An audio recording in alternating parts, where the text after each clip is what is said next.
BetBoom versus Team Spirit. And it was, well, I was going to say a pretty clutch game, I think, Brian. They were pretty close. Yeah, the first game, Good morning. Plus game was between the Void and the Sven matchup. I think that set the pace for the rest of the day. Yeah.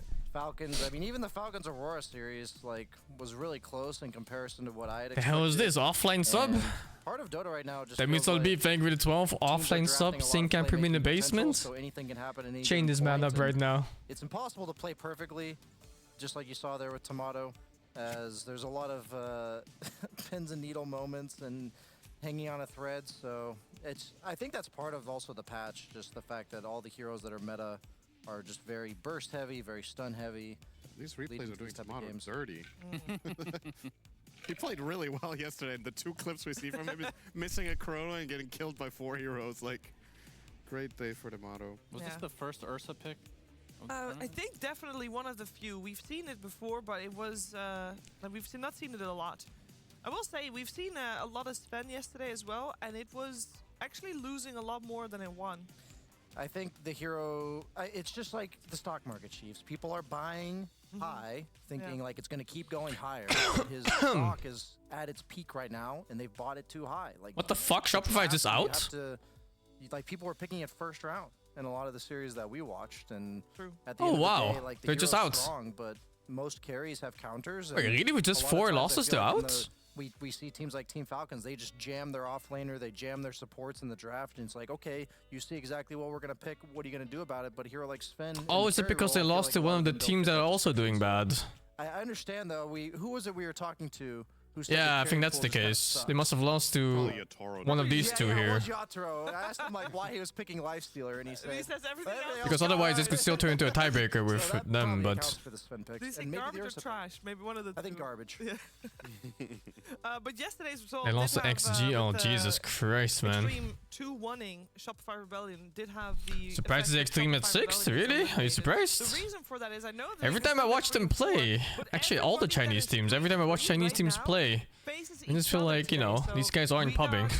They just show up on their tournament games and they hope for the best. Those are guaranteed in the playoffs. Oh, yesterday. I see. Where they're at the playoffs is not entirely set yet. We can we can take a look at the schedule. There's a lot of implications for the matches today. Every single series matter. One series doesn't matter for going through or not. I'm going to talk about that one first. Falcons and Shopify, because both are either guaranteed upper bracket or guaranteed eliminated. But for Shopify, is very important because depending on the results of the other teams, the third game. Well, I thought it was going to be a decider today, but it's already decided. Like Unluck. 1,000 EPT points difference that they can get in 10k in money, which is also nothing to scoff at there. So he says gonna watch today. I'll probably catch 3 series. Advancing, it doesn't matter, but every single series today matters. Thank you, Block for the 71. Ohio to you too. Oh, we're going from the bottom up. Yeah, bottom up. I mean, I think that Gaiman is the team that just clutches it every single event. Like, they somehow start group stages really rusty, really like feel like they're catching up, and then by the end of the event they end up in the finals. So we heard SingSing predict BetBoom versus Falcons, but I've got Gaiman in the finals. All right. That could definitely happen. Yeah, that series, if whoever wins again advances to the playoffs. How about OG Team Spirit there? Sounds fine. Thank you, Blash, for the 36 and Can't Confang the 32. Well, first of all, that series is going to be super hype. Obviously, the playoffs are on the line, but it's very convenient that all the teams are playing each other, isn't it? Yes, it is. So if BetBoom wins the first series, there's no tiebreakers at all, and they are heavily favored. But we've seen BetBoom. We've seen Aurora as well. They could show up. Yeah, I think Cinder and Putty thinks it's a 50-50 series. Maybe that's slightly exaggerated on my part, but it's the fact that Aurora were heating up a bit yesterday. It's the fact that BetBoom just come off Thank you, Indiana Jones. 37. Kind of dropped the ball, even though things are going well. Oh yeah, we visit against the Storm at some point. Compound, so many games to go through, though. In every aspect should be favored today, but I wouldn't be surprised if they end up losing this. And at that point, we never played the Helldiver difficulty now. Which could be very interesting, and they might end up not even... We played the second last one, like extreme difficulty or something? But yeah, it was like number 8 out of 9 possible. Because that's literally just you go home or you don't. But I think the first one, Aurora, they were the first team, the only team so far that's been able to take a game off a Falcon. Is there not a break tomorrow on the ESO? gave them new powers, Brian. Because I think at some point they have tiebreakers in mind, but if there's no tiebreakers being played, then it's just a day 3. I psych myself out. Do you psych yourself out sometimes, then? That's why we don't play anymore. Then we just don't care. It's amazing. Beautiful. Well, This starts at 9. It's 7 right now, so I guess tomorrow is a day off then, if there's no Show up on tiebreakers. broadcast, you can say whatever you want, Brian. There's no repercussions. That's right. You can wear the same hoodie / jacket for 2 weeks straight. Yeah. Hypothetically. Hypothetically. Yeah, because even this is just the last match on 7. Without washing it, that is. Of course not. Oddly Yeah, welcome. specific. Fever? Why do you think there's a space between them? You know. For a bigger couch, actually. They wouldn't give it to me. I wanted a limo couch. Well, he was sick early in the tournament, so I'm just used to keeping my distance That's fair, anyway, that's and fair. it just feels better this way regardless, so we'll That's just keep fair. it this way. Well, a healthy dose of Dota 2 fixed you right up. You're fully healthy now. I think the tiebreakers are not guaranteed. That's what Dota does. Like if... Brings out the best in us. I don't know. I don't even want the if situation this year. In the first No, place. no. That was whatever you did before the event. Oh. Now you're good All right. because of Dota. Well, it is. We're still time to playing, let you OG's guys still prepare for playing, our and first Game Man is series. still playing. I think BetBoom if they versus just win their Aurora, last 2 find games, out there's no if we have tiebreakers at all. tiebreakers or not. Will So BetBoom, it comes down to these 2 games here. Will they take the series? We're Second game and Aurora last play game. Without fear, and therefore take it instead. We're finding out. Let's get started. And then otherwise, these might have some clashes in the tiebreakers. So only if BetBoom loses, is it? Oh, that's another possible tiebreaker. Then there's 5. What the fuck? Because these can all win. They can all go I think this is to... gonna go 3 games. I'll say that straight away. We're gonna start the So I'm day not off sure. long. But I'm not sure who still has to play who in this. I'm joined by Brian again. Effie And how joins the us as points are well, gonna go and Eric's distributed. gonna talk And to who us lost to about who. That's also these 2 teams, important what we with should expect. tiebreakers. I'm mostly going to focus on BetBoom Okay. because BetBoom is the team that has the more interesting drafting. For Aurora, it's a little bit harder to pour over their stats because it's like they're just losing so much that even though they're doing well, there isn't necessarily All a 4 defined free strategy wins to play kind each of throw other? A lot more things at the wall, which is great. Holy but, shit. a little harder to dissect. So on the BetBoom side, if they've got first pick, they're pretty much every single time taking Centaur if they can. If Centaur is not in the pool, they often prioritize their laning supports that beat those strength offlaners. Undying, Crystal Maiden are very common for them to open with if they don't have first pick and Centaur's gone. And then you always have to fear their storm combos, basically. They're always grabbing that in the second phase of drafting. That's after that first pick for both teams. They do a little bit of banning, and then they're like, okay, here comes their storm combo, and they'll drop down the Coddle and the Storm, and that's a little bit harder to draft against because either your opponents have to like kind The of hell am I draft reading, ready dude? for it, or they have to have some. There's like, black solution burn basically marks that left are a little behind your harder to CPU and deal with. GPU? And then on What the top of fuck, that, dude? if they haven't done their laning supports and they're not doing a storm combo, their most reliable supports by far are Holy Tenki shit, and Moran dude. at that point. Moran is, I believe, their most picked hero in the last week. So those are basically all the heroes we should expect. Hey, to Gorky, see give out it a of that 27, group. smallest Obviously, PP there's more effect of 53. flexibility in terms of their carries and some of their other roles, but those are the heroes that I will expect to see picked today. Yeah, and I guess Aurora, they would have done their homework as well. They will be prepared for that and see what they have strategized together. If the way you're talking is they're not that much Okay, did Deloitte for the 14? variety coming out of their hero pool. At least it seems pretty predictable. For Is that fair to BetBoom, say? for the first couple of heroes, yeah, Yeah. it seems a little bit consistent at this point. And I mean, almost every team in this tournament is doing their own thing. Like everyone has their little things that they like to do. OG likes to pick IO.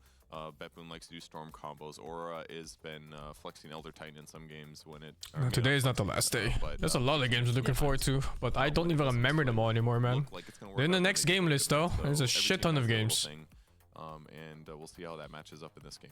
Yeah, I'll play Ghost of BetBoom, Tsushima of course, too, at the top for of sure, the man. rankings, Aurora at the very bottom. I didn't know there was a But 2 coming. there's also other rankings where they're not at the bottom. We can take a look at our Wisdom Rune by the US Air Force, and they are one of the teams that has been a part of some of the longest games, Effie. We've had some incredibly long Dota games. We really have. I mean, this patch has proven to be such a nuisance, but I mean, Aurora, SEA team, they are... Holy no shit, strangers your to the laptop late literally game. burning That's- up. You could say that that's the SEA that's insane. specialty. The thing about Aurora going to late game, though, is honestly, I expected their late game to be a little cleaner, just based on how Talon used to play the late game last year and what the DPC games were like for that region, but 95-minute game. Sloppy. They've actually looked a lot stronger in their early game than they have in their late game, which is super unexpected for a team like this. But still, you cannot count out an SEA team when it comes to the late game. Absolutely. I feel like the games I've seen Aurora win, they have the good start, and then they just have a ball-up lineup, and I think that was something Falcons kind of got caught off guard with that Medusa pick on 18 yesterday. So when I'm looking at this draft for BetBoom, I'm just making sure that I have these little boxes ticked of these carries like Sven and Medusa that hit that critical mass pretty early on and then just become unkillable with that Aegis. So I think that's how they would lose if BetBoom does. Yeah, that is definitely something that BetBoom should be prepared for, because Aurora has had some fantastic games. I have no recommendations for keyboards. I don't know much about it. During the first You best ask those nerds who make custom keyboards and stuff like that. Doing really well either way, and I think a lot of that, Effie, is because of our spotlight player here this morning. Yeah, they're nerds, man. You know, they lube the keys so it presses better and makes a different sound. A good player. So you have like these nerds individually lubing every single keyboard key. For a very long time. He has super nerds, man. Well on this team, and a lot of it is just due to his signature heroes. I mean, his ET is the reason why these teams are respect banning ET against Aurora. It's not that this hero is exceptionally broken in this meta. It's just he plays it exceptionally well, and it's been one of his signature heroes for a long time. And he is just such a good melee support player that in the range support metas, you forget about him. You forget about him and the little tricks and cool map movements and cool little rotations that he does. But when a patch comes along where you can play these ETs and these Undyings, and even the support Terrorblades, because we've seen that come out of Aurora a couple of days ago, and it wasn't on position 4, it was on Ollie. So he's definitely a player to watch out for. Will we have a +5 Terrorblade today?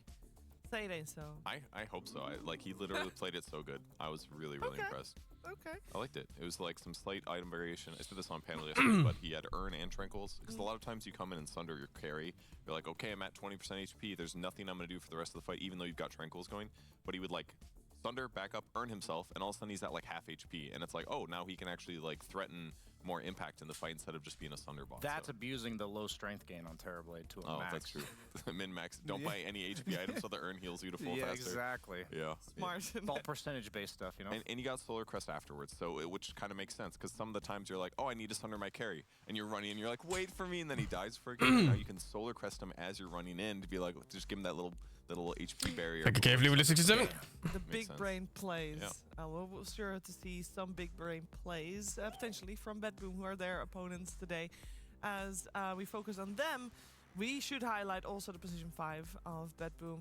Toronto Tokyo is the player that we chose for that one. Brian, this is, of course, TI winner. He seems, from a mid laner to position 5, obviously it's been now, what, a year and a half. He seems incredibly comfortable on the role. Yeah, I remember I was talking to Snaking just like what it was like to be a core player transitioning to be a support player, and he said that one of the biggest things that makes the difference even more volume? Mechanical so loud. skills of these core players is just through the roof. It's up there with the best of them, and that's something that's becoming increasingly important in the support role. Oh, this is too loud. Like the tiebreaker. I feel like a lot of the supports know how to ward, they know how to enable their teammates and all that, but Toronto Tokyo, he just has like that weird impact of like Undying. Like, you don't think of this as a mechanically skilled hero, but the way he plays fights, the saves he has like items in the late game. I think the finding farm on the map is something that core players do really well in the support role. So you see him suddenly have these Greaves and these team fight impact items that haven't really affected the net worth of his cores in any negative way. So it's just really cool to watch like that transition from a flashy role like mid to an enabling role like the 5 position. Yeah. I was going to say that just the cool thing that I like about supports that really make a big impact is the like barely staying alive and then turning the team fight. And I feel like that's something Toronto Tokyo does really well right now. In addition to his all chat. I love his all chat. Very, very That's important too.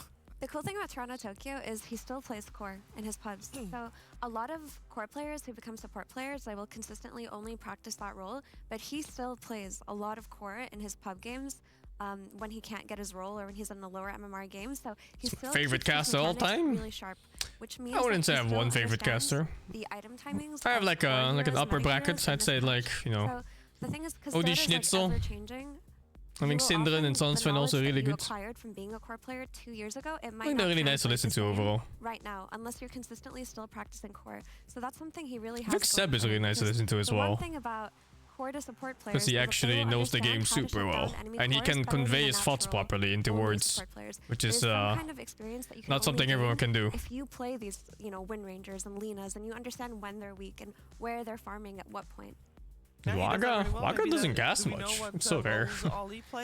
Sometimes he takes like a gig and that's it. I'll do that for Mira and I literally are thinking the same thing. Because I do think it's an incredibly important aspect of games, and obviously at the moment in the in Immortal Pubs you don't really always have a say on what you're playing. I feel like it's easier to get have to play everything anyway. It's got to be easier to get support though. I feel like there's a lot of Terrorblade support in those pubs, a lot of them, and he's winning too. He's obsessed. He is obsessed with this Terrorblade. Holy, 1, 2, 3, 4, 5, 6, 7, 8, 9, 10 in the last 4 days. I see 8 and 3 in the last 11 games, so like he's winning with it. By no means is this a joke. I gotta see this. I feel like I need to see this today coming out. I mean, if not today, when else? They're getting eliminated. It's definitely an option. Oh yeah, and he did buy Shard one time. The Shard on TB is strong, especially if you have Tranquils. Usually on core TB, you have to buy Lifesteal, but Tranquils are much cheaper. You can use it to get in, and you can use it to get in Sunder too. Like it's 100 movement speed, right? So it's like if you need to be somewhere. I like to think about movement speed similar to cast range because it helps you cast your spell when you want to do it when you're out of position, basically. So it's kind of similar. Yeah. For 1400 gold. I get it, yeah. He bought Dagon in this. He's buying something new every time he puts. Well, that was a loss. The Dagon one was a loss. Doesn't matter. He's still trying something new. In some games he'll go Shard early. Some games he'll go late. Some games he goes Blink Dagger. This game has Aether Lens, Blink Dagger. In some games he has Eternal Shroud into Daedalus. Like he is practicing this hero. I'd like to note that all these weird builds are losing. The ones that are winning are the Spirit Vessel drums. But that's how you become exceptional. That's how you press your limits and understand all sorts. I can't wait for this Terrorblade support to trickle down eventually to my bracket. It'd be completely useless, but we'll see. Because Terrorblade is also a core for 23 as well, so I would imagine we probably see it maybe on the batting side if BetBoom just support wants to, TB. Avoid. 2B was right all along. So we are very soon, as you can see, ready for the fucking draft, support TB walk around spamming reflection on enemy. What type of Dota we can expect, because as much as we enjoy watching some of these very long games, this is not what players plan for. So I want to know how are the teams, Brian, going to try to have a game plan that doesn't exceed the minute 60 mark, but is prepared for it? That's a great question, Shiver. I think you just ban all stuns in Dota. That's the way let them have Chen, and the game will end at 30. Yeah, but that's the strat. Not in your favor, though. Not in your favor. You probably want the good core-to-core matchup is the most obvious thing, because then you know that at the late game item, it's where everyone's equal in terms of net worth, more or less, that you will have an okay hero-to-hero matchup. Well, the Terrorblade ban did come out from BetBoom. Yeah. They've been picking it. It's just not worth playing against, in my opinion, because they have that flex potential. The first time they revealed it a couple days ago, they just first picked the TB, their opponents picked a couple TB good heroes, and they're like, support! And then they just won that game. And they even wamboozled them with Sven. Like, it's kind of what TB Falcons first did, ban. where they picked Pango, and you're like, oh, we don't need to ban the mids. Dude, this Chen is just not seeing play. And then they just got Huskard. So I think it's something where deleted from the whole game. You on the bans in the mid phase. It's also just not a secret anymore. Like the first couple of support TVs, they catch you off guard a little bit. You're like, I heard people were playing this, but is it good? But at this point, teams have played it and they've won with it. DY played it yesterday on Extreme Gaming. Like, it is something that you do. I don't think Chen is that busted. Players who really enjoy. But these teams seem to think so. Also, sorry, Kev. I was just gonna say that's because almost all teams seem to think so. Why is he always banned? So because I guess he just wins a lane towards. And the way he wins lanes is also a little bit RNG heavy. I want to talk about something about just a little bit. They've shown us that on the very last pick, you have to consider. Because there's creeps like that stupid lightning creep, the Harpy one. It just wins the lane. You can't play the game anymore there. Like on 24 pick, if they have it, which they don't this game, they really could go for that Lycan or Beastmaster. I just want to say something about the Terrorblade support that we're not going to see in Thank you, this game. Simir, for the 29. It really brings all of the thank you for the free sub gifts. Ignorant Dota players out of the woodworks, because they're the people that aren't watching professional Dota. They're not approaching the game with an open mind, because all the Overwatch cases I'm seeing on Reddit are people reporting Terrorblade support players, and people are winning with this, guys. There's a bunch of guides that I've been seeing pop up on my YouTube feed, like. These professional players have to have experimented with it, like Ollie, and just winning games. So, be open-minded, guys. Yeah. Encourage your anti-mage, PA, and Terrorblade 5s. Don't instantly future. call GG when you see your pos 5 first picking terribly. Honestly, it's good. I tried It it. is. I tried it last week. We don't have that much time to play Dota after our shifts, but when I did give it a shot, I played it like 3 times, and it can be underwhelming on lane if you don't get value out of your reflection. Wow, Like they sometimes picked you'll a just be Rubik playing into a against first pick healers that Enigma. don't What a really reflect surprise. that much damage onto themselves, but it farms so fast. Even if you're not buying stat items on Terrorblade, if you have max level Conjure Image, you're always going to have impact in the game because you're pushing lanes out. Like this hero throws 1 illusion down a lane and then he can push two waves with 1 illusion. So I as a dislike the support, even BetBoom if you don't have that t-shirt much so lane much. impact, you're always going to have that like macro map movement. Yeah, as a Terrorblade carry, like sometimes I'll just win lanes because my support. Does it look like a Team Germany shirt or something? Reflecting them. So I imagine as support, if you have a carry that's like ranged and can hit them, that like the same thing applies if you're just supporting. So. Especially if you get good value out of your meta as well. Like the lane pressure can be really decent. The meta Team blood grenade Belgium? combo, I've heard of it. More like Team Germany to me, but Alright, so we got ourselves. I just think it looks so ugly. BetBoom have their Enigma banned Dude, out they against could them just quite pay like frequently, some but they dude got banned out $100 this and they time would around design him because like a they, super cool the t-shirt. Timber and Centaur were all banned, obviously. But instead they're wearing this, it's like, And I love Quokkas. Also, we have a Mars banner. We have a Rubik first phase pickup, and I know it is a Q special, but first phasing is unusual. It's against Enigma, right? So typically the counter to Enigma is just you steal the black hole. So often as an Enigma, you have to be very wary of where Rubik is in the fight, so you just can't cast your spells comfortably.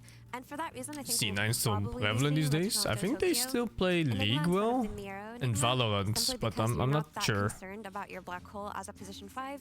You just, you play on your Eidolons, your Malefice, you get a mech, you push with your team.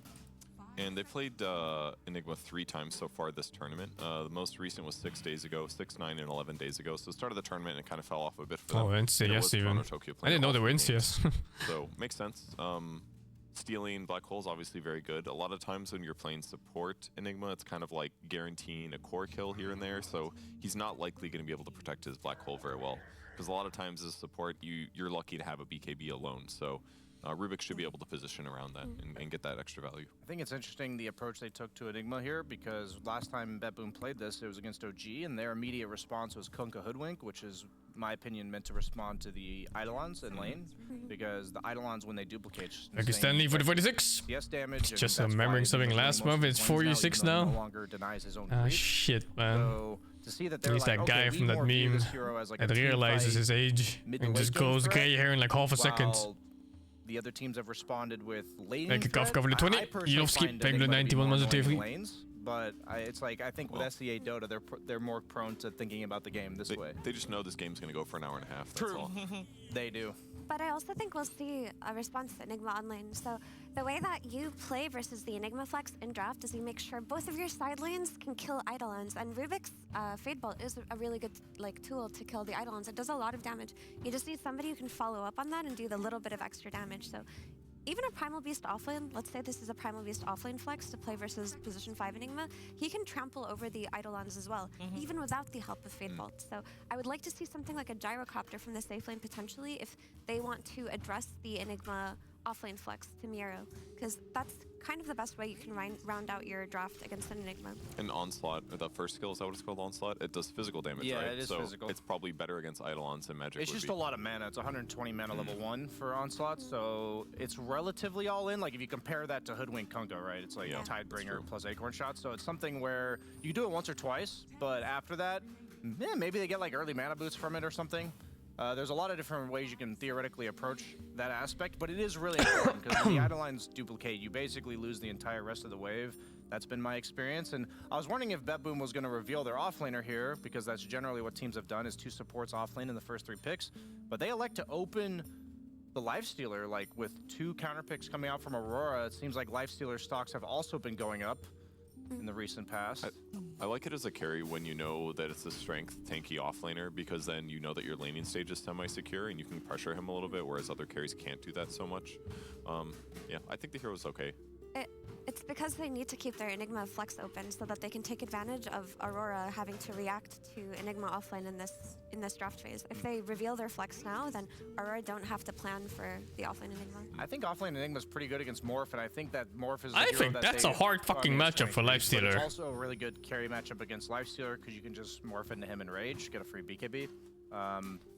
So I'm not surprised at all by this Morph pick, and I'm wondering now if they decide to move that Enigma to 3, because I think Enigma 3 is very good against Morph. What's a Flex Hero?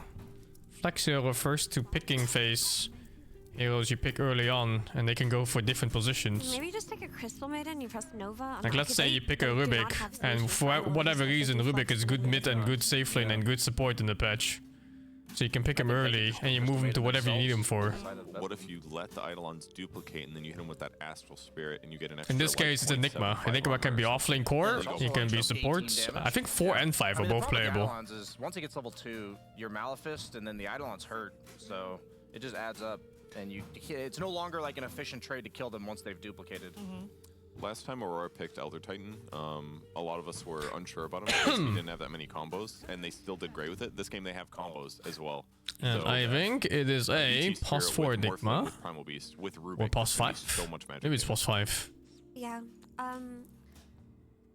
Doom is a typical counter to Morphling, but do you think Rubik alone is enough I don't to play offset Guitar, the no. offlane Enigma? Because I feel like Typical counter to Morphling. denied every single thing. Doom is a typical counter for every fucking carry in the whole game. There's just really no way for ET to kill these Eidolons. Which surprises me, the hero's even unpicked until now. In this this draft. Doom usually gets banned super early. No stream on YouTube, no. Because just say, okay, ESL doesn't allow streaming on YouTube. Well, at least co-streaming on YouTube. Pretty straightforward counter. But I mean, I'll say Morphling hates like entering fights in these types of games, so I think it's going to be a lot on the Primal Beast, assuming it's on jabs, to kind of just draw a lot of attention to himself, because I'm pretty sure Miro is going to be holding these Dooms until 23 shows himself. They need a jumper on BetBoom. And Puck. Because of the threat of Doom and the black hole. Like you have like 2 seconds before, like you have nothing to kill Puck. And then at that point, even if you get black holed while attribute shifting, they can just like wait, who has pick first? You and you'll still just die. And it's like Morphling is one of those heroes where I know every hero that's doomed feels bad, but he goes from very impactful to completely useless. Ik had Aurora voor de 16. The only game to record than Dragon's Dogma. Dragon's Dogma 1. I'll replay that. Build that was Yatoro? it Yatoro was going it, because that's like the idea of like you get to. I don't know. It's a lot of games. I want to play for Enshrouded as well. More carefully. Sometime soon. Do a lot more damage, and like the 2 seconds you have a chance to maybe burst the Enigma, burst the Doom. I just, yeah, Morphling traditionally struggles against these lineups that, like, who do you waveform on when there's 2 other guys, 3 other guys that can counter initiate your play, and you can't target all of them. How do you feel Morphling would fare against the of course you ban the Puck here. Like, how does that lane There's go? no way you leave it. Because I feel like it should Now they need a different hero that jumps in for them, so they can play the game. I think once he gets level 6, it's still bad though. It's the hardest single player I've ever played. I don't know. Has to play at like 1100 HP, 1200 HP. And then that's just less farm. Some shit games like Helldivers. Damage. Like they can be pretty hard, but I don't think that's the hardest game. I feel like what happens is this one of those matchups where no matter what. Shit games like Jump King and stuff. I don't know if you want to call them like super hard though. Yeah, oh, they don't get a vessel for Lifestealer. He's plus Doom, so something BetBoom's very good at getting kills with, either in lane or later as the game progresses. So could be a really hard game for 23 Savage. Yeah, I've seen Save just win lanes single-handedly on techies, and he doesn't even feel like the strongest lane support in this patch, but Save is often getting these first bloods on the enemy carry, like level 1 or 2. He catches them off guard with a suicide from Fogged, or just continuously chips down at them, and then they go for the window. So they're going to have a nice window for a few minutes on this BetBoom offlane where they could potentially just kill the Morphling. They can start with Blink alt Pangolier. That's a decent vessel for Lifestealer. But I think you need a hero that like runs in and draws attention, buys SNY. Like, seems like a really good item this game. I like it a lot. Yeah, and you can static link the Lifestealer as the game continues. Nice. Great call. Yeah. Cool. And you're so tanky that the Panko roll is not that big of a deal. Your raw armor is going to be fine. Like, yeah, I like the Razor. The Storm is like physical armor reduction that they heavily like Initiate on Aurora. So I just thought like it's gonna be a Blink Primal Beast and maybe Rubik with Blink Force Staff, and that's it. It's Armel, even though it's been this entire event. And again, BetBoom doesn't have like super good Initiate either. Yeah. The fastest good initiate to have is Blink, Pango, Roll. And maybe later Doom with Aghanim. This game looks like a complete nightmare. Like I just look at Doom, Enigma, and I'm like, I'm gonna get doomed. I'm gonna get Black Hold. So I'm expecting this game to be on the back of Lornoff and Jabs. Like that's out of 23's control. He's gonna be drawing all the abilities on himself. But if they can manage to bait like the Doom on the Razor when he's got it's a nice thing. Kill the boss of dying 20 times. So, oh, you mean Sekiro? 20 times for you. And to be honest, if we reverse the team names for these drafts and BetBoom had yeah, Sekiro was a really nice game to play through. Aurora, very satisfying to beat bosses in that game. Plus Morphling scale much better than a Lifestealer would. That's going to be a very difficult game for a Lifestealer to come and do his damage. So he's going to be entirely dependent on good Dooms on a correct target to take the fight. I think I killed most bosses on the 3 tries. Counter with Doom and Enigma. And then I remember Rain. On the offlane, so he started fighting the monkey boss in Sekiro at like 1 AM.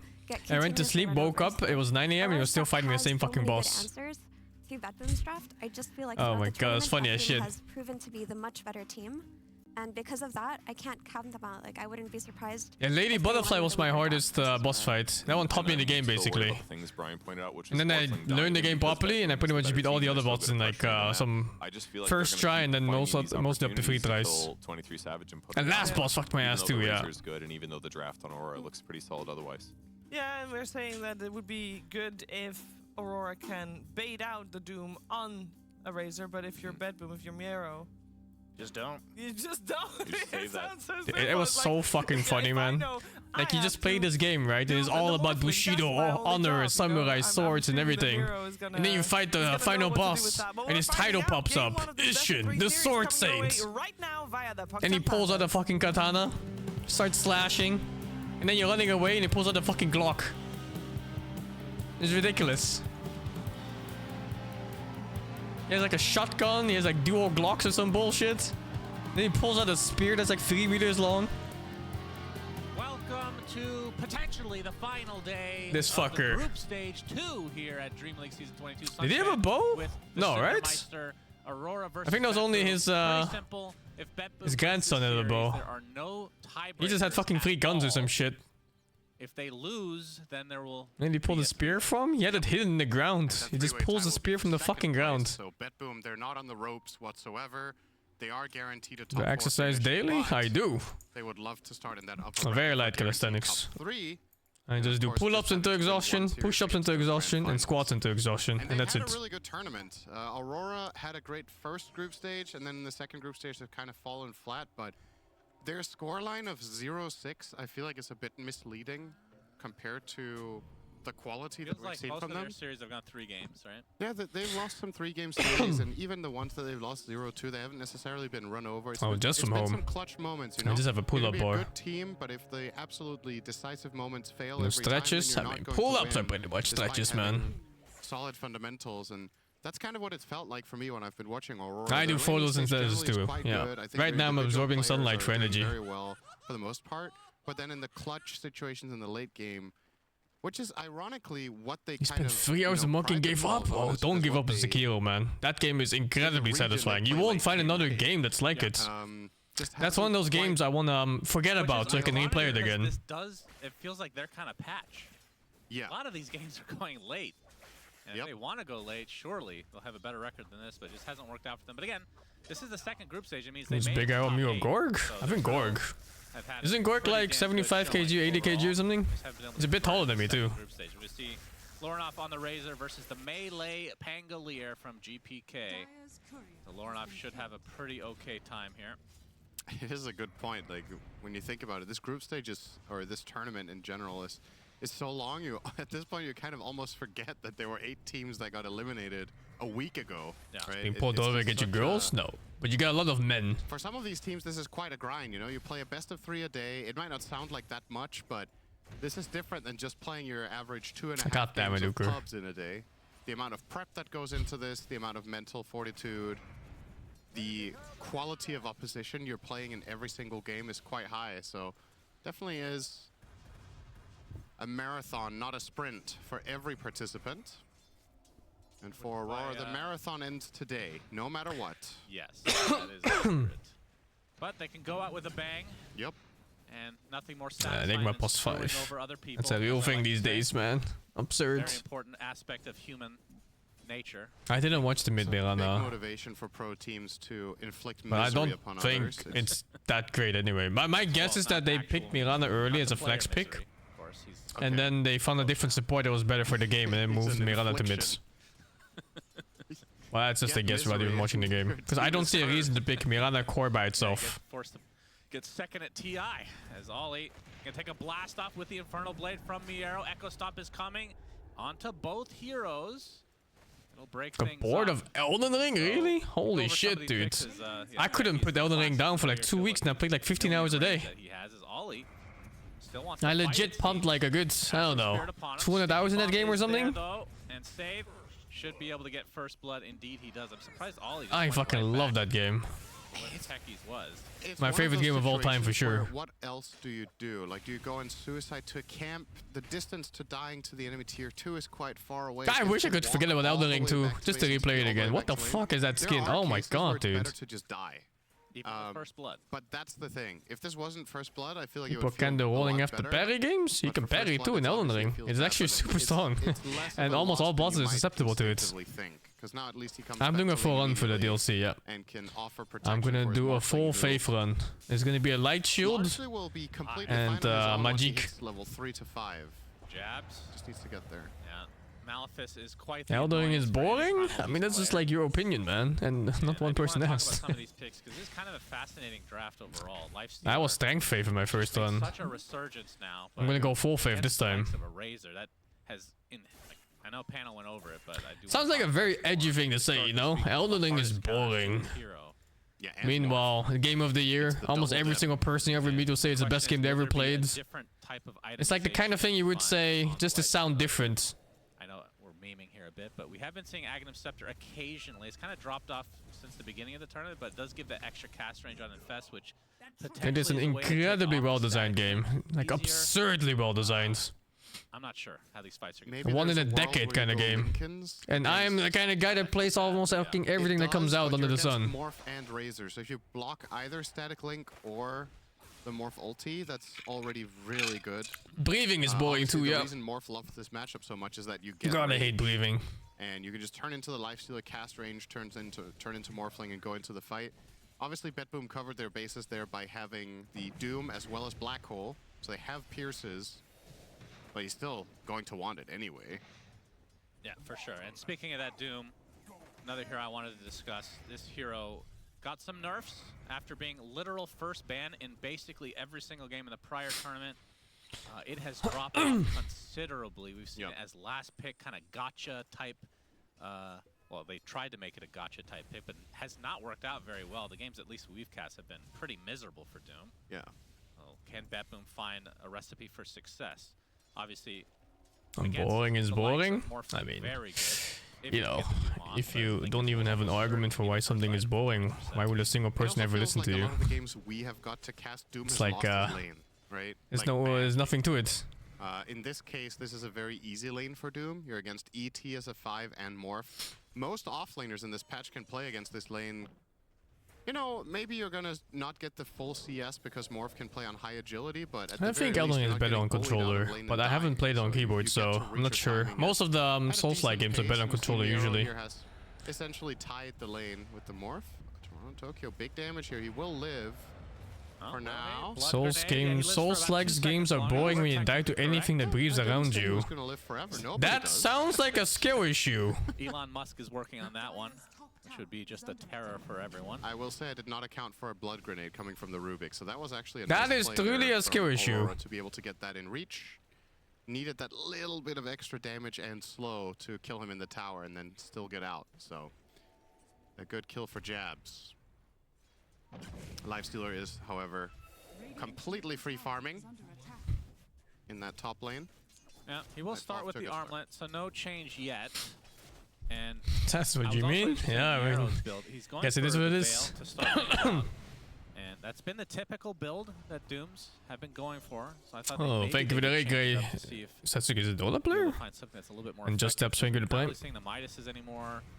The farm intensive, despite these games kind of Dota going late, player, I feel like think. the Midas would Or actually Apex pay off player. right now. The Going for the fuck? early Veil type.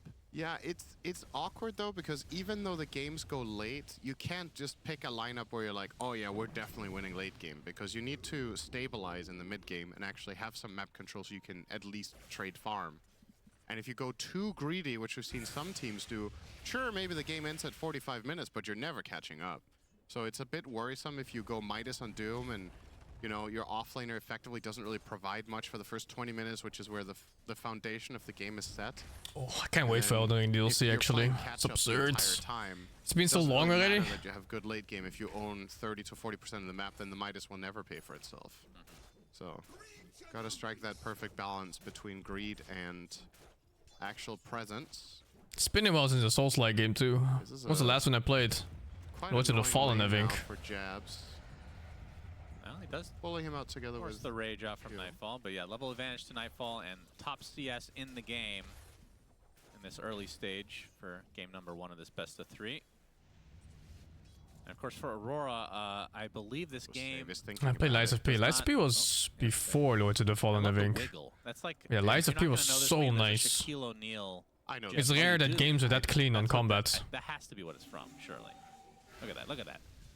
Faking it out. And the reason you like that Blast meme? off is enough. 23 Savage takes the tumble. Yeah, nice lane ward. I'll be playing Anger and Stork my entire time. It's just a matter of time before you get off guard. But yeah, the reason you love that Shaquille O'Neal is that it combines your 2 favorite things in the world, which is basketball and cats. So that's true. Of course you would know that one. Probably have it as your phone background, as a matter of fact, now that you can have animated backgrounds on your phones. Oh, that's great to know. Thanks, Sinner, for keeping me updated on technology. Very welcome. GPK with the haste rune will be able to walk away from the plasma. And BetBoom with an early 1k lead. No idea if Elden Ring will go on sale. Yeah, the morph kill's the big one. Save gets so much experience from this kill. As Ollie. Ollie's just onto dead, the tier I think? 1. Echo Stomp is going to hit onto the techies, but Miera should be able to chase him down. Although he gets blocked by a creep there. Did Save not have Blast Off ready? Any further. I don't know if Lies of P is on I YouTube. think he had Blast Off ready. I'm surprised It's on Twitch VOD at least, but I don't know if you can switch for categories on Twitch VODs. Might have been worried about a counterplay. Might find it by title. And doesn't want to trade 1 for 1, perhaps? Or maybe it just came off cooldown from the previous kill. Still pretty scary for 23 Savage. That's the farm while having someone leech his XP and has to keep his HP at a point where the blast. I think Lies of P is one of the better non-soft from soft Souls-like game, yeah. Right now. I really think so. Yeah, 5 on Ollie as well, surprisingly. Yeah, Miero going for the chase. 23 Savage now. Oh, he gets doomed up. He got him. And the attribute shift not going to do too much now. Blast off is there to take him out again. Miero will be the trade as Jab's making his rotation over the nice pulverize.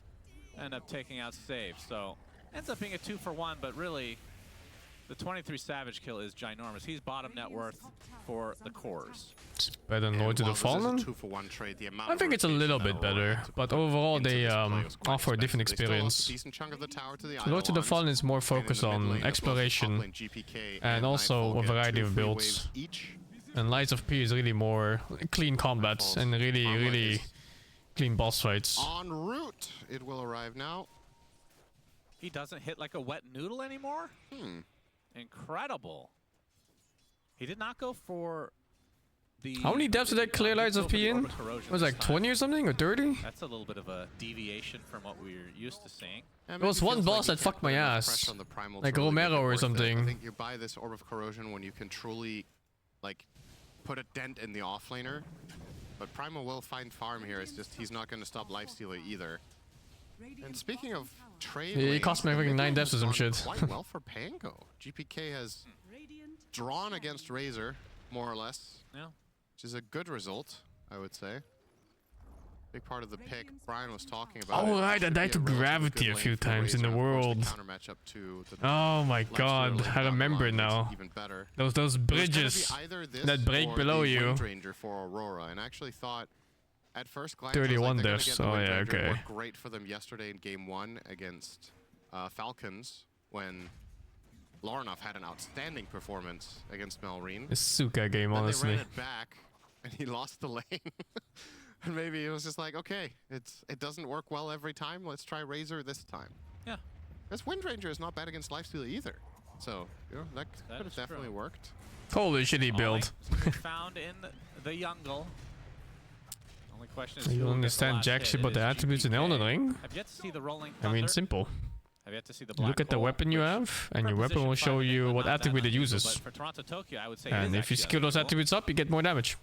Typically, we'll get these out. And it's a base requirement, of course, for equipping them. Off That's it. cooldown every time. This 23 Savage is what they would like to take out, but I think that's not too surprising. oh, blast off. Double mines as well. Lorinov has to expend a little bit of time to try to kill them. That's going to set up the rest of BetBoom to be able to just right-click to their heart's content. Down goes the mid laner. If there is a game where Toronto Tokyo doesn't use Black Hole early, are you surprised it would be against Aurora? They generally don't play particularly aggressively in the earlier stages of the game. They're mostly content to trade farm. Yeah. And oftentimes when Enigma on the 5 position, hang on, Save might be in trouble here. Lifted into Stomp. 23 Savage, he wants this. ET okay. ult into the adaptive. So most of the times when position 5 Enigmas get Black Holes off, I didn't try the God of War thingy yet. I was playing to after Final Fantasy 7, but I don't know, just kind of got busy. But a lot of the time, if ESL's playing too right now. There's no time. And you can get the counter Black Hole and maybe build something. But yeah, Aurora haven't really even tried to stop Lifestealer, so that's not where it's happening. And the Doom hasn't been the recipient of much aggression either. Finally, now Smoke will come out, but it's at the wrong time. This lane is already pushed out. You've already lost the tower. But the gate I've been stuck on my backlog of games since last year August, I think. Take it, however. It's just like a list of games that is ever growing and never goes down. They steal Black Hole or Doom. Doom is even better, actually. Save with a good movement, but they still fight does the run angle. into them eventually. Static link applied. And Miero can only just run in the opposite direction and eventually die. Save with the double mines. Jabs going to keep him in place with the onslaught. Jesus.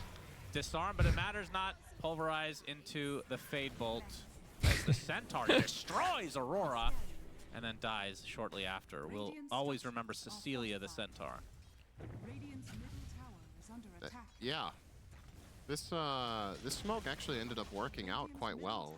When they used it, it looked like they weren't going to find anything, but BetBoom walked down the lane after pushing it out, and they were in some play sort of Star Sector awkward too, limbo yeah. where Aurora found the perfect angle despite the smoke breaking from the techies. The Doom did not have vision and ended up running into them, so. And GPK. Turned out quite good. Yeah, Rage. Stolen Rage certainly helps out there. Oh, not only Morphling can steal Monster Hunter rage. Rise as well, yeah. Rubik Dude, I have too many games, I have no time. does not want it. This game is very good Rubik game. We'll see how well Q can play. Yep. I mean, the Doom on Lifestealer is probably the best spell in the game. I mean, take your pick among 3 of the best ults in the game for Rubik to have. Right? I'm not gonna Black play Hole, Rise Doom, in and Forbidden Rolling West, no. Thunder. It's funny that Doom used to not be that bad. I have too against many it. other Obviously, high quality nobody games wants to get play. it, But for Lifestealer, it used to be not that bad because you can just fight your way out of it with the Lifesteal, but now Yeah. no healing, so yeah, not good. And despite that, we haven't seen teams try to counterpick Lifestealer with Doom, and it's probably because the laning stage is too free. Lifestealer does very well in the lane against Doom. And then... Sure, you can maybe counter him later down the line with the Doom ability, but if Doom's lane is bad, as we've talked about, we have not seen him have high impact in recovery games. He's top 4 net worth right now, so actually has a blink. Sack headset! Okay. This Says jabs! It's the best multiplayer you can play with the boys? I don't know, man. I don't know what you guys like to play. Oh, now he's just playing Beast. Me and my friends, we're doing World of Warcraft Toronto often Tokyo now. remembers that they We have like haven't an paused active for a while, 19-man guild. after starting the tournament being the Somehow. top I don't even know how positive that in the game, happened. but They've dropped off. We were like 5 players at first. Funny, Begs the question, what happened? We keep giving them shit. The pauses are always against them in the last like 4 days. Yeah. But they just paused so much in the first week that it will forever We'll taint remember. them in the tournament. Yeah. We'll always remember the Discord issue. Yeah, we beat Nomarigan already. Let's take it easy. Do you feel like Valve should change Primal Beast so when you type in chat it is always all caps? That would be a nice feature. Q gonna tank the gank. Miara looking for more. It's gonna be the second support in the form of Ollie. And Q Eventually will drop. WoW is really Blast off contagious, connects but I onto think the ET. World of Warcraft is So just... 2 quick support It kills. peaks on the maybe social not that quick. It aspects. took a long time to kill the Rubik. I would never play this game for more than a week if I did play it Have to worry solo about it with no getting guilds. stolen as long as he uses anything else in the meantime. So 4K lead for BetBoom as the Radiance for Nightfall almost there, so not really deviating at all on this build. But there's the ever important Lincolns for 23 Savage. For horror games, I'll keep them for October. And then I'll marathon all of them. Rock this Purge creep for the rest of the game, or something similar. Has the Lincoln's Breaker picked up?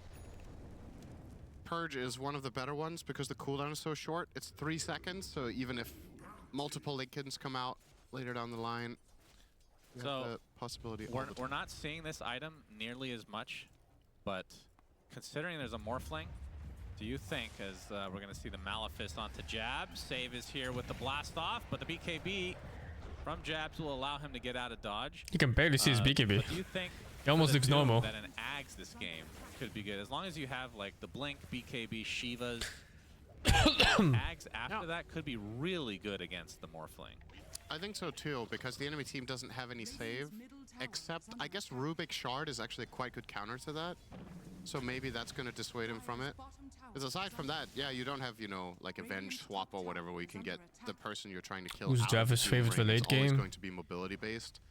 I think it's BetBoom's. Staff buyers, I guess ET and Rubik can buy it, but would rather I think Doom not, alone is so just... it feels bad for them I think to it's have to go that unplayable. route.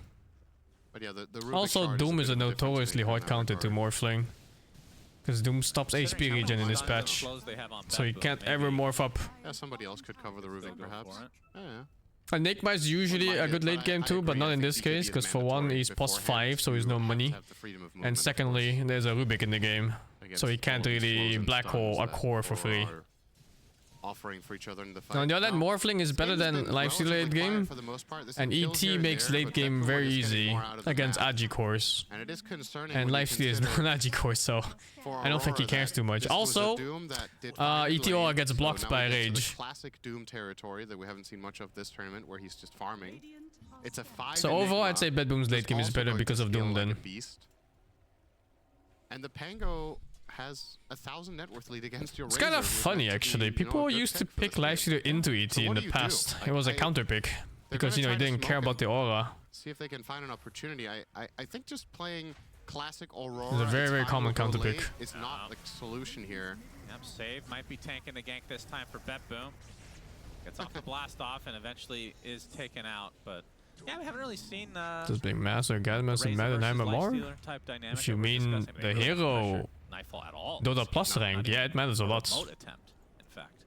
And that gives him the 2K lead over everyone in the game. All the nerds, man, like the top 100 nerds, they're all Grandmaster, the heroes they spam in ranked. They're all good at them. Not only take out save, but the They tier very one top rarely as pull well. out some The fact that this lived for bronze 19 tier minutes, not too hero. shabby from BetBoom's side. Yeah, they're pretty happy with that, I think. They've taken 3 tier 1s themselves, so... And look at this is Aurora's Steve. first step towards Every equalizing game you the play map against control. Steve, he has a Grandmaster hero. It's like 8 of them. Pretty well And continue to farm up. his 3 This most game common one is like alright, but the Meepo, more Lone Druid, and Faceless Voids. Can you imagine every time you face him, it's a fucking disappointment, Lone if you will, in Druid? terms of their lineup is Like you really pick your that Ember Ornoff's Spirit 4th Razor pick has because you not think you're been good at the able to game. And then he last picks fucking Lone Druid accomplish into too you much. and you're It's just 2 sitting here out of looking 3. at It's creeps like, as he it's not like fucks the your scoreline ass. is terrible, but There's like nothing you did can do. rush It's disgusting. BKB. And if you rush BKB on this hero, you're really looking to fight. We've seen other players, you know, go Sanjin Yasha first, for example, which is going to be his secondary item. But if you build them in this Yeah, order, you do Grandmaster lose is some farm a really efficiency. big indicator whether someone's good at the hero or not. Losing quite a bit of time where BetBoom are just ramping. I mean, there could be a guy who's Grandmaster at something and still be terrible, you know? It's not like 100%. But it's a better guarantee than nothing. By the Malefice. ET ult basically dodged entirely as GPK is infested. Lornoff is going to use his BKB. Q is who they have their sights set on to start things out. He's an easy one. Lornoff able to TP in the midst of the golden item. So BetBoom only getting 1. I don't know how you Grandmaster in Herald. I feel like if you're a Grandmaster the hero and you spam with hero, you should just... That would It's pull you to 30 like seconds Legend away. Plus They at have a least. really strong position here. There's no fucking way. They could even steal the That's like tournament. 500 They plus have to be a games little on bit one hero. careful, but with our vision, they don't. From their perspective, Oh, they ET. Toronto Tokyo ends up getting it. So nice steal from BetBoom. And yeah, they're just going to stick around for that Wisdom Rune, almost certainly. But at the same time, Playing the hero 4,500 times, but how, man? But double TP. It's a natural thing in our human brains to recognize patterns. And that's like something about massing games on one hero. You start to recognize patterns that are good for you, you know? It's like, oh, if I do this gank, it feels good. This camp feels nice to farm, and this item feels nice on the hero. At some point, after 500 games, you're gonna start recognizing patterns. Because if they would have stayed top and protected that Wisdom Rune, perhaps Aurora just trade for the bottom. This is a natural thing in our brain that this happens. So this way you at least guarantee that if it's an even Wisdom Rune trade, you get the secondary objective that you just stole from the enemy as well. So I really like this play call from BetBoom. It's possible they could have got absolutely everything, but with the information that they have, I think it's better that you take the guaranteed 2/3 than going for the jugular. That is a bit more risky. Jugular. Sorry, I don't really get to say juggernaut much these days, so that syllable isn't. I do miss him. I'm not gonna lie. Yeah, Japan's on this one is Dagon. Ah, you fucking animal. Fucking Dagon buyers. Some love from our Frog of Ice. Being Grandmaster in 2 hero matters, even on a low skill hero. What's it gonna take Low skill heroes still have like little things that make them better at the game than others. Like positioning. For example, Wraith King is a low skill hero. Yeah. But he can still tell the difference between a good and a bad Wraith King player. I don't understand it either, so that's why they're just like, just forget it. You have to limit that still. It's kind of one of those, you know, you can't be too brave that you give away your first life for free. And you cannot be too fucking pussy that everyone dies before you even spend your first life. And there's quite a bit of skill involved, despite it being a simple shit hero. Actually, in the earlier parts of the game, a big part of what made Jugger relevant in some games was that he could win lanes like convincingly, because Blade Fury was such a high damage spell. If you were playing him with something like a Crystal Maiden. Yo, they're right behind him in the smoke, by the way. Okay, this could be interesting. BetBoom. Look at this shit. Lincoln's now on Nightfall, but Aurora. He did buy it. Aurora are coming. Jabs with a BKB. Pulverize. Is gonna start oh Jesus Christ! Oh, he got BKB off. It's over. And Jazz might have Wait, to he run just. away because not a whole lot of damage I'm was pretty done sure he overall. just doomed the Lincolns. Did he doom a Lincoln? Rubik. He must have, because I don't see it. I think Morphling put it on the Razor and saved them with it. What a fucking play! And then he stole Doom. Himself. Gonna try to walk it off, but you can see the rolling thunder just. Holy shit! Razor barely takes damage. He's tanking those two guys for 15 years. Buyback now from Toronto Tokyo. Looks like the Doom will survive his own spell. How is Rage a Morphling balance? One more right click will do it. 23 Savage wants to. Oh, that's a Glimmer Cape! Not gonna find it. Instead, it's gonna get black hole. There's a perfect he stole. placement as Jabs came in with his on. There's no mana. There's mana now. No kills though. Oh, too ulti Rubik. On top of the is there no buybacks on fucking Aurora? Oh, there's none. Rubik has one, but it's too late. Looks to be next on the list. Dude, the Rubik is playing out of his mind. Handily, they get 3.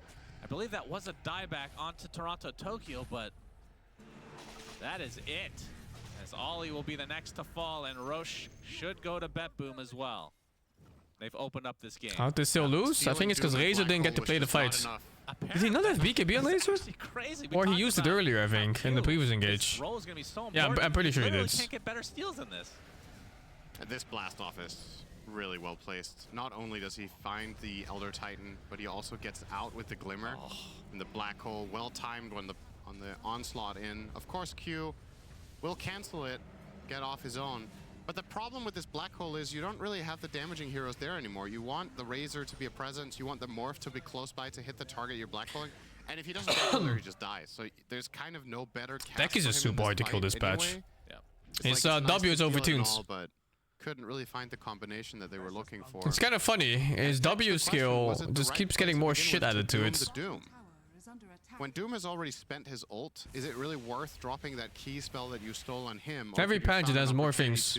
Yeah, that's walk faster, disarms more, reapplies disarm, dispels shit, reapplies again, you know, it's fucked up. Super strong defensive skill. It's one of the few support heroes that can just kind of stand next to a core hero, and if he doesn't BKB, the core hero can't do anything. Yeah, I mean, he can definitely do it. Even if Rage is off, you can cast Fade Bolt and everything on him. Yep. So great steals, but not great usages of those steals, is what you're saying, especially the Doom. As Miero scout things out here. I wouldn't be surprised if they changed the disarm to lower the attack speed later on techies. It's a bit too strong right now, especially at the first point. And Nightfall with the assault. Like techies is nigh unkillable when he's just 3-1-1 build or something. He big. These are pretty normal items outside of the Lincolns, but we talked about the usages of that this game. I mean, pulverize, static link, adaptive strike. Those are the 3 main ones. I would say morph also, but yeah, true. Oh, 22 Savage. They wait pop the for him, Lincolns, he he's gets doomed, and he dies. He's just dead. He So hard to stands still play. knowing Like almost any other offlane hero, he would have just been fine there. it's the Bastion. He just walks it off, you know, whatever. This is an But interesting Doom? Infest bomb. It's no way. literally. Most common. Yeah, the literal infest bomb. Put down an aggressive ward. Do you think techies should be able to throw Lifestealer out in a bomb barrel? Infest the barrel. Oh, he's gonna use Glimmer. See you later, someone. Numbers See you here. later, Q. Oh, the double blast off, and Q will be the recipient of Fucking the hell. early grave. This ward will definitely be dewarded. Makes it incredibly obvious what vision they have, but it's nice to get that kill and keep the pressure up. And of course, dewarding this does require that you're able to get There's out some of the map overdude to begin mechanic? with. It seems to be a bit of It a kind challenge of for is, Aurora right and it now. used to be even worse. BetBoom has But yeah, this time has been nerfed pretty hard in the last on the map. All 4 or 3 5 lanes are patches or pushed so. in. They're farming the enemy triangle. And Aurora haven't really. Like been able to Pangos this find time, for it. example, It's turned to 9 minus attack 14, but speeds. what a extremely Halberd became one-sided game this has dispellable. been so far. Like aside from a couple of fights where they find a little bit of a trade in kills, the efficiency. I think the only super strong one right now is Techies and maybe Huskars. You know, they do, even if they don't stomp the lanes, Techies one is just, it's ridiculous. It's the best disarm in the whole game. The efficiency, this team is really good at playing the map. And just turn And I think small Huskar is not that big of a advantages deal. into really meaningful things, such as stealing the Tormentor that we saw earlier. Getting the Roche.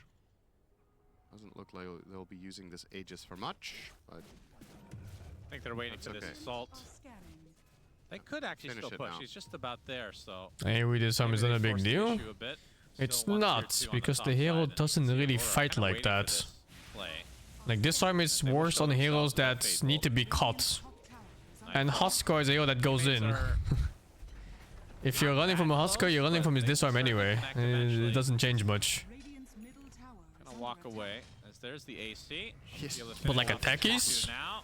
You don't expect to Doesn't not be care able if to kill he dies, 50 Techies rather seconds on BKB. the Aegis. Like this Morphling right now, if he doesn't BKB and hit the Techies, you just can't kill him. There. You will need like 15 seconds and wait for every single disarm and wait for that stupid taser to run out. See if they care about the timing of this Aegis at all. As Lauren he'll actually just jump out. So apparently just wanted the heal.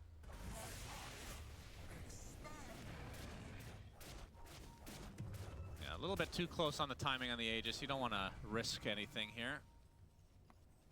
And yeah, 322 last hit, very nice. Good meme. He's gonna have his open wounds here relatively short. Oh, the shard is really funny on Techies. If like a BKB Windrunner hits Techies with shard and W on, the Windrunner dies like instantly. So Taser keeps Astral reapplying Spirit, after every if hit it's on and a it does BKB damage. Target, I'm guessing you still get the damage. Like it counts as a unit, right? Yeah. Does that change because of the debuff immunity, or is it always that way? I think it was always that way. Oh, okay. Play a lot of Elder Titan, as you can tell. Yeah, ask SVG. Or Fogged. That's true. Aurora can probably refuse to play the Literally rest. every mechanic.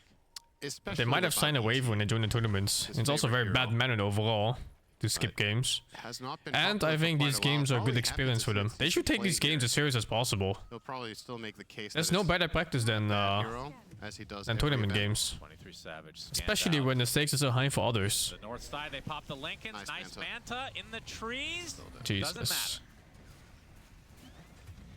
If you get doomed as Morphling, you just die. Plain and simple. I haven't played Dota in a while, so I don't know what the scrimming scene is right now. Donkulous lead now. But when I played Dota, scrims against teams were Hard to fucking see any light nightmares. at the end of the tunnel for Aurora.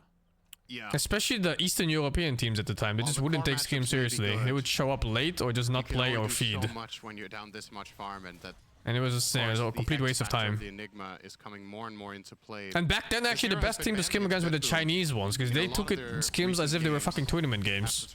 It's crazy. On Aurora, opt to let it through.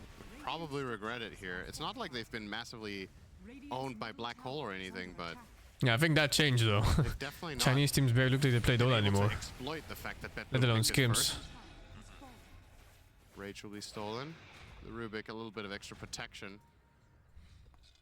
We're not really able to find much initiative. What a quiet Primal Beast game this has been. Like, this hero, we've seen so many games really take over. He's 2-0-3. Like, it's not like he's been feeding or having a bad time, but... How has he not died yet? That's actually crazy. I mean, largely it is because Aurora, for the most part, haven't taken too many decisive fights where he really goes in there and commits fully. Yeah. Most fights have just been like a pick-off. Chinese team was the best at the time. I think it was DK. DK, IGVG. Those were super strong at the time.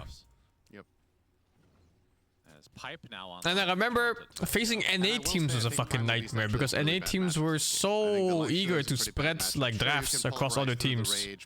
They would like play against you and tell all other teams what you played. Yeah. The Pango is tough. Fucking NA teams, man. We completely stopped playing them at some points. The Enigma, it's a support, it's a problem. Well, we'll see. This is an important moment for Aurora. Jabs gets the BKB off with the Pulverize, and Fest comes out from Nightfall, and now the focus is Jazz, but he has that Aghanim Scepter now active, as the Rolling Thunder will be applied just for the Primal Beast. 23 Savage, doomed again. It's only a matter of time before he drops. Jabs in the corner. What happened to Chinese teams? I think they just stopped playing. And also, there's a new law in China where kids can't play games for more than 2 hours a weekend or some bullshit like that. Or 2 hours per day? I don't know what it is exactly. But it crippled the entire esports scene there basically for young and upcomers. I think they get mid-racks here. Definitely. Maybe they even get 2 lanes. They push pretty quickly. Yeah, only for kids, but you know, it's kids that become the next pro players. Look at Europe right now. There's a bunch of fucking rank 1s that are 12 years old or some bullshit. Is that a myth? No, it's not a myth, dude. It's a real thing. That is 23. But even now, there's a lot of like 18, 19, 20, 21-year-olds that are playing in these teams. Even right in front of us now, I think. Some super young players in there. And it would have been the same for China, you know? Those players that are 15, 16 that started then, they would be now some 20-something plus. And all of them are completely gone since that thing got introduced. They just never got the chance. I'm not sure if that's actually what you want. 22 Savage goes in very deep. They pop the Lincolns again. Black Hole applied, and the damage is too much. 23 Savage dead again is a beautiful blast off onto several heroes. A stolen Black Hole onto 4, but your damage is no longer there as the GGs come out. And BetBoom stomped their way through game number 1. The biggest highlight of the game from Aurora is in the last 3 seconds. A nice Black Hole into GG. Yeah, this game was pretty much over from laning phase. What can you say? That just did not work. I think when the morphling lane failed and they didn't get a snowball, if you're gonna pick like this, the ogre. lanes need to go better. The early mid game needs to go better. Thank you, Kokoro, for the 12, the Gulip for the 20, Utility Nuri for the 51, and Arion. Iorion, thank you for the 19. Finding a lot of success with. Yep. This seemed too easy, and based on what we saw from Aurora yesterday, especially in game 1 against Falcons, when they had some of these heroes and some of these matchups, SAA scene is dying because of mobile MOBAs? I don't even know what SAA teams are, besides Aurora here. Yeah, Nightfall going Like, click like on this, that's showing like a list of SAA teams. Pressure on him. Yeah. They never tried to go for a kill for whatever reason. No. But either way, it's still a best of 3. maybe here. Takes game 1, and they're 1 game away from Never mind. top 2, Sheever. I say left, I'm like, what direction? Yeah, what a Malaise. game! I will say, BetBoom. They check looked qualifier? Good, but more so, maybe Aurora did just. Where do you check qualify specifically? Like here somewhere? Yeah. Oh, from here This maybe? Morphling game was rough. I said at the start, he's just gonna get doomed and black hole all game. As a carry, like, I get like anxiety just loading into this game, thinking like what my future is going to entail. Oh, I can see if it. I'm 23, and yeah, I think a lot of other things had to just go right for them. Yeah. So that if they do use all their spells on him, there was that one fight where he actually Lincoln's Lorinov right before he got doomed, which is a sick I have play. no idea who And like this then team is. Black This Hole one, this didn't really have one. much effect, and Rubik stole There's both of some them. names here. And they still lost that fight due to Yeah. lack of detection on some glimmers and some amongst other things. So when that happens, you kind of just know the game's over if everything goes picture perfect. There's like And you 3 still known get teams, wiped and that's anyway. it. I think the very start of the game, even during the draft mirror, you were talking about Save and his techies, and I feel like the jumping out of the trees. Dota has become more complicated for Generation Z, or maybe Generation Z generally dumb. You don't know? Yeah, I think you don't know. Yep. I wonder, like, It's a how do you lot of come to these breath. This game was conclusions? so darned exciting. Darn. Is what that was. How do you but ever come Rose to played these a really conclusions in your incredible whole lane life? phase. I mean, It's absurd to me. every time I see him play techies in this tournament, he just handles whoever the carry is. And honestly, BetBoom are such a strong laning team that if you concede the laning stage, if you lose even slightly, that net worth lead will continue to build throughout the entire game. I'm no longer out of breath because the excitement's run out. Yeah, you're critically analyzing this game now. I'll just say about Lifestealer, because I get to nerd out about him rarely because the hero's not often meta and he's one of my favorites, that his laning stage is the most important thing I think to address. So it would have been cool if they had maybe rotated the primal. You think to it's mid safe and to say put the people are getting Razor, like a lazy about learning this Slardar complicated off lane game? that's just kinda meant to No, make I don't Nightfall's think game so. hard, because I think that's just when I'm something a you pull out of carry your ass and when you I'm say it gonna like have a that. tough game, I'm just thinking, How do you tough compare is the it? game gonna Who be did you for the ask? enemy How many carry? people did you And sample? in this case, they had Okay, just say Razor, something and like Morph's that. also a good matchup against Lifestealer. But even though Nightfall's theoretically countered in these fights, he Is was it still so allowed to have random? a really good laning phase. He had Armlet Radiance at like 18 minutes or something. Yeah. You were asking about his items, and you're like, he already has. You his raise Radiance, and it kids? was, like, I mean, how is 17 minutes or that something. representative for I think everything that's a you've said? situation where, like, 23 had a hard time fighting, and same with Nightfall, but the map felt very free for Nightfall to kind of just run Ain't it, wherever he may dude? please. It's really hard to take fights when your team is playing at a net worth deficit. And even if you have the tools in your arsenal to take those fights, you still I can't think really pull it people off don't that play well. Like Dota Brian, you simply mentioned because the it's fights not a when new you thing stole right both now. Blue and Black And Hole people love to lost. chase after new And that's things. just because they couldn't really take the fight to an area where they had a sentry ward placed, because Hype is a big motivator. Where the team was the lower net worth. I mean, everything went well there for them. They linked All into the that's Doom. game. They Yeah. stole the Doom. They stole the Black Hole, and they still couldn't pull it off. And just because BetBoom really excelled in that laning stage, the way that I mean, they're hungry for their 2-0. It feels like today they brought their A game, while Aurora's didn't even look like they were trying, to be honest. To be fair, they're playing for nothing right now. Yeah, yesterday People are when we just saw them people, man. play, obviously, there still was a lot to play for because they still could get a lot more points and money out of the group stage because they lost the series yesterday. There's nothing to be gained for them anymore. We'll see how things obviously go in game number 2, but before though, I am curious to find out which 2 players Purge chose for his Acer Predator head-to-head.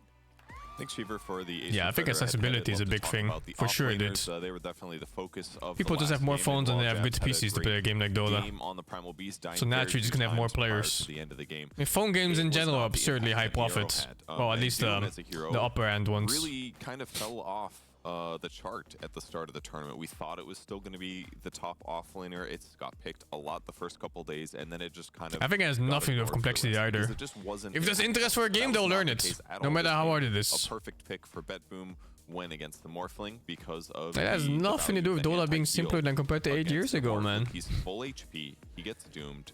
There's 2 spell follow-up, instantly dead. Like, the only solution basically would be heavily strength morph before you get doomed, which is not easy to do. 23 Savage did have a great performance here. FGO's They top had earner of all committed so time much was pressure on FGO. Lorinov that at that point that looked likely they were going to doom him. I feel They like did I've get the heard Linken's that block there, which gave him some before nice from somewhere. team fight impact. But this was like the one good fight they had, and they were already behind by 9. Fate and Order. Oh, I see. Yeah, Oh, I've gigantic team definitely fight heard that one impact before. I think there Leah played that for before. Doom. Miero playing that this game, and yeah, Jabs just didn't have the same impact, but he didn't have an easy like I cast this on. Kids want easy things right now. With the, I just the don't Doom think being such a that's heavy true. counter to the I think Morphling, it's to just the point where- exposure. Well, you're saying that Doom is not super popular, but I guess against Morphling, he always is a threat. Do you feel like if you're planning on picking Morphling, should Doom be preemptively banned, or should you be able to pick it at a point where you can protect it with that Doom ban? Because it just seems... Dota is not dying, no. Dota has been stagnating for a long time. If you go rock, paper, but that's not a bad thing, because it's still a very popular game. It is, yeah. It's hard to the morph scissors. Whatever. Rock, paper, scissors. It's a difficult game to analyze. Yeah, that would have been a potential idea in terms of banning. They picked Morphling after they picked the Primal Beast. Aurora picked it at 16. Yeah. And then they picked Elder Titan with it. And then the last pick of the second phase, BetBoom just grabbed the Doom. They're like, okay, well, there's the Morphling. We grabbed the Doom. So it might have been one of those things where they picked the Primal. They saw the Techie's Lifesteal response. They're like, Lifestealer? Okay, we can beat that with Morphling. And then, bam. It comes out last one. It's really hard to protect your heroes in the middle phase of picking. Well, then you should pick Morph if they're still Doom still. Oh, so then they should just pick a carry that's worse against Lifestealer? Yeah. What's the trade-off, Sheever? It's hard. Now, what would you rather have? Dota was really famous in 2014, but not in Western Europe. It was really popular in like Eastern Europe. He just got blown up and a bunch of SCA countries. And NA too, actually. It was really big in NA for a bit. And it died super fast too. You just don't have a game. Just don't get doomed, Sheever. Now NA Dota doesn't exist. Than your opponents, which was not the case here. We know BetBoom is the better team than Aurora, but Aurora is close. At least we have a nice data point for everyone at home. Don't pick Morphling against Doom. It's going to be a bad time. Lessons learned today. Let's find out what lessons will be learned today as well in our next game.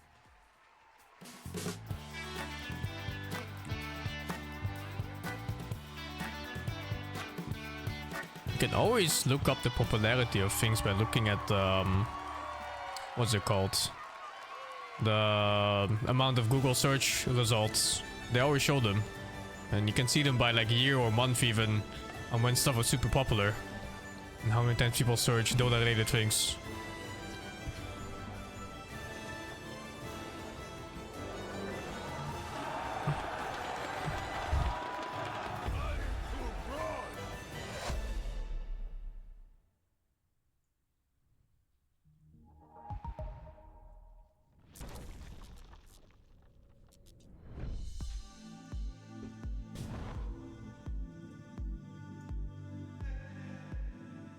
I get the air and veranderen into one of tier 3. Salute to you too.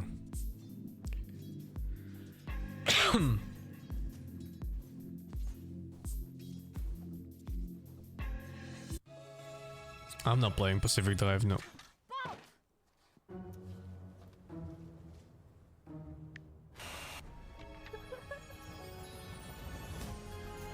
Beetje privacy? Ik kan het. Gamma. Do you know why I selected you? To crush anyone who makes you weak. Anyone who dares insult me or my country shall feel my fury. Yep, good.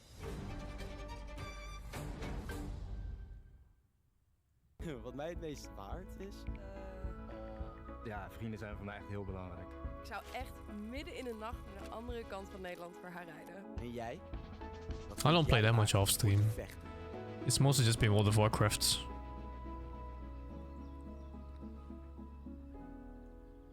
I have not looked at Dune Awakening. Indulging in our velvety vanilla ice cream, thick, cracking chocolate, and roasted almonds, will you know that like a Magnum is not Magnum. Stick to the original. Magnum, true to pleasure. Nieuwe Axfine I'm 100% fluent in Dutch. I mean, I've lived there all my life.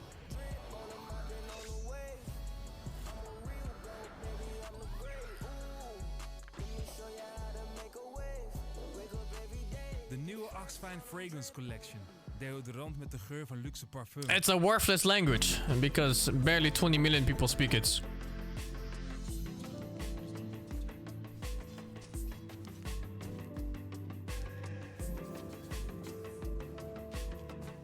And everyone speaks English anyway.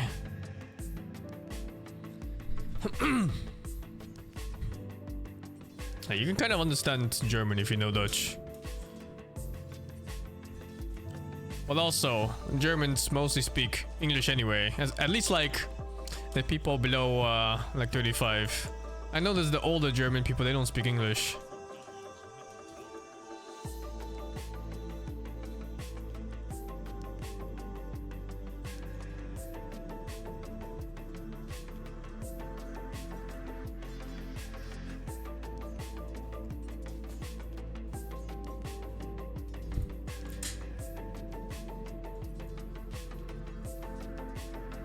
Everyone knows English in the Netherlands, yeah. It's because a lot of media in the Netherlands is not translated. Oh, sorry, translated but not dubbed.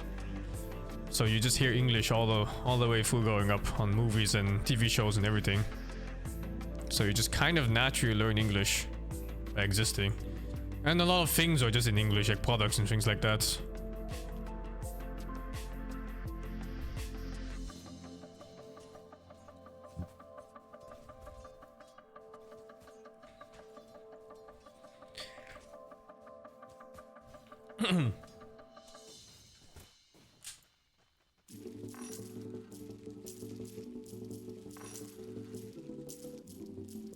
Taught me English. I learned English from games and TV shows too.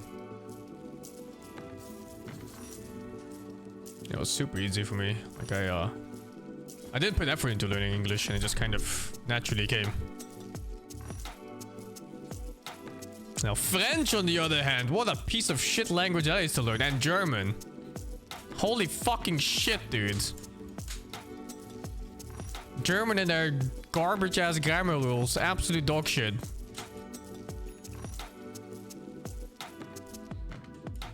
French and their fucking counting is absolute bullshit.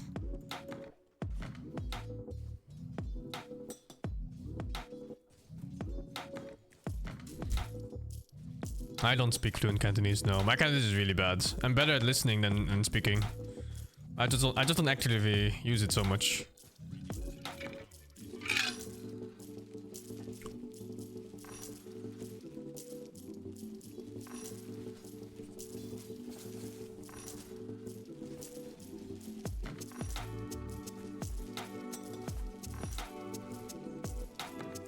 Dutch is similar to German in a way that the words sound similar, but the grammar is not the same. And German words, they... How the fuck do you say it? It's like the past tense and future and everything. They're super fucked up in German. Also, possessive words of like his, hers, and everything like that, you know? They all have their own little words that you have to specifically use for every scenario. They're fucked up.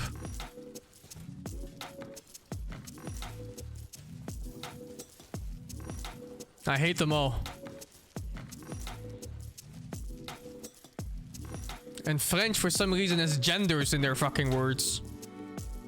So you also need to know where they have to use like le or la or some bullshit. The fuck are you supposed to know that a table is female? Is table female? I don't even remember properly. But yeah, you just have to know.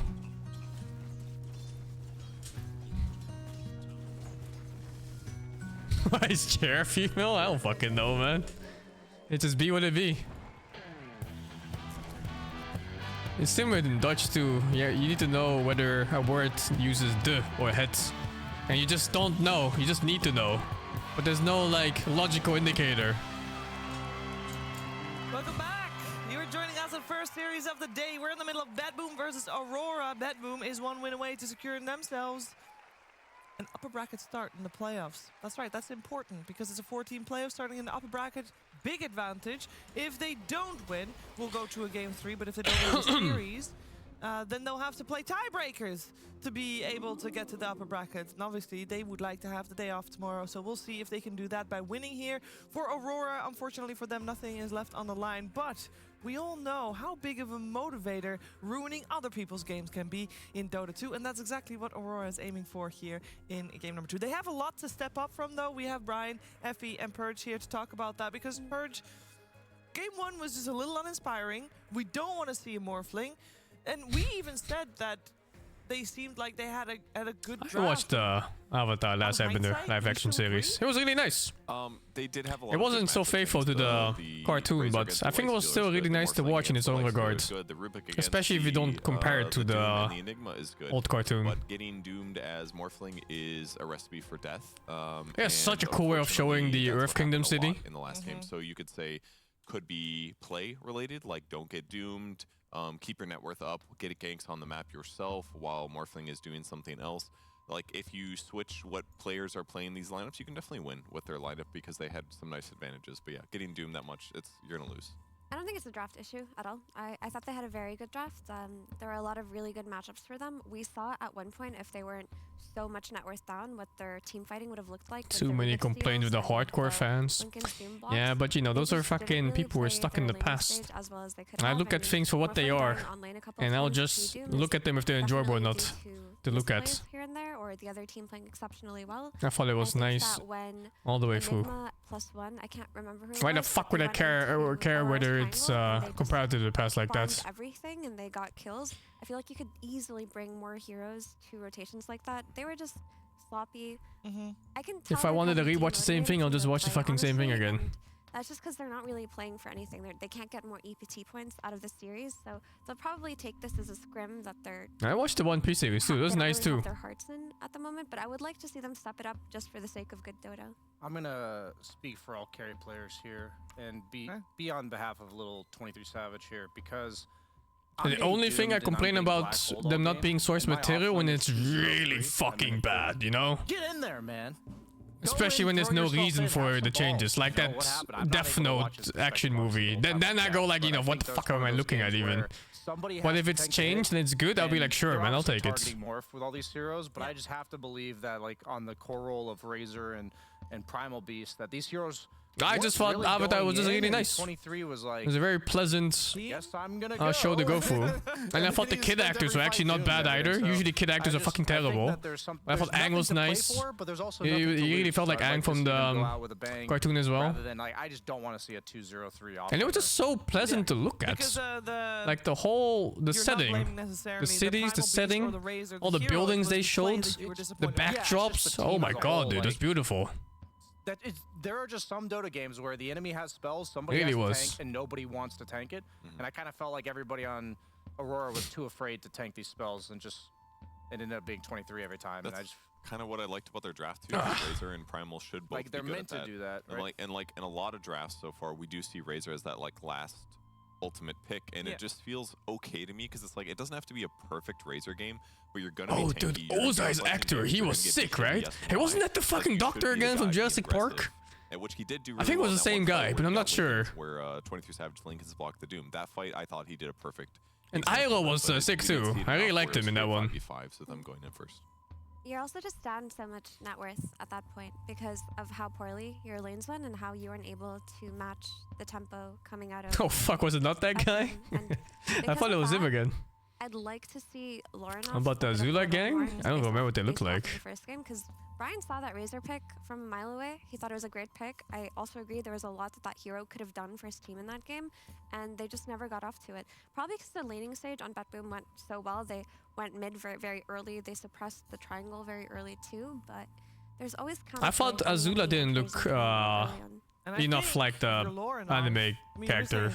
You know, Aurora doesn't have anything. She looked fearsome as a kid in that show, but she was just like a random chubby kid in the live action. It's like, oh, okay. They crash, and it's kind of whatever. That's what's happening a couple times now. So we'll get that fixed up very soon. But what I was gonna say is for the team Aurora, there's nothing to play for. For Lorinov, who's here as a stand-in, Brian, this is like a sales pitch. Yeah. I mean, if he's making his like YouTube highlights to send out to the other teams for his resume, this is not the game I would send them. No. I just feel like he had a really good start to this tournament. Like I thought, yeah, they had a good group stage. Yeah, they had a fantastic group stage. And I feel like they've had glimmers of hope in group stage 2, but I feel like it's just kind of tapered off over time. And I think that these type of games that you're playing where things aren't going so hot, a lot of people are eyes on you thinking like, is this going to be the guy that elevates his play and says, you know, where's the rest of my team? Come with me. Do you prefer PvE or PvP games? I like both. I guess I prefer PvE. I'm not sure. At the end of the day, Dota's a mental game. We've said it many times, and it's hard. I don't really care about the genre now that I think of it more. I just play whatever is good. Swag when you're 0-6, but I think it's something to be said a lot about the player, especially if he's standing in. So I'm looking forward to seeing what he's got for us in this final series, perhaps final game. It's very easy to look good in the winning game. It's a little bit harder to look good in a losing game or in a game where the team's not having a great time. So I think that would be really good to use on your resume if you show that you know this game we're doing rough, but I did my job and against everything went well. And yeah. Against BetBoom, indeed, is one of the top teams of the tournament right here at the moment, second place in the group stages. And we are in the draft of game number 2, of course. BetBoom will be on the Radiant. Enigma band. They're done that bullshit. First pick to Aurora, meaning overall last pick for BetBoom as well. Does that mean 18th for Aurora? Yes, it does. Yes, it does. Yes, I didn't watch Dragon Ball Evolution. Evolution. That's a very important pick, right? I feel that's one that I saw like the first 5 seconds of the trailer, and it showed Goku in high school in like modern times, and I was like, I'm done already, you know? Like I don't wanna. This is the strongest I never want to see in the this. draft. The meta has not changed that. On the 18 pick, you can counter. That's good enough for me. You see from your enemy team. More than enough for me. At the picking stage, so you can't get counterpicked, and you can protect it with 2 bans. So typically, for teams that have win condition carry players or win condition mid laners, the 18. Yeah, I thought that was a parody as well, they can catch them off but it guard was. with a morphling versus no stun. It was when they real. catch them off guard with a faceless void. When they catch them off guard with the storm spirit on 18. Well, there will not be a position 5 Terrorblade. Unfortunate. I know everybody's sad about that. But we will have a BetBoom running it back with the opening of the Sven first phase. I thought, Brian, the start Sven first pick against Mars first pick. Yeah, I don't know. It's weird. It's This is weird such how a this works. popular I don't know if it's exchange. happening in scrims or continued Was experimentation. it an off season? Like, No, okay, maybe dude. Sven It was a first round movie is made by that viable. We just guy haven't whose name that no properly one can enabled it yet, pronounce. but The M. everybody is- Shalalalan. Who's done this? It's failed so far, and He made I'll be like honest, as 3 like good an mystery analyst, I'm not gonna movies, and take this then game he as just started pumping out indication of crap whether or not in the rest of his it fucking really life. should work, but at the same time, I am curious to see, like, I'm going to compare this to what BetBoom did last time. They did this, the opening pick against Team Spirit yesterday, and just compare and contrast, right? Yeah, it was versus Centaur. I still think there's a strong case to be made for first phase Sven. Yesterday, even though it happened and the Svens lost, it still looked competitive. If it hadn't looked competitive, Yeah, you I would saw say, error, right? Yeah, I would say completely scrap the Split was idea. okay, actually. I actually remember if watching the- that. If the offlaners are It's being a bit first weird, phase though. and you see them get But first yeah, it phase, was nice. there shouldn't be a reason why you can pick a carry that can, you know, is going to come out of the lane with a net worth advantage and you know is strong within the meta. And I think teams just want to build that draft advantage for themselves where they don't have to worry about their carry. I later didn't on watch in the Dune draft. 2. I didn't So even it watch is Dune worth 1. trying. I'm waiting for them to be But is on this game Netflix, going which to is be maybe indicative never. of how good it is? I thought yesterday versus Team Spirit, we learned a lot more about this Sven coming out directly after an offlaner. But if Aurora continue to play like they did in that game 1, I don't think we're going to be able to. Dune learn 1 is that on much Netflix? from it. Oh, then it might be here soon. Fair enough. Because it's not on mine yet. But I you've actually got looked the for it like Mirana yesterday and the because someone Techies mentioned Dune back, 2. Those are 2 very popular supports. Oh, for the 1st of team March. Of BetBoom, so they'll have to go somewhere else with this. And Medusa banned by BetBoom. Fucking Netherlands Yeah. Netflix, man. Specifically, Whatever, Medusa, dude. one of the I'll bad wait. matches for Sven, BKB piercing, disable, and an AoE. Usually pretty good against burst heroes, Medusa is. So You know, Japanese Sven being one of them. Netflix just gets like all the anime. Dying here. It's one of their preferred supports. It's maybe For not some great reason, matchup, like nothing else safe gets it. lane, It's just but Japanese good against Netflix. Mars, Toronto Sven's Tokyo okay with plays it. Undying. It's he's like a fast movement speed hero, so he can like help Undying with his tombstone and has a stun. So Seems like an OP. You can war cry them zombies. True. They run faster, still die in one shot. They just go Crystal Maiden. I would say Crystal Maiden. Crystal Maiden. It does have English subs on Japanese Netflix. Tend to go for if they're picking their 5 Somehow Japanese Netflix has English subs, and when I try to watch Kingdom anime on my Dutch Netflix, I get French subs only. Crystal Maiden with Sven. What the actual fuck? But she has 2 CCs that he can play on lane. I was gonna say, with and a later. 3rd one. So it's definitely, they cover each other's bases very well on the safe lane.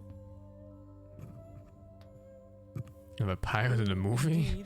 I mean, maybe in the How's past, Aurora but gonna these days answer I'm too this? Will lazy. They want to pick themselves up a support at this point? Yes, they do. Way too We're going lazy. back for the Phoenix If it's not on Mars. Netflix, I don't We watch. know Ollie It's that plays easy it, for me a now. lot, and he's been very comfortable on the hero. Gives great team fight potential, because that's the combination. The Mars can protect the egg if he wants to. I like it, and Sven can certainly kill the egg, but he's not exactly the most preferred carry to do so, since he's got to get in melee range, and a lot of times he's gonna have obstacles on the way.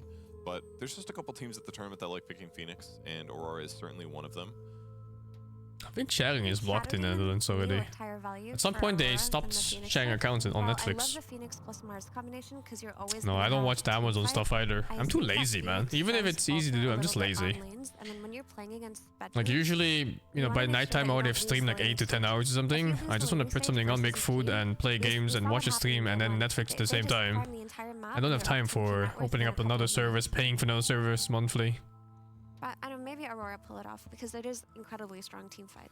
I think it just might be a player preference thing. Like, I think Shadow Demon has proven time and time again it can have insanely high impact, and I agree with everything you said. I just think here it's more of a comfort zone thing. And I do think Tusk is a bit strange because you're likely laning the Phoenix with Mars. You usually do range melee, and so Tusk sets up for like a ranged carry. And most ranged carries, I wouldn't pick into Sven other than Dusa. So I'm kind of curious what they're going for.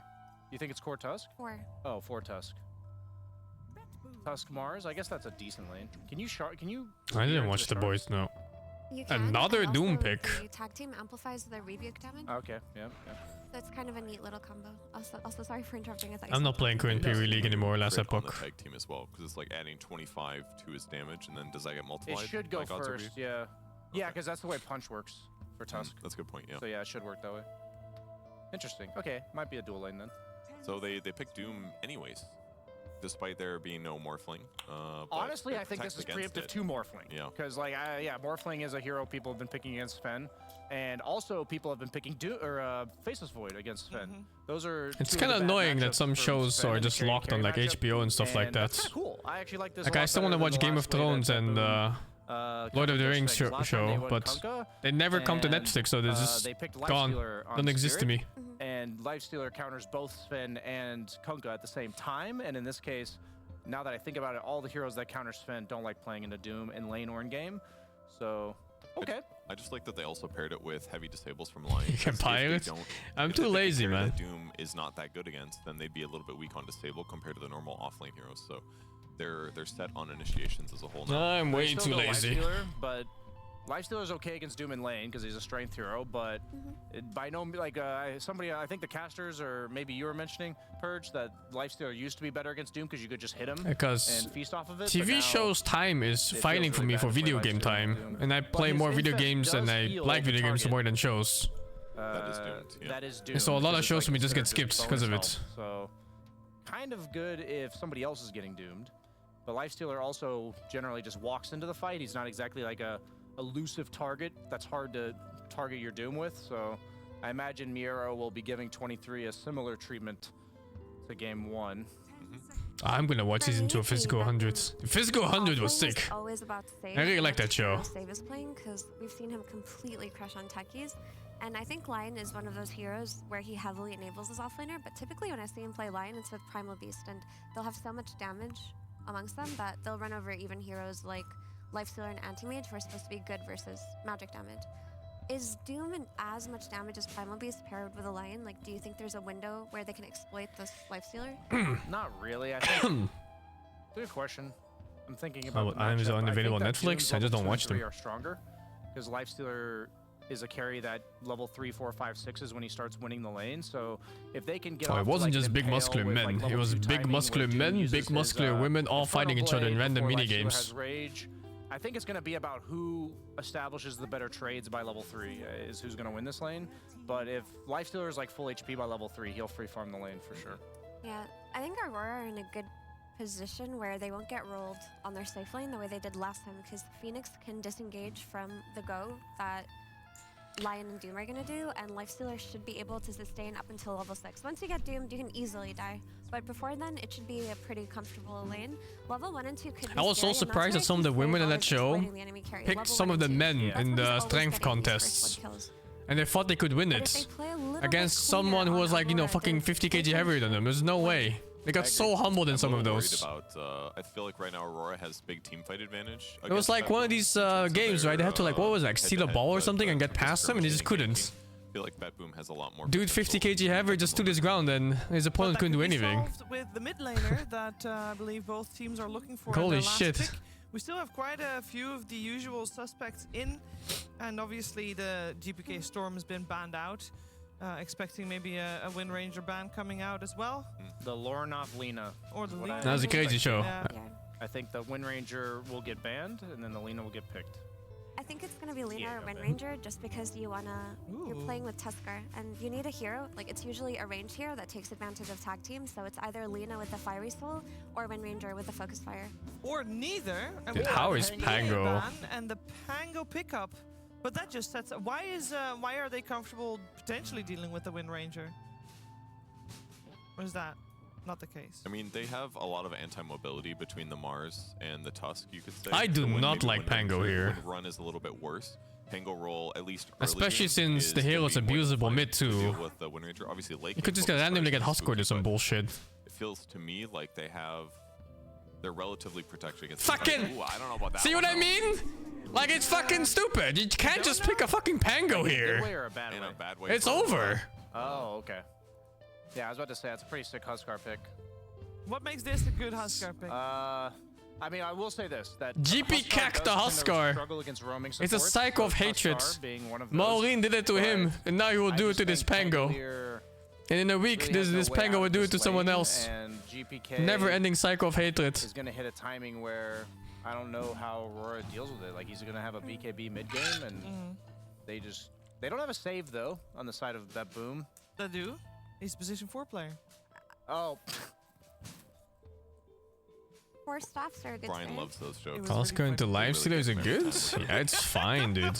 But the thing, when you pick a Huskar, you don't care about any other matchup except for the one in your lane. Because your goal is to win your lane so fucking hard that no one else gets to play the game. Versus roaming supports, but I do think that's where the strength of Doom comes in, because we know that as Like, it doesn't matter if you're facing a counter matchup on the carry. Anyway, but that hero is good You to just be left snowball. alone. He'll just They will devour, never play their support, game. you And know, that's the wait for stat, the of waves to course. come back, and It could because of fuck this, up. at some If point, the Ryan Huskar will messes speed up, to say, play around the Huskar. arm the toggling or Also, dives Shush toward or Pango something. in lane, and once he gets a And then, of BKB, course, they could it still doesn't really lose. feel like there's that much they can do against But him. yeah, Because if it's BKB in is his not care about hands. the arena, he's gonna be When a able to kill Huskar the exists like Phoenix that, you versus play his for enemy team. mistakes. So as long as Because they you can know your cover his Pango is top lane, jungling they level can 2. easily win the game Good fucking luck and have I fun. also think Doom versus Lifestealer, Doom eventually One thing they do have in this is Tuskar. You have a Tusk support, and that one can punish an aggressive Huskar in laning phase. But yeah, doing that will mean your offlaner will suffer because your Tuskar is spending time mid instead. Doing like Sunray, Mars ulti plus Egg. I just feel like he's gonna have. Wait, wasn't this opposing team? Through the early game. It was Pango, Tusk, Lifestealer, Phoenix, Doom. Pango in that last Yeah, it phase was, I think. over A typical carry from mid laner to take them into the late No, game no, it was was a little Mars, bit not suspicious Doom. in my opinion. Doom was another By team. picking Pango, they're just doubling down on, we want to have better team fight, we want to have infest bombs on this Pango, we want to roll on the arena, and we want to win those, but that's not going to be enough, I think, to take them to the late game. Yeah, fights are naturally going to go long now, and when you're dealing with heroes like Doom and But yeah, the Huskar, point of that's Huskar just in a not draft like the way this to is to go. just I would win the prefer lane. first damage win Hopefully you leader don't myself, throw so your we'll see. lead, Hopefully Aurora gives get them a fight. Roshan, Let's and then see finish if the fucking Aurora can game. give BetBoom a fight, or if BetBoom will secure their top 2 spot here in the group stages for DreamLeague Season 22. We're heading over to our commentary duo of Sunsfan and Sinre. Not feeding is pretty hard. I think Huskars, they always have this tendency to feed after they win the lane and get a Roshan, and they go super deep. But of course, these are professional players, right? It is GP Keck. He would never make this mistake. Huskar last. When Huskar gets ganked, he is facing a Tusk. And like I said, Huskar is a really strong ganker. Don't worry, guys. Especially that's first. not the game. That is the Dota 2. There we Oh, go. okay. I scared there for a second. Yeah, it's a super strong ganker for level 1 to 3, because level 2 tag team and level 1 shard is infinite damage and infinite lockdown for these levels. It seems like every time. I don't know if that's actually true with the actual. And record if is, Pango but does not get help, he is leaving the lane at level 3. You can try to nuke a little bit at level 1 and 2.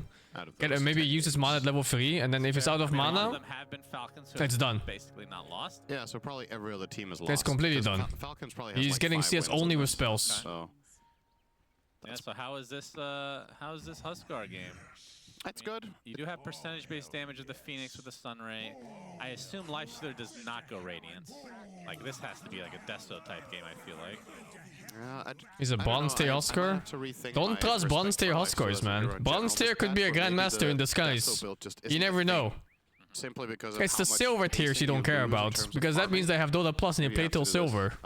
This build in basically every game. We'll see if people deviate from it later down the line, but I don't think. Maybe this is the game that they do it. You're right. It could be. GPK will be playing Huskar against Pango. This is a good Huskar lane, obviously, and it's also a good Huskar game. One of the better heroes that you can have for killing Phoenix Egg. Huskar gets extremely high attack speed when he drops low on health. I was so surprised when they picked the Pango last pick, and there was still an available last pick for the enemy team. And the Lifestealer matchup is also kind of. It's a reason why people don't pick Storm, for example, until they see the matchup, or at least have like a backup plan. Like sometimes you see Storm picks early on with mana batteries and stuff like that. A killer pick last game. Yep. And it still looks pretty good here. Against that Lifestealer again. Yeah. Well, not again for this series, but Not we have Boba? seen an interaction. I don't know. Yeah, so last game he was against the Morph, which I would say Storm isn't always good in every very patch. early stages of the lane is harder than Lifestealer. This is an easy lane matchup for Doom to begin with, but it gets increasingly difficult as Lifestealer gets levels, like level 3, I think 4. Viper can do okay against Husker, yeah. To swing, especially if Lifestealer gets early phase boots. You'd have to ask a proper Husker specialist for all the Doom matchups, has though. a better time against Lifestealer because I just know, like, these melee ones, especially the ones that are squishy, they can't do fucking shit to Husker. Even the pseudo-melee ones, like Storm Spirit. Because Storm Spirit has to walk into the creep wave, right, to cast his Q, so he's like pseudo-melee. And Husker loves that shit. Every time you go for one Q, he just throws like 3 spears and you lose 200 HP. I don't mind him. It's game over, man. I think this hero has been hated by a lot of people forever because they feel like it's so unfair that this guy presses one button on you and you can't do anything for 16 seconds. Which, yeah, but remember when Bloodthorn Oh, that's good. used to mute He stole the wave. Oh, yeah. It's very good. Orchid. Wait, what was it? What was the... Wait, was it Bloodthorn that muted? I just said, oh yeah, instantly, but it was Nullifier. It was Nullifier, yeah. you get Orchid and Nullifier, and then you have your own Doom. Yeah. Well, that Doom you had to pay for a lot. Yes. And it was 5 seconds instead of 16. At some point, Oscars is gonna go behind tower, I think. And that's the last 9 CS the Pango will see. The shards, taking some tag team damage as Jabs pushes him out eventually with the rebuke. And Oscar needs to have his TP ready in mana. Yeah, I've seen a lot of Sven. There's gonna be a possible Oscar kill coming in like the next minute or so. To the hero, probably the best that we've seen. In fact. Yeah, I would agree with What that. heroes okay against Oscar mid? I think one of the most two. long-range heroes will be fine. Like if you think like say Lina or Viper or I don't know like fucking Razor or something like that, they're all like kind of fine. The relatively There's no small biggie. sample size we've had. Void does require... Just not Pangolier, you know? Type. Yeah. Pangolier's anal sex. Truly turn in his favor, but then you can say that for about any... Hey, look at this shit. Void against literally anybody. As yeah, top 3 CS already in the game for BetBoom. Very early on, but kind of expecting that in the mid lane. Wise can spear back a Husker, but it's not a comfortable matchup. Impale. Because a good Husker is not gonna get speared in the tower like that. Oh my god, dude. We'll get it with the Scorched Earth. Dude, Save is so good this tournament so far. I feel like he just does well more or less every game. I think we've seen 1 or 2 games, perhaps, out of all of them. What the fuck am I looking at? Yeah, he really stood his ground. It's like, we can take you. No, never mind. Imagine he's fuck? just played great for like 5 games in a row, and the one time I pointed out, he dies 2 seconds later. I have powers. You do. I really do. If only I could use them for Oh, good. he but got 1 unfortunately, CS. Feels just good, make man. Players die in a video game. Just... Yeah, you have been choosing China to win every tournament for the past few years. That is incorrect. It's pretty true. That's incorrect. You've tapered off a bit recently because you know it hasn't worked out in your favor. Well, by that logic, shouldn't the other teams start winning then? That's true. We'll see. Every team should have a Husker or a last season. picker. Have you seen GPK play Huskar before? No, I don't think so. I'm gonna start practicing Husker. I'm done with this shit. Oh look, the Tuskank at level 3. Let's fucking go! Yep, gets off a nice disarm here. Toronto Tokyo coming in with the frostbite. Oh, they got him! Oh, thank fuck they got him! To the swash. So good rotation from Aurora. A bit slow on BetBoom. Kinda just on that TP. gets stuck inside those shards. He can. They should have been wary of it much earlier when Toss didn't show bottom. Right now to survive. Yeah, that was super close. That's way too close. It was like 50 HP away from just Husker killing both of them. Trying to go on top of 23 Savage against pop the Fairy Fire to survive and save. Will die instead. Oh, the perfect Tusk rotations. And Pango died mid.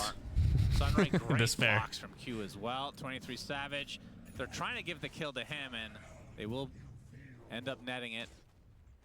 So, extremely good rotation from Q, finding kills in 2 lanes. In the meantime, GPK gets an immediate counter kill in mid. So, back in complete control. Yeah, 32 and 16 to 14 and 3. Not bad. Not too shabby at all. As the Q, he's not done. The with fucking his village. Ollie coming in with the Sunray as well. Inner fires there. Toronto Tokyo He might be the sacrifice. CM cast a taunt. What can you do? Taking a bit of those spells for GPK. Yeah, now with those level 3 burning spears, I mean, as a Pango, what do? Do you just have to partial jungle? Yeah. Just wait for the creeps to enter your side of the river? I mean, either that or you keep doing what you've been doing so far, right? Which is calling supports to you and putting the pressure. As GPK is still vulnerable until the armlet comes out, at which point I think it's just not possible anymore to kill him, and that's in 100 gold, so we can start planning plan B. I mean, Laranov's game is honestly quite good for the matchup, I think. He's 18-3, which is obviously a terrible CS scoreline usually, but he has 2 kills. He's now farming a double stack of jungle. He's level 6. Like other games we've seen, the Huskar mid, the Pango at this point would probably be level 4.5 or maybe 5. Yeah, that is true. So they've done a good job bringing Laranov into the game, and he needs to pay it back, because obviously when you're rotating your supports this much, it will cost elsewhere. I say that, but Lifestealer and Mars are fine, so maybe not. Maybe it's all okay, and you've already stabilized your mid lane very well. He is bottom of the cores in net worth. 18-3 versus 41-90 isn't that bad if you have 2 kills. And this is, as we mentioned, a very bad mid matchup, so a good result. Right, like, he's actually not doing bad though right now. 3k net worth versus 3.8. Maybe it comes into play later. That's 1,000 gold better than I expected he would do in this. But he got ganks though. He had the whole fucking village show up. And now the counter village is here. And it will be bottom. It's a shield rune, which... No, Huskar's picked into Pango. Very good pickup for Lornoff. Mero getting forced out a bit. Okay, so can you get stunned while life breaking? I can't remember if they changed this or not. You cannot. You used to not be able to. They haven't changed that. Yeah. So if you get the Ags, it actually is a pseudo counter to Rolling Thunder then, right? Yes, you should always connect on the Pango, if that's what you mean. What do you mean by connect on the Pango? Even if he's in the roll, you still hit. Yeah. And since he's taunted, he can't turn direction, I think. He can't do anything. Yeah. So you'll force him the to continue fucking rolling village. The way that he is, but because he can't attack you, he'll still roll. Oh shit, that's done. As TP support's coming for Miero. GPK showing off his life break, but is Fast is gonna keep dead. his teammate alive, and GPK is the I one to think fall he instead. might not be a Huskar player. Continuing to And be that he's a used to proper Toronto bronze Tokyo's tier. demise. A great turnaround there from Aurora. That ain't it. Great aggression, I should say, is another Impale coming Actual out. bronze 5. That's already for the Huskar, Cinderin. Maybe not a Huskar player after all. I mean, he is... For me, this mid lane is now a loss for Huskar. A significant one, even. Because when we talk about winning and losing a lane, it's not... Okay, that's a dead Lifestealer. I mean, we weren't talking about the Lifestealer here, no. But still. Didn't curse that fitting. one. That's not on me. Not this time. Well, they're going to get Ollie potentially. Just fly away. We'll survive. Both mids lost? No, in this case, Huskar lost the lane. Yeah, understandable. He was fine. Huskar is a hero that does not scale super well with gold. He picks early, like when he gets Armlet BKB, that's kind of like the peak of his whole game. All the heroes will just get stronger with the same amount of gold, like say the Lifestealer. Now. Yeah. Now, obviously, this didn't all happen in the mid lane. A big part of it was the ganks, but this top fight is what really pushed it over the edge. BetBoom are not in a good Tusker saved the lane. Game. Huskar as a hero needs to play. Is Pango skill better? Well. I'd say Pango skill's better than Huskar overall, yeah. A decent degree in a game like this. And it's also teamfight impacts. You're playing into like Sunray, which is farmed Pango at 15 minutes does way more than a farm Huskar at 15 minutes. Will be dead here. Yep, first arena coming out from Jabs. And they have the siege still as well, so considerable amount of damage. I think it's just a big mistake by BetBoom to not secure Huskar's lane harder. They lost track of the Tusk, and that is not acceptable. The Tusk got a gank out that they did not expect. The level 3 gank. Yeah. Like if it came from a TP or something, I'd be like, sure, you know, that can happen. But he just walked from bottom to mid, I think. Or he TP'd mid and walked around, I'm not sure.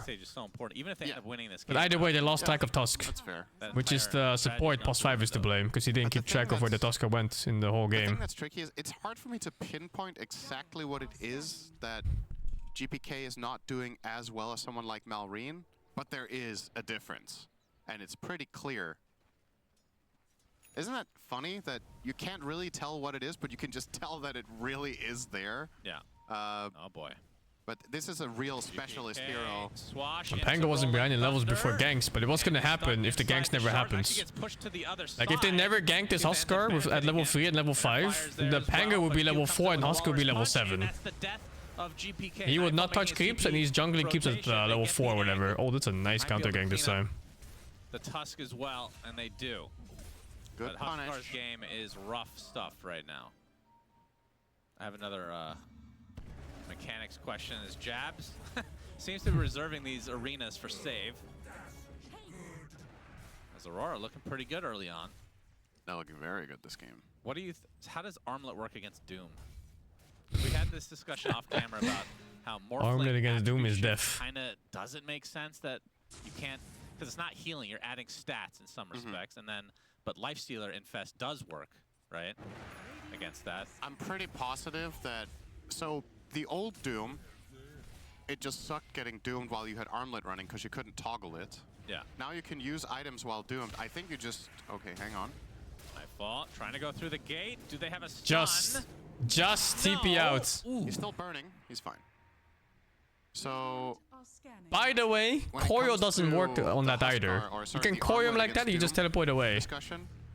I think if you're it's absolute horseshit. Doomed, you can just toggle it off, and then obviously it's just working like normal Armlet. And if you toggle it on again, TP with him, they should have. Yes. But imagine this now. They TP with him, right? I want to say that you and then he cancels last seconds. Holy shit, dude. Question mark? It's a 50-50. This is actually a really weird one, isn't it? Yeah. Because like you said, you would think it kind of works like it does with attribute shift. Yeah, Koyo does not have mini stun. It only leashes now and does initial damage. But for some reason, leash does not stop the twin gate teleport, despite it stopping like all movement abilities and stuff like that. Against the Doom. Yeah, Infest is different because I just put max health on top of you and current health. Jabs infested, has the blink. No one's really up here though. So will likely end up being a wasted rotation. I don't think Huskar ever skilled that much, man. Huskar has pretty much been like a cheese early game pick for the longest time. I don't know if I like this halberd here.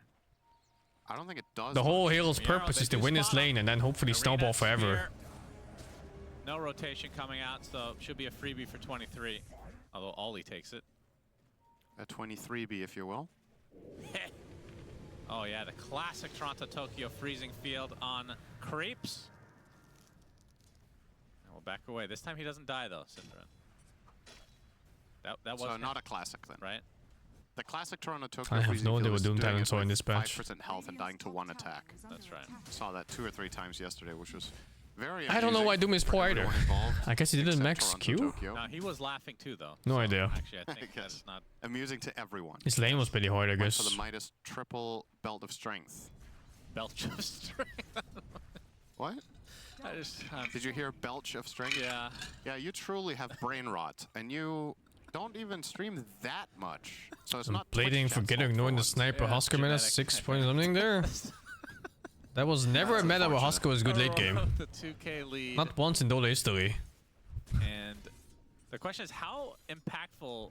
Even if it were meta, it was not good for late game. At least firsthand, how impactful is a Huskar that doesn't completely dominate? We'll see. I think his win rate is the perfect. I think he also means Stole Sniper. I don't recall any patch where Huskar was so meta that it was picked every game. Snowballing the other 5. Gets caught off guard. God strength.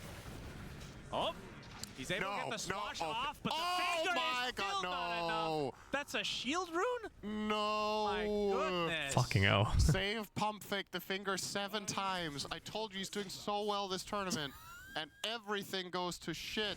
Oh. They could have killed him 100 times over here. 1, 2, 3. If he attacked him, he would have died. Oh my goodness. Oh my god, it just blocks the whole thing, huh? Oh, that hurts to watch. Is there any there's no reaction, really? Larnoff is pure business. Getting snowballed on. Well, Walrus punch to cancel here, and Q is the one surrounded and will be brought down. It's not much of a discussion for Huskar whether he's good late game or not. You just look at his skill sets. It simply doesn't compare to things that are actually good late game, like say faces voids. It's one of those things, damn it if you do, damn it if you don't. Because if you like the king of late games are the BKB piercing stuns, right? Think Magnus, Enigma, I mean, the stacks are nice, Faces Voids, like these are the absolute king. Even like Doom.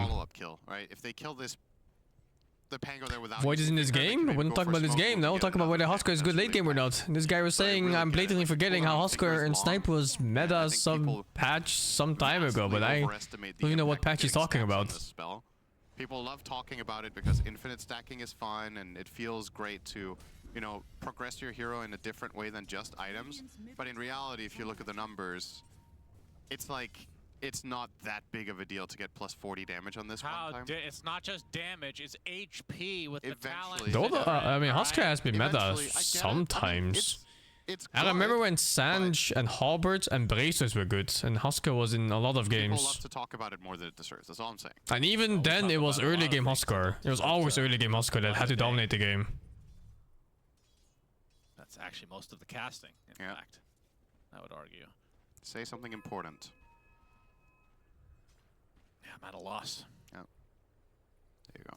Right. Back to the shit casting. I think he mistook it for the sniper troll one. maybe he thought troll was the Huskar. Different troll. Will Sven overcome the Lifestealer this time? Will it happen? Does feel like Lifestealer has had. And most importantly, will it blend? Will it blend? Yeah. What does that mean? You probably don't know that. You only watch movies. It's fine. They're both very angry. It's a very important reference to one of the best YouTube series of all time from over a decade ago. Red versus blue? No, will it blend? That's literally what it was called. I like the duo casting, yeah. It was a guy who put stuff in a blender to see if it would blend. Yeah. And it got increasingly absurd over time.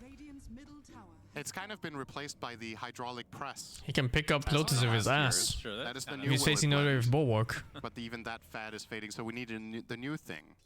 What would that be? I don't know. What can you ingest? That was the Tide challenge, I guess. Will it poison you? That's gonna fly well. Surely. Will you die? Yeah, that's the penultimate version, I guess. Amazing. That's where the coup de grace occurs, as we have a rotation now from Aurora. Is this going to be a smoke potential save? As the vision. Pump faking spells every time he casts it, though. Yeah, Impale into Hex, as Nightfall has BKB now. If he wants to fight. 23 Savage. He did opt for the Radiance again, so pretty much the same build. So many targets to focus for BetBoom.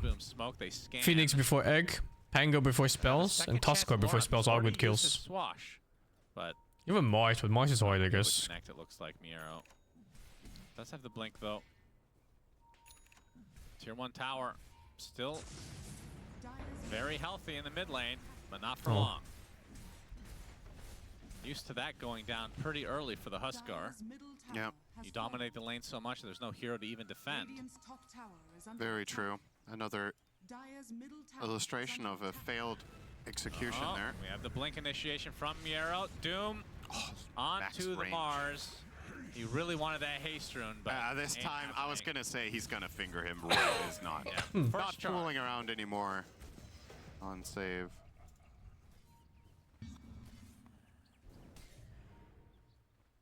Are they gonna fight with this? Doom cooldown and Sven ulti cooldown. It's like a minute or two window to do something. So it will be the SNY after the. I really hope they don't AFK doing this time. Yeah, SNY into Lincoln. Oh, there's smoke coming out. Pango +2. I don't know if you get both. Is that good? Like, don't you kind of pick your poison? Either I get the short Doom or I try to break it. I guess maybe you also want the Lincolns against they're just roaching. Fuck it. That makes sense. Eventually, against the... No God Strike, no Doom. Probably anticipating will come out, so maybe it's fine. Yeah, I think it's definitely. But yeah, like I was saying, I feel like we're just going to be seeing this Armlet Radiance every game for efficiency reasons. And of course, it's also Like, we're talking about it a decent amount as a farming item, but it is, of course, really impactful in fights to have the blind against these two physical heroes. It is a passive Huskar game, but that's just how the hero goes. It's nice, you know, it's... When you don't keep your lead, real feels-good item on this hero. You just become a fucking auto-attack bot. The hero simply doesn't offer much in terms of utility. He overwhelms heroes with stats. If I had to guess. With HP regen, with raw HP too, and damage of course. But he doesn't actually catch heroes. Looking to get aggro with that BKB now on Jax. And he farms very slowly too compared to proper farmers. Anything with a Battle Fury or Natural Cleave. How's the variety of mid to heroes this patch? Mid is very nice in terms of heroes this patch. Pretty much all the Spirit heroes are good mid right now, except for Earth Spirits. And even that one I think it's not bad. It's just not played in tournament games, but it's actually playable if you happen to be a good Earth Spirit player. There's random heroes too, you know, like Puck and stuff like that. They're all pretty good mids. Nightfall halfway to his ag, so Superman will soon Lots of strong spellcasters mid too, if you like those.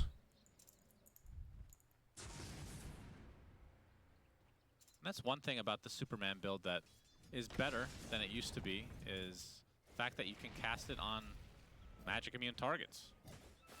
Yeah, meaning you can travel to BKB targets, which you could not before. Yep. So the lifesteal. What is he doing? One there. It's staying there bulwarking. What is this? That is a very important difference in this carry-to-carry matchup, because sometimes you do want to connect in the lifestealer while he's raged. And if you cast it when rage is about to end, obviously some of the stun duration can. SF is actually still a decent mid hero. So, he's very strong. Yeah. See if it comes into play here. I mean, just because they don't play him in tournament game doesn't mean it's a bad hero. First by the looks of like if an enemy picks Pango and you know he's mid and you pick SF, you can fuck him ass, dude. Against the Mars, the Pango. Same for a lot of the melee and pseudo melee heroes. You will fuck all the asses. Negate a big portion of. And as far as, like, considering how well this early game went for Aurora, they crushed the Huskar in a lane that he should have done very well in, but with rotations, they really stabilized Pango's game. There's lots of impact for supports of mobility skill items. For sure, man. Aurora find them in a lot, where find themselves in a lot where not too much is I'm not sure what you mean. So now the question is impact from supports often comes from being in the right spot on the map. Is this where other teams would be able and of course some heroes have their guaranteed mobility items, like Lion Blink for example. In a game where Huskar did as well as expected, it's hard to tell. They will get the tier 2, but they are letting BetBoom farm quite a lot. And Huskar, who had his net worth is still not pretty there, but he's starting to get some key items that perhaps you could have shut him out of a little bit harder. Yeah, it does feel like a lot of the heavy lifting will come from Nightfall and Yarrow. The Doom onto Lifestealer will negate so much net worth. Not concerned with it as long as he has Aegis, but won't have it BKB forever. works on Lion's ult, but only half of it.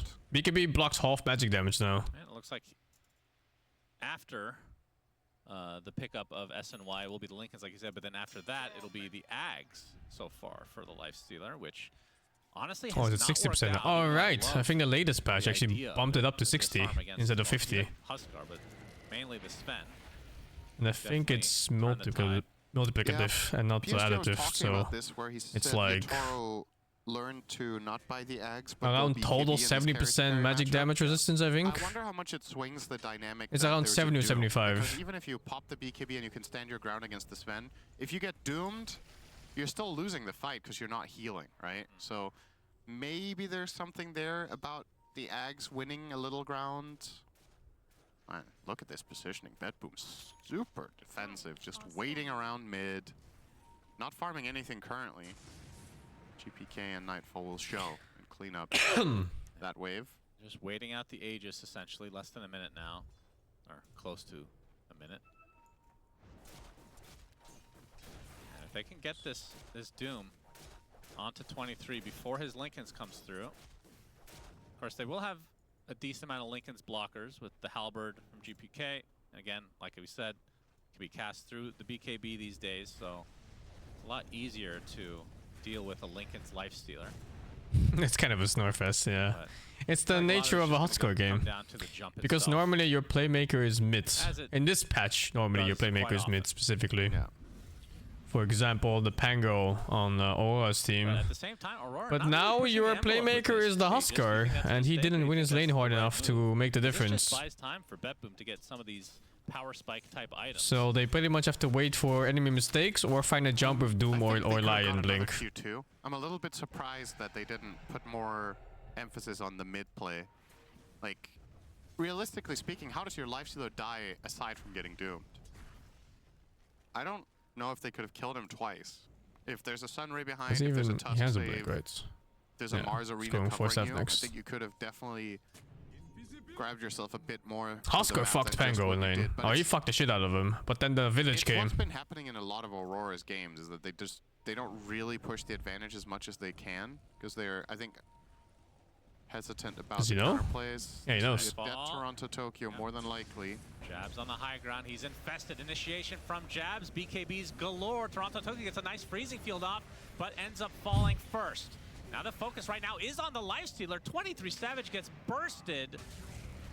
And now Jabs Got the left CM, all boys. alone Worth. as the Superman coming to finish the job. 3 for 1 for BetBoom.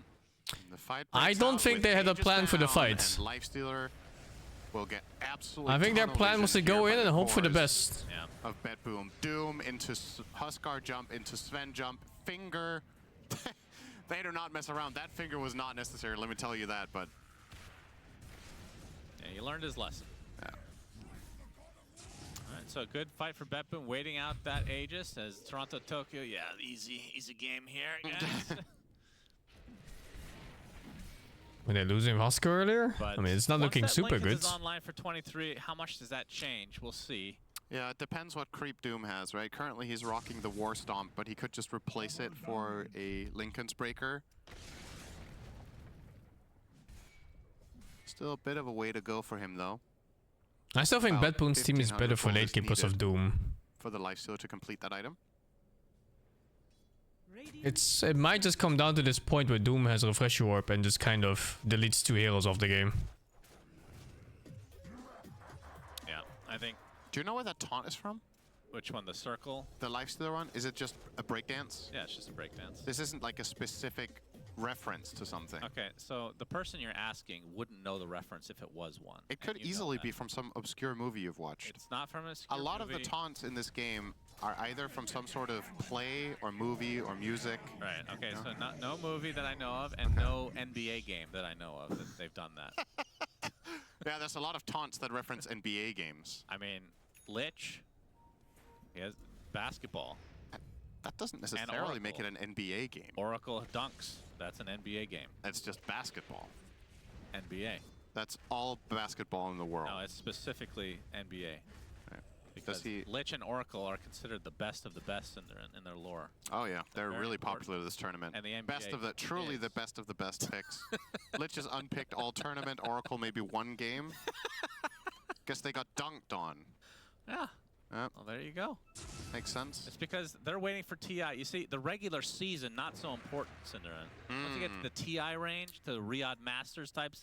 You know, it makes a lot of sense. That's also why Shaker always comes around at TI. Yeah, exactly. All He's the a big-time dunkers. player. Yeah, That the Sven is dunkers are fat. out And at TI. Axe, of course. Yeah. You know. Obese. Historically not a particularly big pick at TI, but I'll give it to you because it fits the narrative. Yep, Seb. He's thick. That's right. Yep, Seb comes out at TI. Big time baller. And the Lifestealer too. That's right. So Is that a learning lot finished today. axe for GPK now? I mean, they've That's waited. a big item. Yeah, it's been. Yep. They haven't. I mean, they took one little fight there after the Aegis, and other than that, they've just been farming. Aurora's let them do whatever they want, basically. It's a very even game on the gold. Yeah, Everybody. why are Aurora so passive? No in YouTube general? streams for these, no. I think there's a The decent. BSJ was talking about like Jab's last game, 2:03 at half an hour in the game, right? It might be a big part of the reason that they're losing as many games as they are is that they struggle to identify. Lion in the does feel games what underplayed like position skill they're level in this and tournament, but that's because they are Lion is a worried very hard about role to making play. losing mistakes, so they're playing Lion not is a to number lose one too target to much. kill. That's And it's a honestly the hero best with explanation barely I any can give. I'm not defense gonna say in this game it was skills and blatantly low obvious stats that too they for could surviving. have done this or that. We have access to information. That's why it that looks like players Lion don't. players are They bad, don't see the but it's net worth more graph, they about don't see all the fucking wars. core players looking out to kill this Lion the very second he shows. It's definitely a pattern though. Every single fight you're hunting Lion. Miero has a shield rune. That looks so awkward. Mars just walks up with his shield in front. his smoke breaks and he backs out like the Homer Simpson into the bushes meme, you know? That's a little surprising. I mean, obviously they don't want to fight into this Aegis necessarily, and especially if Aurora is going to use the Aegis the same way they did the last one. Yeah, well. They didn't take any fights. Aegis is the item of the game for them. They have to use this for something. It's clear that... Yeah, I think they will this time. The way BetBoom approach fights is dooming the Lifestealer and just snowballing from there. If they can't do that... There's been a lot of patches where Pangos weren't picked that much. In fact, Pango's popularity is from Quinn. He fucking owned that hero and then everyone started playing it. And that's barely like a year ago, I think. Maybe like a year and a half now. Committing. You have the Tusk blink, so even if Sven pops BKB, you can punch him. It's been nerfed so much too since. You can shard him in. And maybe that will be enough to kill him off. For the Lifestealer. Doesn't need too long to kill that guy. Yeah, I wonder if this game is going to go late enough for Q to get an Aghanim Scepter, because that is an old school. I mean, it's not even that old school, but the hero I think of the most being countered by Walrus Kick is Sven. Yeah, we saw it earlier this tournament, as a matter of fact. It's so good. I mean, we're not seeing that much Tusk, but nope. I do feel like this item... I mean, Crit does buy it from time to time. Yep. He did exactly that against Duracio's Sven. Oh, he is actually going for the Axe. Curb kicked him. Yeah, that is one of the best Ags in the game, easily. Yeah. Just absurdly good. As a, oh, interesting. Sheep comes online for jabs. Typically, we don't see that until a little bit later on the Mars. You know what the real next level play is on the Husk or on the Tusk this game with Ags? It's competition of even. I think BetBoom is the better team here. Yeah. You kick Huskar toward your base so that you pull your hero and back to this game kind of looks free to them. Like force staffing you backwards. I think the Doom is griefing the game. Otherwise, that poor. What's going on with this guy?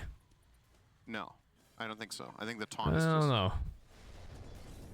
I mean, you would never be able to TP out, so you wouldn't be able to check that. I think even if you get max level Venge swapped when you're taunted by Huskar, the taunt still completes. There's no way he's that poor. Walrus Kick. Yeah. Then they just both So I play passive Vegas. I think the team is incomplete. I don't think they understand how to force aggro plays. Have to have Rupture on top of all that. How many heroes do you have now? Especially in a game like this where they're on the timer. Even though they're facing a Huskar, it's weird. 75 is generally quite good. Because their late game isn't like super good either. Pick Meepo, then it's not so great. I just think Doom is the king of late game here. Though Steve does say that Lifestealer fucks Sven in the ass at some point. The hero this tournament. But in that game they had Chen, so it's basically like playing with cheats. That's true. Yeah, it just was not a... Didn't feel like a Meepo game to begin with. Nobody understood. Everybody's like, am I dumb? Is there something we're not seeing? No! It was bad. As Q, he will be the Infest Bomb now. Oh, they're going to get scanned, though. So BetBoom are aware. Again, the question is... I asked Steve about the Nyx and Sven matchup. In a meaningful way for Aurora. He says Sven wins if he gets to snowball and has lots of gold, which is very easy for Sven to do since he farms much faster than Lifestealer. And natural cleave versus Feast it's not even a contest. But if Lifestealer gets to mid and late game evenly, and he doesn't die in his rage, Lifestealer actually wins the fight against Sven, which is around this period of the game. Sven didn't really get to use his farm speed advantage. And this is a fat Lifestealer, man. So beast. Invis on Miero. Oh, this could be very scary for 23. Of course, like we keep talking about, has the Aegis. So see if BetBoom want to wait for that to get a little bit lower. As the inner fire does not hit onto 23 Savage, so he will just continue to get this tower. Lincoln's his pop. He's going to pop the Rage now. And was thinking about going in, but instead will back away and now has his Aghanim Scepter. So I don't know why Urza's not picked. A lot. It can infest enemy heroes. It does damage to them. I guess he's kind of abusable in laning phase, so you can't really first pick him. I would say 3 hits. Urza suffers against a lot of range matchups. Cast range gets increased, cooldown decreased, unless that changed. I can't remember. And it disarms. It does literally everything. But I think he could pick Urza if you already know your matchup and it's good against any mechanic matchup. And they were like, this is cool, and it was so bad that they had to give it 4 additional functionalities to be situational. Whereas a carry like Sven, it will do fine in any lane in the game almost. And I just no cares. I know we've talked about it already. I wish that they would... By the way, the Aegis is gone, so they do get the tier 3 tower, but that's it.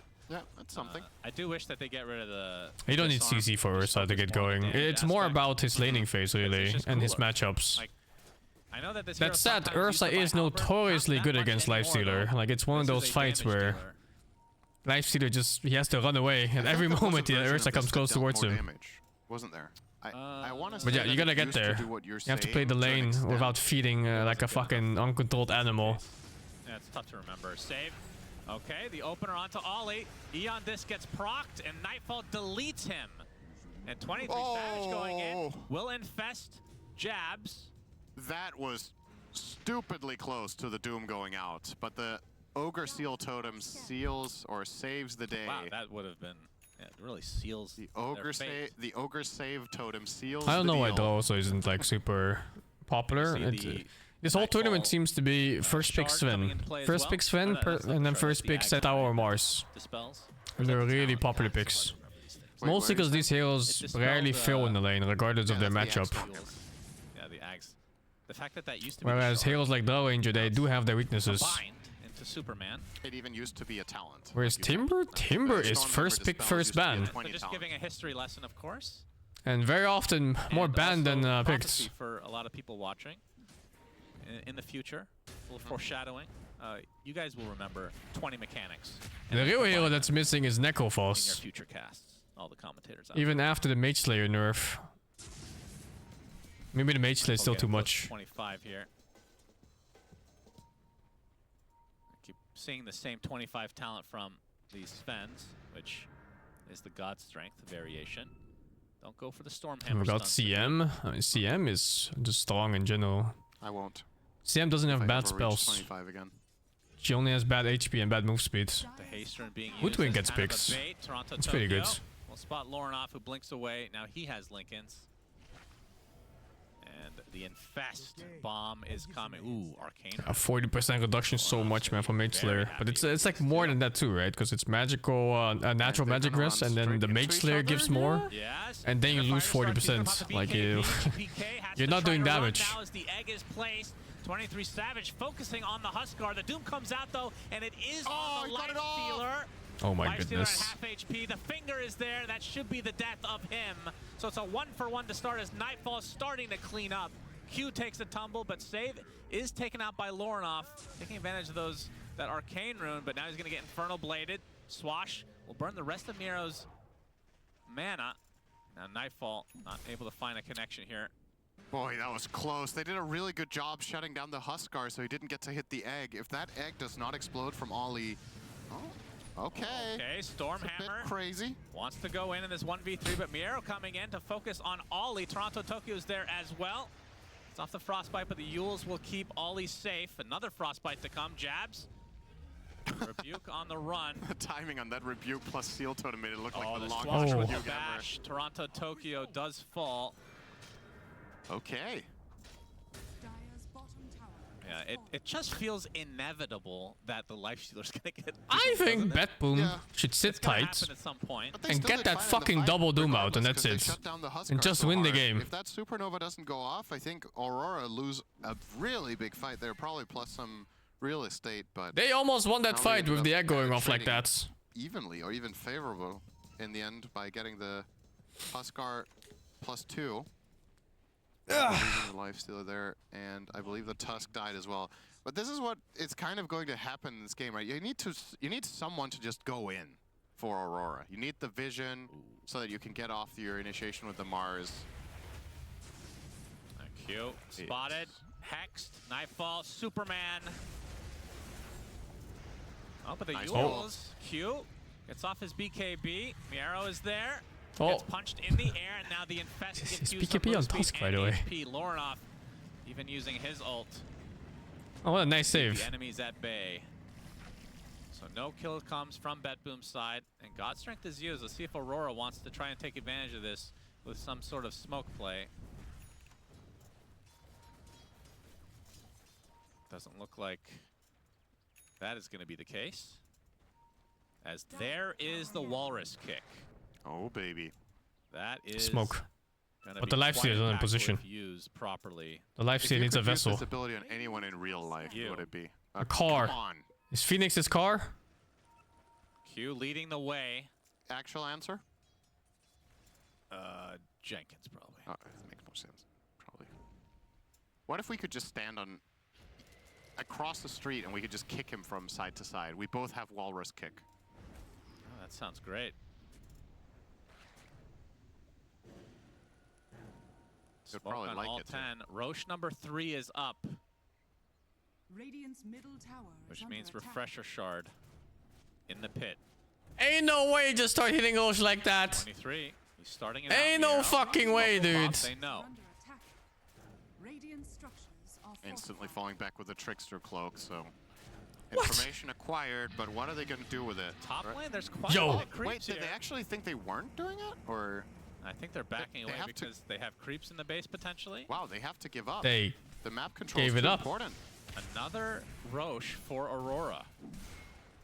Will this one turn into Bear? Just hit Roche. This feels like a pretty big blunder on the side of BetBoom, to be honest. This top lane needed to have been taken care of so they could access the Roche fight. But credit to 23, I think that was an illusion rune he used to push out. That was surprising. That pays off big time. If Nightfall doesn't go back, he loses the top melee.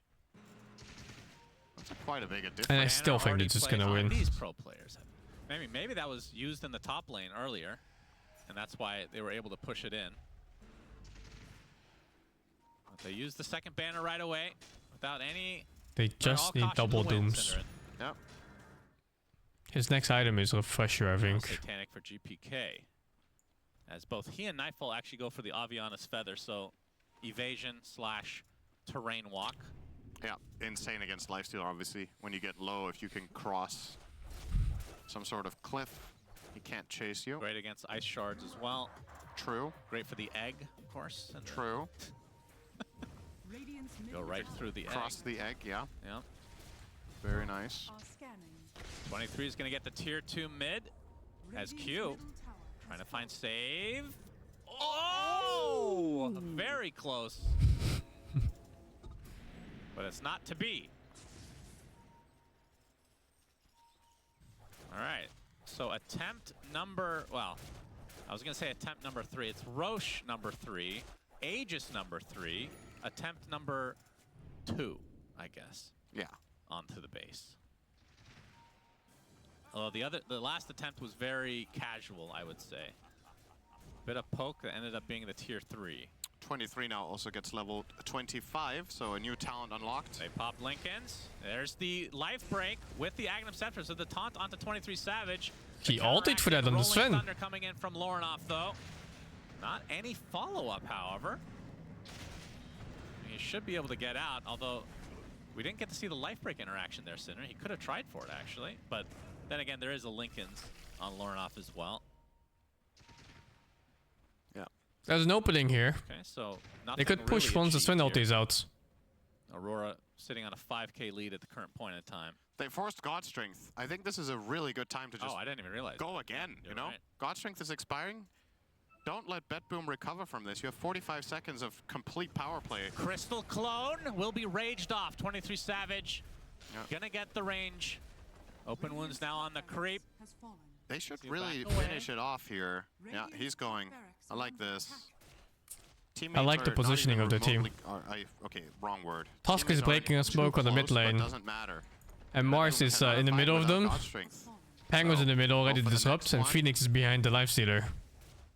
He's getting to work. They understand. 3. Lincoln's was Oh, popped. nice. They broke the Doom. Oh, Doom still found someone. He didn't BKB. He's stuck. He's getting right click down and He didn't press BKB. They fucking lost the game. Big mistake. They actually lost the fight. He has BKB, no? He has BKB. Miero didn't pre-click his BKB before blinking. That's Blink 101 in this stage of the game against Hex. 23 Savage. Trying to keep the pressure on, Well, but wants to go. the good news is that you have it ready for when they lost the fucking game. That age is still intact. Another minute and a half. They should be able to get this second Rax unless BetBoom want to fight without their Doom. Impale into the inner fire again. We'll have to wait out the disarm. As jabs. I have the double arena here pretty soon, but Nightfall wants to fight. He's gonna get bashed. He didn't BKB too. After the fact, trying to finish off this hero, but GPK pops the BKB inside the arena, but Nightfall is the one that gets bursted. 100 seconds of no Sven, and the permastun's applied to GPK. GG's calls. This is okay. Game well, you know. 3. Another BKB not used. Fuck it. Jumps in with his storm. Fuck it, dude. BKB gets changed unto death. Just a series of blunders in this late game from BetBoom. Quite uncharacteristic. Aurora. I thought Nightfall was the guy that BKB'd for like anything. You'll be like farming a camp and he sees like a shadow of CM. Boom, BKB TP out. First initiation from BetBoom to try to get the Aegis away fails. And 23 goes to work on the buildings, and eventually BetBoom try to force something. And Miero not popping the BKB before blinking in, loses that fight. And then in the next one, Nightfall not popping BKB before Stormhammering in, loses that fight. Oh, yeah. Quite disappointing end to that game from BetBoom, really. They went out with a whimper, no doubt about it. You would have really liked to see them at least execute their strategy. And then if they lose, that's fine. But that was just a series of unfortunate mistakes back-to-back. Makes this very, very easy for Aurora. And guess what? GP Keck is not a Husker player. A game off of one of the top teams of the group stage. They took one off Falcons yesterday. Now it's BetBoom's turn to go run the gauntlet. That's right. That means we're going to game number 3. Shiver.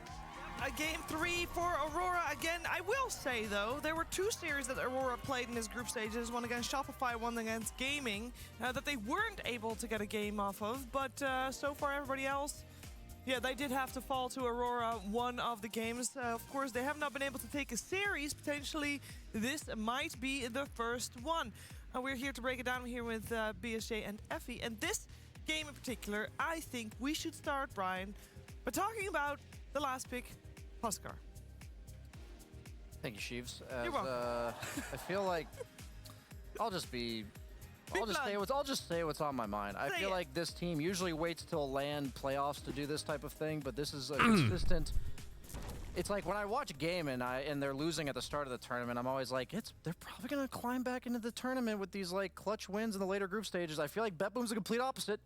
I don't know what it is with this team. They just do like overly egotistical, cocky things, and like last picking this Huskar, TPing into some random fights and dying at like minute 10. Like this is just GPK and the rest of BetBoom in like a nutshell, not pressing BKBs in these late fights. Like this team is gods. Like they're like some of the highest MMR players in the entire world, and yet they consistently put on these like disappointing performances randomly later on in the tournaments. And I don't want to take anything away from Aurora, but like I feel like that was not Aurora playing better, that was BetBoom playing worse. And I always hate watching that part of Dota, but it is part of it, so. Yeah. I have to agree. I hate to be critical of teams that have played so well, but they definitely didn't play well the last game. I want to talk about what Aurora did well, though, so yeah. I'll just start there. I'll just start there so that it doesn't feel too critical of BetBoom. But I think the Tusk, QNS Tusk, was all over the place. He was wherever he needed to be. He rotated mid, got kill on Huskar. He went top. He made the top lane better. He had that really, really good Ice Shard save on Lorinoff when 4 BetBoom heroes were going on the Pangolier. The Shard disconnected it. The Shard actually, I believe it forced Lorinoff into fog at some point, and then he just swashbuckled out, and the Sun couldn't really hit all those a bit decent. Ice Shards as well. Yeah. Just switch things, I think. Right here. That was so banging, dude. I feel like this changed everything. Like, he managed to get his illusion rune off and swashbuckle the shield rune! I will say, though, one thing that disappointed me of that moment, why couldn't he not, like, just crack a smile or something, you know? But this was another Tuesday for him. Yeah, I mean, because it doesn't feel good to get caught there, I suppose. Like, you maybe feel like you made a mistake because you should have died there. Maybe that's why he wasn't smiling. But this was so well played by Q, like, buying him the time that he needed with those Ice Shards. Like, Q really had an incredibly impressive game because kills like that make a huge difference when you're playing Pango versus Huskar. And Aurora did what they could to enable their Pango versus this difficult matchup, because we talked about it in the the draft analysis. Like, this is a very hard matchup, but also now let's talk about BetBoom being odd. It's such an impossible matchup. 1v1 Hospango is not playable. Run at. There were times where it took supports. Like, if they had come in 2 to 3 seconds earlier, the entire thing would have looked different. So the supports were not on point when it came to protecting Huskar, and then GPK would just randomly walk in. Like that fight in the top lane, the one that you're talking about, Brian. He just walked into 4 of Aurora's heroes and then he died. You can't do that on Huskar because you're trying to hit a timing. So it feels like the entire game just changed, where all of a sudden they're taking it to late game when that's not what they drafted the hero for, and that's probably what made Brian so frustrated watching it. Yeah, it's some of my favorite heroes, you know, Huskar. I'm gonna grab something to drink and eat. And 23, he's a lifestealer gamer. It's nice to watch him play. I mean, he was getting the treatment again, doomed all over, like at the start of the game, and they managed to, that one illusion rune that secured them bottom Roche to end the game there, that was pretty clutch, and little things like that really make a difference in how he utilized that to force BetBoom back to base. And overall, I liked his itemization. I'm usually a huge hater on lifestealer Ags, but I will say, Synderen was talking about it during the cast, I think that Doom is one of the few heroes that you don't feel comfortable raging into the fight and tanking his spells. Most BKB piercing disables just kite out your rage, so you don't actually mind tanking them, but in this case, the Ags makes sense as like a way to buy time in the fights. Him coupled with the Tuskar, coupled with the Phoenix Egg, coupled with the Mars Arena. They had a lot of ways of just buying those extra 4 or 5 seconds in the fight, and they utilized those well. They really did utilize those well. I also say that there was quite a bit of team fight capability on the side of Aurora. They drafted for that, of course, which means we got to watch some fun ones, and Purge is going to break a fight down for us. Yeah, the Roshan is a big part of the game, obviously, because of your ability to keep one of your carries alive at all times. And the way that Aurora used it in the last game was very instrumental. The first Aegis that they had was utilized to guarantee that top Rax push. And the Rax push was only partially successful. They got the tier 3 tower killed, but they didn't actually get the Rax. So normally you feel disappointed. You're like, oh man, we did this push. All we got was the tower. We didn't get the range barracks. We didn't even damage the tower. But this was actually fine for them, because now it means that there's still value here for BetBoom. They think like, oh, we defended the Rax. Everything's great. So then when they ended up doing this fishing bottom for the follow-up Roche fight about 10 minutes later, due to the illusion runes that also helped push in the wave, now they actually had to go back. There was no tower that they could glyph to just defend the wave. In fact, if they had lost their Rax, I think BetBoom could have potentially contested this fight, because then they wouldn't be really losing anything. These creeps would be hitting their tier 4 towers. Tier 4 towers live for quite a while, typically, and you can glyph them. So because they defended successful enough before, and because they didn't want to lose a little bit here by losing the Rax, and because the angle was a little bit bad for the jump, they just said, it's fine. We'll just take the fight. And the fight didn't go well when they took the next fight. And them having Aegis against Doom also is not good for their case. So a little bit rough. Yeah. If you were to be in that situation again as BetBoom, would you instead take the Roche fight and let go of the barracks? Would that have been, I mean, obviously it's easy to talk on hindsight, but would that be an easier or better way to go about it? Yeah, I feel like it's hard because their smoke was ending like the moment that Miera's smoke broke. So he was like going to just double check to see it broke. He popped invis, walked back, and they just said like, this fight feels wrong, especially because their opponents had better teamfight heroes than they did. I expected looking at the draft, I was like, oh, BetBoom is going to out-gank their opponents and get an outworth advantage. That didn't happen, so they didn't really get the value of their heroes. So if they have gank heroes and they're encountering the team fighting lineup in the Roche pit with bad vision not being set up, it's really scary. So they could have gone for it. Maybe they get wiped. Then Aurora gets Roche, then Aurora takes like double Rax, and then it looks Thank you, Uncle Someone for the 5. They probably thought like, Good luck, Fangler 32. Very similar to Fangler 28. It didn't How's the tournament so far? Yeah. The tournament's pretty nice so far. Maybe they can do it. I think the group stage is like part 1 was kind of boring. There was some really bad matchups and really bad games. We are tied right now, 1-1. But right now it's pretty it's pretty tense. Tiebreakers, because if they win here, especially since upper bracket in the playoffs. Aurora, they're just playing to mess with where is it? And it seems to be working out well for them so far. Can they take their first series here at DreamLeague? We're finding out. Oh, oops. Where's Isaac here? These fuckers are going home. They are getting filtered. It's deaf. Nicholas Finger 58. Remember when that 6 slot Sven had to have a TP in one of them? Or your Eternal Envy and you have a courier flying next to you with a TP score. Slap Gaming, Finger 75. Stream follower Finger for the 128. STPen Finger 14. Kindness Orc, thank you for the 46. Take care, dudes. Busy days are good days. Sweater Dex, thank you to 40. Riff, thank you to 70. Nim Ziggup, thank you to 21. And Code, thank you to 28, man.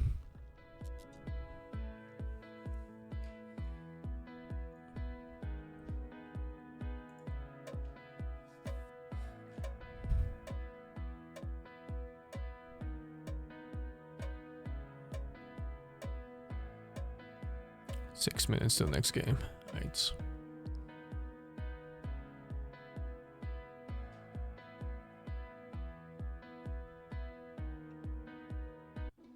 Delta heeft iets nieuws. I hacking love ads. Glasvezel. Hiermee ga je maximaal met het snelste glasvezel-internet. En we hebben nog iets. Klopt. 5G Unlimited mobiel. Zo combineer je nu ook mobiel. The sun has been shining in my eyes for like days now, man. Gaat verder.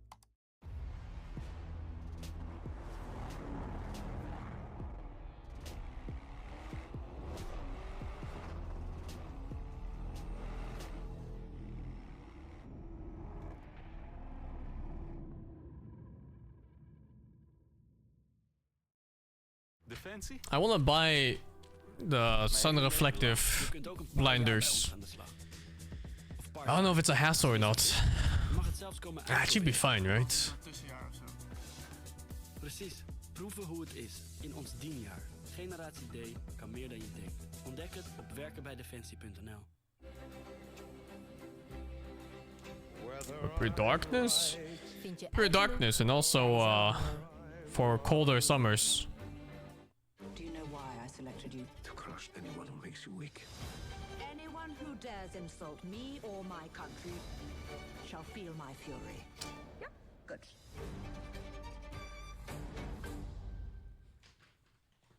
Temperature is not hot right in the Netherlands. It's like 5 Celsius or something. Yeah, those fake shutout curtains. That's all I want. Collection. Het is de goat.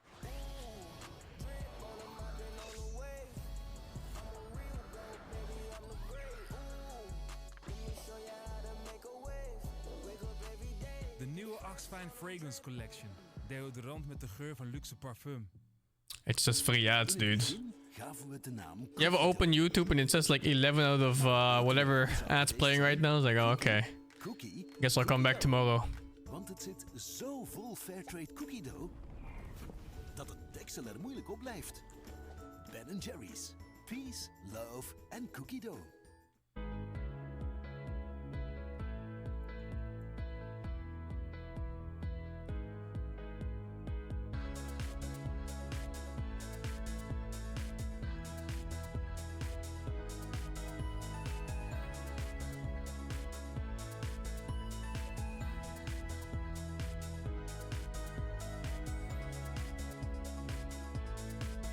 At least I don't mind ads when it's like in these breaks.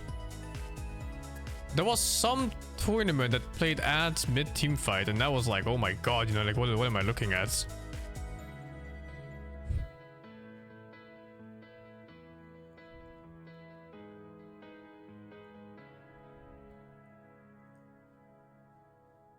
I don't know if it was PGO, I don't remember.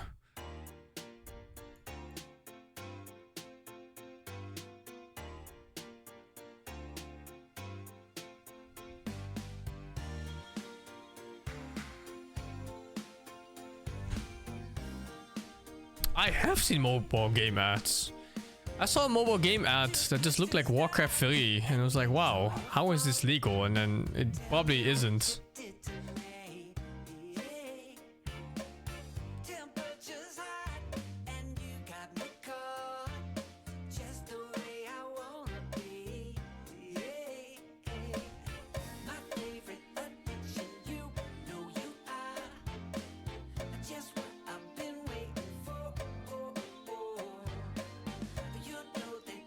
This band is the best addition they've ever done in any of these tournaments.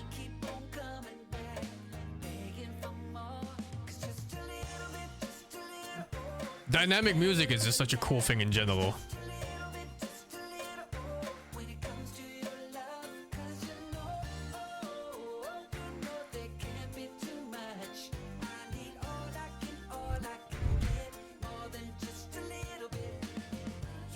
Thank you, Songboss, for the 35.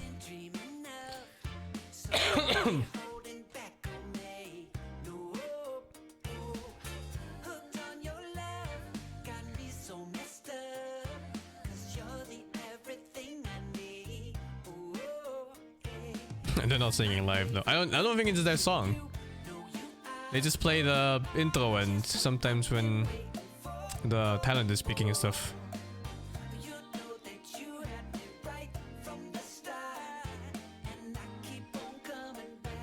Is Dutch internet good? It's okay these days. A lot of Dutch internet has been upgraded these last like 4 or 5 years. A lot of places that used to have like 100 Mbit up and down, they're like fucking gigabyte Mbit up and down now. Lots of glass fiber also rolling out in lots of areas. They're finally getting rid of that early 2000s technology for internet. It's all getting upgraded all over the place.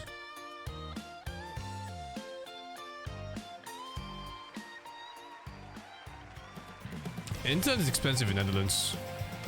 You'll be looking like easy 50 euros a month. I pay 100 for mine. It is 1-1 between Aurora and BetBoom 1-1, and that means a third game will have to be played to find out which one of these two teams will win, which is very important for a lot of people, may I add. So I will tell you that from the perspective of this entire studio, if BetBoom wins, there's a day off tomorrow, which is a big motivation for a lot of people. May I just say, there's a lot of BetBoom fans in the building right now. I get like 80 megabytes down. We're gonna see if and I think it's like 20 megabytes up. I'm not sure how much that is in bits. Games of teams, yes, even against Falcons. But they've not won a series yet. And I will say it would be very poetic for them to win this series as the last series, you know, go out on a positive, on a high note here. But at the same time, I'm sure that BetBoom would also like to have the day off tomorrow. Because if they lose, BetBoom will be tied. Like, that's guaranteed. BetBoom will be tied with 2 other teams, meaning we'll have a 3-way tie that can go max 2 loops. But it might be a very long day because of it. We'll find out, though. Game 3 is coming up. I'm here with BSJ, Effie, and Purge. And I will say that what I feel, the game 2, I mean, Brian, you said it on the panel, there is a game 3 because BetBoom underperformed. If there was a team that was underperformed this third game, I think it would be BetBoom. Mira? I don't care too much about internet speeds. I think at a certain point, when it's just fast enough for you to comfortably get anything you want to download, it doesn't matter anymore. It's more about stability. It's stability over anything else, man. BetBoom is very good at setting high expectations, like having a day off, and then disappointing. True.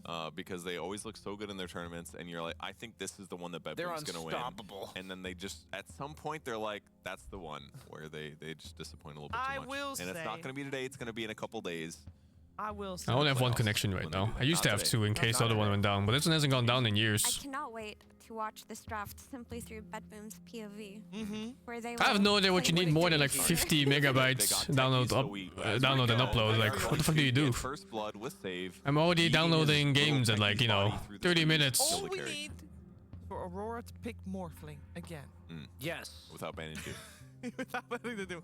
Nah, that won't happen. But I do think that having the techies is a very comfortable place. We did see them go first phase Fen previous game. We see teams try that more often, but it just hasn't felt as good as people want it to be, I think. The Mars is a great start for Aurora, though. We saw that, of course, previous game, Jabs had a good game with it. Also, it allows maybe if you need it for work. Some video files can get really big. Fights if they get some other heroes to pair well with that arena. Average people, they really don't need that much. Time for something plus Storm. It's time to bring the Storm into this series. Electrify this game. Electrify this game because GPK did the opposite of electrifying us. He shocked us. No, that's not the opposite. Oh. What is the opposite of electrifying? He failed to conduct. He grounded us. What's the opposite of conduct? Purge? When you don't conduct electricity, there's a word for it, right? I can't remember. It's like your resistance is too high, basically.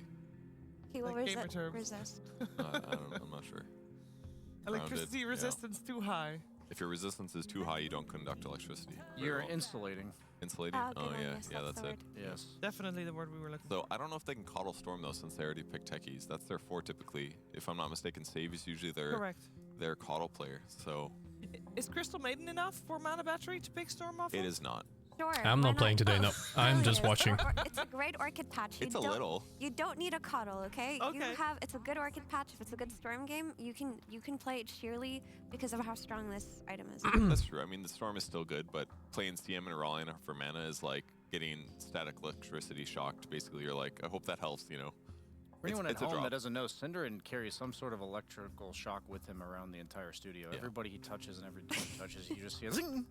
I've been zapping a lot here too. It's consistent. Yeah, I think it's the Synderen might need to check that out. I'm not getting a cat, dude. I'm not taking care of another pet. I enjoyed One dog is immensely amount of time of my fucking day gone. Good old trusty Storm Spirit. The good old trusty Puck. You know, the good old trusty Wind Ranger. One of those three, All reliable? I'll be content. Okay. Okay, no, let's be serious. I don't want to sound biased to BetBoom winning because of tiebreakers tomorrow. I think Aurora are a team that will often surprise you when you count them out. Like that game one, their play was so sloppy. Undying. I felt like all it took them was one game to Hard lane for Mars already. get their stuff together because everything that they needed to do in the early game, which was enable their Pango, they managed to pull off, and that was really impressive. Yeah, we're definitely memeing about the day off tomorrow, but like that boom, like, I mean, we're memeing in the sense that it does actually matter to us, but this game also matters a lot to BetBoom. You're either guaranteed upper bracket or in a three-way tie for one spot. So and the teams that they're tied against are Gladiator. What could be tied against would be Gladiators, OG, Team Spirit, Extreme Gaming. So like they could definitely just be like straight to Lord. Rare hero. Yeah, and especially because that A would be tombstone counter. best of ones.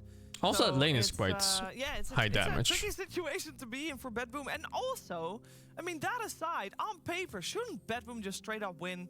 Wouldn't it be a disgrace for their record if they lose against the bottom team in the group? And nothing bad against Aurora because they have played well, but at the same time, how could we consider BetBoom one of the top teams if they lose? If they're the only team that loses against the bottom team? if they lose this game, they will go fourth in this tournament. That is my prediction. Okay. For BetBoom.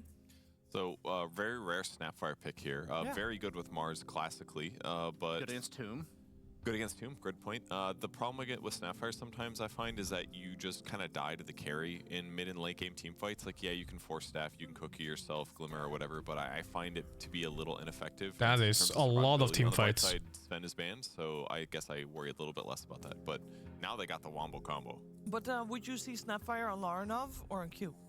Probably. That's Gorg BetBoom Rage? I've never seen it. I think both times they've played. I can't keep track of all the Gorg Rage clips, man. There's too many. Specifically, like, he responded to it, so I think he's going to go level 2 Lil Shredder just for the lane.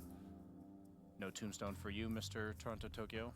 Yeah, I think that Snap sucks right now. It's just not good. If you're picking it, you're kind of gimping yourself, unless it's like a perfect gotcha pick in the sense that... Can check later in the next break of the game. I kind of want to see the draft right now. Surprisingly, Snap destroys heroes like Queen of Pain mid, and a hero that has to walk up to the creep wave gets shut down. Other than that, it has to be a 4 hero. But even as a support hero, this hero has a 20% win rate this tournament. Ouch. Wow. I think it got picked 5 times and it's lost 4 times. And for good reason, honestly. It's just that this hero just feels significantly weaker than any other support hero you can pick in this meta, and there's no clear itemization that you do. I mean, Mech is a better item now, or it feels like a better item now, so maybe you can just go for Greaves on the Snapfire, but it doesn't feel like she has that timing where she gets one item and pops off of it. Yeah. Morph into ET. Did they I have a carry question. pick Brian. Morphling Is this into the reality ET? where you get the magic resistance talent at 10 instead of the waveform distance? It could Yo, be. that draft is fucking I think scary. it just griefs your game too much because cast range on waveforms. Aurora is is so setting up good. for a very strong 5-man death ball push.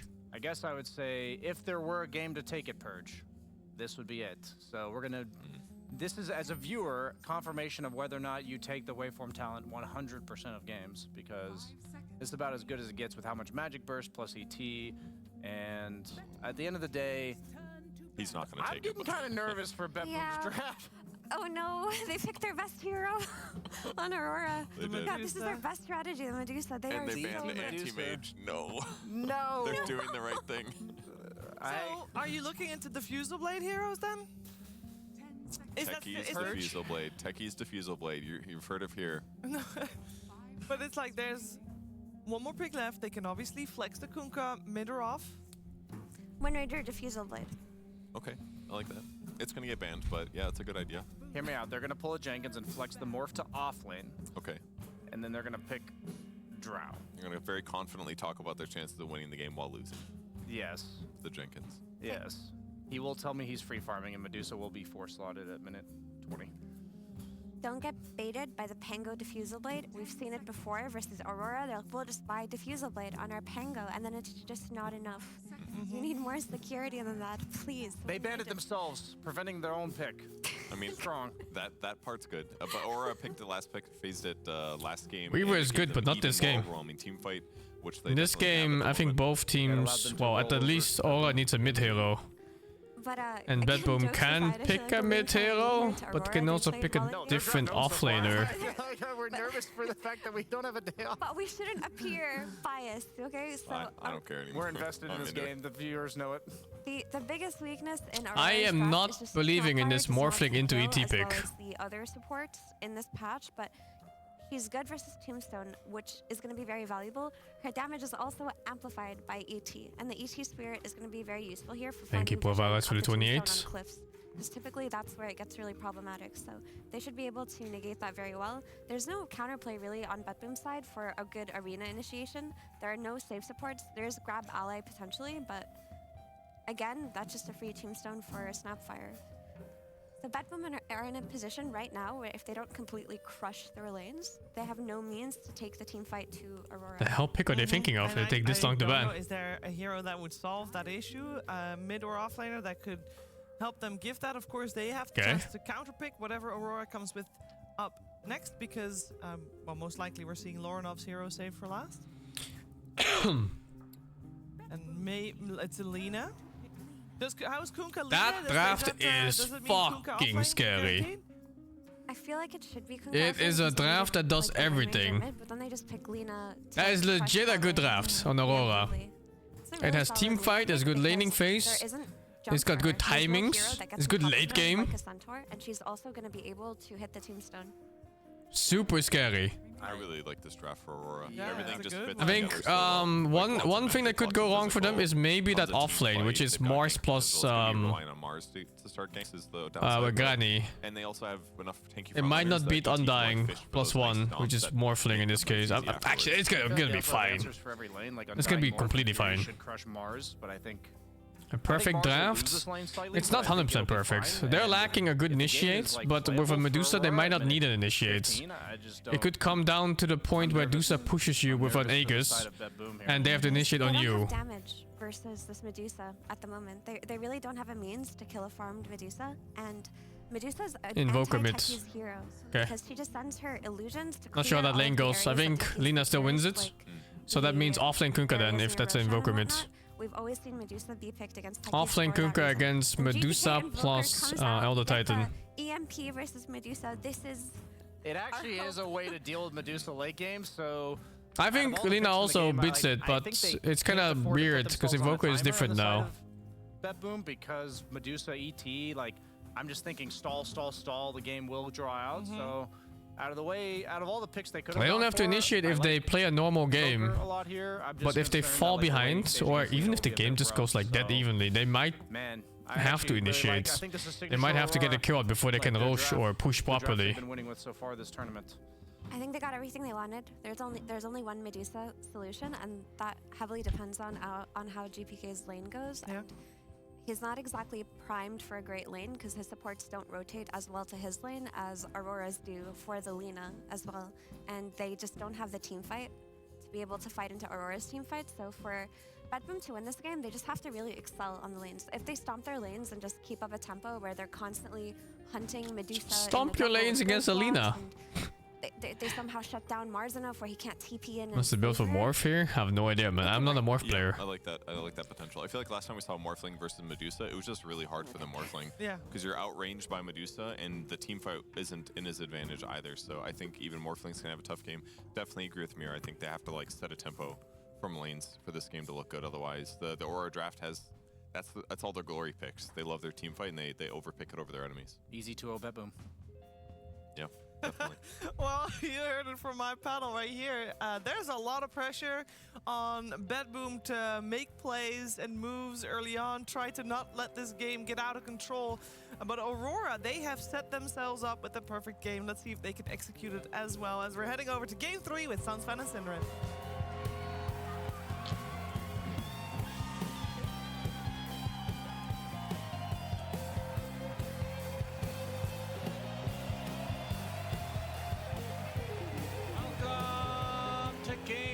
3 between. That's been some long games this tournament. The longest game in the tournament was 95 minutes long. Tiebreakers on the line here. Aurora, they're out, of course. We know that. But BetBoom, they can secure top 2 with this. If you had asked me which team would have a chance to go to the upper bracket, but then would lose, be the only team, in fact, to lose to a team that has not won a single series yet in this second group stage, I would have said BetBoom. That is their MO. They tend to fall flat in embarrassing fashion, it feels like, even though they play so well up until a point, but I don't know what it is. But of course, it's just the beginning of the game, Synderen. Let's not count our hatches until chicken. Okay. Let's, so far there's 1 hatch, and BetBoom have opened it, but they still haven't gone down it yet. We're in time. Is that actually a trophy, by the way? That looks really sick. There's no way that's the actual trophy. It is, apparently. Production's telling me that is. Ooh. Can I get a miniature version for myself? Yeah, you have a thing with getting trophies on time, so I'm sure you'll get it. Yeah, thank you. So, I really like this Invoker pick from BetBoom. I think this was the best solution. I honestly feel like they were a little bit cornered in this draft, but they found an out here with GPK going Quaswex Invoker. Now, the question is how the lane is going to go, because I want to say, historically speaking, Oh, Lina, jeez. one of the harder matchups for Invoker a lot of the time. Lorinov has been Lina is the harder matchup for every fucking hero in the game. Playing for Aurora, and this is nice for him, though. from that, BetBoom side He doesn't have to contest the first 2 CS at least. Oh, is that going to tower? Fucking hell. Save, which has usually been coupled with some stronger laner than Kunkka. Like, they've played it in a kill lane with like Mars or with Centaur. This one with Kunkka is a little bit on the weaker side in terms of just burst damage output. And the bottom lane, if you're playing Morph, you're happy to play with Undying. I don't think Husker beats There's Lina. a little bit of an X factor here. Viper could do okay, but then you have Viper. Hero, 1 and 4 records. Viper is a fucking dog shit animal hero. Certainly makes sense, but why has this hero not been picked? Actually, she was really strong not that long ago. I would argue she's undervalued, actually. With how this tournament has played so far and what the meta is, she's pretty good in lane with a lot of the strength offlaners that have been popular. Her ulti synergizes very well with many of them too. She can scale. She can fight well around Roche. I feel like you ask a lot of dumb questions. That one was pretty good. Because I don't really have the answer, and usually I do, because your questions are very easy. This one's hard. What's the meaning of life? Snapfire. Wow. So cookies? Eat cookies with grandma. Okay. I can be down with that, depending on what the cookie is, of course. And who the grandma is. Lane is hard. Wow. Grandma, maybe not. The Undying is too much for Mars. I think he's sapping his base damage too much. More of a 69 damage, and Mars is like, what, 50 or something? Yeah, maybe even low 40s when he drains it off. That's fair. Toronto, so far, Tokyo, good start in the lanes for BetBoom. Yeah, playing his favorite support, or so it seems, the old Undying. How good is EMP these days against the newish Medusa? I don't know if I've seen this matchup, the Quaswex Invoker versus... It's good. Puck against Lina? What's the capped burn? If you're Puck against Lina, you fake DC and go next. See this in the game, actually. You click on spells. Yeah, but he doesn't have it skilled right now. So I feels fucking good, man. Active the EMP, so I have to look him up outside. You could just wait for him to do that. So EMP capped is 625 mana burned. Okay. And then it does 60% of the burn in damage. So it will burn the 625 and then it will do 60% to the mana shield after that. So probably like go ahead and do your math. 850 or something mana taken away with that. Not bad. It's very, very good. And 23 is actually in huge trouble here. He'll have to use his wand, and he is dry on resources in this top lane, so the harassment... Yeah, and his CS is nothing really to write home about either. But mid lane, not so much the case. Have Moses and Lina go for a nuke build in this patch. I think it was it Maureen? He went for like the Aghanim Rush build with I think it was Travels. I think this is... I don't remember his exact build order. Going to town, but Save has the Lotus, so I think this is kind of an expected outcome in this top lane. I would say that I was talking about how this is a weaker techies lane than the Centaur or the Mars one is, but against Medusa in particular, Kunkka actually does quite well. Medusa is not a super high harassment type of hero that bullies you out. Neither is ET, so you get to get a lot of Tidebringer swings in. Oh, this is very bad for GPK. Yep. Tier 2 tower getting some pop shots in early on. Don't see that all too often. Tornado will ensure one last hit here for GPK, but yeah, he is struggling. This is the struggle bus. Yep. Despite all that, I still like the Invoker pick. I think you're going to have to pick your poison here. Do you want a better laner against Lina, or do you actually want some sort of solution to Medusa? Because you don't have one. Yeah. So I think this is the better choice overall, especially against Aurora, who tend to not snowball the games mega hard. Then you can lose one lane and still, if the macro is good. Oh, Jesus Christ. Why would you even skill Tombstone in this lane? He just There's no way you don't get fucking W instead. He's gonna cast it. Thank you. With, of Come course, on. the little shredder, It's disrespectful. I assume the main reason this hero was picked. And of course, just adds extra icing on the cake that the Mortimers is actually very good in the Mars Arena as well. You just gave me an idea for a cosmetic for Snapfire. What's that? A little cheddar. That's pretty good. Except how would that is like cheese whiz coming out? I mean, look at the Bane taunt. I'm sure anything goes. That's true. So it's par for the course. Actually, it's what she gets when she destroys the tombstone with it. Then she gets a little cheddar. Oh, that's a very specific interaction. I like it. No, I meant you get gold for the tombstone. Oh. And you call gold cheddar. Yeah, that's true. There you go. Good job. Thank you so much. Undying Q doesn't work on Medusa, because Medusa has 0 strength. Can't steal something that doesn't exist. And heroes naturally still have base HP that doesn't involve strength. Get some company, so it's not like you delete her either. The top side that we're looking at, it will be bottom though, and it is a haste. Oh. Will he have to snag it? I mean, GPK is not exactly in position to use it anyway to try and gank. There's something about Undying with haste that's just comical. You can chop her with X though, if the conditions Zombies meet. are not meant to be fast, you know. And that's pretty fucking funny when it does happen. Alright. And there's the blast off from save. Lorinov gets off his ult, but he will fall first to Save's right click. Dude, this tombstone. Ends up being a 1-for-1 for Save's life, but Save is the one getting the first blood gold as well. And of course, just being around that will help GPK out a decent amount. Also do nice more for Lusa, which is stronger late game. Just instantly drops everything. I don't really think they fight each other. Into a trade, not trying to and they have different purposes. Or anything. He knows he's dead. He will output the maximum to. This game is going to be Morphling hunting everybody except for Dusa. Got a little chatter there. He needs to kill ET and Lina specifically. Wisdom as well. Really hungry now. And Dusa hopes his team doesn't feed as he stands in the middle of the whole thing. Yeah, Nightfall again. It feels like he's playing. But if they were to fight, I think Morphling wins that. Maybe we have seen I'm not really sure. Morphling, I think Morphling's AG stats are too high for Dusa to really deal with, you know, in like a pure 1v1. But yeah, like I said, the 1v1 Morphling Dusa does not matter because it's not how they play the game.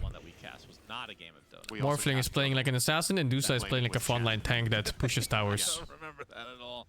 It's been a long 2 group stages, Cinderin.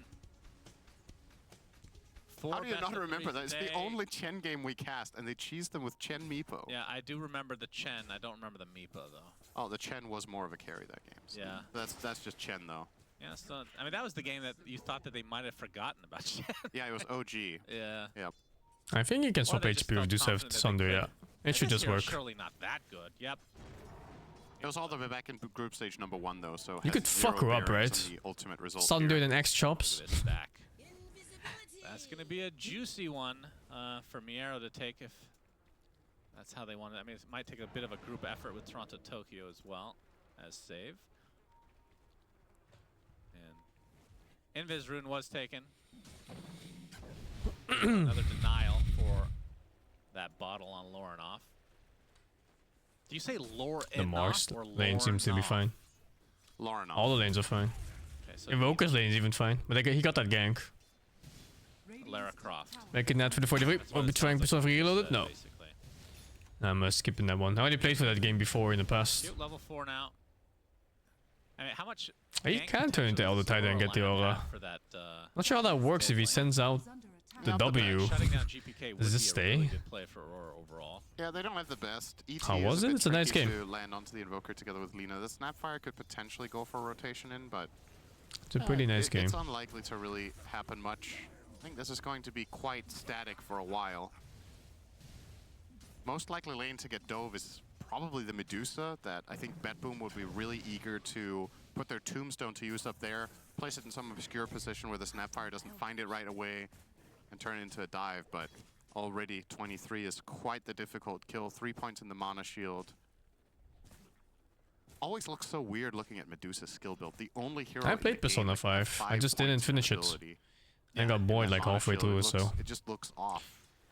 We'll start Dragon's Dogma 1. Maybe after this tournament, or maybe on the break day if there's no tiebreakers. Sounds interesting. I'll What would see. be the extra ability of techies? A 4th unit. Yeah, Persona is not for me. He gets 4 units. Especially the new iterations. I don't like the whole dating aspects of the game. Yeah, there's 3. Oh, you mean squeeze 3 bodies. Okay. I prefer What does the 4th dude do? to min-max They use stats, him you as a know? bomb. Yeah, And he the is game. bomb. Q is going to get EMP'd. He'll be able to cookie out, but Arcane Boots will certainly help his cause, and I'm sure that the Medusa eventually will feel the benefits of that as well. As the arena coming out from Jabs, GPK is the target, LSA.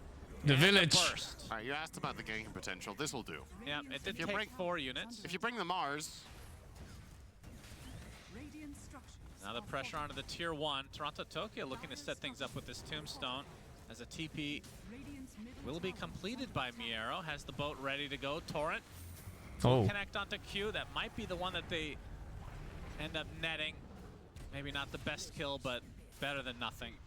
if he would have saved his cookie there, he might actually have lived. But he cookied before the X pulled him back.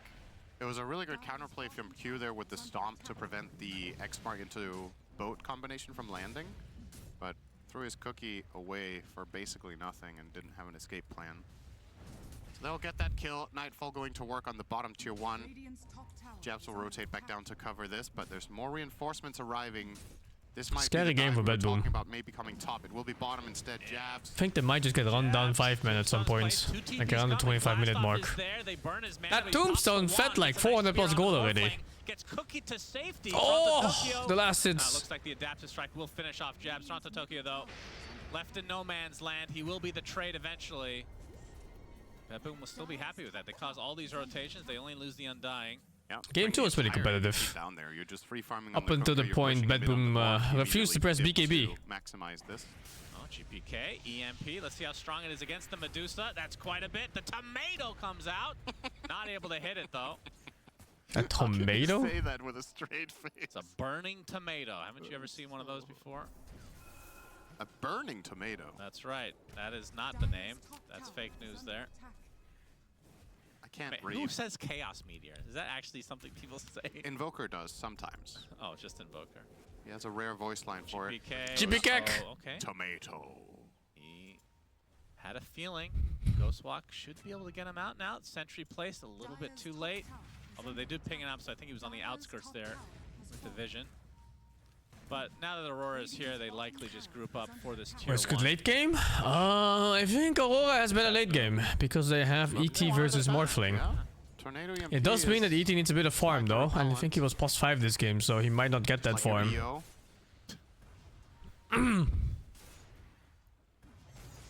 Which FF game would I recommend so they never played one?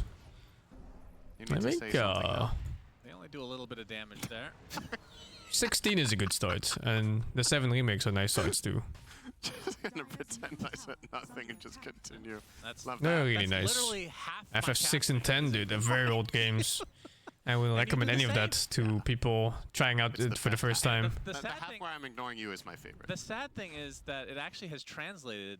I would say FF7 and 16 because they're easy games for one and they're very cinematic. Absolutely ignore me. The other day you were walking down the stairs and I was next to you and I asked you a question at normal volume and Yeah. I was like, oh, he's really thinking about an answer here because you took like 20 I didn't play seconds. I was 13 like, so much. "You probably Only the didn't first hear me game, at all." the first I part. literally tuned you out. I never finished I it. asked you again, I was like, wait, were you talking to me? And then I said, how did you not hear me? You're like, I was really focused on walking down the stairs. I don't want to break my neck. Just looks like I'm focused on this game, so I ignore half the shit you say because it's useless. Of course. Oh my goodness. But it really has bled over into real life. That is one of my favorite quotes from you this week, though. I was really focused on walking down the stairs. Has to be up there. I pretty much played all the Final Fantasy games, yeah. As he's working on When people are like 15, because the story is very disconnected from the game. Even game though. BetBoom. Also, the gameplay is kind of whatever. In peril. If they get this win, they secure it. If they lose, then it's a three-way tie for that second place. So there's still... We'll move on to the next stage regardless, but whether it's upper bracket, lower bracket remains to be seen. You could make the case that they're playing for top 3 right now, which is, you know, kind of a weird way of looking at it, but it is the reality. If they win this game, they're guaranteed top 3. If not, they have to start fighting in that lower. And of course, the opponent they will be facing in upper is already known. That will be Falcons, who are 6-0 currently. Seem like an holy shit! Look at his chase. Team, and anyone going up against them will definitely not be the favorites. But BetBoom would like to have the chance to get revenge at the very least in that upper. Yeah. And if nothing else, get another life, right? So Steal. You have a series where things can go wrong. Nice steal here from BetBoom. Oh yeah, that's gonna feel juicy. Nice and juicy. Yeah. Seeds of Serenity placed. Jabs has no idea. He's gonna check He now. does now. There's a tombstone, or there was a zombie attached to him. Hopefully he noticed that at least. For his sake. My stack. Spread that Oh, play. they all 5 came here. They will get the... no vision yet. It's about to expire. Little Shredder. Oh! What? He missed every hit! Okay, they used Manta, a Sentry, and Snapfire, but they didn't get it. They still got the D-Ward, though. Yeah, but BetBoom will take that. You don't give up the Tombstone Gold, you get a nice juicy stack as Aurora grouped up. And BetBoom know it.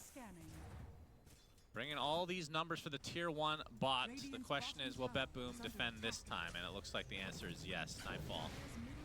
They're very adamant about holding this tower. We've seen teams give up this tower relatively lightly a lot of the time, but yeah, BetBoom feel like this I is didn't a watch very the game important last night. objective in this particular game, and I would But agree I with saw it You went wanna- super late. If you can somehow maintain It's like 1 AM or more something. farming space in this type of game where it's like Morph against Medusa and it's likely going to remain this quiet 6 kills in 17 minutes. What do you think of 23's gameplay? I think he's good. Safely in one starts mattering. He's a very great good. deal, getting that extra few % efficiency of farm. By the way, and against information. this EMP... His Aurora's team's problem is rarely player skill. I think they have a BKB. they have mid game issues and they have late game issues. They don't play the map. Sorry, they don't play the map well enough. To force staff her out. And their targeting in fights is also not great. Especially when Invoker gets shard, so it starts pulling. They do some random shit, man. I feel like they don't really discuss how to approach mid and late game. As a part of the build. They just play their game and hope for the best. You'll go the Scotty first, which makes sense. You know, you want the mana pool. I think the danger of going BKB is that if Invoker casts EMP and you have to BKB, then he can just force that, right? At basically no cost in every fight. And then you make yourself vulnerable to other things following up, and the net worth, like the cost of BKB is just so bad for Medusa to have to expend, so she wants to get it like 5th, 6th item in games where it's necessary most of the time. So I think she'd rather go Scotty Pike, I think. Okay. Thank you, K9 for the 32. But it opens up for some new problems then, because then, like, how reliable is Pike actually? What's the thing to do in mid or late game?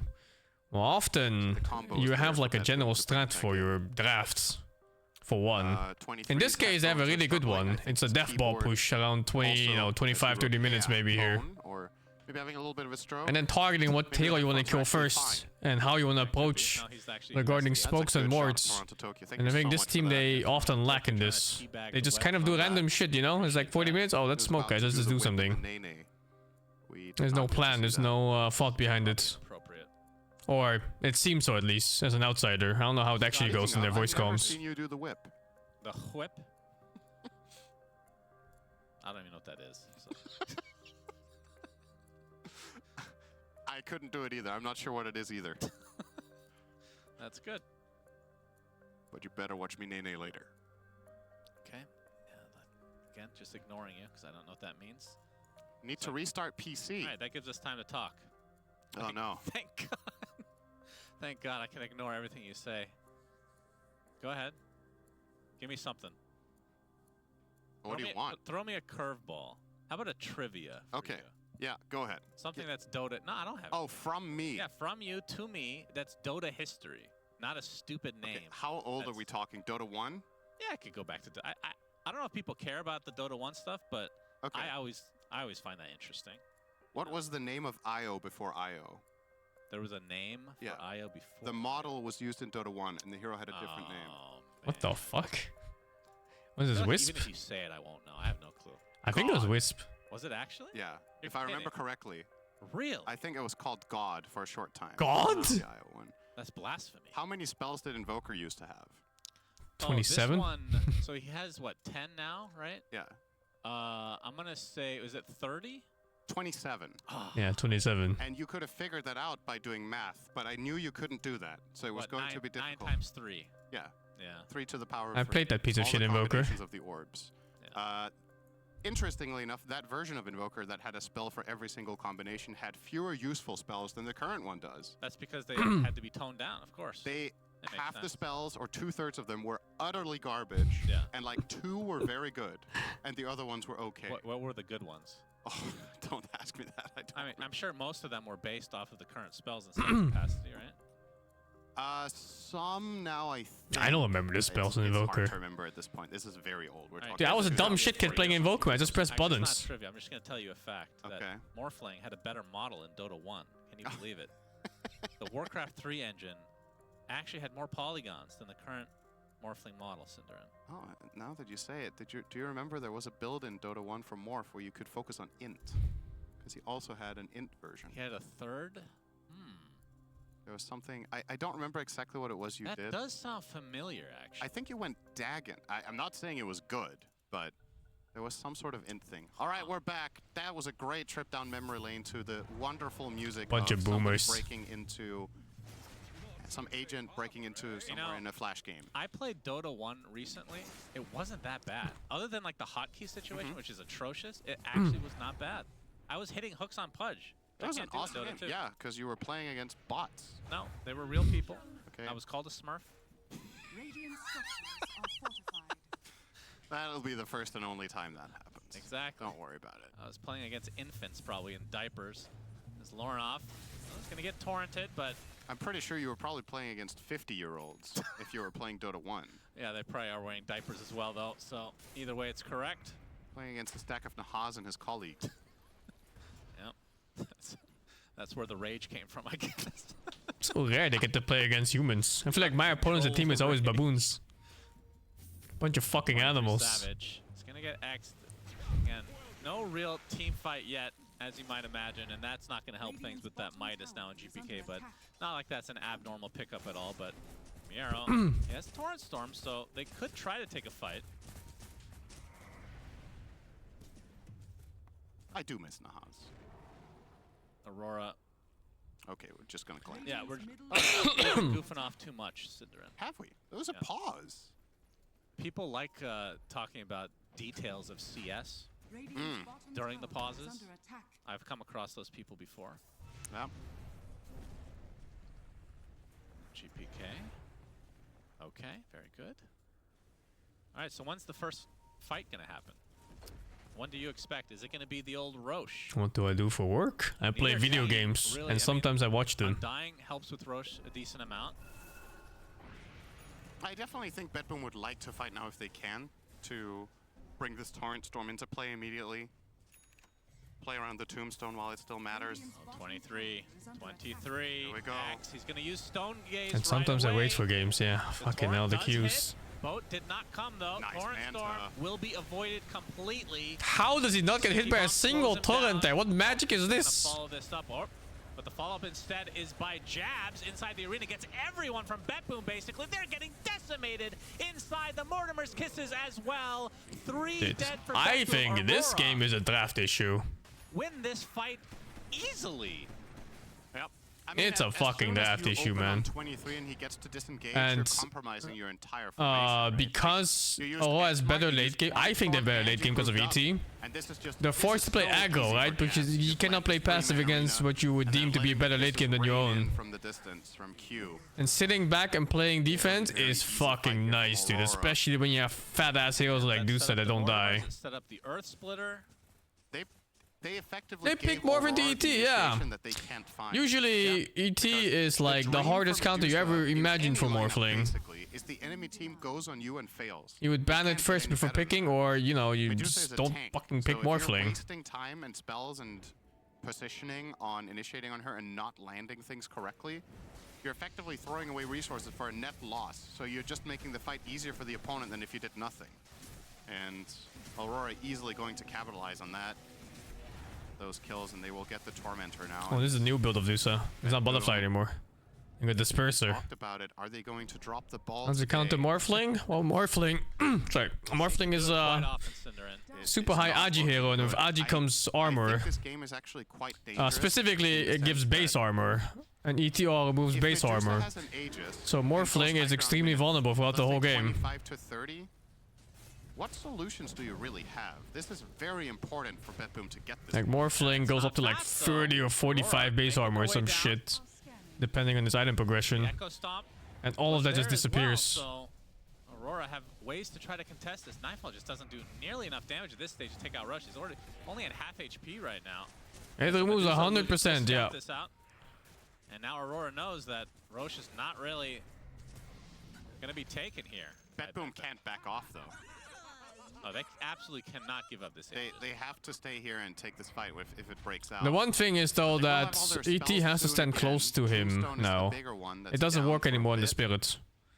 Right now the Spirit only reduces magic armor. They'll start poking their heads in. They can start to go and that could be troublesome for Morphling since... sorry, not for Morphling, for ET. Because he's +5, so he's poor and weak. And filthy support. But nothing matters when you don't have a team! Oh shit, Dusa is kinda deep, no? Doesn't take damage, no cares. No spells up anymore. Oh, but 2 buybacks. But they're slow. Oh my god, it's enough damage? As Nightfall connects, they will burst down the Medusa eventually. Do they have any Echo Stomp locked down 4 heroes. Oh god, that was enough. Insane. There while the Medusa is dead. Now Aurora on the retreat. Yeah, looks like they'll get out with everyone else. They'll probably get the Roche for this, but that was very expensive. That's 2 buybacks. God, look at GPK's good game. I mean, by the way. That doesn't secure the game. Q is way more farm than him, and that is a support Snapfire. I think Aurora was a bit too overconfident. They lingered after using all their spells. But it was really hard to call. Yeah. I didn't think the dude was gonna die there either. I think he was just strong enough to fight it out. At least get some decent levels. And for Invoker, obviously a very big deal. Reckon he will still be maxing out the Wex here. Yeah, that's they're having a good laugh at it, so doesn't seem like they're feeling the pressure too much. Save keeping the morale high. They're not sure. It's not just first Roche for 2 buybacks. It was also teamfight win, right? They killed Dusa. And they denied a Roche because if they didn't buy back, then you would have a you'd be facing a Dusa with fucking Aegis at 25 minutes, and he will push your base. That's 2 games. So I think it was worth. I mean, the Huskar just fell flat in the laning stage, but he did end up getting farmed. Yeah. Where the fuck is Invoker's gold? Apparently, just you need to snowball. In this Why game, is he below Snapfire? It's going to be a lot more valuable than it was in the Huskar in the previous one. So even if he's like, let's say he's on par with the Mars, which is obviously not the case right now, but could easily happen over the next 10 minutes. I mean, buyback is minus 800 gold or something, man. This game is just really good. Invoker He's still like what? Against Medusa late game. We've talked about the EMP. That's just one thing. Like 4,500 behind Lina. Meteor is good. Deafening Blast is obviously. You break items or what? That hero as well. People buy Halberd against Medusa for a reason. You have a hero that has an AoE one for free. Yep, true. So the pick made so much sense, but GPK's game has just been flat out terrible. And a lot of it really came down to that invasive maneuver BetBoom did into the enemy triangle, which in hindsight was honestly completely unnecessary. Aurora might be ready for another fight. Mystic Snake. The Torn is going to be the tray as Oh, Jabs Mars. looking for an Oh, opening, I don't think but you go for that. has to Holy exit. shit. Good attempt I there. guess It really feels BetBoom like doesn't have a Hero good getting initiate. Shard could change this game so much. So you can just do this as a Mars. Like There's all no of these cares. situations where he's finding a Medusa or They also don't have a good chain stun. getting his X mark So you can always onto BKB. any support, being able to... Okay, interesting.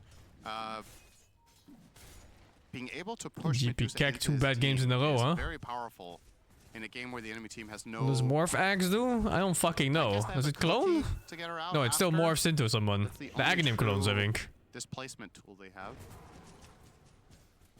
Hold on 1 second. Let me push this button real quick. Don't have any force steps. So production's fuck? given us a nice little soundboard.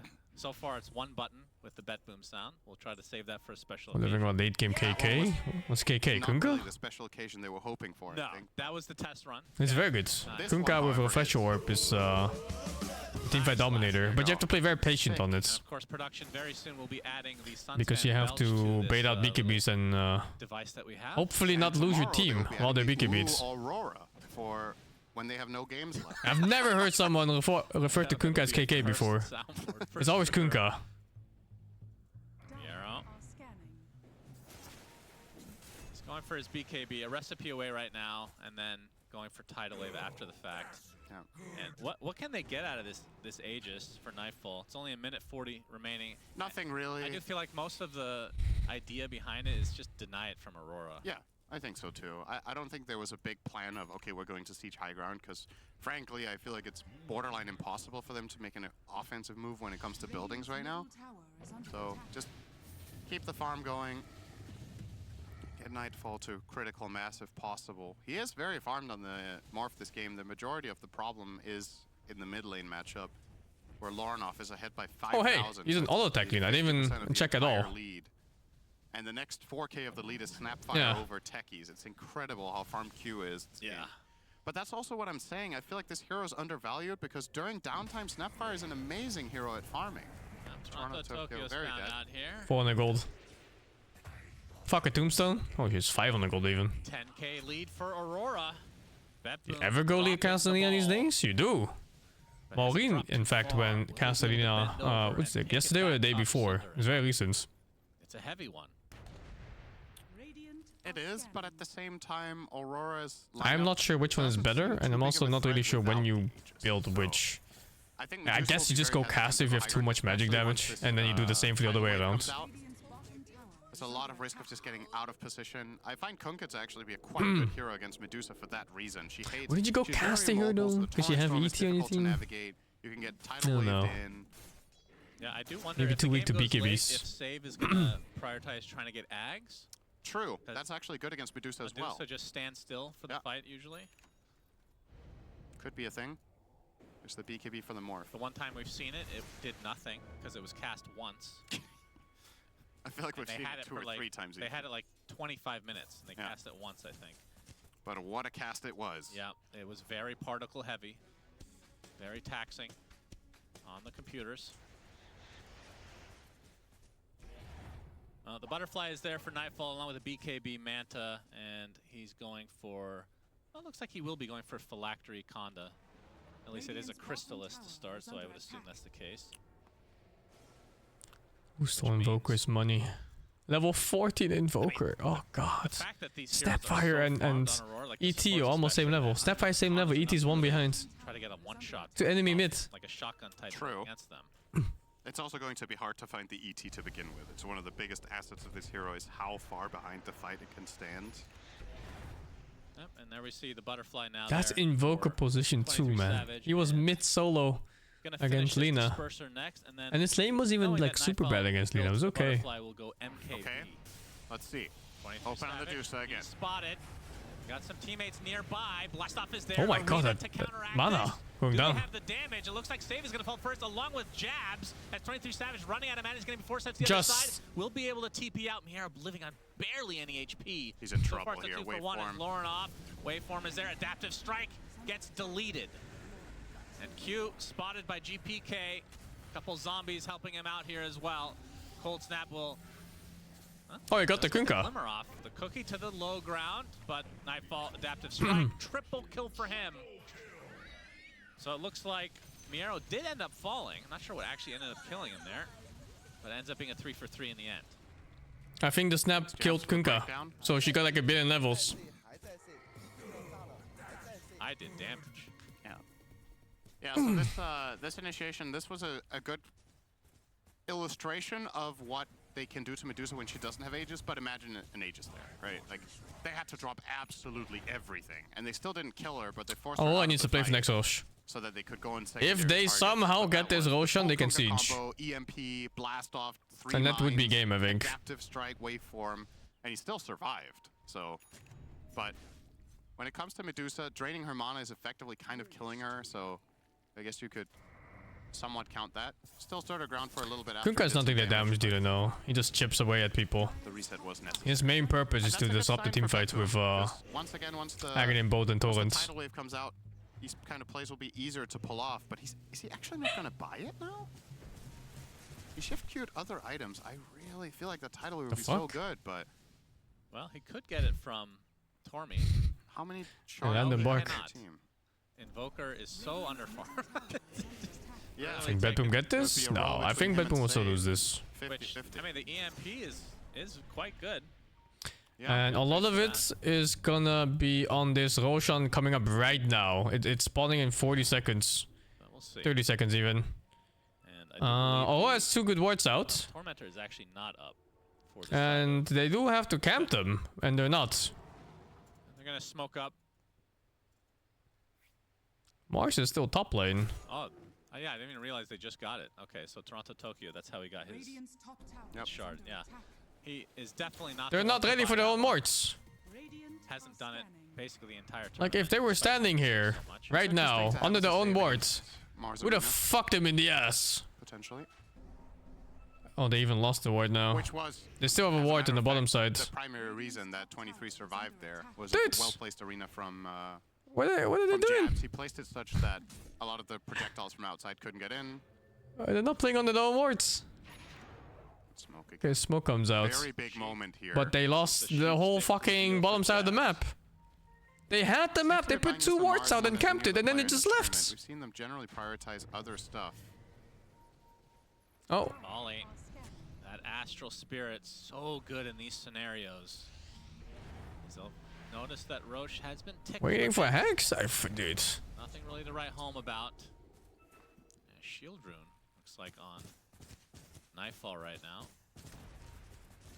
It's going to be extra tanky. This ward is really good, by the way. I'm sure they're going to want to fight while this is still up. 23 Savage going to be in I bet he could have sold the wand and the soul ring. Extra moves, but the X is there. Yo, look at this shit. Oh my god. Of the tier 1 tower, a nice arena onto basically the entirety of BetBoom. Torrent Storm comes out. Where the fuck is the damage? But Oh, the Lina got caught. Onto 3 along with the disarm. Lornoff taking the brunt of the damage, has a BKB trying to go high ground. Sunstrike not They're getting even run over. It's Ogre. Where the fuck is the damage? TP out. Oh my god. These Echo Stomps have been absurd. That could have been so much worse for Aurora. They lose their Oh, they didn't Lina, get spells out. and likely Roche to fall for BetBoom again. I thought it was going to be even worse for BetBoom, but they were. I just thought BetBoom was literally gonna get walking crushed down there. in a straight line into the side of Aurora. But Oh shit, this guy is just laughing his ass despite off. getting 5-man arena, Aurora couldn't chase. The Torrent Storm was zoning literally the entire team. Yeah. So BetBoom kind of pulled one on them there. I'm frankly very surprised that this was the end result of that situation, and they should be very happy. Not only do they win the fight, they get a tower, they now get Roche. Oh, GP Kek is about to out net worth the Snapfire. Any second now. Oh, Nightfall likely to claim this one. GPK also close to Snapfire's net worth, which is big news. He's almost at position 4 now on the Invoker. Banner for Toronto Tokyo. He's talking about the uses that you could have, how they could be better at using this Do item. they not have 4 staffs?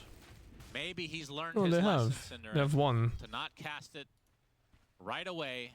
I'm surprised that Dusa got so stuck there. There should have been insta-force after that X mark. And the Tormentor did save his shard, so still no shard for the Invoker or for the Kunkka. Although their Tormentor still gotta wait for Looks Dusa got Water Part, yeah. She got X marked into like everything in the world. That's what GPK The fact that GPK will buy this and Kunkka won't is very surprising. Yeah, I would assume after Octarine he. They're both great. Goes for it. Like both showers are really good, so I figured. It's not as surprising to me that GPK is buying his as it is that Kunkka isn't. But Dire's middle tower is here goes tier 2 tower Nightfall with Alacrity. 200 for about 420 damage per hit. I don't think it was overstaying on Aurora. I think they chose a bad fight. No, that's what you say when it's. They fought into Kunkka eggs, man. Baited you. Into what? Saying 69. The play is to bait out the Kunkka eggs and then get the fuck out and then reset and go in. Tier 2 top likely will be given up as well. Sunstrike using a little bit extra vision just in case. Second tower gone. Nightfall with the MKB. Ready to pound on 23 Savage. Oh, Laura. Alright, we'll have to BKB. I didn't want the Watcher anyway. Whatever. They're not bad at disengaging because of Dusa. Dusa's very good at disengaging. You just kind of press ult and fuck off if you need to. Giving that information. But otherwise, I think a single force step would save his life. But that wasn't the problem. I think the problem was that Mars went in, so the rest of his team went in. So they fought right into the Kunkka thingy. In this game, we've been focusing a lot on the Medusa, but obviously you're playing Mars with Medusa and Lina going right-click build. Eventually, later I think they didn't have a plan for the fights, and they just kind of winged it. And they have their BKBs running. The heavy artillery from range is nasty. I don't think they have a guy in their team right now that says, oh, if Kunkka ultis, we are getting the fuck out. And they need that voice. They need someone to say that shit. Because any call that fights into Kunkka Ags and they don't have 5 BKBs for it is just not happening. As well. Yeah, that's true. To get the Medusa the hell out of there. Fair. But obviously the Mars would be the main initiator, I would think, that you use. He kind of doesn't want to be tossed in, though. I think for Mars, it's very important that you get to set things up exactly the way you want. So I think you would rather have the Mars do it himself with a dagger. Another tier 2 tower claimed for BetBoom as they've cut the lead to around 7k. Aurora doing a pretty good job at maintaining the lead, really. They haven't really lost much off the top of it, despite giving up all the Roches so far.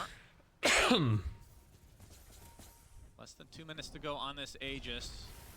Nightfall gonna go high ground. Tombstone is placed, so grab ally can be used at any time, and this tower is melting. Waveform to dodge out the Echo Stomp, and a Tombstone destroyed. But still.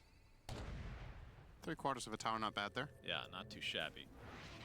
Well, so careful. Minute and a half on the Aegis. What else can they get out of the map? Do they try to reset and go one more time? Or they play it safe?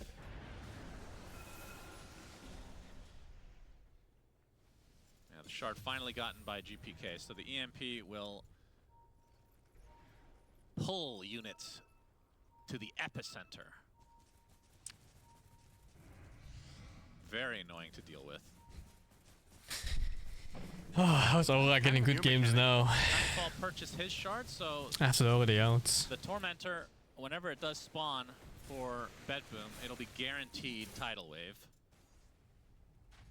I feel like the only pull we used to have in Dota was Black Hole, right? And now we have Invoker Shard and we have Razor Shard.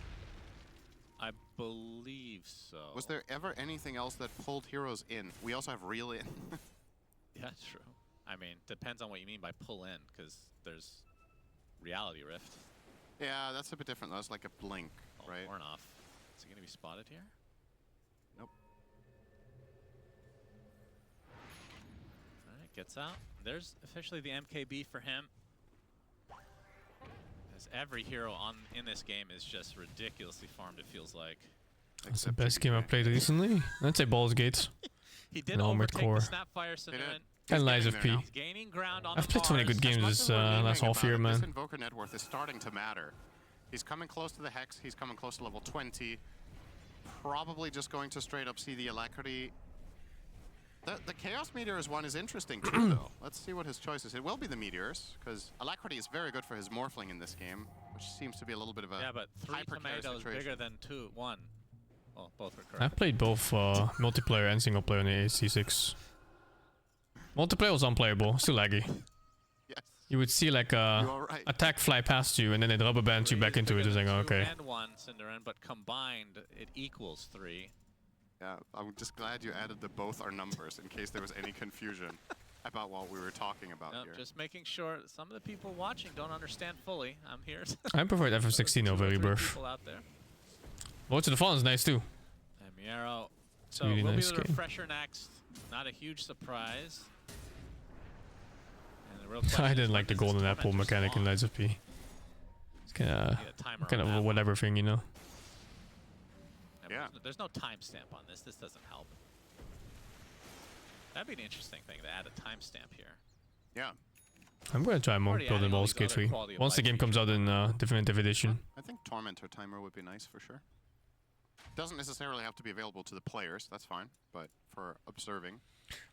And of course, the Gaben face on the minimap when the banner is placed, which we don't know if it was. Looks like it probably was at some point because Toronto Tokyo doesn't have it. Classic usage. It's so incredible that we don't even know. I'm sure it did a lot in its time frame. At least they're not collecting them. Although that was really fun. I kind of hope they do Like a that Dragon was again. okay. Creeps top. Nope, never mind. It was a They nice looked good, series to go through, but gameplay-wise, it was average. A while ago, so. Yeah. It was a good time. Triple Meteor. GPK. Aurora's Nice team, Baldur's Gate 3, yeah. 2 full playthroughs. Slightly smaller as time goes on. And there's the MKB for 23. Refresher on jabs. Yeah.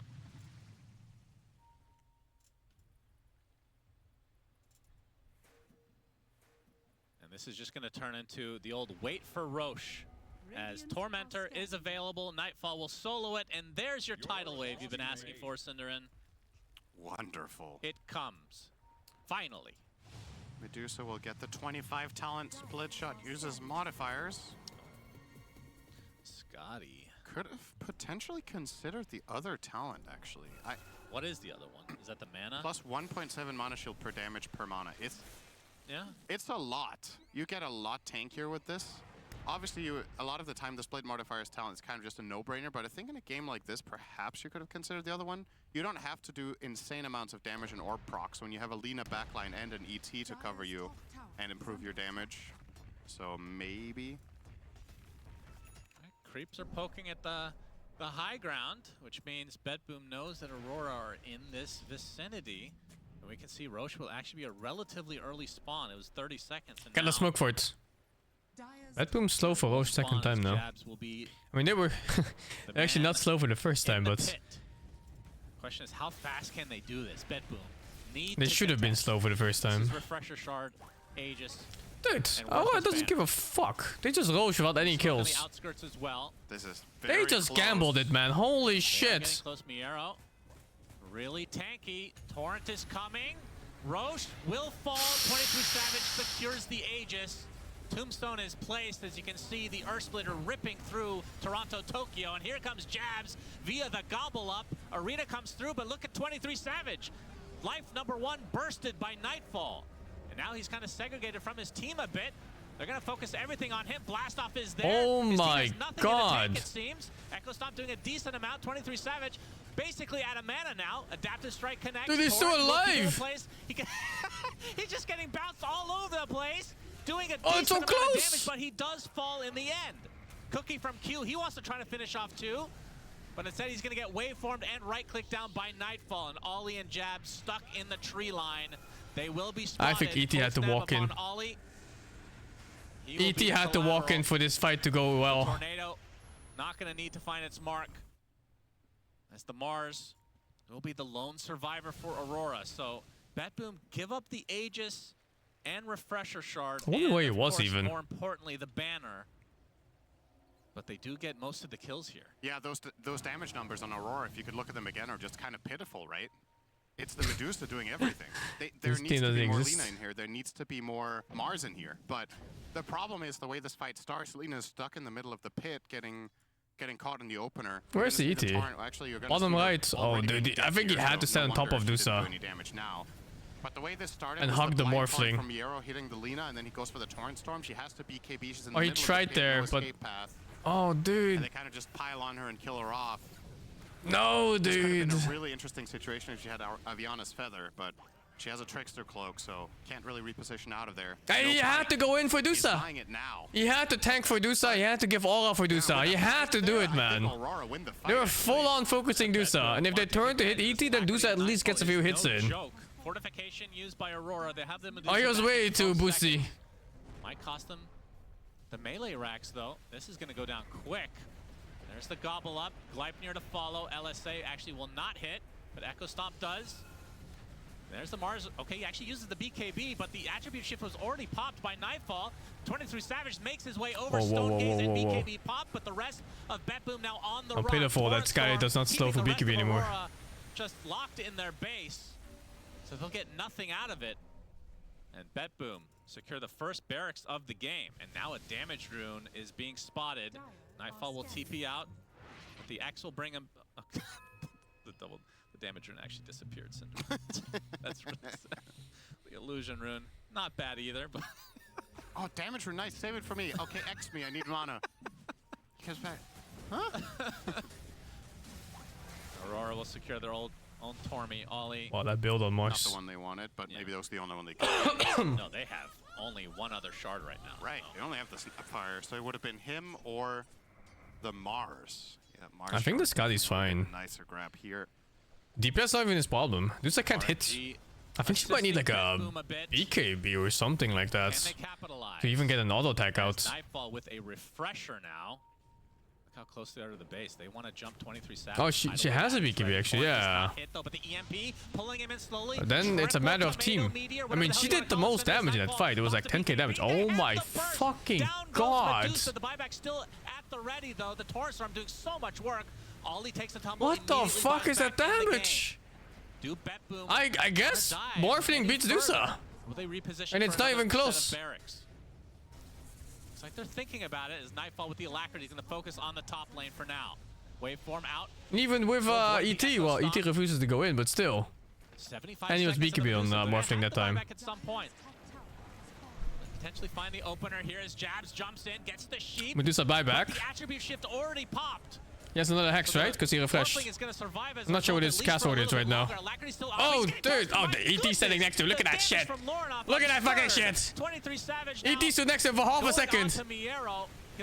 Oh, nice. He called him. Stops the teleportation, and they'll find their second kill. So a good buyback in the end.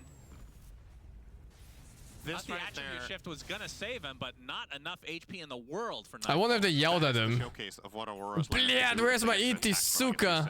This time Lina gets to hit stuff, and it's the world of difference compared to the Roche fight where Laurenoff was taken care of. Now he has the Pike, so he can more frequently get himself in a position like this one where he just gets to wail away at the Morphling. Or any hero for that matter. This is the hardest kill. Keep that in mind. If they catch anyone else like this, they die in a matter of 2 or 3 seconds to the Medusa as well as the Lina. Just heavy range artillery there. Honestly, obviously, after ED cast Stomp and ulti, that hero's ready to die, man. Spells, resources, they're in a position You're tanking for your 3 seconds of glory, so you can give aura to enemy carries and then you die. Such is life. Let's see how much Aurora can get the other way. 40 seconds. So there is the axe for the techies. It's better than Dusa dying, because when Dusa dies, they have no chance of winning. Increase? Or this Lina. I forget what the name of that spell is. Is there even a name? Minefield Sign. It's just Minefield Sign. All right. No. It's placed. It actually did place it.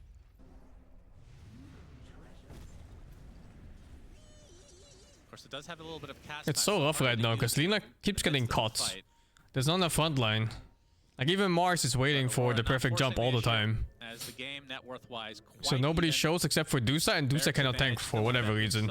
It's like a mix of EMP and Morphling damage being fucking out of this world. Such a good position right now, specifically it's not good enough. They have the Dusa buyback taken care of.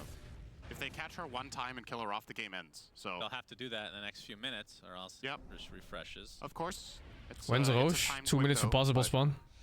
Feels well worth it to try to play for that, for the time being.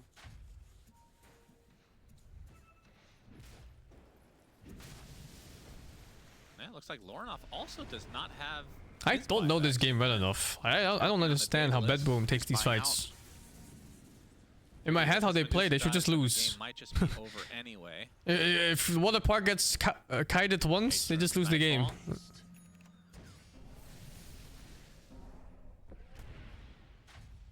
How much room does he have to grow? He's going for a Daedalus, so with the refresher backpack eventually. Or the BKB. What do you think about the Lina 25 talent? Do you like it? The Lina 25 talent. It's a very special one. It's one of the If I understand how chat feels. Dota is a very complex game.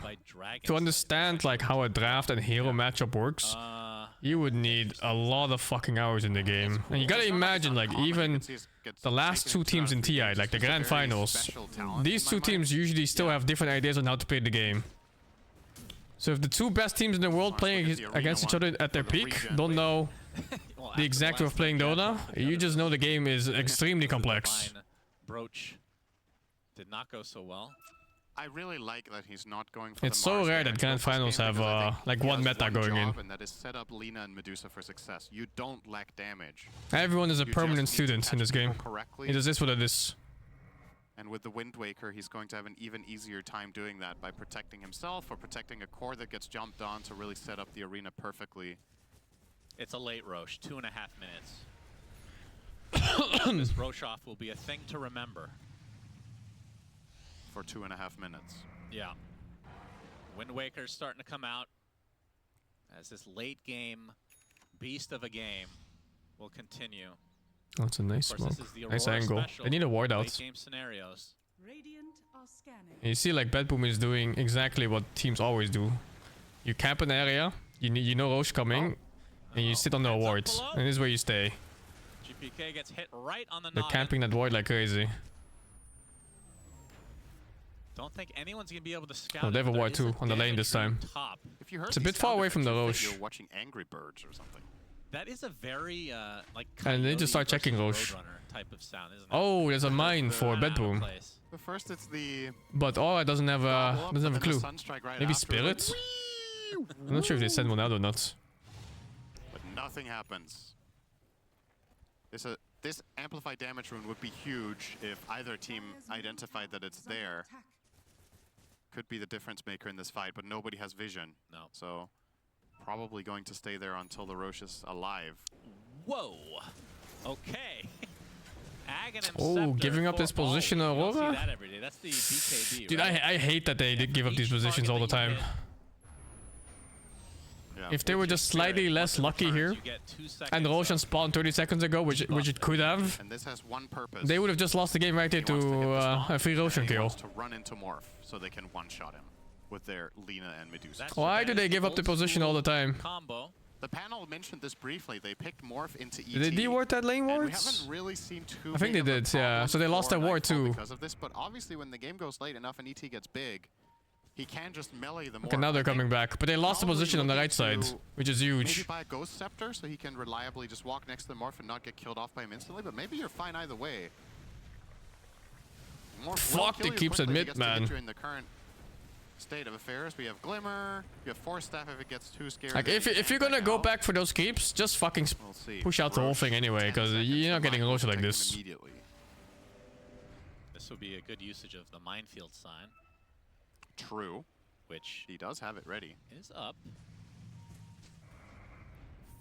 Nightfall gonna get X'd and push out top quickly. Yeah, Roche officially up, so these teams will eventually realize that. Eventually. And BetBoom will be the first to see it. Taking out these illusions so they don't give any vision, but of course they can't stop the Spirit reached. Spirit, and now Aurora knows. As Roche bashes Nightfall just for effect, Waveform will be used to dodge the Echo Stomp. Jabs already with the BKB. Yo, that's a big kill if they get it. No, no chain stun. Lina was before. He's just buying time. Astral Spirit, Toronto, Tokyo. Is he just hitting Roche? Yeah. And Nightfall looks like they're gonna get a free Roche here, but you can see Ollie trying to. What the fuck? You went to the thing? Steal here. Did they get the refresher shard? Fight's over. They lost ET. 100 seconds, no ET. It's 23 Savage, BKB TPs. Lorenov not going to be so lucky. The LSA not going to hit anything. The tidal wave bringing him back. He's been abandoned by his team. His own team didn't know what happened. He still doesn't have the buyback. And that they is lost the game. Enormous for BetBoom. That's GG. 5 versus 3 for the foreseeable future. what a non-play from Aurora. They're just standing there getting zoned off by Undying, by Kunkka Wave, They by got the refresher shot. Invoker spells. They don't have a game plan, Aurora, man. Like, I'm telling you. Every time I watch them play mid-game, and especially around Roche, they just go like, let's smoke. Let's go here and smoke. They're Roshan guys. There's like no speech. There's nothing. They're not talking about who do we focus, who do we kill, how do we approach this. Who starts? Stone gaze from 23 Savage is applied. Nice spear onto the Morphling with the blast, or the cookie to be applied as well. Do they have the damage? It's going to be close. He gets the Yules off just in time. Waveform in. Now the focus is on the Medusa. Nightfall. He is getting so much HP from this Satanic. And that is going to force the buyback onto the Medusa. Double kill for Nightfall as these members of Aurora are dropping like flies. The Rax goes down now. Wind Waker from Jabs. Going to force out the other buyback onto the Snapfire. But Jabs is dead. No way to get back into this game. Tidal Wave not making the full connection. Triple tomato for the road. As Q will go back into the fountain as his base is getting decimated. BKB used from 23 Savage. Will actually use the refresher shard. But now it's so fat too, but he can't do anything with it. The Elder Titan will be back in just a moment. Nightfall trying a 1v1 battle here. Pops his refresher, will waveform away. No more BKB for the Medusa. As the tier 4 is about to drop. We'll see if BetBoom want to play this a little bit safer. They still have the Aegis as Nightfall's going to get still one side of barracks left. We'll heal up a bit more. No Master 1 minute. Okay, very nice. They're going to try to finish this game once and for all. Jab's dead for 50. Echo Stomp does hit. 23 Savage, you can see Ollie getting that BKB charge, essentially. The Gleipnir from Lorenoff. He has to back away. Those 23 Savage. That skill is huge. Save looks to be buy back though. He can buy back though. And you can see the Minefield sign doing a good amount of work as the Laguna Blade tickles Miero, just brushing it off as the Ancient fully exposed. Nightfall with the Alacrity, pops the BKB, wants to focus on the Ancients, pops the Satanic, focusing now onto Ollie. Waveform in as well, blast off. Oh my god, he almost died. Disarm to follow onto the Medusa, completely useless, and she's just getting bounced around left and right as the Ancient will fall. Dodging the ET there at the end. Damn, he's cool. Wicked. Oh, you can tell they're excited about this win. They go in today as clear favorites, and they get absolutely smashed in one game, but still, the other two, they make it happen. Or I should say, I don't know if it's fair to say they got absolutely smashed. They really need to work on their mid game on Aurora. Smashed one game. The second game they lost after. They look so clueless when it comes to Roshan fights and map positions when they're behind. Nightfall's gonna end at 12-1. Only 4 assists. Like Aurora threw. I wouldn't say they threw the game. Yes. I don't think they had a good chance to win. They had a very fair chance to win in this. This was kind of a game that was more or less only 5v5s. Like, but it's not like they had an overwhelmingly high lead that that was a complete throw. Apart step by step by little things here and there. I'm sure the panel will have way more to say about that though. Yep. Aurora end this group stage winless. Shaver. They're so hesitant when it comes to smokes. No tiebreakers. I will say that the BetBoom, I mean, with that win, is not just no tiebreakers for them, but it also means that they are guaranteed in the upper bracket for the playoffs, which obviously is a very, very confident position to be at. But Brian, when I saw those cameras, I mean, they almost were cheering like they just won TI close to or something like that. What made that reaction?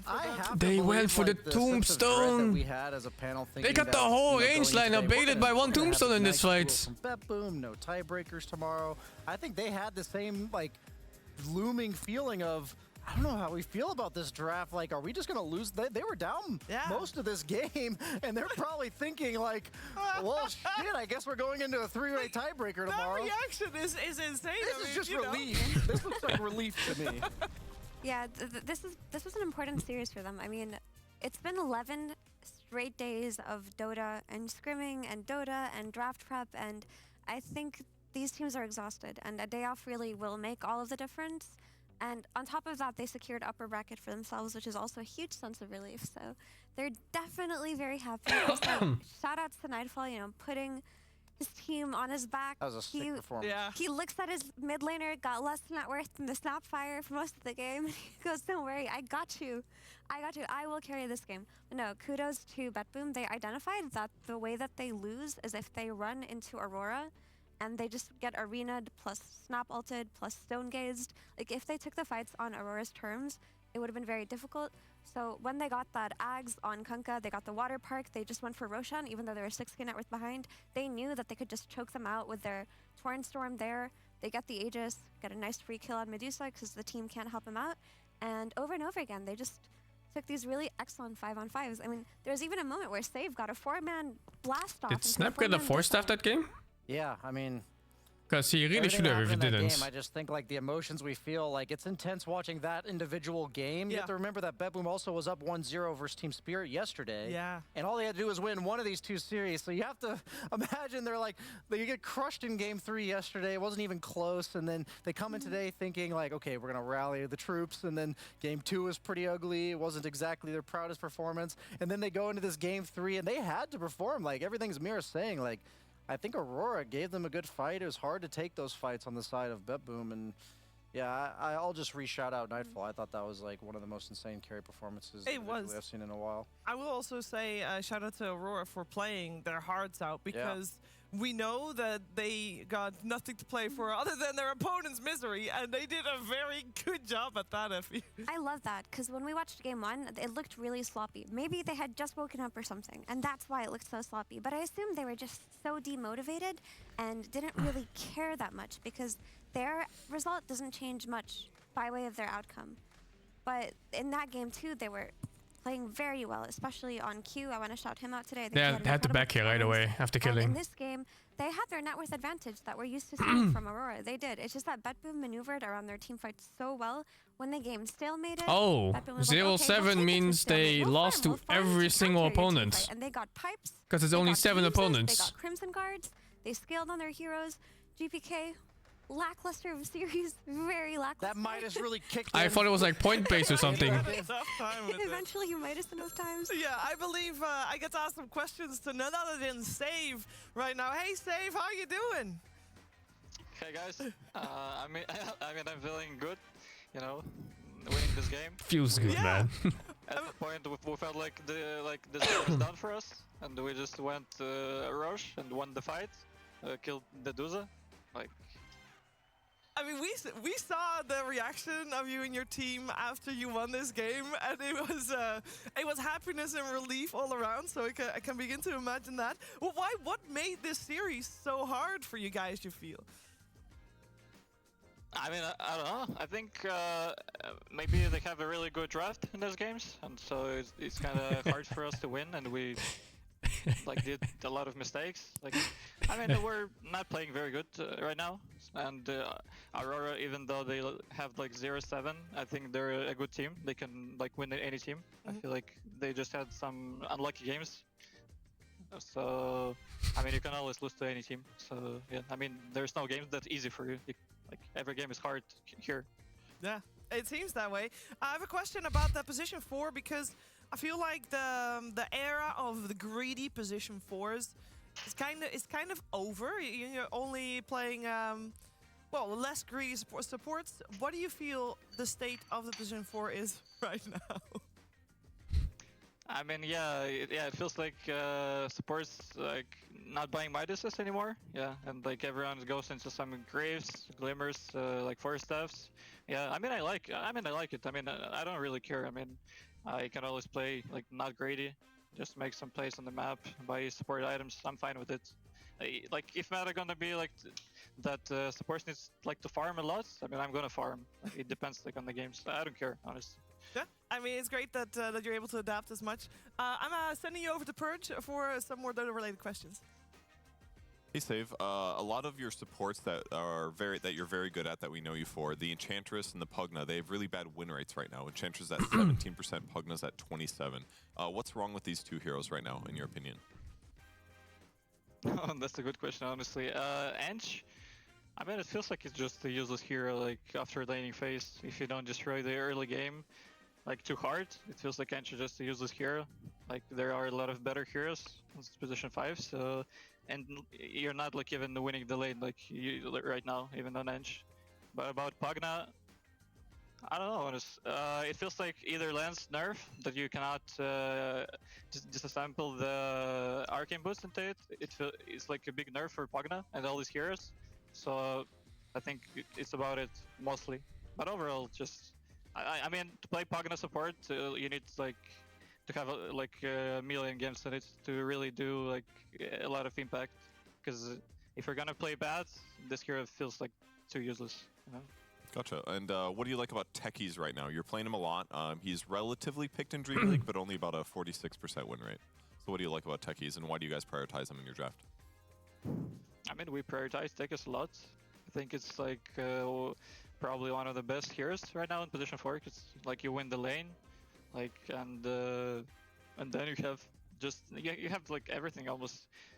Like you have damage, you have a lot of map control with mines. It's like really hard for enemies to play. When it goes to some like rough fights, you just place mines. You have the vision. It gives a lot to your team. You buy support items. Yeah. All right, awesome. Thanks so much for answering my questions. Yeah, thank you so much, Dave, for taking the time to talk to us. I know it was a long series. You're going to get some rest, of course. Tomorrow, a free day in terms of games, because no tiebreakers for you guys. And we'll see you in the upper bracket coming Saturday. See you then. Thank you, guys. Thank you. And of course, with that, our first series of the day is done. And that means that we are moving on. Because, yeah, it's great that we got our two upper bracket teams. They're set. But guess what? There's still 4 teams in the competition that don't even know if they're making it to the playoffs. And our next series is going to be a decider game for that. So stick around for OG versus Spirit. That one's huge, right? Because it's a decider whether OG or Spirit pass. Yeah, this one's huge.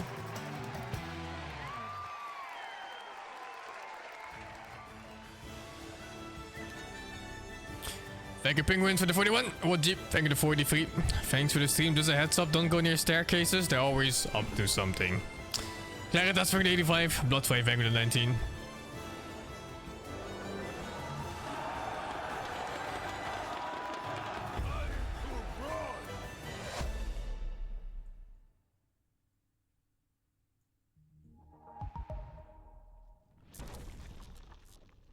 So next game we're gonna play, I think it's gonna be Dragon's Dogma 1.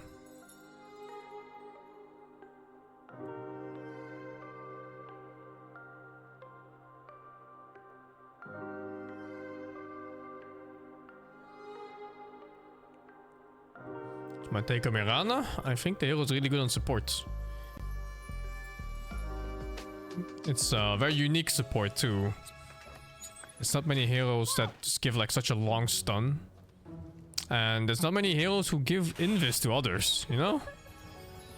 Most supports in the game, they're just all damage or like one disable that's a point and click. Do you know why I selected you? To crush anyone who makes you Also, Pollen surprisingly trades very well still. They buffed the Starfall a lot. Like the second hit on Starfall always hits a hero almost.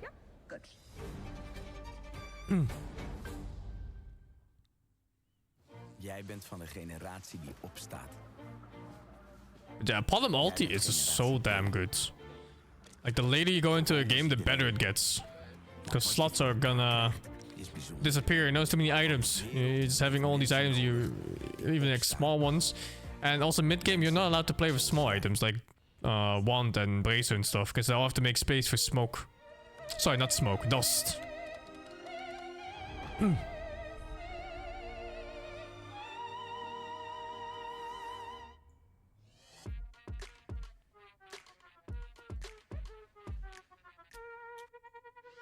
Only after indulging in our velvety vanilla ice cream, thick, cracking thick, and roasted almonds, will you know?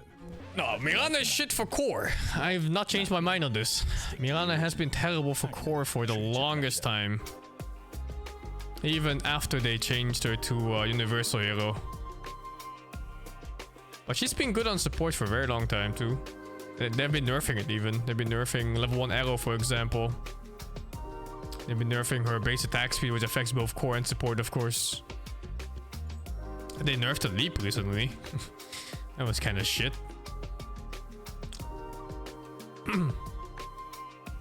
I think core Podem hasn't been a thing since they removed the bonus crit on shard upgrade on the leap. Ever since then, the hero has been inching towards support. And right now it's pretty good support. The shard is really good too for support. It's a nice little bit of extra damage.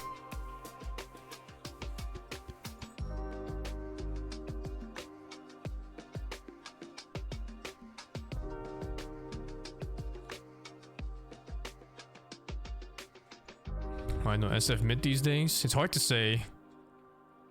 Sometimes heroes just aren't played, not because they're bad, but because teams just forgot about them. Like, it sounds so stupid, but it really is like that. Like, a hero could just randomly come back mid-tournament just because one person picked it. And then everyone starts playing it and it becomes meta.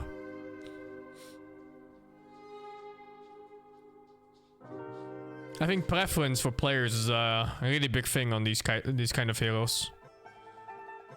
Like if some SF Prodigy player comes out, then SF might see a lot more play in general. Kind of like Pango. Like Pango got really big after Quinn started winning every single tournament under the sun with it. And now Pango is like a fucking staple for every team.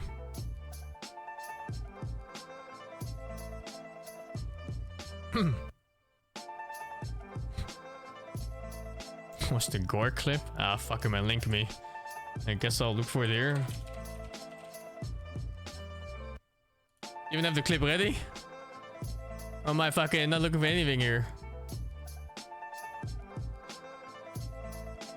Oh shit, dude. What is this? Wait. BetBoom is my team name. BetBoom! Promo code BetBoom! 1xBet! Let's go! Every Chinese betting site, every sponsor. No, not a problem. Not a fucking problem. My name is Twitch. My name is Twitch, by the way. What? Not a fucking problem. What's going on? What's the context here? Now it's a problem. In the middle of my stream, it becomes a fucking problem. Fucking clowns. Why? What's going on? Why is he angry? BetBoom! No warning signs for children. BetBoom! No fucking sign up for 18-year-olds. Boom! My name is Twitch, by the way. We don't label these kind of things. It's okay. Don't worry about it. Such a fucking joke company you are, Twitch. You're literally, if you're hearing me, if there's a fucking Twitch guy that did this, you're a fucking joke. You're literally a fucking joke. In the middle of a fucking stream. I don't know. It was pretty funny, but I don't fucking know. You get a warning for Gamba from Twitch? It is what it is. Hasn't my stream been marked for mature audience for years now? I think I put that myself because I curse a lot.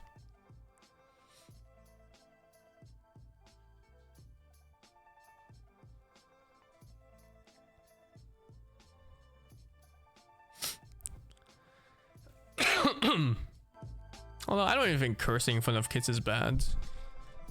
Yeah, fuck it, dude. Let them learn all the bad words. Nice to have him. That guy gave a shit. Hello. Well, we are ready for some more Dota 2. I hope you are as well, because we have Wait, what did I put it on? It's like you 50 something. a couple of series that are incredibly important. I know. Our upcoming series, it's now or never for these teams. Playoffs or just utter elimination. OG versus Spirit. I don't even think kids cursing is a bad thing. They just need to understand the difference between, say, a random bad word and slurs and stuff. And when they understand the difference, fuck it, you know, who cares? A lot of pressure on this series. A lot of pressure to perform. Both of these teams sitting at a 3-3. And by the end of it, one's out, one's in. So we're going to see which one will be earning that spot in the playoffs. I'm joined by Purge, Effie, and BSJ. And even though I'm very happy to have you all three by my side. It's a bit too loud. No, you're not enough for me, Brian. I don't even know if your microphone was on for that, because... I heard it. Yeah, they need to know the intention, of course. But how else did they learn except for using it? Kids gotta grow somehow. It's all good. Ladies and gentlemen, oh shit, it's him!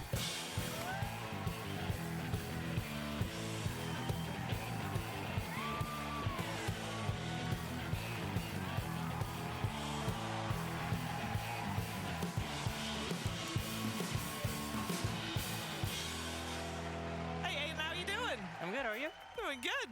Excited to be here today. Obviously, you would prefer it in a different capacity, but you know. Yeah, of course. But I mean, it's a fun series. OG versus Spirit. These are, you know, two-time TI winners. Yep.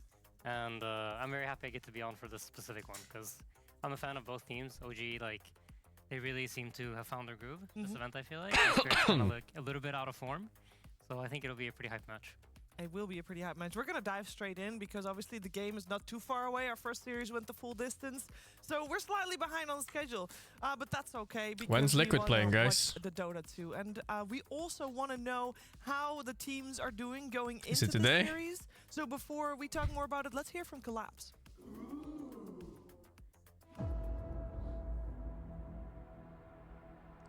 They just have him on it now. I feel the series against Aurora was like a really strange And that's it? series. They're quite a unique team. They're very happy just taking their half of the map and playing for late game, which is quite a unique play style. And that kind of results in us Wait, who the not fuck being is able to this? play the way we like to play. So the game felt really weird. I thought she said But Collapse from eventually Team we got Spirit. used to how they play and just kind of adapted mid-series and managed to beat them, so it feels good. We're Oh, it's very Ali. happy with our position. Never so seen far. before. We're pretty confident. We're learning a lot, growing each day. I think, honestly, most of our game 1 losses come from an outdraft where we get surprised by something and then we fix it and then we win the next 2 games. But every day we're improving this and learning, and we're feeling good, feeling happy, confident that we can do well. You've got to relocate if you need to. Voronov tried to get Seb. Seb's too fast, though. Thanks to the Shikuchi, he was able to back. Oh my god. Where'd he go? What the fuck? I love the roster. It's really fun to play in this team. Everyone's very like mature, understanding, positive mindset. So it's really easy to work and improve together. Of course, they're all very skilled players as well. So really enjoying the OG game so bought him far. for 1 million? Is this a real thing? Team Spirit are kind of in a, I guess, like a rocky patch at the moment. They're not in prime shape. Sounds unlikely. But of course, they're, you know, TI winners, Real winners. They're everything. They're everything like you should respect about a team. So we're kind of not sure what they will bring in our series, how strong they will be. But we respect them a lot, and we expect them to be really strong. But yeah, right now they seem not to be doing in the best shape. So we will see. Yeah, I know that that's not Collapse. Don't you worry, guys. We'll hear from him in a little bit. We'll just focus our attention first on OG. And as you hear from Ari, they're doing well. The grooves are good. The vibes are there. And I feel like, Purge, we've seen this team do very well. They have an advantage that you talked about earlier this week. They play more games than the average team here. And that practice is going to lead to them getting better and better. I think they've had more time to gel with Tomato, which is really important as well since they're playing with the new core. But if they've had weeks of lead-up time, plus now a bunch of scrims and made it to group stage 2, I think they're in a really good position, and they have so much talent on the team that they Sup, definitely are Magomet? performing. Yeah, a lot of their series have gone to Is your 3 PC games fixed that are as excessively Magomet? long, right? Not just 40-minute Or what? games. We've How seen did it even minute break again? 70, minute 60, minute Did they 80, give you a new and part for your honestly, PC? At this point, that kind of experience is really valuable because the outcome that they can have here will definitely PC again? I mean, this is what it is, overall, right? man. You want more EPT. New GPU and How do you motherboard. feel about What? the current state of OG? What do you mean new GPU? OG, look, they You're the look better than I 4090 think they have in Ti. a long time. I think Tomato is playing really well, and he's gelling very nicely with the team. And I think, to be honest, like the addition of him has, to me, it like looked like the biggest change in their playstyle and how they approach the games. And Okay, man. yeah, I think Alright, he's looking dude. really, really good. Yeah, it definitely fits the play style of OG to have Tomato there. I feel like also... Oh, it's not TI, it's he just had some, 4090. I mean, we looked at the highlight video this morning where maybe Tomato wasn't the brightest star in the highlights itself, but the series that they played yesterday, Brian, that was fantastic. Yeah, I mean, I just feel like the carry role's very stressful right now. There's a lot of faceless voids, morphlings. There's a lot of ways to fuck up, and it's just nerve-wracking to watch that previous game, for instance, from Nightfall. And I think Tomato's been put in this situation a lot. It's high pressure and a new team, crazy atmosphere. So even more kudos to him for managing it in the patch that we're currently in. Yeah, absolutely. And we focus our attention now on Team Spirit. There will be the opponents here for OG, of course, and we will this time hear from Collapse.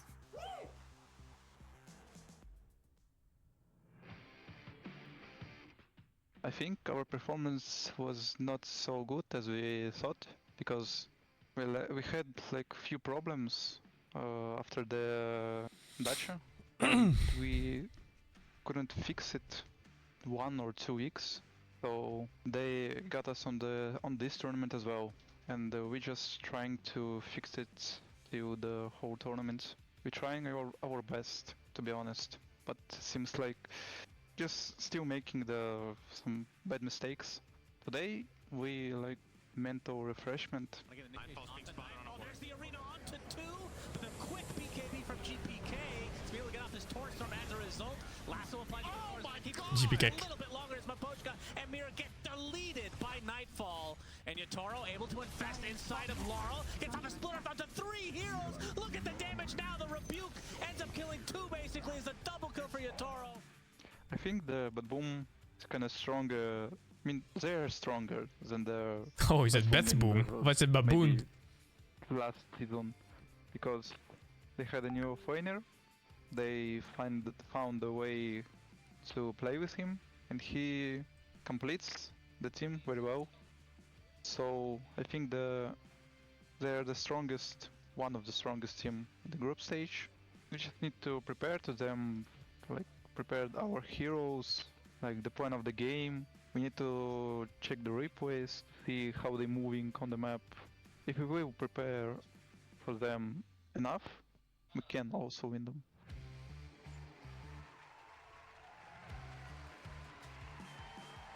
And the world champions are here with their potential backs against the wall here. 1 series to make it through to playoffs with OG standing in their way.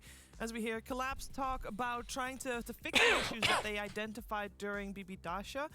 Fixing issues during a tournament, Insania, that is, I would imagine, less than ideal. Yeah, I think we often put ourselves in that position. Usually coming into group stages, we're pretty clueless on what we're doing. And then, like, I think usually as the tournament picks up, you have to adjust and adapt. And I think it's a sign of a good team.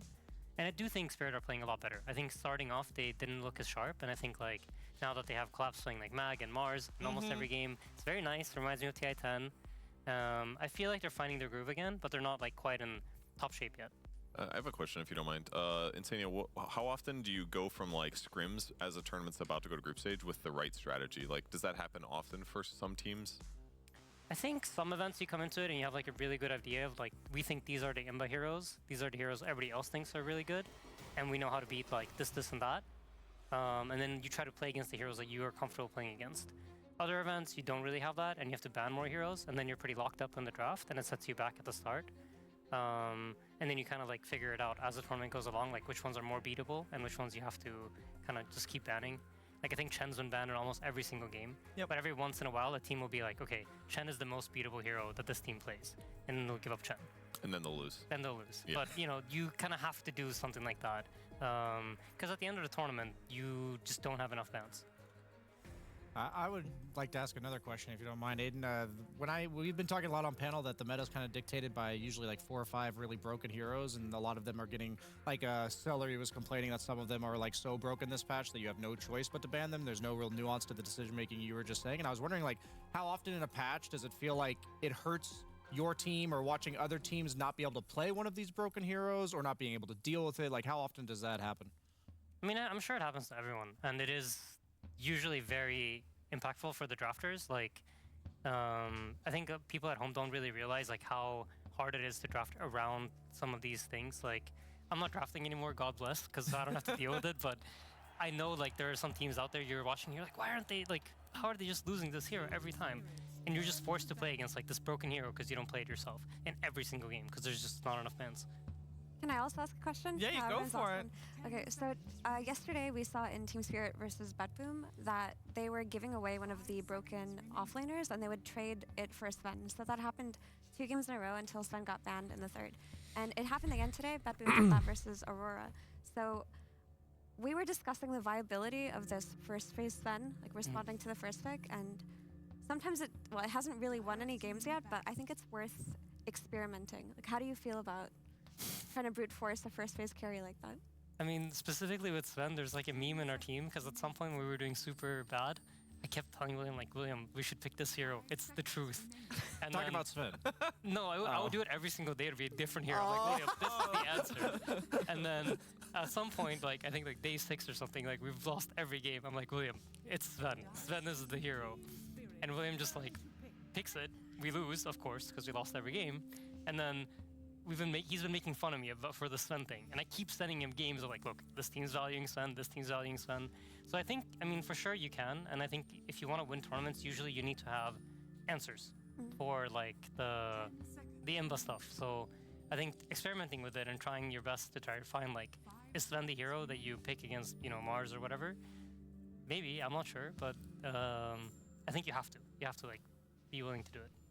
Well, we definitely have a little bit of a shake-up right here as we are in the draft for game number 1. We got Team Spirit on the Radiant side, OG on the Dire side. I'm gonna get a drink before it starts. Goes for first pick and Hoodwink as the first pick. Been a little while since we saw that. Team Spirit reply with a Primal Beast.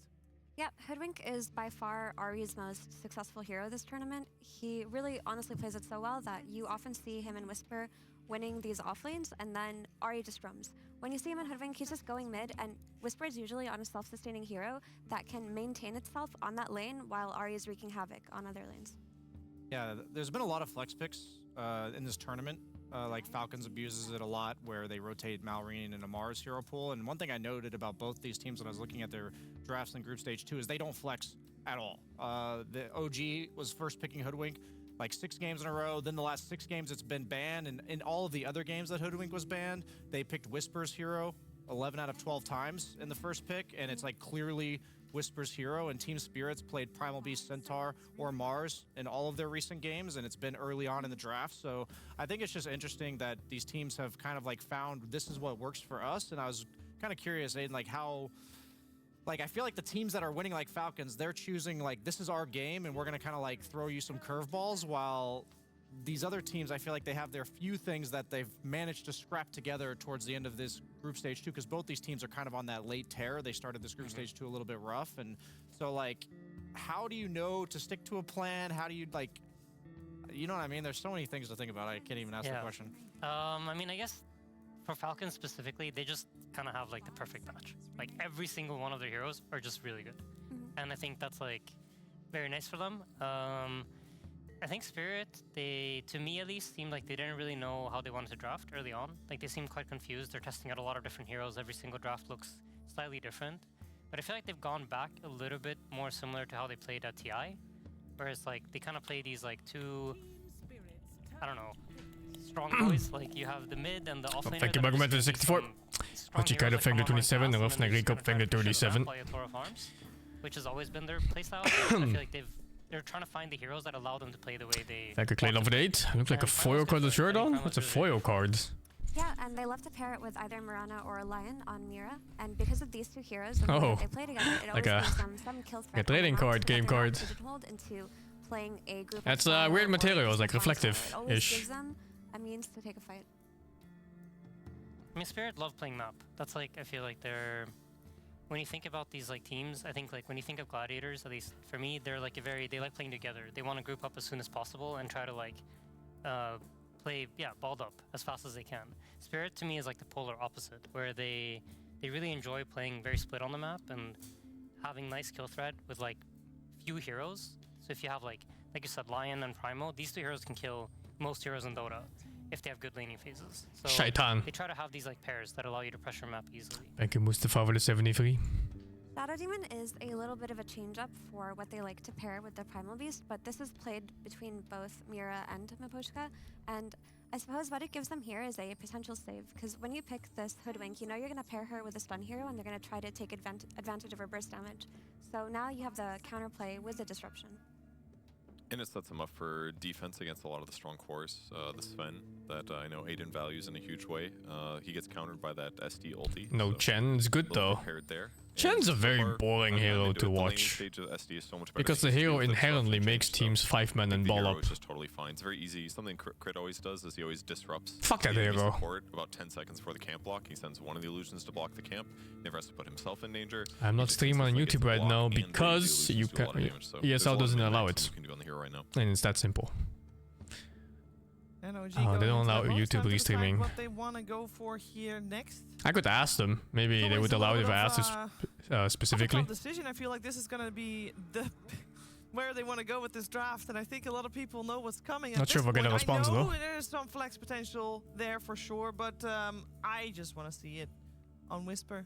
The Rubik off lane. The Rubik offline. The Dagon 5. I did it yesterday too. He lost. You know? Big time. Doesn't matter. It was fun. It looked fun.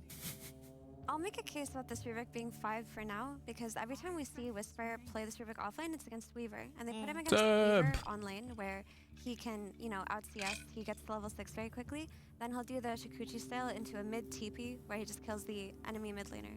But so far, I don't really see the need for this offlane Rubik, but it's good to think about it. Like, I don't think YouTube is a better streaming platform than Twitch. Maybe like mechanically, the video player is better, but then everything else around it is so much worse. Or you're revealing Tomato's pick into a bad carry matchup, or like most people are holding their mids until last 2 picks. Like unless you slam like YouTube also has this very obnoxious thing where every time you end the stream, it resets all your fucking settings. So you have to manually do them every single stream. It's a really tough pick for OG, personally. Maybe they could try to keep their flex open and just go for Tiny. Tiny's been a pretty successful hero in their hands. Have they flexed it to core on their team? They need a... I think BZM plays it. Okay. At least historically, yeah. They keep it open. 16 and 5. Balanced hero, by the way. The Faceless Void. Anyway, this Faceless Void pretty much marks the superior late game. Almost guaranteed. There is a good save though. Shell Demon save is extremely good one, because it's not one you can just like, you know, nullify or whatever bullshit. Versus potential Primal Beast offline, because he can just time walk out of the damage sources. But what do you think, Aiden? And Sleep is a nice counter too. These 2 supports? Although Void still does win late game if it comes down to it. I mean, I think it's a good matchup against Primal, but it doesn't really shut Primal down. Like, it ends up being a situation where Void is fine and Primal's also fine. And am I too biased and Faces Void? No. The hero is king of late game. There's no doubt about it. Like Snowball. He wants to make stuff happen. And against Void, it's pretty tricky. But overall, I feel like for the position they're in the draft, it sets up like, now Yator has favorable carry matchup, and Collapse's lane is fine, in my mind. There's not many heroes in the game that can just kind of stun for themselves and then just kill that same hero. Most heroes either lack the DPS or the stun, and he has both. But it is a good Void game against SD and Primal, though Naga is quite nice, and I think Lush is too, so I really like what Spirit has going so far. Yeah, and also Spirit have these double saves against Chrono potentially, which seems to be the clearest way to take the fight for OG. You just go in and you Chrono. But if you're not targeting this backline SD, he's going to disrupt who you go on. And if Naga's not there, she can just song from the outside. So it feels like Void's going to have a very difficult time getting these early game Chronos off. This is like really high level drafting in my opinion. Like I'm nerding out super hard as I'm just watching all these picks, because you see the Void pick come out and then you're like, okay, carry to carry matchup, we're gonna pick the Naga instantly. But one of the most common picks against Naga on the enemy team is Leshrac, so we kind of have to like cover our own Naga with this Leshrac pick. And then I'm thinking like, okay, are they gonna go for the like the Darkseer Brewmaster offlane type hero that deals with? How come Lion isn't contested?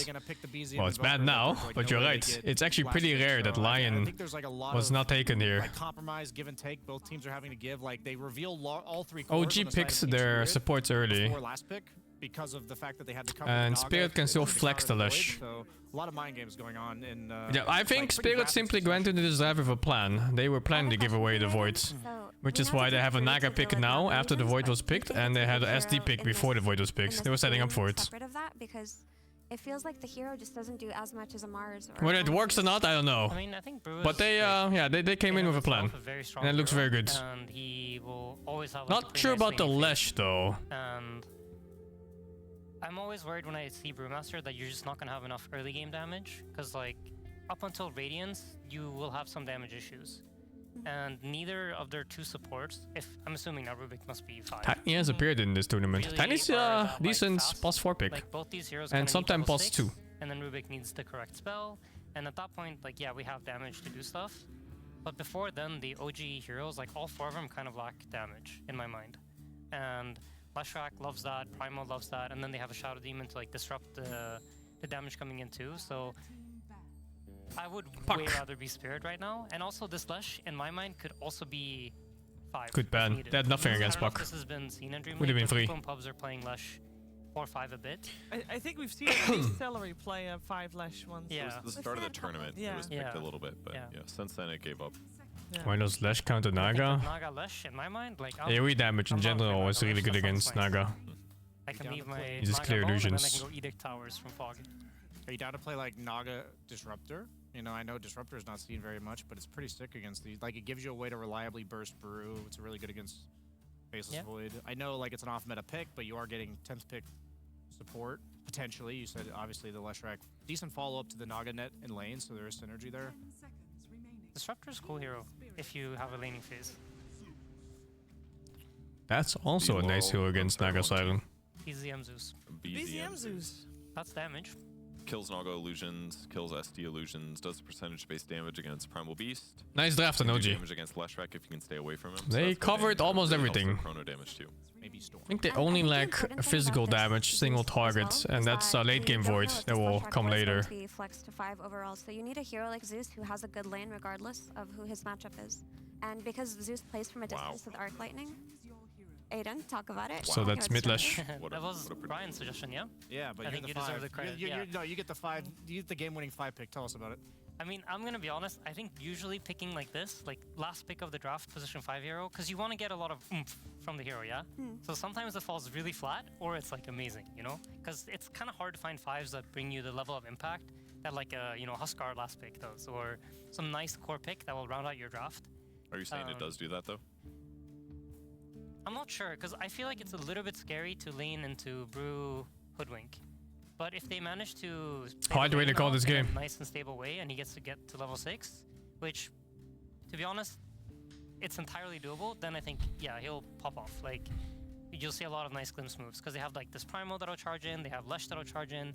It's pretty easy for him to play in the backlines, and they don't really have any nice backline jumps. So It's good against Zeus too. If you run those run at you heroes at Zeus, as Zeus leaps away, you send him back, easy kill. So it seems like a great pick to me. Yeah.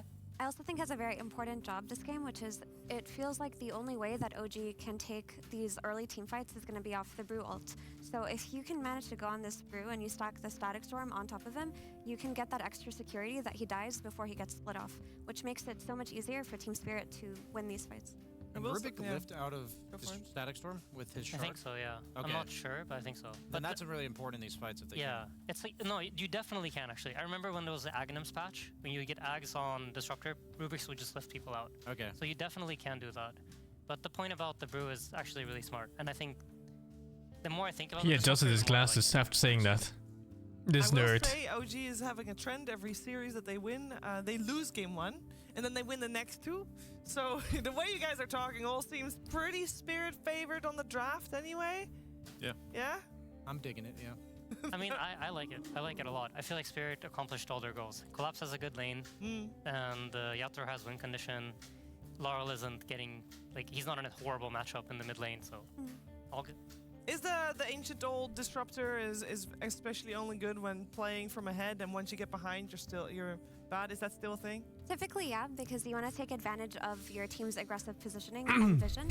But OG are in a situation where they can win this game in the late game scenario because they are going to have this Void who's going to scale very well, and they have ways to deal with Naga illusions. So eventually, the Naga is just going to result in playing the map if she can't take these fights. And it makes it easier for the late game team to take the favorable fights when all Naga can do is split push. So OG definitely want to take this. 60 minutes. All right, let's see if we can get a plus 60-minute game here for game 1 of this best of 3. We're heading over to Sunfan and Sinrin via the PogChamp Pandas.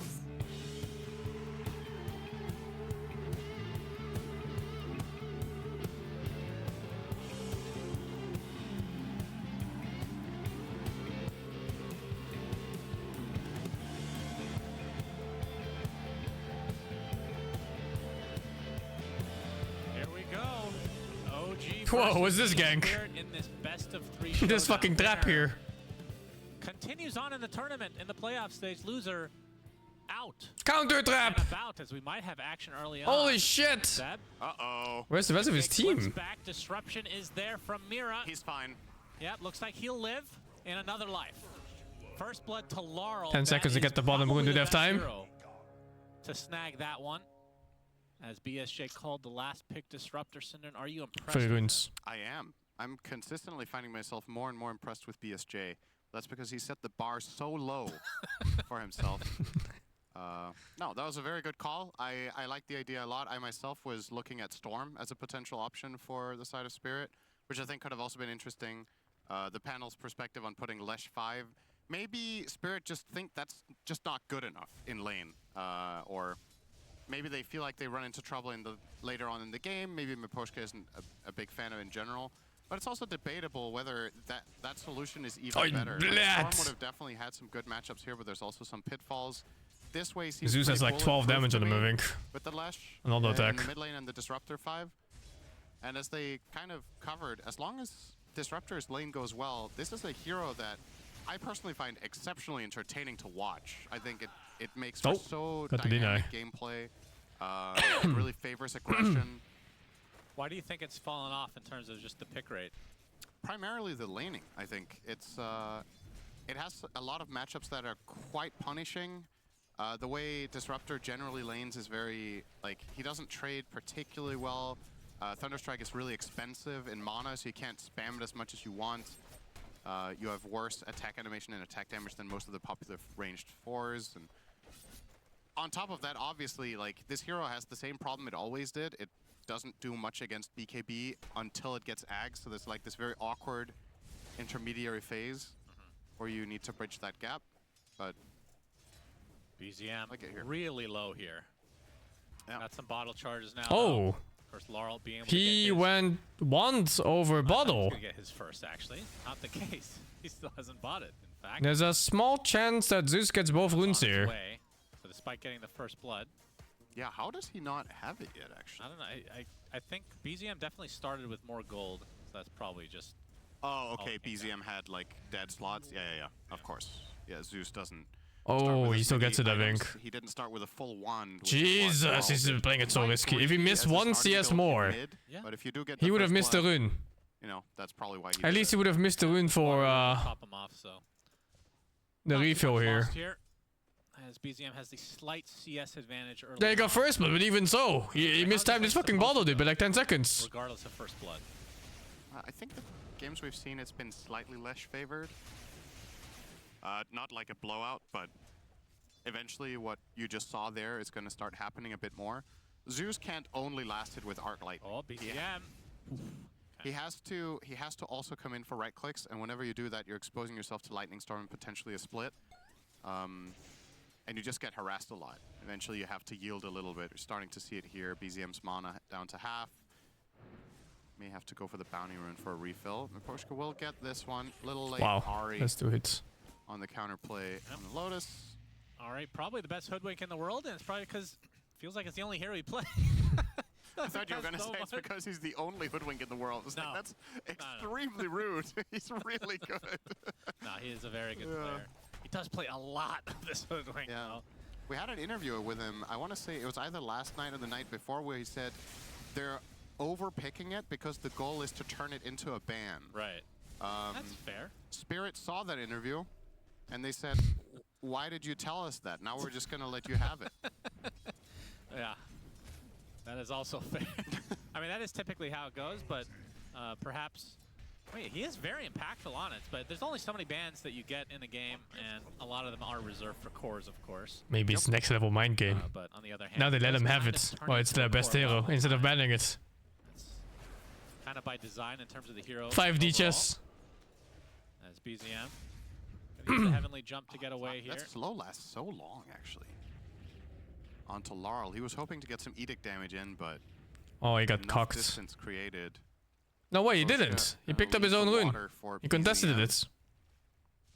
That's Laurel, sorry. Got the name wrong. It's easy to confuse them. Little known fact about Miposhka and BZM, they have played a lot together. In pubs? I have no idea. I'm just grasping at straws at this point. Just take the L, Synderin. Yeah. You're used to that in your pro career. You should get used to it in your casting career. Extremely uncalled for Sunsfan TV. Yatoro. Still did better than you did in CS. That's technically true. Yatoro on the outskirts of... Doesn't matter. Down he goes to Whisper. But there's TP support. A nice glimpse comes out from Miposhka, so it will be a trade. Oh, that's a really good bush. Jesus. Acorn shot. That fucking damage. Up here, Synderin. Tons of damage. Hey, at least oh, no points in queue. Right hero this time. Is that new disruptor build? I thought they still went 2 points. And then they would max glimpse. But yeah, Miro making the rotation will open up the top lane for a little bit of more safety for Void. They're gonna have glimpse. That's 3 good stacks of catch. shadow poison. Well, that's why you max glimpse, I guess. Holy shit. Kinetic field They want to give the kill to the Naga, but it's not going to be the case. Mira will take it so instead. long, and then just as Yotaro can get it, Mira takes the kill. Mid-auto attack animation, he goes for it. Ari likely will fall. Mira is going to end up being the trade. Now Whisper left in a 1v2, but he's got the move speed. It's already 1,000 into his... Going to go straight up Brown Boots Radiance. Outside the kinetic field, he will be able to walk away. I think the biggest winner even with Glimpse doing damage, I think Disruptors normally still get 2 points Q. A lot of experience, and Disruptor as a support, But this seems to be working well, so... of sometimes getting a little bit XP starved, but like Insanio was talking about, if he can get a good level 6 timing, his hero is outstanding in this game. He's already level 4.5. We're 6 minutes in. If they get a Wisdom Rune, you're 3/4 of the way there, so... Yep, first power rune is bottom, and it's the shield being reserved for BZM. Seb ensuring that. Prediction based on lineup? But looking at these lineups, I mean, the Brewmaster It's hard to say, man. The more unusual I think both teams have really good tools against each other. And it will just simply come down to play rather than draft in this case. Is that the main reason? Would you say, for the Normally, Chronosphere wins late game for free, but in this game, this game they have Shadow Demon and they have Sleep. So we looked into it. So the dispel of course, going into late game, both Disruptor and Shadow Demon, they're very, very strong supports for it. Solutions take 350%, so that's 3.5. Personally, I would prefer OG's draft, just because it's easier to play, and you can kick back more. So if you get Eternal Shroud, it doesn't help Illus only the Because having the better late game always means that you can play passive, and the opponent has to come forward. The whole game, and you cannot. But yeah, that is just a comfort playstyle. I'm not sure if it's actually better, because being proactive is also a very strong approach in Dota. Alright, give me your. How about this? You give me your best. And Team Spirit is very good at playing proactive Dota. 75% of 3,500. 2750. Yeah, Sleep and Disruptor ulti is very scary late game for sure. There's not many counterplays if you get the right heroes in that thing. You got the right first digit. I'm proud of you. Thank you. Pushka level 5. Wandering over, but he is going to run into Seb and Ari. The lift up. Glimpse away onto Ari. Oh. Oh. I think it was too early, I guess. Love that he quells the tree after the combo missed. He's like, for good measure. Just for later. Yep. Gotta get that finger nice and warmed up. Collapse playing the prime. There is Rubik to lift him out of the combo, but I would imagine that if you're comboing as Naga here, you're capturing supports. It's really shocking to see, actually. We haven't really I think the preferred targets would be Faces Void and Rubik in late game. And early game, maybe Rubik and Brewmaster and Hoodwink. Absolutely eaten alive. I don't think you're getting Zeus. It's very different with Shadow Demon. Void, in theory, is pretty good against Primal in lane as long as you're not chain stunned. This will be a very early mid tower. There's OG no not defense whatsoever. Okay.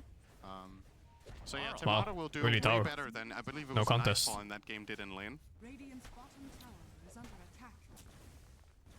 But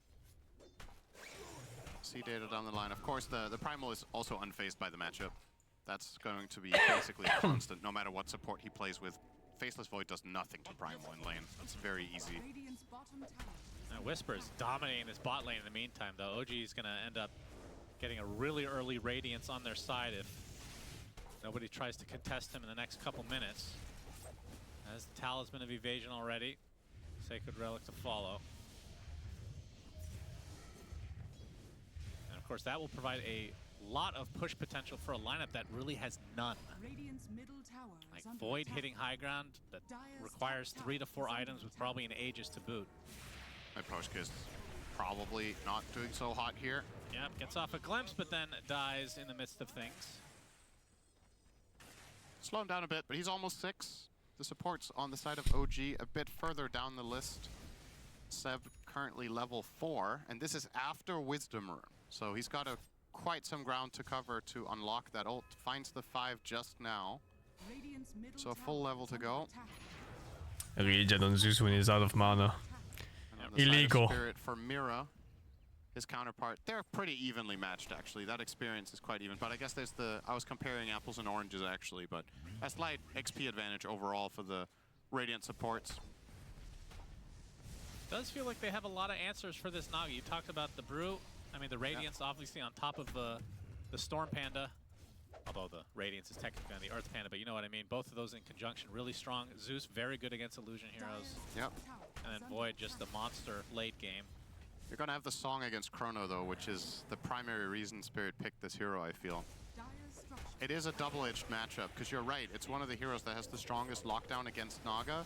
But at the same time, the way Naga plays and itemizes, Void actually doesn't really enjoy the whole wave clearing aspect passive game of the hero. He will, of course, be itemizing against it. There's no way around it. Yeah, he'll be going BKB. I'm not sure if Zeus is going phylactery. We'll see what kind of build he wants to opt for after the fact, but could be a good Nimbus game. We haven't really been seeing the whole Aghanim Scepter build very much, though. But on top of the Chrono, very good. Naga does not win late game Void, but it does give nice utility against it. Hoodwink, for example, just looking for like Chrono damage. But still winning, Void still wins that. Pretty sure of it. Off and then get slept, it'll still go off eventually. I think every time we get a Zeus game, we're kind of talking about the caster Zeus versus Lightning Hands. I actually kind of like Lightning Hands in this one. And I usually find myself liking the casting build better. So because I think Lightning Hand Zeus actually deals I don't think he can go cast the build on Zeus this game. A lot of damage in Chrono. It's not enough damage. Bushwhacked and eventually will fall. Takes a little bit longer than anticipated. Still looking great for Spirit in the way of net worth. Just finding more out of the map. They've taken 1 tower each team, so that gold is even. So this 1k advantage essentially, or 2k, excuse me, is essentially just raw net worth from last hits. The majority of it. And collapse. Oh, we see the Chronosphere from Tomato. TP's coming. Not a whole lot of damage by Tomato right now. But BZM makes his way over. There's the Static Storm, and Collapse is going to use it to onslaught away. But he's still kind of slow. BZM able to heavenly jump in the vicinity, pops his ult, and down goes the Primal. Maposhka tried to help the exit for Collapse. Will likely fall as well, and the Fade Bolt will be enough. Laurel and Mira still shadowing here, ready to fight potentially. Split Earth not going to be cast though, and now Spirit will retreat. Wow, clean. Sequence from OG. They were trying to set up onto the Void here with the Primal, and he immediately gets the Chrono off, which as you said, didn't really do much, but it bought time for the teammates to connect, and they can go for the chase down. OG taking advantage of the fact that Naga has nothing to offer right now, so these fights will be 5v4s. God, how Dota has changed. Position for Hoodwink. Arcane Boots into Maelstrom. The fact that you go Maelstrom so fast on a support. Yep. So weird. I hate these supports. I hate them. I mean, they are setting themselves fucking up really Hoodwink supports going Maelstrom. If they can get these items at a pretty decent time to get the Maelstrom and the Radiance, and I don't know. I do like their lineup quite a bit. The Radiance is there for Whisper now. It's a quite strong timing for OG right now. Going for potentially a Bruce split play into the mid-tier 1 tower would be nice if they can do a dive. Maybe consider a smoke around when you have Chrono, bring both the ults and just really collapse on the tower. At least he's good against Naga, yeah. If that will be their play of choice. For now, happy to farm as it looks. And a very even game. It's not like Spirit are on, I would say, this is the type of game that's kind of difficult to call down the stretch who you'd even really favor. Because I think despite them having Faceless Void on the side of OG for the ultra late game, there are a couple of wild cards that you can't truly itemize against. Disruption is always going to be a problem for Faceless Void at all stages of the game. The Axe Disruptor can be a true game changer at any late game situation, especially if it gets a blink. You've got Primal Beast that has BKB Piercing Disable that OG can't really counter with anything else than Spell Steal or the Chrono, but, you know, if you're pulverizing the Void, then he's not going to be able to Chrono. Can we bring up the item menu again, please? Senator, I never noticed this because I never paid attention. Yep. What do you think the way they ordered these items are? It seems to be boots no matter what, then it's just in order of cost. Would you say that that's true? I'm trying to disprove the theory right now, and I think can't. It's correct. I never noticed this either. Yeah, that's more expensive than the Ogre Club. They keep highlighting the more expensive item is on the left, which is exactly what you're saying. Yeah. Yeah, he's trying to back up my claim. Just a little today I learned, you know? Where are the TP scrolls at, though? Why don't we see that they have TPs? That is true. Very big bug in the game that needs to be reported to Valve right away. Can't play without that. And why does Yotoro's safety bubble not show all the way to the left because it's worth more than a Manta? That's a good question, Synderen. Why the fuck does he have a Manta at 14 minutes? Pause. I really love the way you were talking. The music really does something for us. Like we're uncovering a mystery. I wonder what Valve were thinking. Usually the answer is they were not. Sure that insulted someone. Good job. Just my presence alone is insulting to some, Synderen. Yep. I put up with abuse every day. BKB almost there for collapse, so opting to go for that right off the bat. And I mean, do you think he's going to find some good initiations without the blink first? It's kind of tough, but the good news is he doesn't have to initiate. He That just one has to creep. force the enemy team to run away, and then they can glimpse. Yeah, that's true. So as long as he gives vision and information, I feel like the Spirit lineup can play around him pretty well. All right, OG going to smoke up. And they'll Chrono find is The world! Oh, the Wait, Chrono what? deserved Oh. just for the disruptor. Did he? As collapse was going to run into it, but ends up sidestepping it in the end. Yeah, Tomato was hoping for a double there. Not happening. Instant TP from Mira against that Thunder God's Wrath. And Whisper, even more greed to his name, Synderen, going boosted travel after Radiance. So he's going to be all over the place. He should be top 3 or 4 net worth throughout this game, I feel like, with this kind of a build. Sure, Merlini is proud out there. Radiance into travels. Wonderful. Where's the Midas, though? Yeah, true. Well, we have seen some 60-minute Midases at this tournament. Maybe this is a game for that for him. Power Rune top will be claimed by OG. He is so fat on Brewmaster. So amplify damage for Zeus. You're not able to toggle Radiance off with Disruption Illusions anymore, right? Correct. So Radiance Naga thing? No. They nerfed while you were disrupted. Radiance on Illusions. Not so good anymore. That was pretty lame for the 3 or 4 Shadow Demon players out there. Pulverize onto Ari. He's going to use his sharpshooter. Oh my god, what? After. Collapse with a good pickoff. Got his BKB in his inventory now. He's already halfway to that blink dagger. Oh, was it the Manta Zeus? That early? Oh yeah. Joining him. Oh, I think he has to go auto attack build because caster build in this patch is not a thing. It's going to be close. It might seem like a thing because early game feels so good, and then you go to late game and you realize you're just sitting there doing 0 DPS. Where did the high five go? It disappeared. But it didn't say he didn't get a high five, right? So I guess he technically high-fived the corpse of the tower. Huh. I never noticed that one. Towers don't have corpses, Shannon. It would be the ruins. Thank you for that. Static Storm onto the Brew. Whisper dead. Good pick off. And that is exactly what BSJ was talking about. This Static Storm can set up so much for them. They didn't need the song set up. You don't do 0 DPS either way. Lightning Hand Zeus is really high DPS. That can have. And I don't believe we've seen a single. Especially once you get like Moonshot going and stuff like that. The scariest part is yet to come for OG, to be honest, which is once the towers start falling and the map gets spread thin, you're going to have to play the same kind of game, but on less space. But yeah, it's just this patch is really rough for casters because, well, I mean, less rough now because they nerfed both Eternal Shroud and Mage Slayer. But before that, a lot of casters is unplayable. So I feel like this upcoming 10 minutes is going except to be for the overtuned ones, like late game puck. Keeping their composure and not getting caught off too much. It is going to be difficult. OG will try to combat it by just making the first move. They do have all their stuff ready, all their big ults. They will run into Mira and they will kill him. The tank of the gank, Mira, evaporates. Not exactly what they were hoping for. No.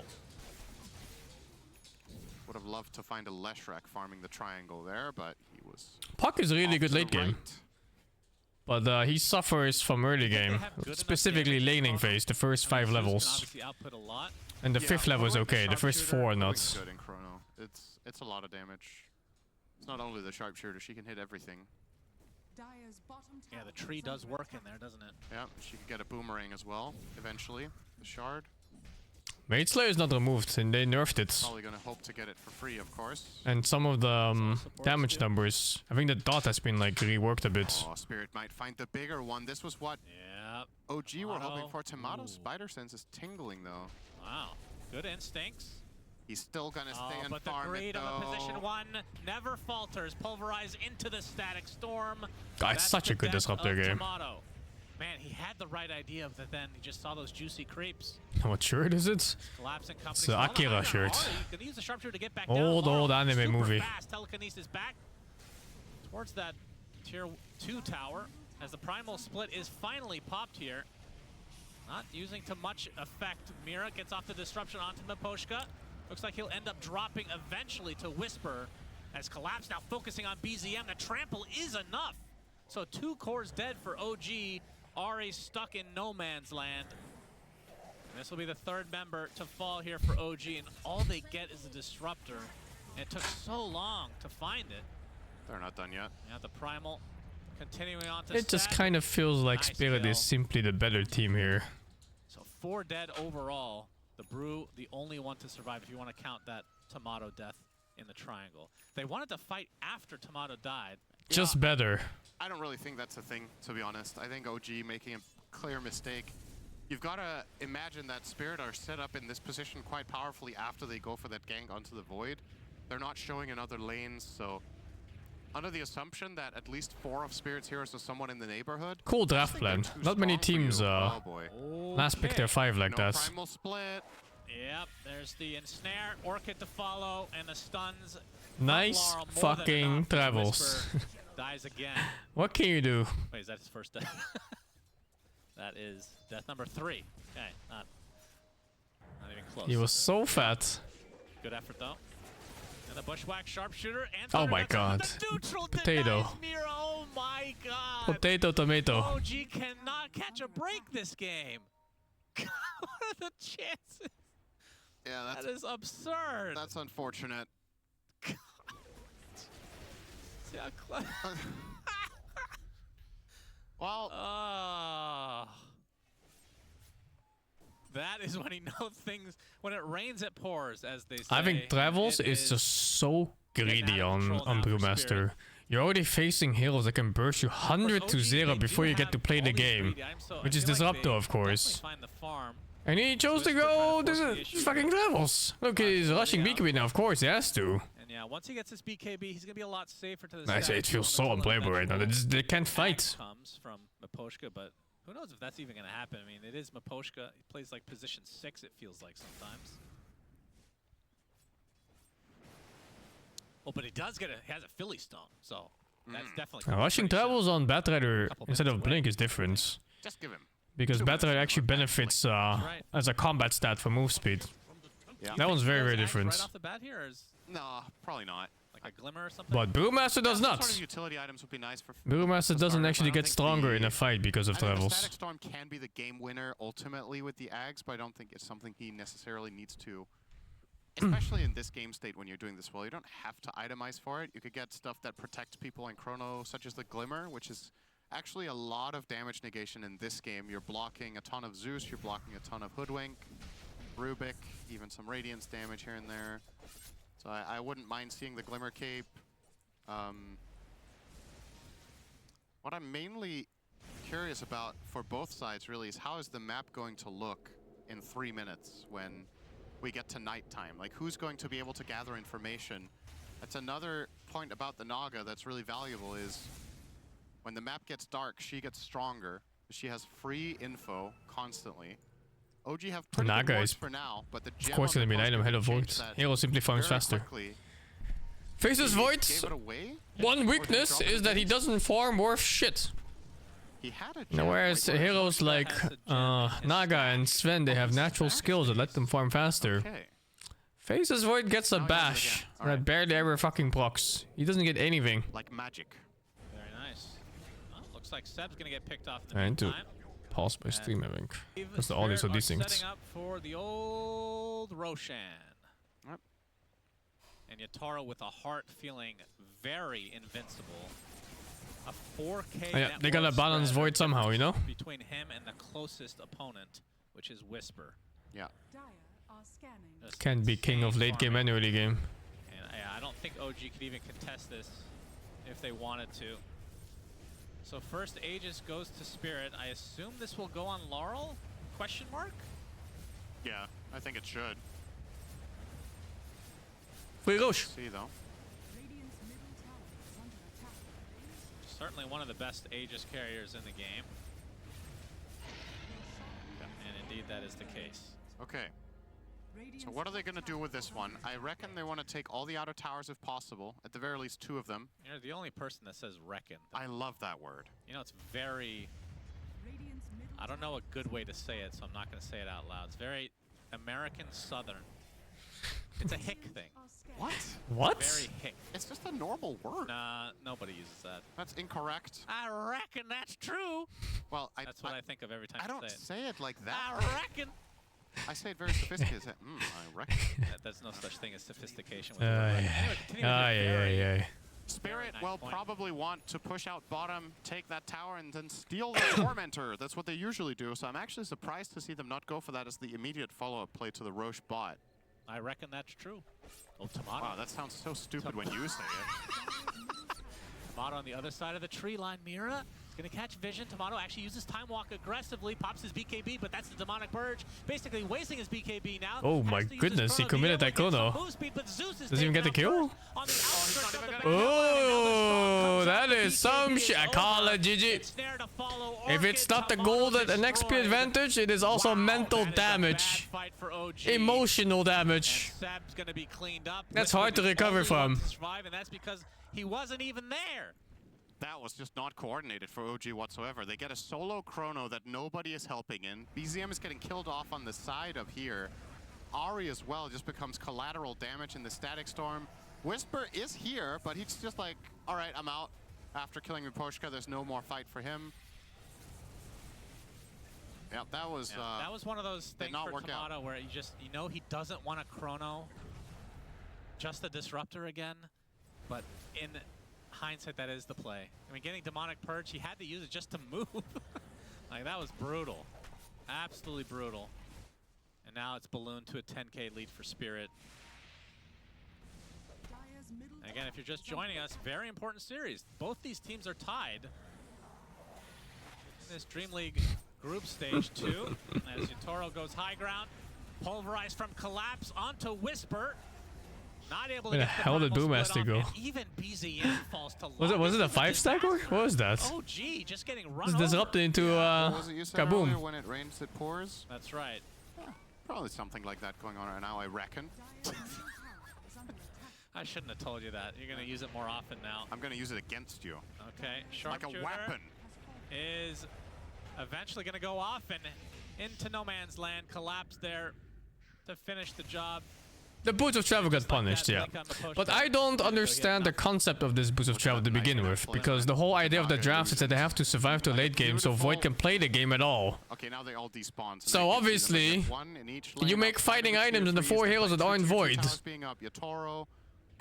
But then he went Travels, and he delayed his BKB by like some, I don't know, 3 or 4 minutes.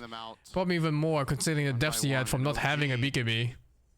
Really the best heroes at dealing with I don't know. I always call this trash duty because it feels so They must have a different idea. You're like clearing out this mess, you're putting out fires. 38 gold. And the reward is so underwhelming from the amount of effort. It's not pipe in this game. He had to go BKB because he's getting 100 to 0'd by the Disruptor ulti. It comes back all the time. It's like well, this guy is saving pennies for fucking Aghanim. Look at that shit. He's holding 3,000 gold on the support. He didn't, right?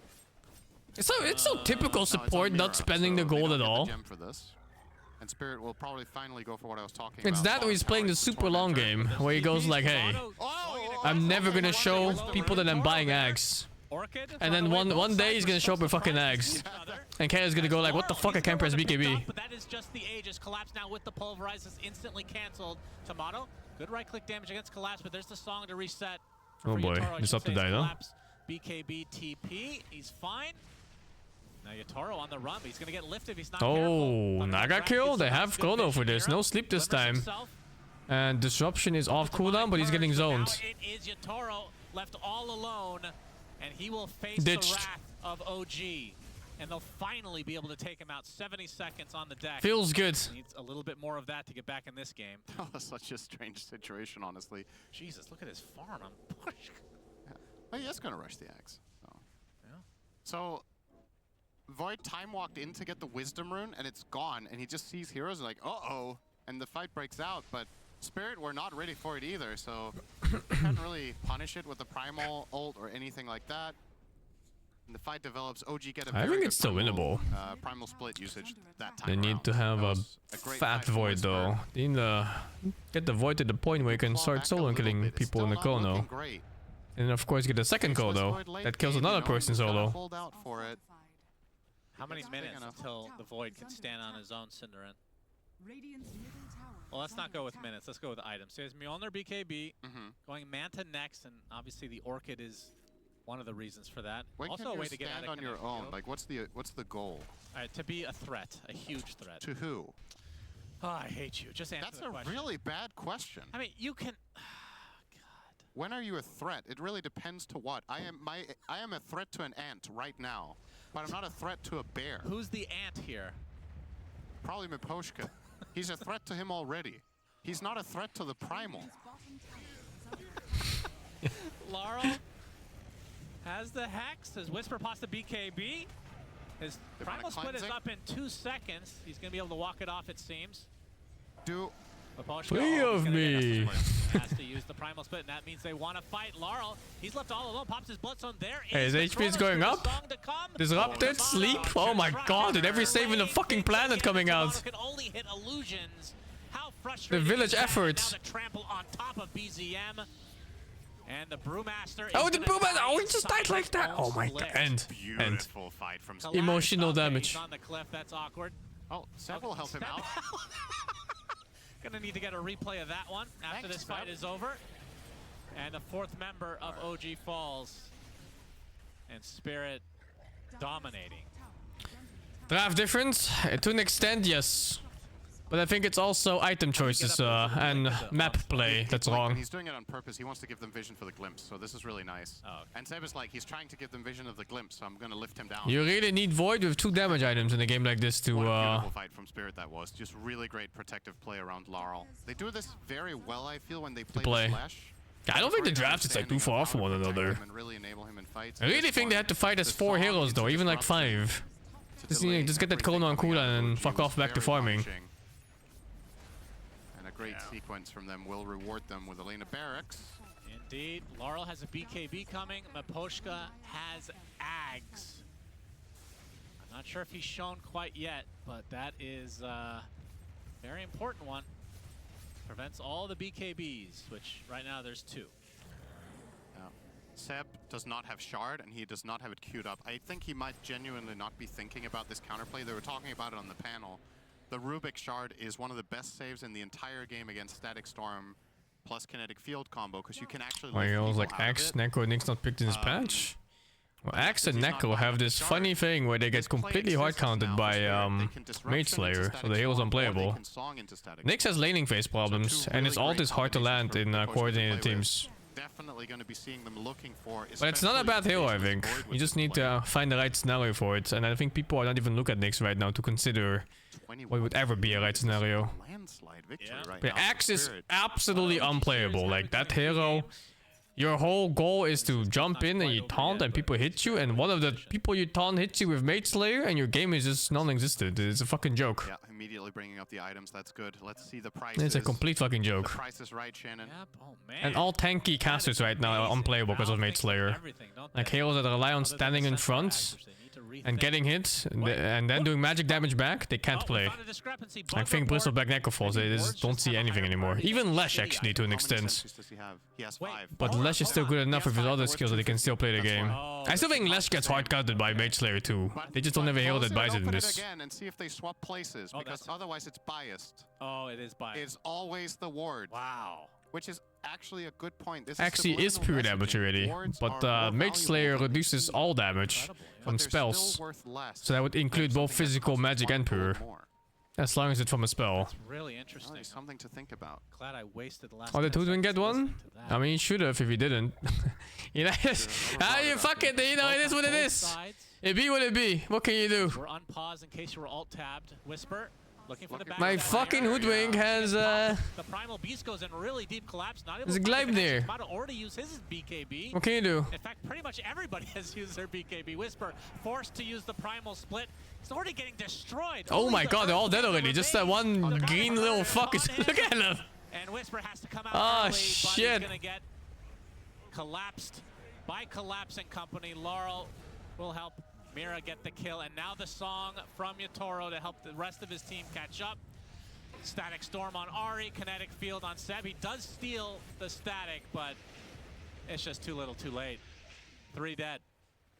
And Spirit can continue on for another barracks potentially. They really came to play today in this game 1. I don't know how Spirit even dropped a single game. If they play Dota like this, it's just the whole tournament is free. And lost 2-0. We know the ceiling is still there. Like from the games I've watched, I think Falcons was the best. This form Spirit is the absolute best, and then the last one is BetBoom. I think they're also really good. One fortification remains here. And this is absurd form. Refresh with this kill. Well, they're actually not going for it. No. Okay. Tormentor instead. Not GG? No, this is pretty GG. It's come to the point where Spirit has to make a mistake for OG to play the game at all. There's no place left for them. I think this Void cannot kill anybody in the Kono. And the offlaner does 0 damage and does not tank. The mid does decent damage, but yeah, he has no opportunity to hit. It's pretty fucking over. The game against them, they had Mega Creeps against them. They did get one banner. They stole it. We didn't catch it on camera. Yeah, I think they didn't use that one. Yeah, I will get a patch this week. I have no idea, dude. I'm waiting for the big Dota patch. I want the new hero. They didn't use the banner, which makes a lot of sense because it would have been pointless. Yeah, what if the longer you held the banner, the stronger it got? Like you're down Mega, like you don't take advantage of it right away. You wait half an hour and you put it up, and suddenly you're. I didn't watch a lot of the Spirit games. By the time I started watching ESL at all, they already lost like what, 3 games or something, or 4 games. And when I look at them play now, I have no idea how they lose games at all. Like, what the fuck? Their draft was masterful, and the way they play is perfect. They clearly had a plan going into this, and they just performed it. It is almost like OG's following a script. I think they put it top. They put it in the lane. They have Rex and Shannon. Oh, they did it! Spirit done it! Never ceases to impress us, but unfortunately Whisper saw it and he's running over. Oh, he's smoked. He's gonna take the 2 wisdoms. Is he gonna kill the flag? Does he give a shit about this? Double wisdom, Shannon. That is very unusual. He's going for it! The backstab on the I always thought Void would last long enough to reach a late game, but maybe Nagasai is just a bit too fast of a farmer. You know, like, you just can't really go for it. Even if you do win late game, you can't reach a late game. He's too busy killing something that nobody gives a shit about except for you and me.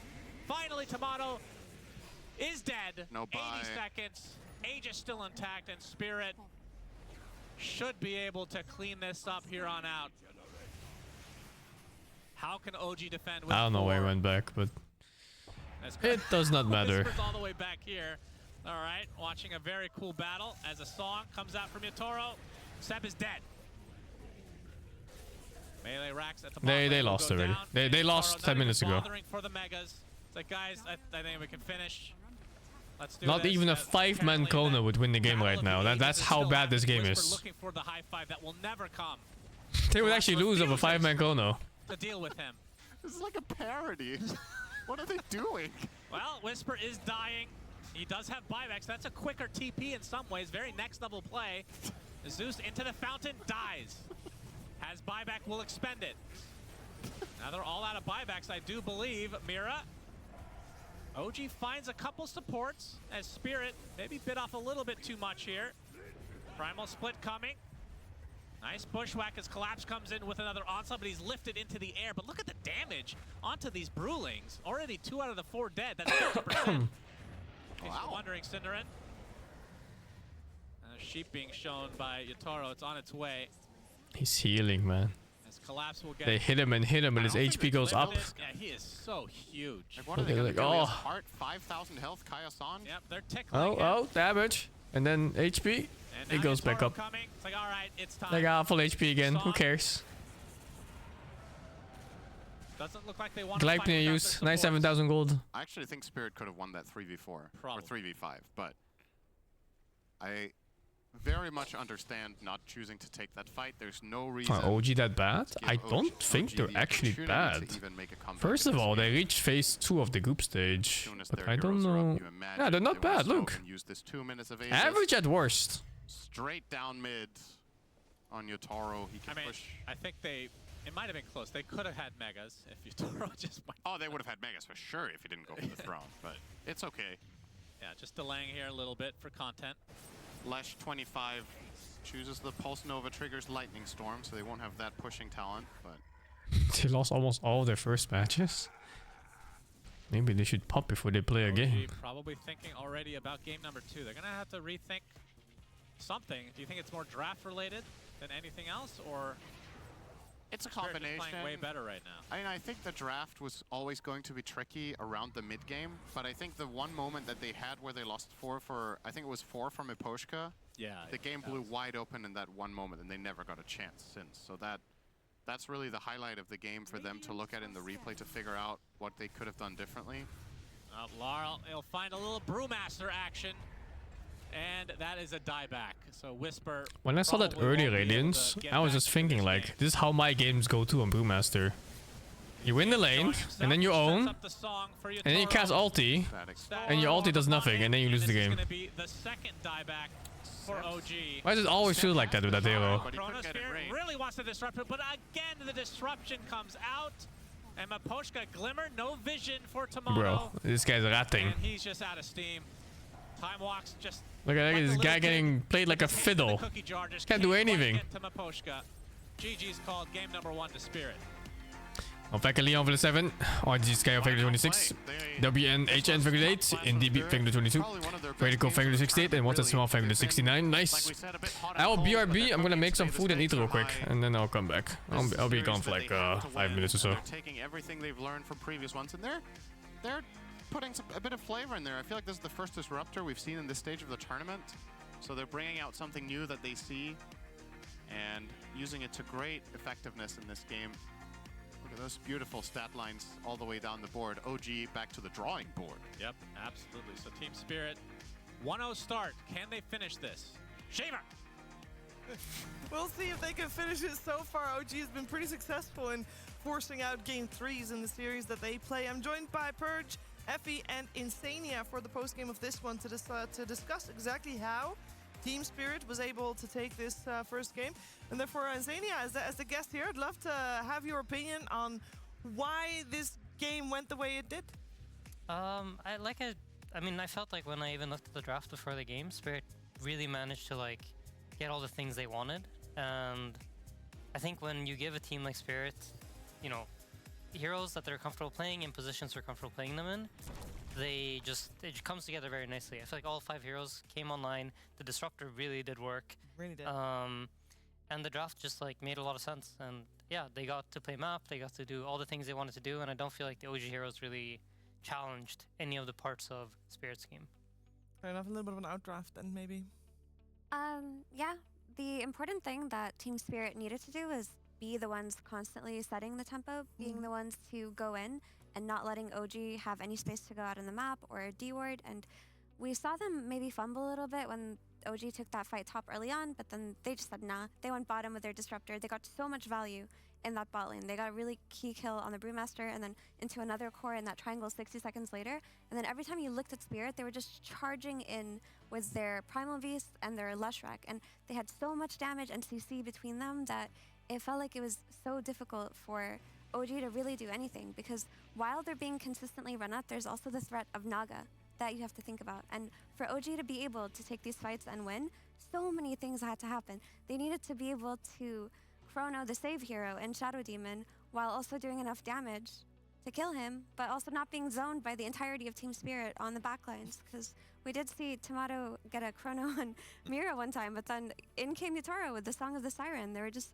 so many ways to cover each other on Team Spirit's draft. Yeah, they especially did a really good job between like the 10 and 20 minute mark. I feel like they just kept constantly getting solo kills and pressuring important heroes, and a lot of that was the Disruptor that could drop the silence, of course. But it just felt like every opportunity, Team Spirit was pushing things forward, getting kills and ganks. When there was a semi-even team fight, there were all those saves you guys talked about. So yeah, just a really impeccable draft. Amazing last pick. Yeah, great game to watch. Yeah, picking picking Void into Shadow Demon. Insania, maybe not the greatest play either. I think it can be fine. It just has to do with like how all the pieces come together. In this game, it's kind of tricky. They have no way to pressure backline really. Like there's no, there's some Ember Spirit, there's some Tiny or some Earth Spirit, rolling on the Shadow Demon, making his game hard. Like just thinking about this game, I feel like, for example, if I'm Rubik versus I'm Disruptor, my job's very tricky as Rubik. I need to like steal the right spell. I need to not get Naga illusioned. I need to be careful of the collapse. I need to be careful of like Naga Song into them just, getting killed. Whereas I'm Disruptor, I'm just like, okay, that guy's stunned. Okay, I go click net. I click ulti. I click my net, and my job is done.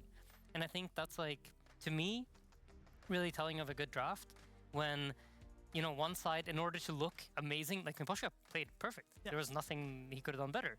But his job is very easy. Like, and that is the sign of a really, really good and nicely put together draft. And I think OG's job in this game was much, much trickier, especially from like the support standpoint. Like Mira had no pressure, just sits back. Oh, Chrono, okay, disrupt, no problem. Great, Easy. like Nobody jumping me on the backline. I'm not pressured at all, and I think that's kind of. Yeah, I mean, big credit to the draft in my mind at least. Yeah, and you were mentioning Maposhka and Seb as the position 5s, and I believe for our Ace the Predator head-to-head, BSJ would like to do the same.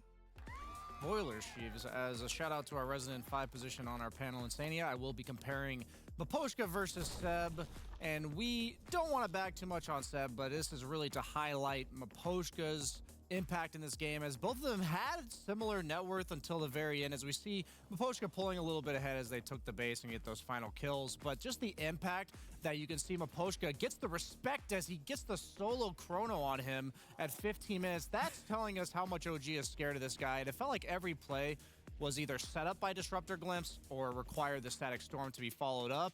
And we're even going to see here, like on the top end of our screen, Maposhka gets the solo Static Storm on Zeus, and then glimpses Ahri on the Hoodwink back into the ulti as well, which takes him out. So almost single-handedly setting up 2 crucial kills at the start of the fight, and obviously that one's going to go in favor of Team Spirit. And this is actually going to be Maposhka getting caught out, which is then going to lead to the one fight that OG won this entire game, as we're going to just watch kind of a lack of control from Team Spirit and getting kited around by OG's draft. And you can kind of see in this fight just how potent that Disruptor was and how crucial he was and pivotal towards like these team fights going their way, because the threat of Static Storm, the chase from the Glimpse, without that, you can see how long they have on the side of OG to win these fights. And so just hats off to Maposhka, not only carrying this game in a lot of ways, but having the tenacity to audacity to last pick that 5 position in 24 slot. We don't see it often, an overall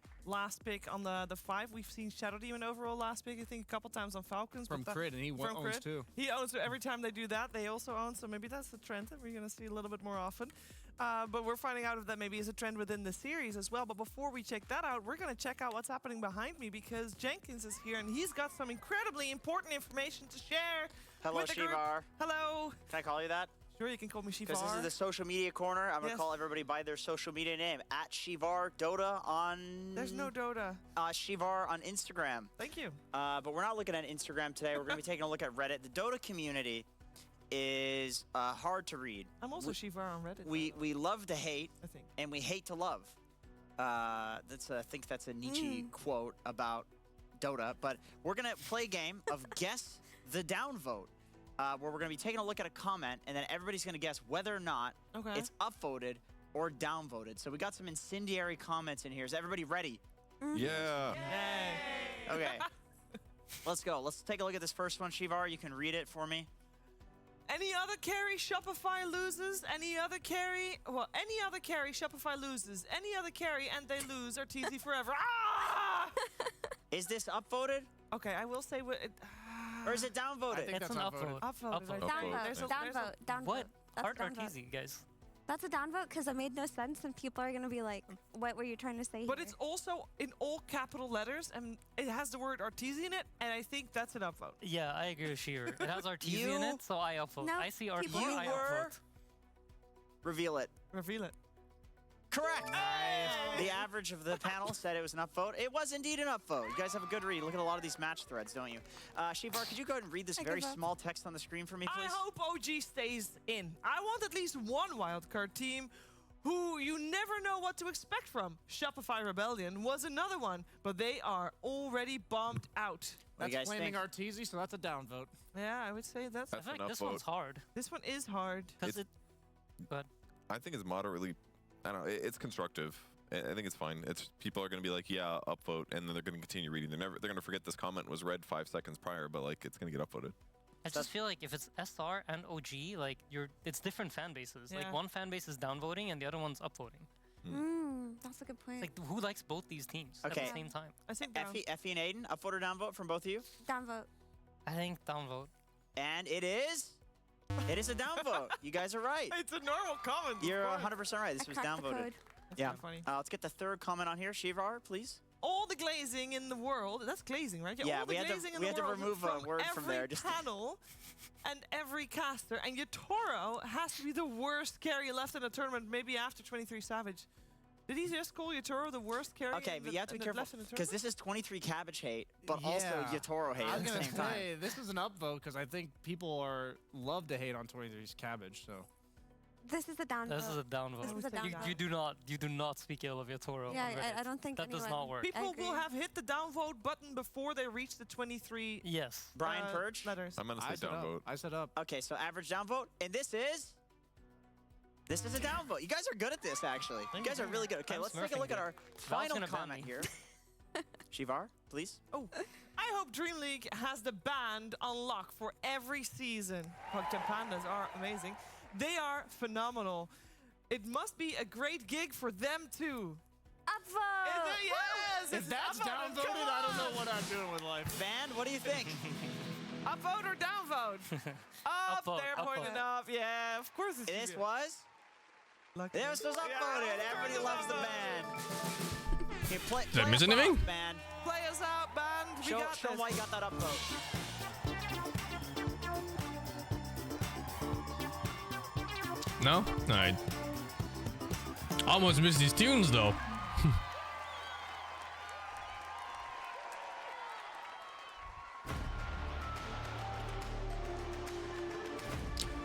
Thank Kimsey for the sub gifts. And Orborg, thank you for the 75, man.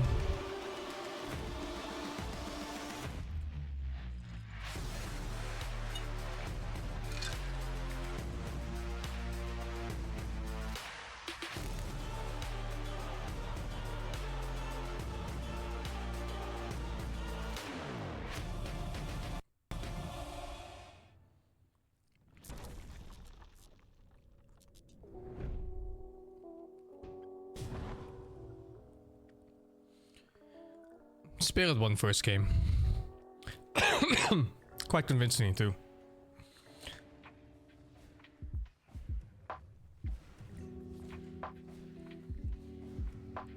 I don't know how old my dog is. I don't keep track, man. Hey dog. Delta heeft iets nieuws.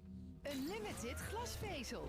Hiermee ga je maximaal met het snelste glasvezel-internet. En we hebben nog iets. Is any underrated player now? I don't know. Unlimited Hard to say. I don't know if Maureen is underrated, but that guy is super good. Delta. I just haven't seen this guy play before, and then he shows up in a few tournaments and he's fucking owning, you know? Anyone who dares insult me or my country shall feel my fury. Yep, good.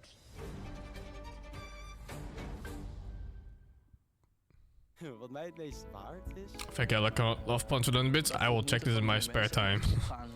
in andere culturen. Van je maat om je heen. That looked horrible. Lovely. Allemaal. En jij?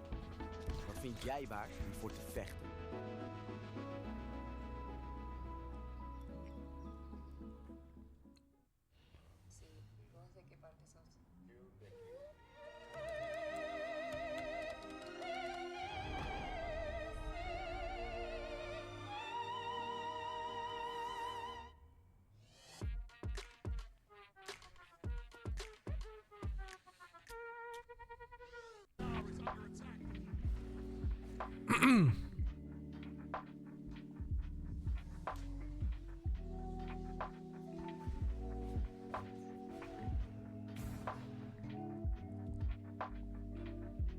Four minutes to game.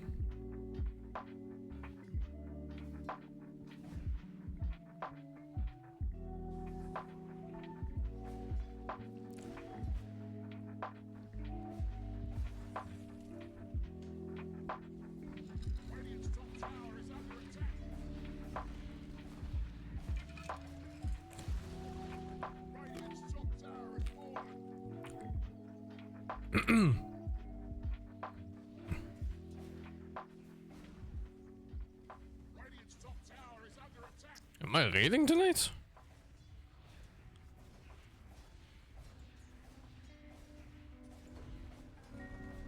th of March, 20 CT. There is it.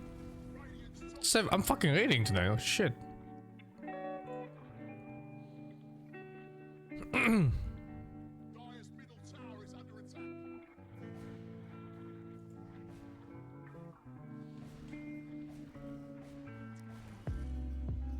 Raiding in World of Warcraft.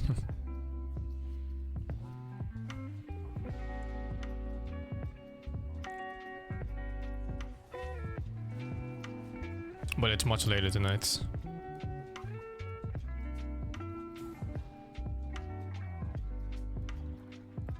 Nah, we didn't struggle much for no melee gun. It's easy peasy.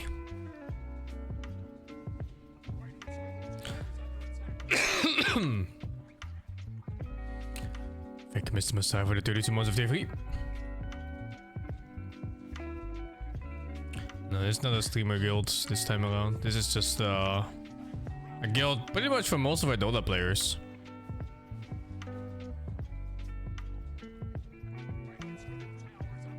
It's not hardcore right now, it's SOD raids.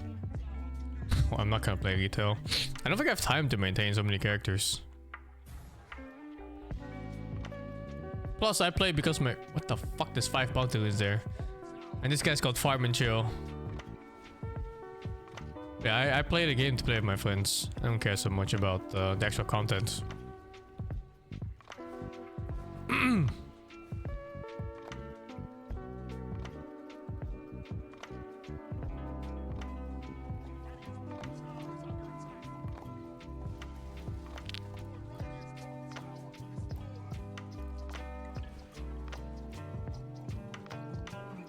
Who's in the guild? I mean, it's basically my whole group of Dota friends right now. And a bunch of newcomers. I guess the only notable player is S4. He's in the guild. He doesn't usually play Dota with us or anything.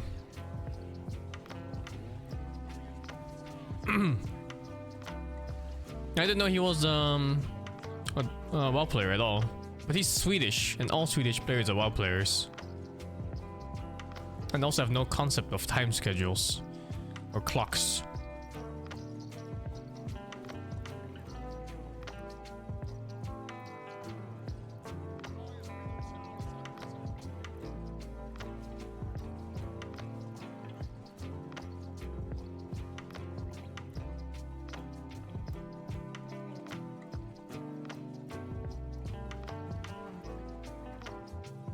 Oh, then there was a periodic too. Ohana plays too. Waka doesn't play, no. But his girlfriend plays with us. It's our girlfriend now. Claimed and stolen.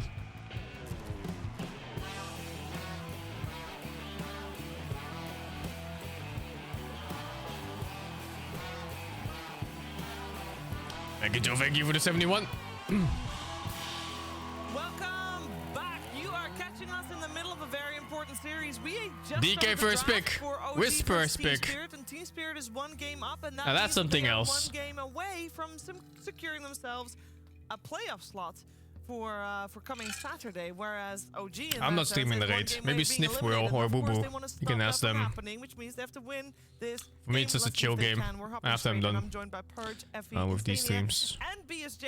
I got a panel full of experts, so I'm gonna pass the word over to the old experts. Brian, you want to go first? Yes, I could have turned it into an insult, but I didn't. I was ready. That's what Suns fan did. He had me in the, or Synderen did that. He had me in the first half and just absolutely destroyed me off panel. But luckily, I had. Oh, it's almost catching up. Yeah, she's like level 32 or something. So we have epic opening from OG. They go for the IO. Are you a fan of this hero this patch, Aiden? I haven't seen you been playing IO. I mean, leveling is so easy now because it doubled the XP gain. It's good, but I think it's definitely like a OG special. It was banned out second phase last game, so they probably feel like they need to pick it now if they want to get their hands on it. Though, again, I don't really feel like it addresses Dragon Knight in particular. It's like, I think DK is a hero that needs to be addressed. I don't care about other people streaming the raids. I feel like IO is. And for that reason, I already feel kind of better about the Spirits. No, raid is not like a big boss. It's more like a dungeon that resets and you kill them for gear. So every like 3 days it resets and you gather up the boys and you go. That Aiden mentioned. So that's a really good heads up ban. Another potential IO combination for OG could be their Gyro. They've played it a few times. You can make a case for IO Razor versus DK as well, but I don't think I've seen OG play that IO Razor yet. They definitely like playing it with Uragi, like way back. I don't know if it's a Tomato hero. I can't really... I think Tomato's more of like the classic hero pool, like carry hero pool. Like Morph, you know, TB, Faceless Void. Not so much like the tempo carries, or however you want to call them. Yeah, I agree. That's where OG have actually looked most successful with Tomato and these scaling late game carries. You see the games that they win. Keep hearing Tomato. Or a Morphling, or a Faceless Void, or even an Arc Warden. They've pulled out Arc Warden a couple of times, and they've looked really great on it. So if you know that they've only paired it with either Lesh or Gyrocopter, surely Team Spirit starts prepping for that eventuality. Do they still pick a Doom type hero to counter the healing that I was providing? I mean, it would mess up their flex right away, which is kind of bad, but... I think countering the healing is always good, but IO to me, when you pair him up with these heroes, he just kind of feels like an attack speed steroid plus map control, which is what you're going to do if you're going to pair him with your carry and not your mid laner. I mean, the only other mid laner that you can think of that would benefit from IO that isn't Lesh is Storm. But again, not the most successful track record. Other than in the hands of GPK. I think Team Spirit will do very normal things here and pick Grimstroke Undying, at least one of those two, maybe both. Because that's kind of what they've been sticking to, their comfort. Neither of them are banned. Undying's good against Tiny and IO, and then Grimstroke's good with DK.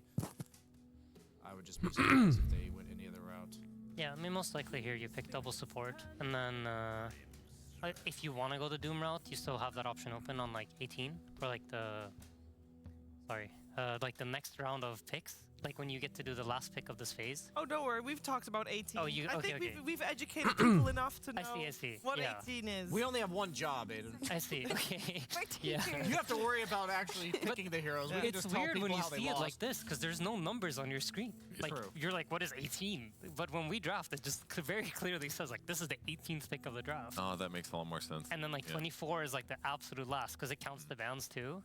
I always thought you guys were counting them up manually and then verbally doing it, but it actually shows it when you do straight up has a number on the screen because our draft screen obviously doesn't look like this. Yeah.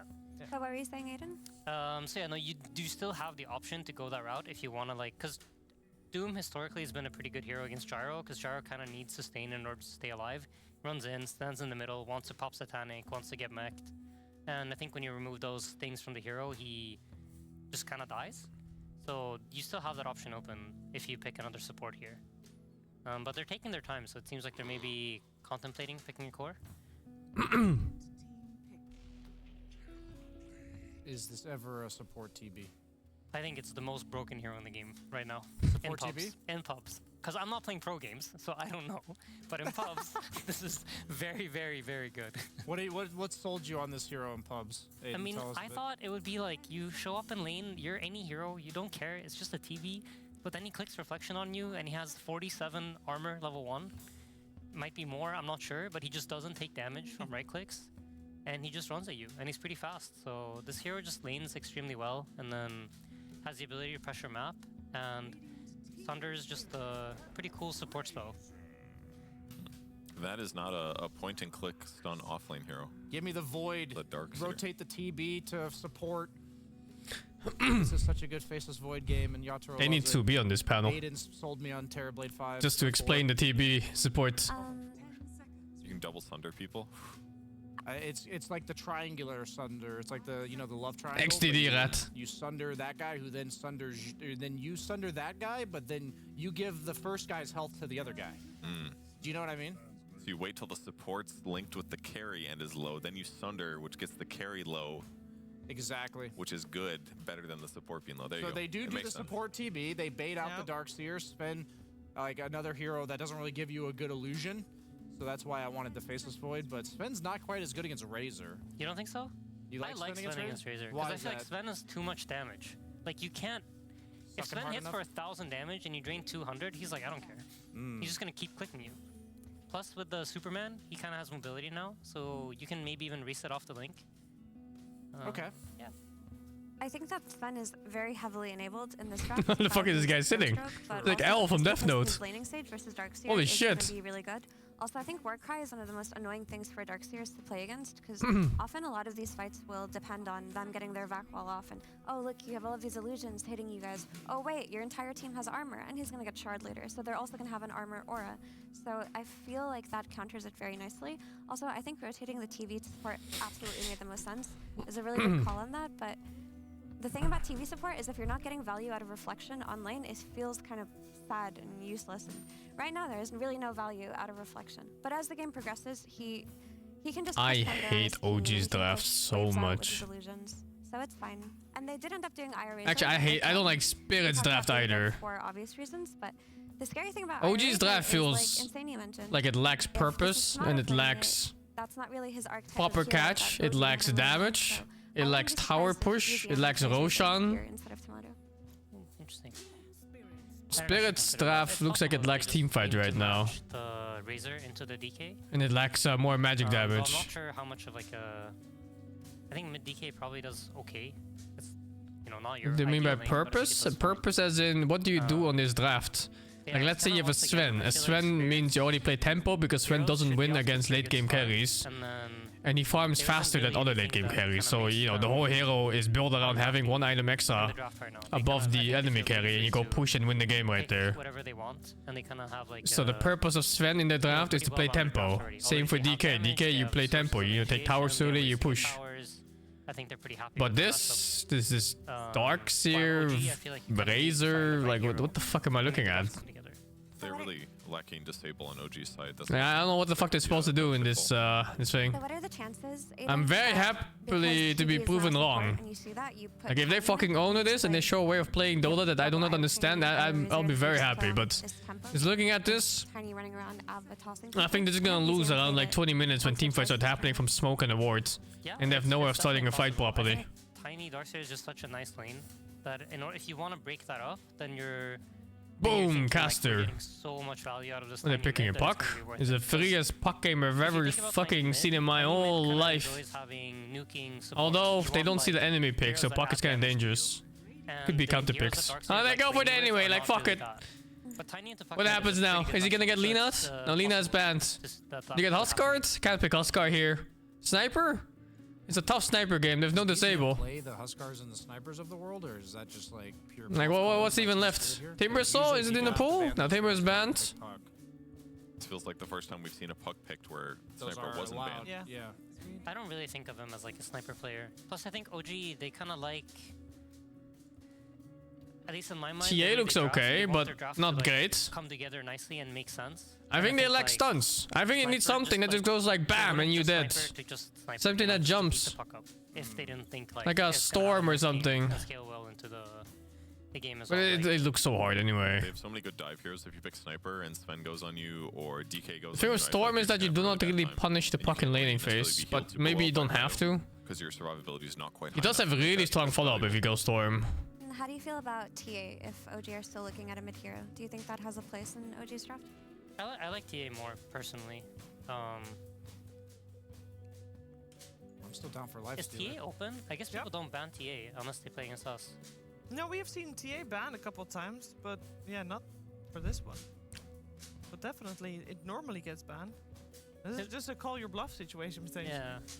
TA feels more like a BZM hero to me than Sniper. Void Spirit. Okay. Void Spirit. Yeah, also kind of up his alley. Like his type of It's hero. like more stat heavy Storm. Void Spirit gives you the jump that you need to get on this. It's a sorry. In the bot lane. You can also just build up. It's nice lane two against Puck. It's not perfect, but you can get him. You have on OG is the Avalanche, and you can't go late game versus Puck with only one stun. You have to have a hero that addresses it. I don't like that. Void Spirit against Puck, man. It doesn't feel that nice. No, I'm pretty happy as a Puck if I'm facing a Void Spirit. I don't really know what this is gonna look like with Tomato playing the Razor, to be honest. Yeah, for me the I guess what you can do is you go Aghanim Rush on Void Spirit. That's like the main. And then you try to kill the Puck off this before Puck gets like a defensive item or two. The Razor lane, I think the game might snowball really quickly into OG's favor. Yeah, when I play Puck, I don't care too much about Void Spirit. You just have to play a little bit careful. And you need to not get surprised by his Aghanim purchase. I think the Terrorblade swapped to 5 and boozled them hard. And Puck is vulnerable in laning phase. Like he could randomly get solo killed by Voids, and the second thing that's dangerous is the runes. First two water runes, if they get cocked, it's pretty big impact because both heroes are harassing each other quite a bit. And level 6, whoever gets it first matters a lot. Does it matter at all that it's more of a 4 Terrorblade than a 5 That level 6 might dictate whether you can go for a rune or not at 6 minutes too, because level 6 happens at 5 minutes 30 or so. Void Spirit's job to go kill him on the backline. I think Ags is even more encouraging. There's a couple factors. And if Puck happens to come out ahead in all of those, or even just averagely well, I think Puck just kind of wins. Mira has played Terrorblade in his pubs recently, so it is Mira How many times and what's his win rate, He's played it 3 times and he's won 2 of them. But yeah, if Void Spirit, for whatever reason, no, he gets like a denier or 2 more, or Puck's rune gets cocked and he gets level 6 before Puck does, then he gets the 6-minute rune for free. And that gives a big opening for Void Spirit, especially if the rune is like, say, a DD Haste or Arcane Rune or something. On how OG does. So let's see if Team Spirit can punch their ticket to the playoffs, or if OG will make it a little bit more difficult for them. We're finding out with Fan and Cinnamon. It is easier for Void Spirit to get denies than it is for Puck, because he's like what, a good 10 damage up or something. It's kind of strong. And the auto attack is much better than Puck's. It's borderline instantaneous, and he has like the cheaty melee range. He's not melee. He's like melee plus 50 range. Kind of like Mars. He fucking cheats. And Cinderin, how are you doing this evening? I'm great. I'm lounging, enjoying good. myself, and I'm ready to watch some more high-quality Dota between these two teams. OG really got to step up after that game number 1. That was not one of their best showings. For Spirit, however, a great and hot entry into this series, and they have got themselves quite a few very high-rated heroes in this tournament so far. They've got Dragon Knight, Sven, and Puck. They're running a support terribly, which I'm personally very curious to see. That's the first time we get to cast that. Yeah. OG, not a single top-tier pick in sight, except the Razor, I guess you could argue, but they're playing it carry. Yes, which well, no other Tiny. team has done Tiny's that we've covered. there too. Yeah, I suppose. But he's not Look like at that, wildly 63 contested damage in per terms of, level like, 1. first-phase bans What's or Puck whatnot. on? 52, 51? It feels like they got so crushed in that Stupid game fucking one, they're Halo, like, man. Let's just try a pocket Buff strat Puck. to some degree. Yeah. And we'll see how it works out for them. Definitely risky. But if it works out, they're going to look like geniuses. As Tomato And if gets it off the doesn't work out, you can field. always just say you lost to the world champions. So. Yeah. Why not? So it will be the Terrorblade as a support, which, like you said, we haven't gotten the chance to cast. And do you know how do they build? Like, what's the idea behind this? So the way Spirit picked it here, they picked it, I want to say after Sven, right? So it wasn't even...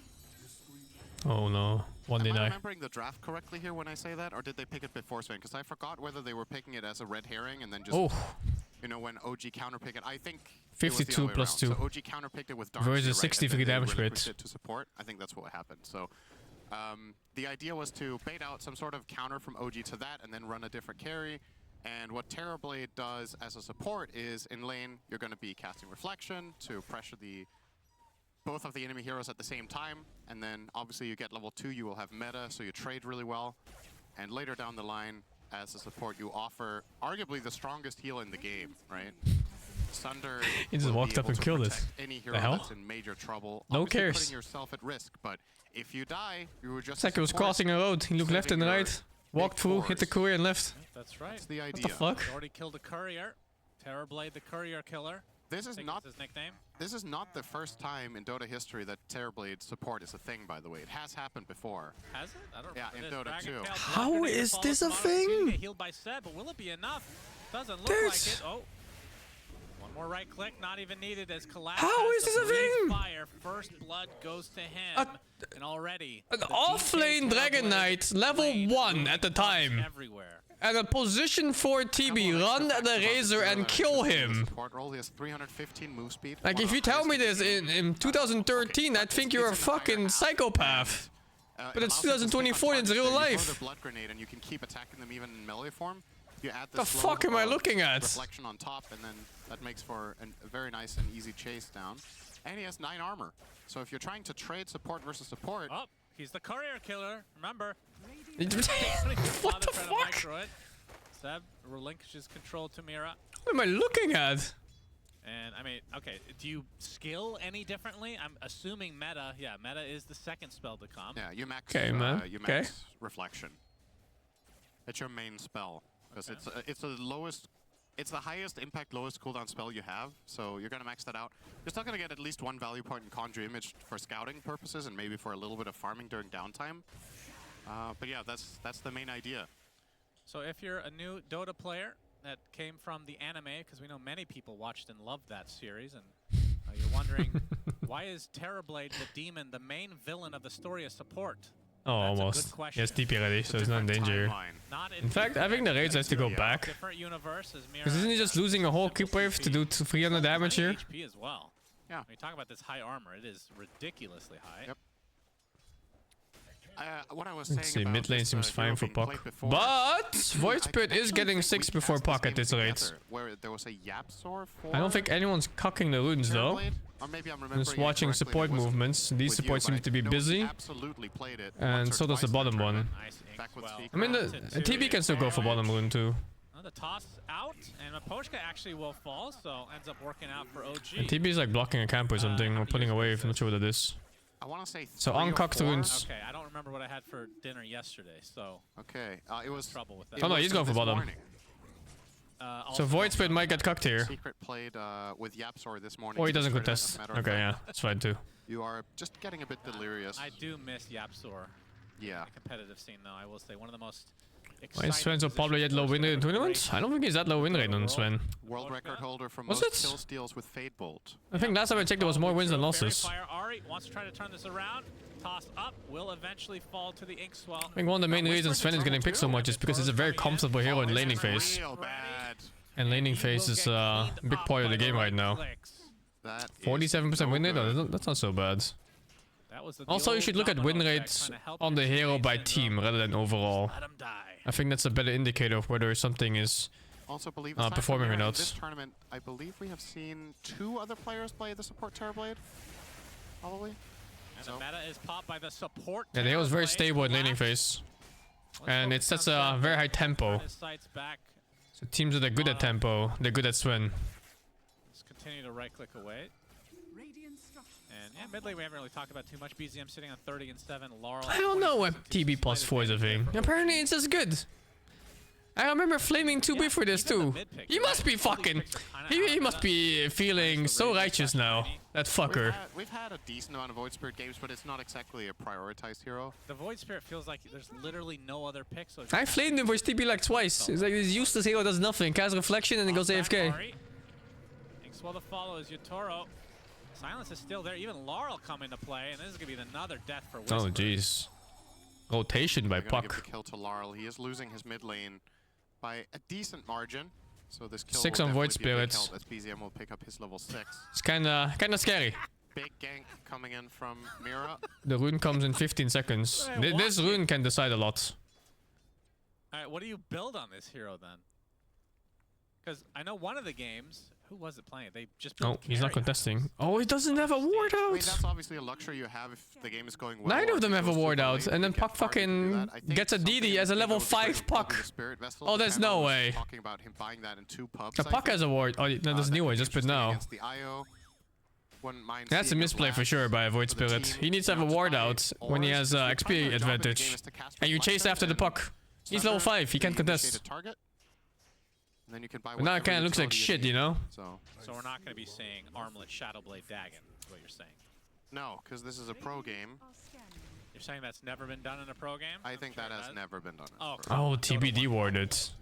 No wonder. Also, probably not. It's probably. I missed that one. That was a really popular strategy. Well, then you fucked him. Just don't remember in your old age. I remember playing it in Dota 1. The Dagon Terrorblade. Was it successful for you? I do not remember that, so probably not. Then TB fucked him with that D ward. Oh yeah. There's another ward always now. remember when I In a had slightly fun higher with Dota. spot. 2018 was a great year. Is that before Neutralite? I don't know. I just needed to go for an old year, so it wasn't recent, you know? Oh, okay. It wasn't like very specifically that year. I wasn't casting then, so that's another reason. Yeah, that was like, oh man. I was like out of the scene at that point. I was on to Artifact, the new hot card game from Valve. Yatoro Does no damage. pressured a bit by Whisper as the Oh, coil comes stacked out from stuns. Laurel. And BZM wants to try to counteract this. Looks like the Darkseer will fall first. Big avalanche from Ari. Is it enough to take out Laurel? Not quite. Oh, no. That is not going to hit Laurel, who's the intended target. BZM falls, and Laurel does not. Why are they not tipping him? What a sick play from Laurel. He dodges. He does the perfect phase shift timing to Laurel dodge the astral step, and then he afterwards. Oh, I did. BZM miss. I think he also dodged an attack with the illusory orb. We're gonna see the replay here. So keep an eye on the Puck in this situation. There, gonna dodge. BZM. There, he dodged the tree throw as well. Oh, that was a good dodge. Just masterclass from Laurel. Gorgeous play. I'm pretty sure BZM missed there. Spirit.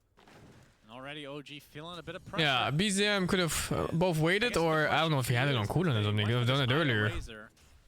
When does that come online? Or when do they It was a good dodge though on the tree. Spirit in some regard.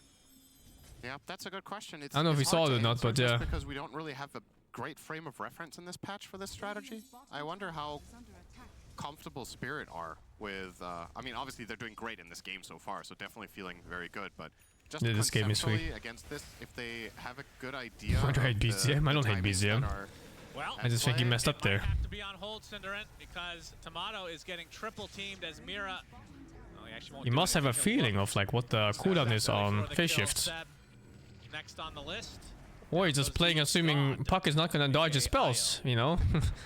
Yeah, if you didn't watch the last game, you'll be like, oh yes, I mean, Seb's good, I know. And Mira does get taken out, which you usually be more excited about, except for the fact that it is a support Terrorblade. I'm going to say that for the 20th time this game, because I literally still can't believe that this is a thing that players are pulling out in this tournament. When was this time that it was a support before? Was that during my Artifact year? I'm sorry, I got distracted for a moment. I'm just laughing.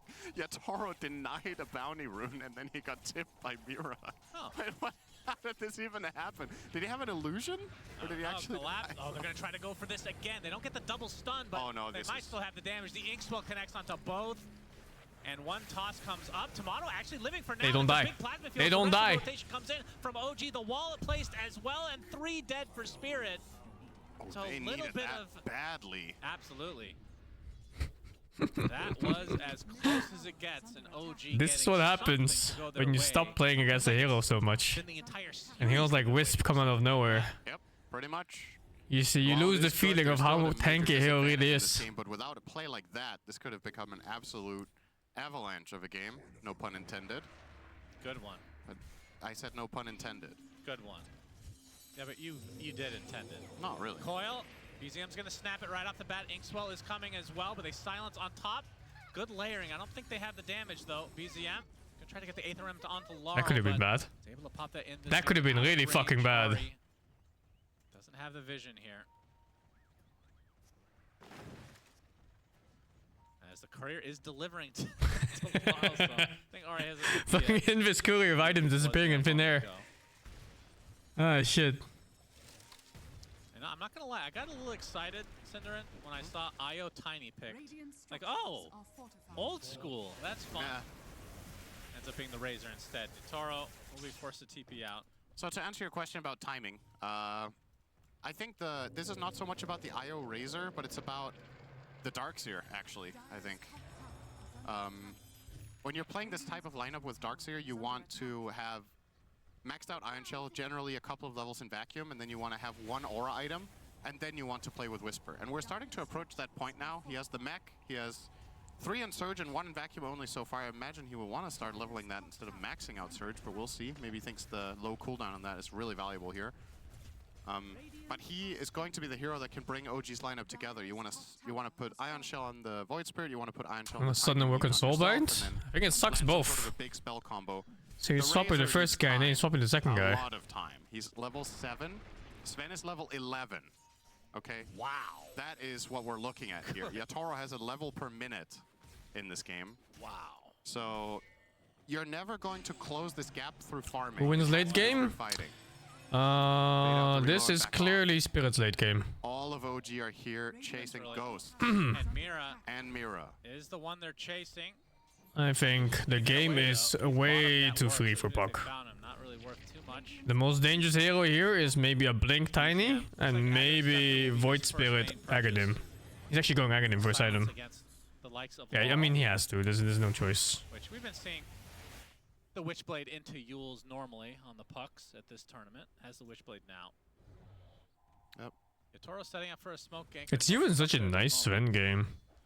Usually Sven gets cocked by a bunch of BKB piercing stunts and collapse. He's got well, you know, corrosion. Interesting. I don't know if there's not so many BKB piercing stunts in this game. That stood out to me earlier as well. I was like, that's... Can you react to tiny blink toss? No, you can't. And it does help you. It's 0 cast points. So if you see your target and you blink on top of him and you cast right away and spam it, it's pretty much just server delay. And I don't think the human brain can beat the server delay. From what we mostly see. BZM and Ari were spotted. So now Miposhka. Average reaction time for a human is like 200 MS. Yeah, we should probably be talking about Whisper a bit. I think the blink toss is gonna be close to like 50 MS or something. It's like super fast. And going for a BKB then blink, it seems. Yeah. So not gonna be seeing a Veil, Shiva's type thing, at least not yet. I think the BKB is a very good choice this game. There's just too many problems. This hero needs freedom in the fight. It needs to be able to land its combo. And at this level of play with what you're playing against, it will be tough without it. On collapse, and the relocate's coming. That ends up being a really easy kill for OG. You need a couple more of those. But yeah, the Darkseer, pretty cool hero because you can itemize so differently from game to game. But begs the question, why is this hero not picked more often? I guess that's a question for you. The matchups in lane. Yeah, lane matchups. He's gonna get gone on, but the instant coil from Lara, but a nice avalanche. Soulbind is there to dissuade them from going. He hard committed on Void. Fucking haste. Wow, lucky. Bit, but not able to find a second connection here. But the tier 1 to OG. Yeah, so the reason Darkseer isn't getting as much love is it struggles in a lot of lanes and doesn't really win. Signs of life in OG, huh? It doesn't look bad. Mira toss back onto the support TB. Down he goes. I like how he says support TB like that, like he's flaming it. The support TB! Not the pos 4, not the support player, the fucking pos 4 TB. Most of the meta ones right now, it doesn't like initiate in the same fashion that we see from these strength offlaners that buy Blink. You can get Blink on Darkseer and find a vacuum, but in general, you're very much at the mercy of playing with the correct lineup. So in order to pick this hero, first of all, you can't first pick it in the draft. Then you need to have a lineup that even functions with it down the stretch. And with most teams valuing the offlaner as an early pick, that kind of removes that part of it. It does feel like kind of a secondary initiator, right? Yeah, it's like it's a great follow-up when the fight breaks out, and ideally you also want a good core matchups. In this game, he has 2 of them, I would say. The Terrorblade, which then was no longer a core, and the Dragon Knight. The illusion of Dragon Knight is very strong when he gets levels in particular. So I can see why they went for it, and so far so good, right? I feel like Whisper is a big part of the reason that OG are still looking quite good in this game. By no means ahead, but they've stemmed the bleeding significantly. Yep, Ari Ari Spirit will find Ari here. Might be in some hurt here. Dragon Tail finds him. Oh, they're gonna reload in here? Coming. OG wants to fight. Avalanche is theirs. Ari is still alive, actually. Soulbind immediately popped by Miposhka, but he's deleted for his efforts. Coil now on basically the entirety of OG. Someone did not press buttons. Hold them back. He went in on the puck! What? Really deep. Can they punish this? We'll be able to phase shift a bit off as Yatoro. He survived. Offset God Strength. Thunder was used Oh yeah, 0 fucking stuns. Try to turn this around. How does he die now? What is happening with the mid players? Post just in time to gain that extra physical damage mitigation. And Spirit kind of getting punished here a bit. Not really any huge kills, but OG are survivable. They bring in the IO, they bring in the Greaves. Little bit of damage problems for now for the side of Spirit. Probably need to consider taking a little bit of a chill here, just get some more damage up and running, especially on the Sven, so that you can make a much stronger and more impactful connection. His Axe will be a complete difference maker in this game. Gorg's gonna be on the panel. So that's nice. OG are keeping this close. Mira in trouble. Yes, he is. Well, TP. This will be a tough one to hit. Good attempt. That's in the middle of the wave. Yeah, Ari just a little bit too slow to the party. Oh, do they end tomorrow? Cool. I feel like this is almost the only neutral item I highlight. Oh, there must be also needs in Sweden, right? 10% move speed, very good for him in the IO, of course. So now he's going to be running very fast with that in the Sanjanyasha. I reckon that's true. SNY picked up, so Tomato. Stockholm, yeah. Status resist, and once the BKB comes online, is that the timing where they start? Well, it's very nice of it does feel a little bit DreamLeague reactionary from OG. to house the homeless Like they get initiated on and give them a warm meal. Or they can just continue playing this way. Most people are not that kind. Yeah, I think you probably continue the same style. I think making invasive maneuvers with this team is very dangerous, especially into the opponent that you're facing. That's not to say they can't do it, but I don't feel like this Razor BKB completely changes Would the I? dynamic so that they just If I had the resources, man. Perhaps it is what they should do. Alright. Gets the Avalanche connection, toss in the air, trying to wait for his team to catch up, but Yatoro gets the distance. Miposhka, well, they don't have vision here, so it looks like the TP will be fine. Yeah, OG are going to be hungry. If they do make aggressive moves, I don't think it's like a forced 5-man kind of thing, but rather Tiny plus Core find something in side lane and you reload in and you outnumber, and then you get out, rather than 5-man smoke, invade enemy triangle. This is one of the biggest upsides to IO. They saw that smoke. Mira doesn't seem to care. He will be tanking the gank. So they saw the smoke and then they scanned as well just to make sure. Of course, they weren't 100% sure whether they went that direction as opposed to the enemy as opposed to the triangle for Spirit. As Collapse is going to get a courier for his troubles. Oh, blink TP. Oh, close one.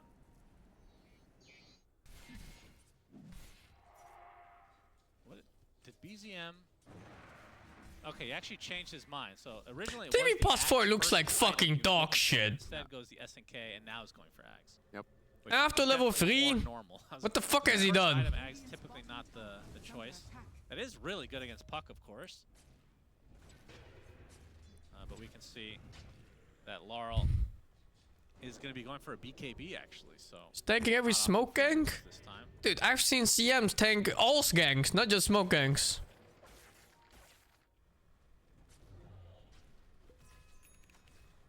What's the fucking difference? Superman up and running for Yatoro.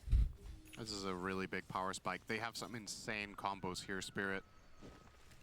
With Soulbind, with Coil. It looks so good in laning phase when he just outstatted them. Soulbind double Stormhammer. And then laning phase ended How and... does that work? Does Sven fly from Yeah, it was one fucking and then to useless. the other? For what?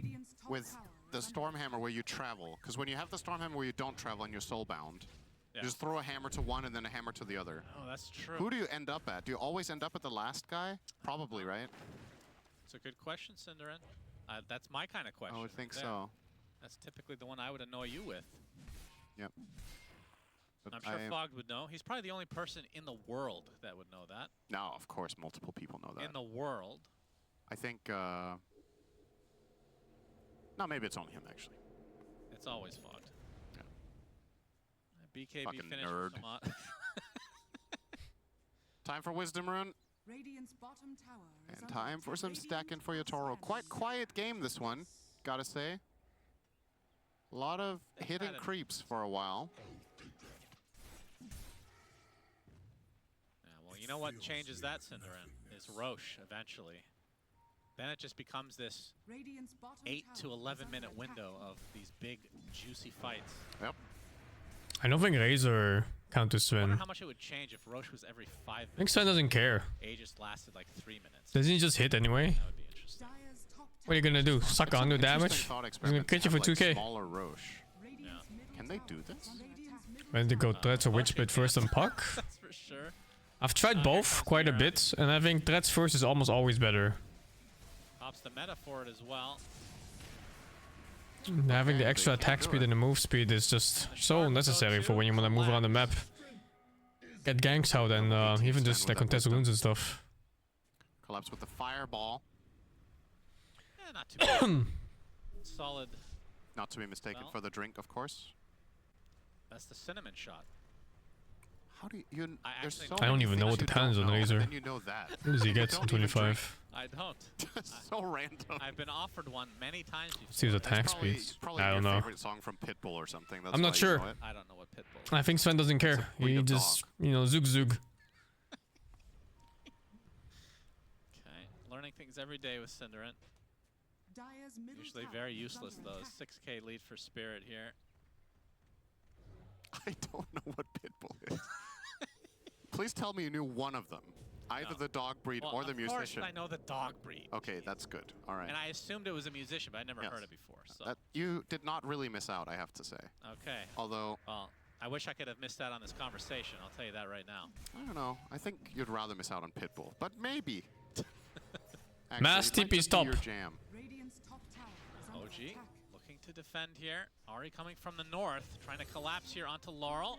Oh. God Strength is used from Atari, looking for the opening. Laurel's gonna use the facial. He's so fucking dead. Right now. Here's Blink. Plasma field to come. So he's gonna This get out Sven for the is time being. But Yotaro is the one that just tried fine. to miss the BKB. Wow. They both live there. They both live, but the BKB and God Strength are down, and I feel like this is an opening for OG. Let the puck stayed. Illusory Orb. Blink and TP. Side of the Roche pit. Oh my god. Why did he linger on puck? Very important. Spoke too soon again, Mira. Wait, what are these clowns doing?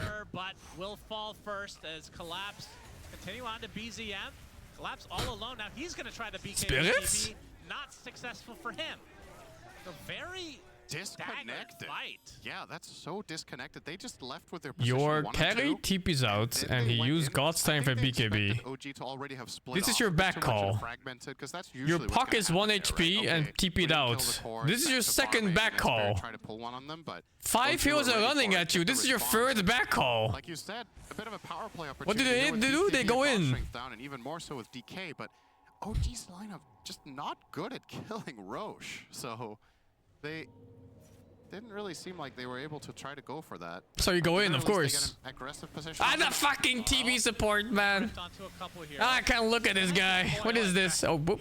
3 HP. From Yotaro onto Ari. He's going to get tossed into the air. God Strength is there. A nice vacuum to the other side of the cliff.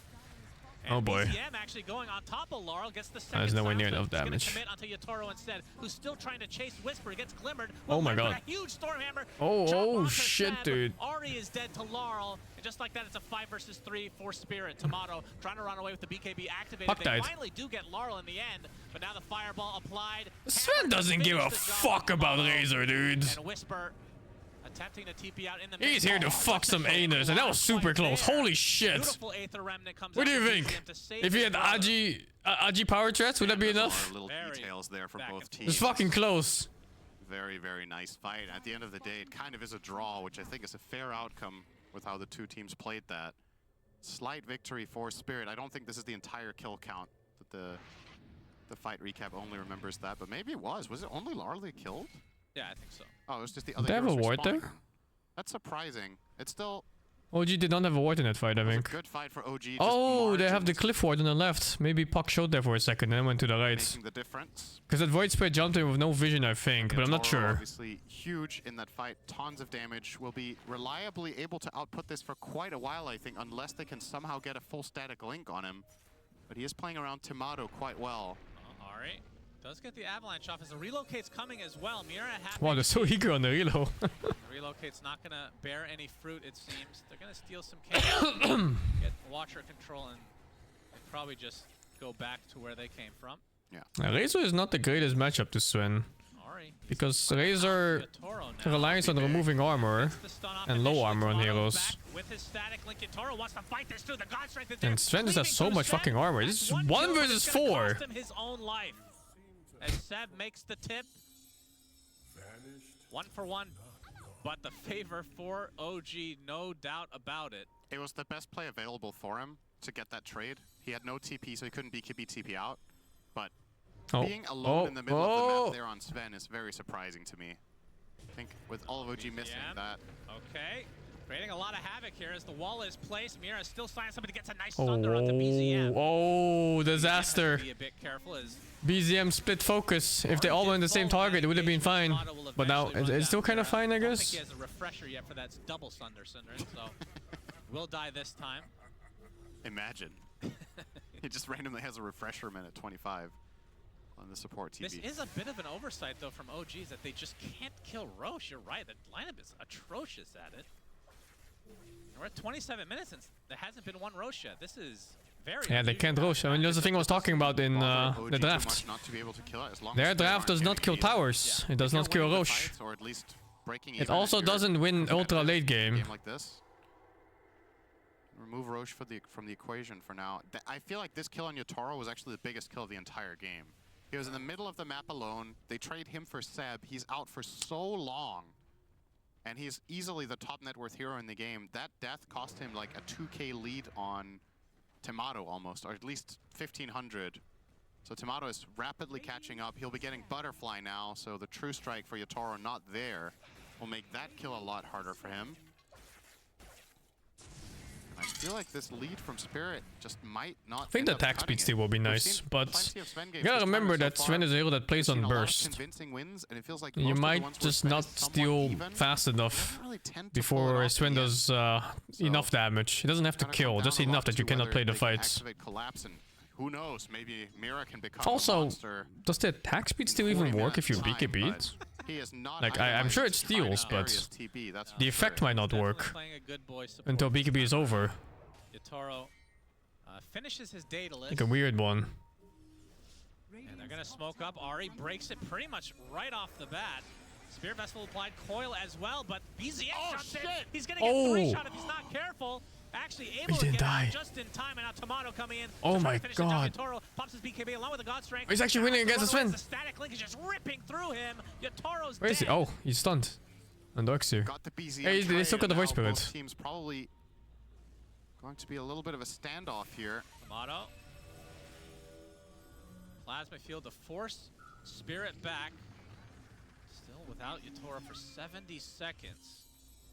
BZM surviving that. Oh, the Sven can fight Razor. The Sven just can't fight Razor plus Wisp and Tiny.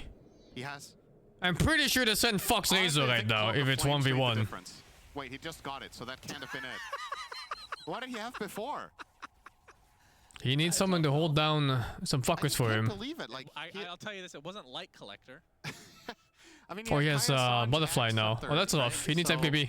He does have the status resist, but the amount of just burst damage Spirit threw at him in the opening, I was sure he was going to die in the first volley of spells, but somehow stays alive, gets out, and gets a Cloak of Flames to confuse everyone. Yotaro, the Daedalus, obviously very normal item to get. Lincoln's is what he was opting for, and I definitely agree with this. Looking at their, other than the items that I haven't looked at yet, Static Link, it blocks, and I think just Toss. Is that it? It's actually incredibly good. It doesn't block Toss. It doesn't block Toss. So Toss works with Phylactery, but doesn't get blocked by Lincoln's. That's correct? That's how I remember. Phylactery does work on Toss, by the way. I mean, they've definitely changed it. So, are you 100% sure? I would be very surprised if it breaks Lincoln's. That would be very new to me. Okay, well that's better news for Spirit then, because it's just static. It doesn't work on Lincoln's. Yeah. That's true. It would be good here. It's weird, by the way. Yeah, other than the items that may come. Toss should block Lincoln's, really valuable, though. But it doesn't. He needs to be kited less in the fights, and it's weird to say when he already has the Ags, but they're still able to kite him quite effectively. Our OG, who by the way finally I think Tritos does, yeah. 30, whatever that was. 30, But just regular toss. If you toss one target to another, and the another target, he should be triggering Lincoln's. Rather have it on BZM? Yeah, maybe. You saw this fight, how it broke out, right? Look at that average time. It's gone up a bit. Yep. Still owe me that meal. Dinner enjoyers rejoice. I believe that dinner for all those that are interested is happening You not press toss on targets? You do press toss on targets. That's why it should work on Lincoln. It just doesn't because Dota. Yes. Not in the rules. There's a reason why they changed it specifically for Phylactery as well. Try to go for a backstab. They don't And the same reason why it works on Lotus Orb. In Lotus Orb you get tossed back. But just randomly for Lincolns it doesn't work. OG's not going to be that surprised. I feel like God It just is what it is. Jumping in, they're going for the IO and they get him. That is dead. Soulbind not to do, that means a double silence as well. Whisper still with all of his spells. And yeah, Seb can, I mean, he'd have to reload quickly. This is a good play call for Spirit to not chase. It's terrible. Amplify damage, Rune. Plus IO buyback. Damage amplified. I don't think Spirit would have had a chance. So they get the one kill they can get and back off, but that is God Strength down, so I think this mid-tier 2 tower, especially with the Amp Rune, it's just gonna go down. Now we're calling it Amp Rune? I'm never gonna call it that again. I just started saying Amplify and I was like, I can't be bothered to say the whole thing. Yeah, you're lazy. Yeah, it's a damage rune. Let's just call it that. How about Damn Rune? Damn Rune? I mean, when you hit with it, you're like, damn! That's true. I'd be into that as well. And if you have Echo Saber, it's double damn! Which is where the name is from. I think you've outlived your joke, because Laurel... Wow. Radiant are scanning. That's good. I like that. Tomato almost has Satanic. He says tomato, man. He is definitely having himself a great game. But how does late game, like extreme, not that we're there yet, I'm just wondering, extreme late game Razor, how does he fare? Because you get like the refresher Tomato. and all that. But is there, it feels like there's a certain point where you start to fall off a bit. I think that's the case? Not necessarily. I feel like that's a bit of an outdated take on the hero in my opinion, because the 25 talent is as good as it is. It's down to whether you can anti-carry or not. The 25 talent Link steals attack speed is ridiculous against melee cores. So whatever, like let's say you have a shortcoming against specific carries and overall bang for your buck with the net worth, which is probably true against plenty of heroes.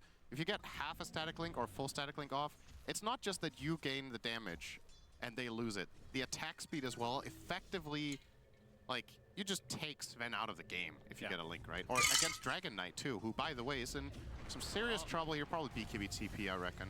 There you go. You love when I say that, I know. I think Bludgeon Puck Axe is good.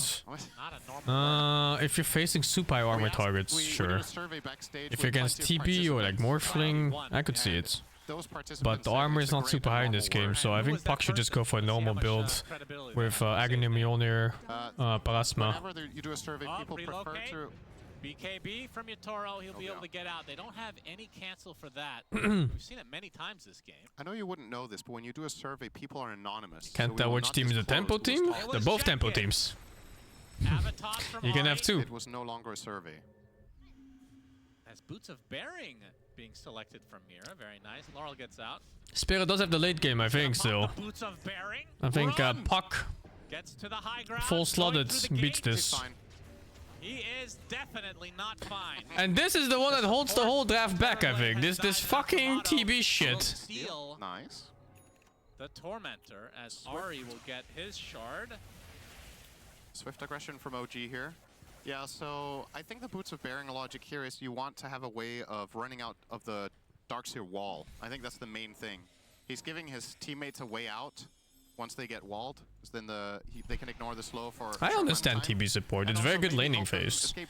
You could snowball off it. Really like this and in mid and late game, Reflection is really good for damage and stealing auras and stuff like that.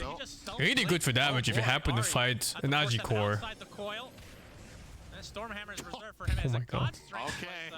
Let's just call that a misclick. They want him real dead. He wants to fight apparently. Astral step upon Yatoro. Try to kite him surely. Will not. Oh, gets the sheep now.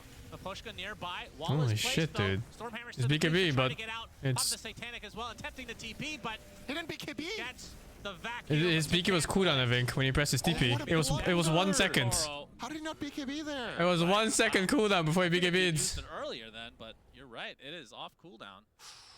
Oh, that is expensive. That's going to be the whole map claim for OG. They can just push in top. They can do whatever they want. Look, oh, that cooldown. It's on cooldown as he gets hexed, right? Now, 1 second. He's hitting. It was ready for a full second before he TP'd. No, he had it actually, yeah. So definitely just I guess he didn't think it was ready. Toro, and that is a really good cleanup for OG. They might even knock on the high ground here without Aegis, trying to force this. I can't believe this fucking OG draft is winning at all. But then you look at TB and it's very believable. Tomato just breathing in the fireball, enjoying Impact. the essence of it. The fumes. Tower already at half HP as Collapse is level 19, but you're gonna see the coil initiation from Laurel. And try to focus onto Seb. He's getting pretty low. The Greave's not enough to keep him alive. Does die. Still has the buyback from earlier though. Okay. And OG. Laurel says I'll do it myself with a damage rune plus Parasma Ags. Tomato still poking. Can just barely kill the IO. Yeah, but now that the Ags is on the DK, Black Dragon at his disposal. Tower still taking heavy damage. Looks like it will fall. Collapse. Gets off the Dragon. He'll fire the follow step. Does buy back into the game. Ari with the Avatos. Tossing Mira back. Gets off the Sunder though. Every time I look at him. Yatoro's back at 8 seconds. Does OG want to stick around? No. Oh, they brought Razor back to base. This could be bad. Yep, this is not good. Potentially. I don't think that was intended. Right click. Whisper. Man, so many I don't think him bringing back Razor was intended. It was a mistake. He forgot to untether. I don't think there was a reason to bring back the Razor. If you were scared of this fight breaking out, you would have left in a different way anyway. Well, then it would have been 4v5 if it was just him, right? Man, there's no terrible. It's that, or they had a very late back call. Each other and you can come back to the fight. I don't know. I mean, maybe it was on purpose, but I guess they only end up selling tiny, so not too bad. Clear window of opportunity given there. It's not like Tomato can't do anything without the IO, right? He can definitely still stand his ground and deliver, but maybe with the BKB cooldown, you know what? Perhaps you're right. Maybe he wanted to take him out and they just cut their losses. Radiant's courier has been killed. With just the tiny. It worked out at least, yeah. It's only lost a tiny. Who cares fucking support deaths? The Tormentor is up. Not sure if he's going to purchase it, but the spell? Is the spell amp or spell lifesteal? Either way. 10% spell lifesteal and 30% slow resist. Yeah, for Razor. I mean, how much? Very hybrid type hero. How much does that spell amp really do? I don't know what his breakdown of damage is in a game like this. Maybe it's more than you would expect. I would think it's quite good. No. You might be right. I don't know when it comes to Razor how his damage distribution is. Let's see what he chooses. He's running a token right now. Aesthetics cap will be found by Mira. That's a good one for the Terrorblade, and Razor will get the same one. So tanking up, getting that status assist when he gets initiated on. And once that refresher comes out, that is close to peak Razor. He is going to be very strong. Yeah.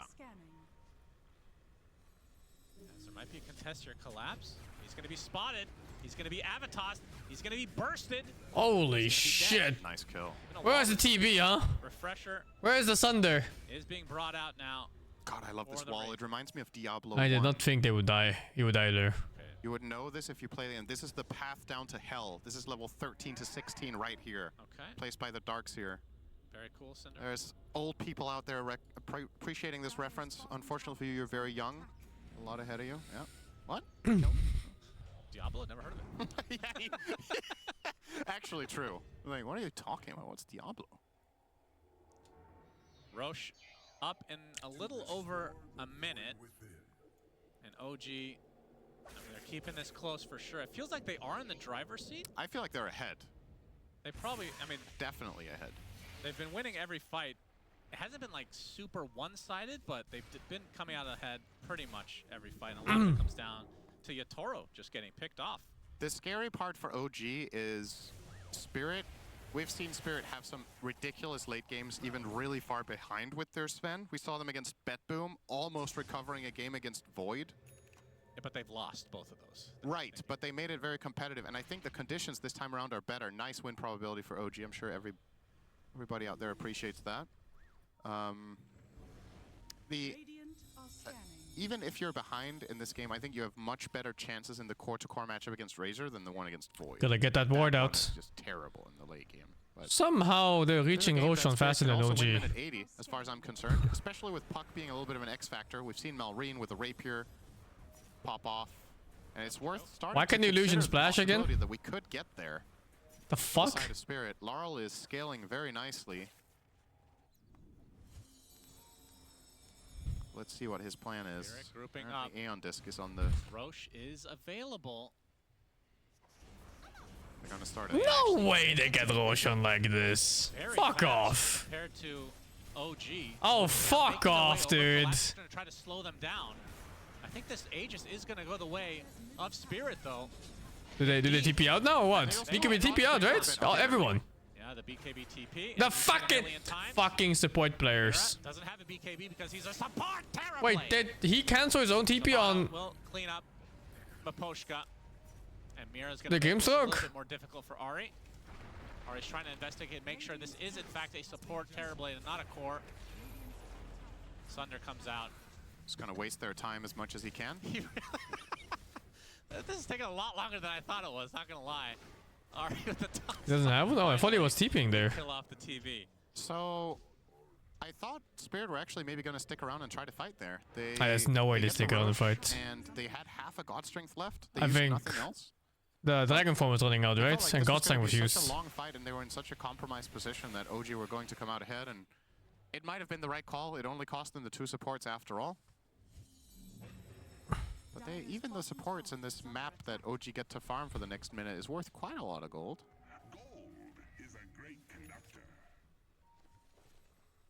So slow resistance, Cinderin. You got to remind me on some of these mechanics here. Yes. It's not about the duration. It's about the strength of the slow. Correct? I think it's both. Oh man. I think it's not because status resistance does 1. Oh yeah, you're right. Yeah, it has to be a mount. So isn't that just inherently good against DK? Yes. I feel like this shard's really good. Okay, not really good, but this game it's quite good for Aya. Yeah.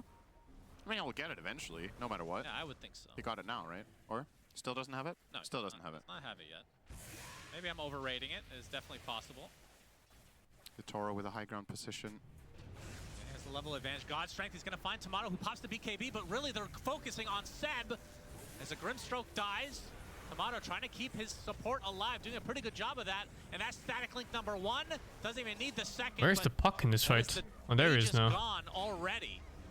As Collapse trying to create some space. Now the focus is on this Razor. Double Astro attack from BZM, focusing L there. Oh my god, he can't do anything. Mudgolems to try to run away, but the static link finds him. Again, the Sven. Razor fuck Sven. It's not even close. There's no way. Much of a fight. Collapse. They really Sven doesn't touch him in super late game. Somebody, my god.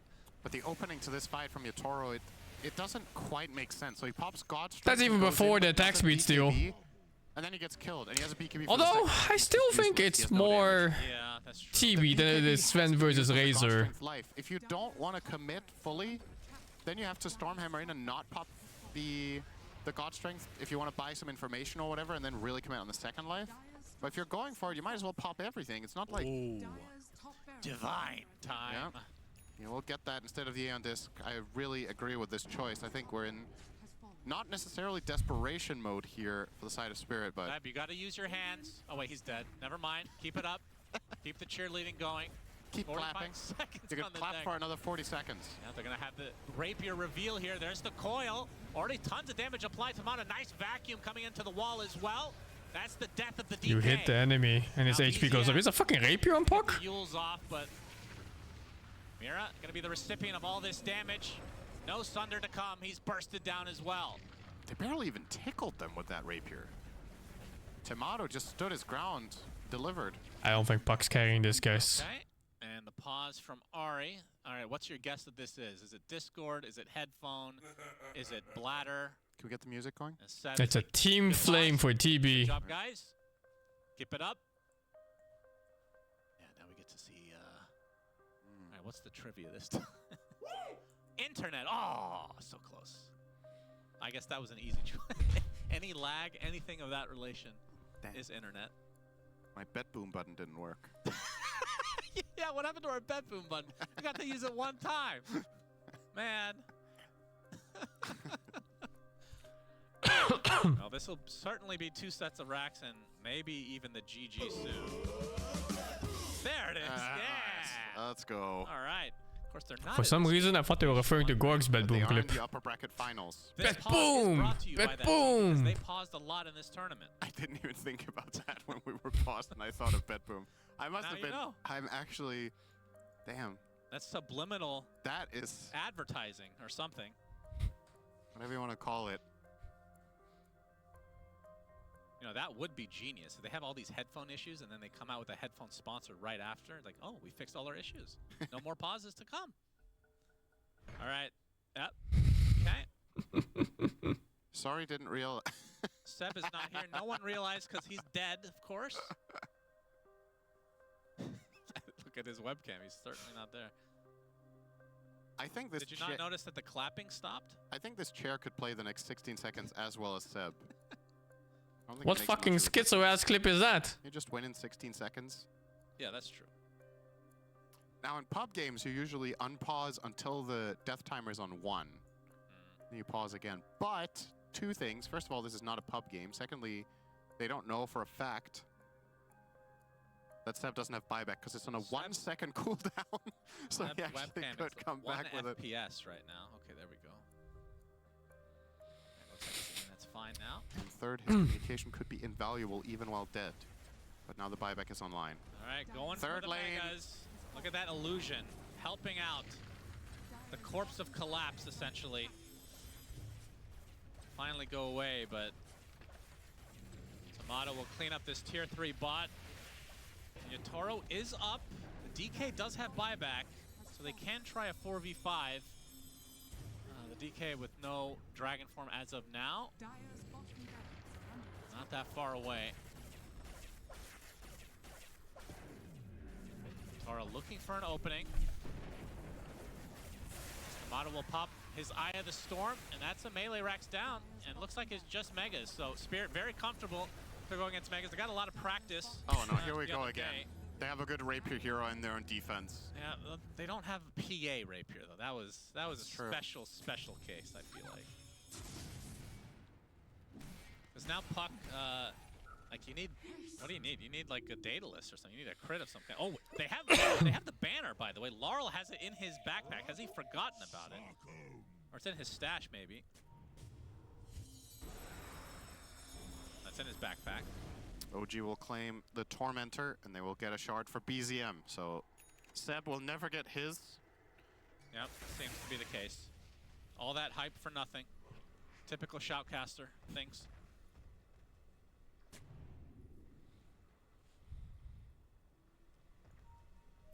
And Spirit gonna have to find some sort of a jump that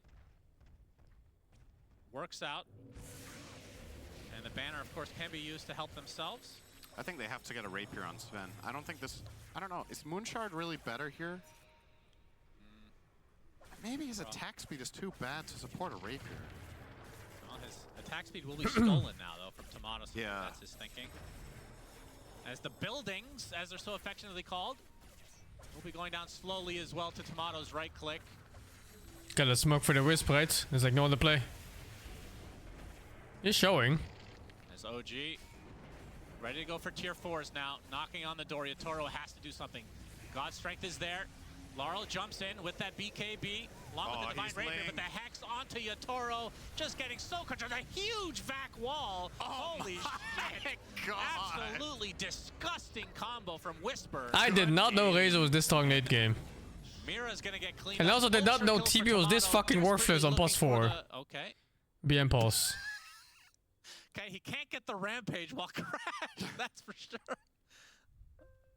Oh, that Plasma Field crashed his computer. I think we can, because he They paused really fast, by the way, if he crashed during that plasma field. Yeah, maybe it wasn't a crash. Maybe it was just a full-on freeze, and he thought he was crashing. So yeah, I guess that's true. Never disconnected. And onto the buildings they go. Buybacks used by Spirit, but Yatoro doesn't have his. As Ari with the Avatos on the Mira, setting up a potential good Sunder. Everyone in this made Razor late game. Soulbind. Yeah, I guess so. Into really nothing. Just trying to keep them at bay is Laurel from behind. He's going to get hexed. He's going to get silenced. Can't jaunt now, and that is the Divine on the deck. BZM They didn't even know. Picking it up. As GGs are called, we are going to a game number 3. For the 6th series in a row, or 7th. I don't know how many it's been by this point, but the all series yesterday were 3 games today so far, both as well. And OG, they find a way to handle the Sven. The Darkster worked very well for them. They picked it to counter out this Terrorblade. It was moved Think to Mira got support, flamed? OG. No. What I do think is that they maybe came to the conclusion as a team that TB plus 4 is never getting picked again. That's about what I expected. And I think something to keep in mind about this is if you're running My this support. Terrorblade Look at this guy. He's like, oh, my fucking support. But Sunder saves on Sven are actually deceptively weak, right? This hero will keep himself alive with Satanic. He will have 1 or 2 bursts. He played it perfectly too until laning phase ended. And then he no longer existed. He was like a little loot piñata for OG. It's much better with other carries that maybe don't have, that can just stand and deliver, you know, consistently and aren't as reliant on BKB and God Strength. But it, obviously something new from Spirit here. It just didn't work this time. That's right. Synderen sets up smart things. We're going to game 3. Shiver, your turn. I say smart things all the time, Shannon. Thank you very much. And yeah, this was OG. I mean, we are expected this because OG does have a habit of winning game 2. And that's what they did here too. We're going to talk exactly how it happened because it wasn't the cleanest game of all time. And that's okay because that is what makes games entertaining. But here with Purge, Effie, and Insania. Insania, you mentioned this was some OG magic. And just, you know, Dota is a scripted game. I know a lot of you guys at home, you think like, you know, these are live matches that you're watching and these are real people. They're not. They're all actors. And the script says, you know, OG will always go to game 3. So yeah, that's basically what happened here. Gotta follow the script. No, I think that was incredibly well played by OG. First off, we're so used to seeing Tomato just play these hyper carry type heroes that him on the Razor was not that expected, but it worked out so beautifully. Throughout the entire game, he was matching Sven in net worth or only 1 or 2k below him, which is incredibly important when you're trying to go later versus Sven. And OG just picked apart Team Spirit on the map. They abused their global potential with the IO. Every time they saw a hero farming on a lane, they would just go on him. Then all of OG's heroes were able to connect so easily and so cohesively, and it really never felt like Team Spirit got a chance to be 5. I don't think I saw them take a fight as 5 that entire game. Oh, there's a bit decent, yeah. That's due to the nature of a Terrorblade who Should be has okay to now. push. They have a DK who plays side lanes. They have a Sven who needs to hit creeps, and unfortunately, OG never gave them a chance to combine all their heroes collectively and take a team fight. Team Spirit did have a nice gold advantage for the early game, which was nice, and it made things look a little bit iffy. Sven was kind of just blasting through Razor at times, and while the IO heal was good, it maybe didn't look stable enough, but as the game went on, the heals were plenty. The Razor was just staying alive in team fights once he got enough items. Sven looked a little bit less impactful, and I think the support TV was pretty underwhelming. It kind of just got exploded a lot with magic nukes in a lot of cases, and they had enough like dodge things with BZM hitting backlines and avoiding spells that the fights eventually went their way. Yeah, I think maybe support Terrorblade needs a little bit more playtesting.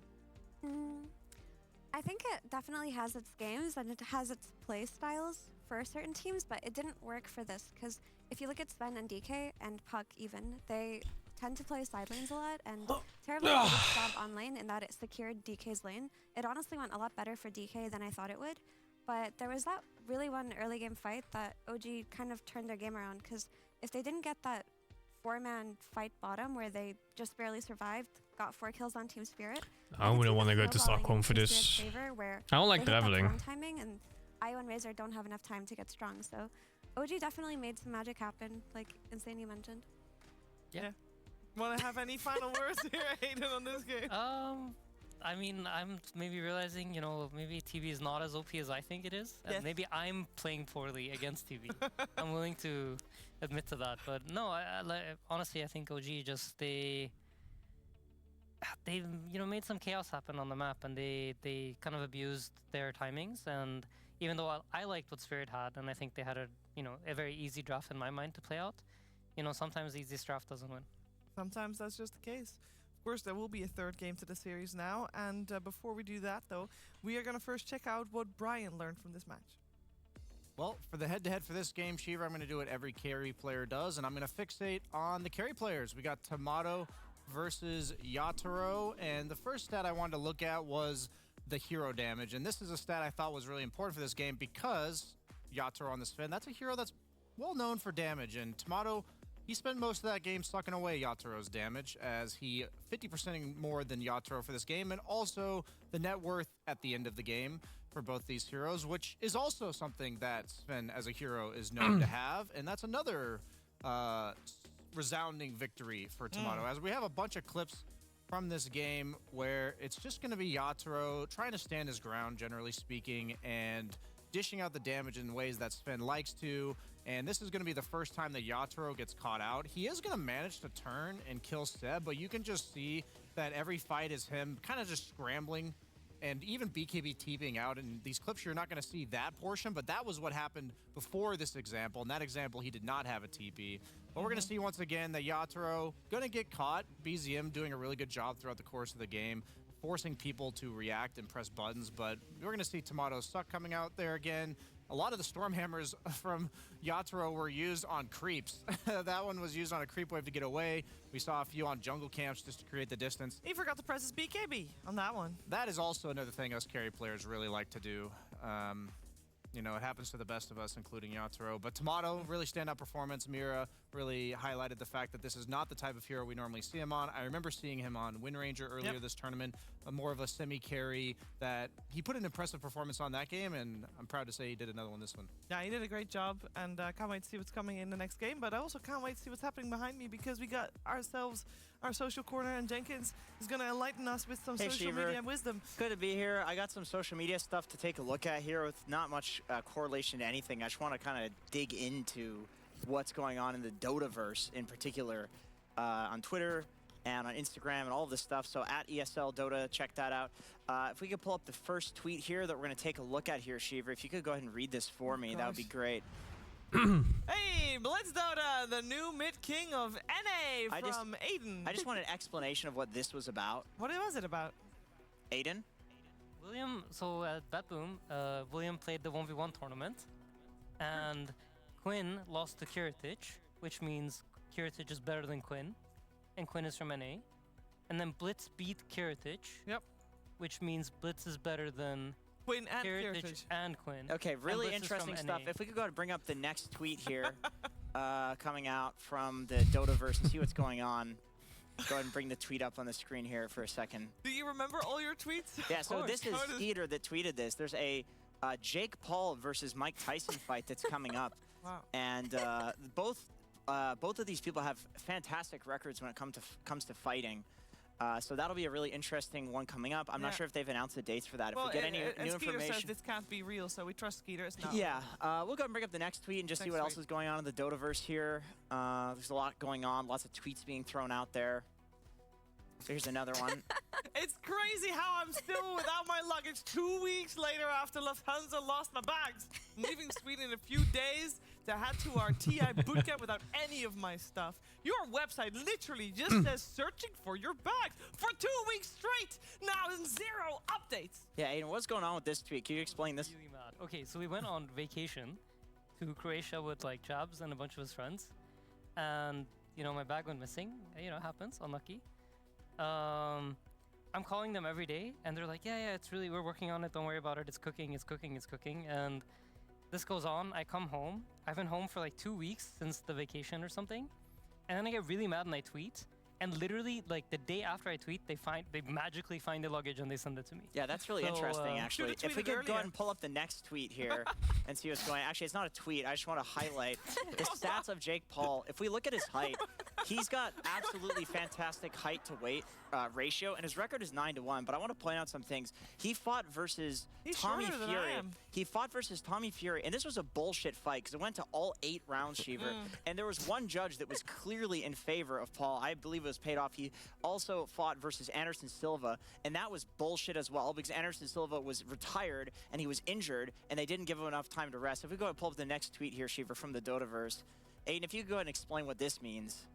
So, spoiler alert, in Naruto, Jiraiya dies, and at the time, I had Jiraiya as my profile picture, and this is after we lost the grand final, Team Spirit. I was very sad, and I felt like I'm the...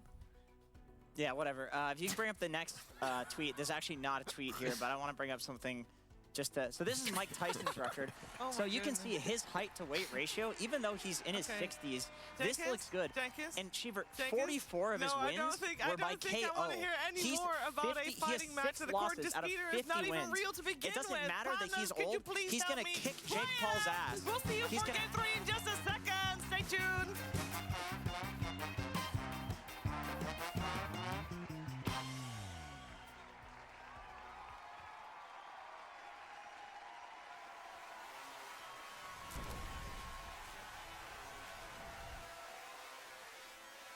Six minutes for game 3. Let's fucking go. There, the 5v3, Fang with the 3 months, Cheese 04, Fang with 24. Get the Cheeky, Fang with the 6, Channel Wendy Bob, Fang with the 87 months of tier 2. Seo Product, Fang with the 39. Ravis, Fang with the 80. A Heck and Love Puns, thank you for the sub gift. And Gecko, Fang with the 2, man. I haven't seen a new Fallout series trailer. I didn't... Well, actually, I think I've heard of it, the Fallout series. But I forgot about it. But if it's not on Netflix, I'm probably not watching it. I'm just lazy. And, you know, it's probably not good enough to go after. But if it turns out to be a must-watch that all my friends recommend, then I'll go back for it. But yeah, I'm not big on it. What the fuck? Business as usual. Your people are turning on you. Why don't I just smash your face in? Well, if you think it'll help. Anyone who dares insult me or my country shall feel my fury. Yep. Good.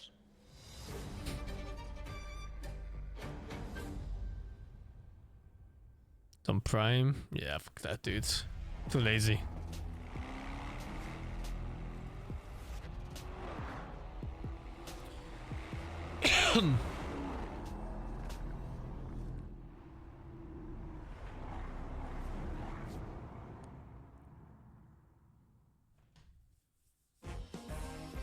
I hope Spirit doesn't pick TB again. Not as a plus 4 or 5 anyway. Does anyone want to join the Dutch army? In andere culturen. Je maat om je heen. Het is fucking vet dat het überhaupt kan allemaal. En jij? Wat vind jij waard om voor te vechten?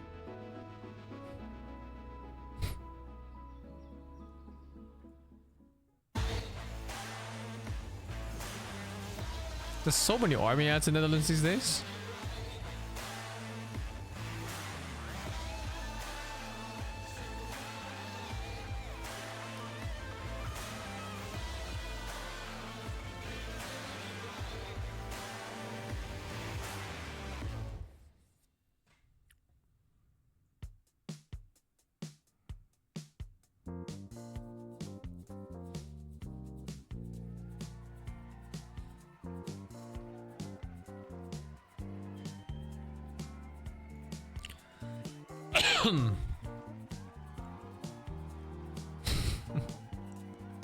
What does the Dutch army even do? Ah, fuck, you got answered already in chat. Unlucky, dudes.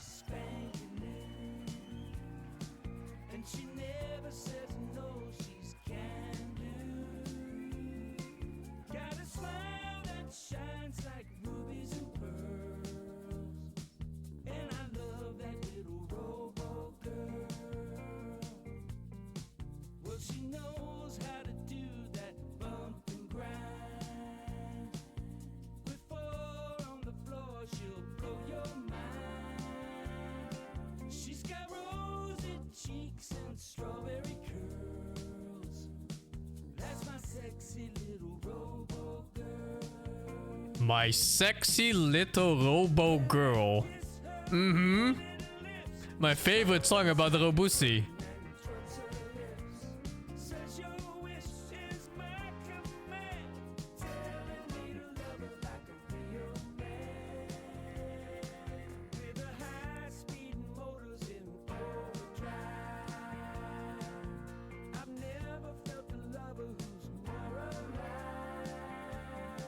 It's a comedy band? No wonder.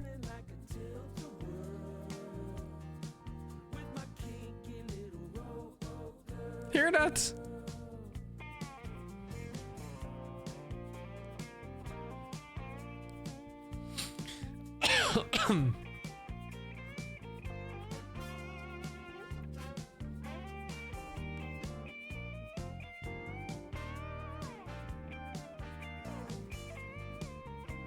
I wonder if they listened to the lyrics before they posted the song.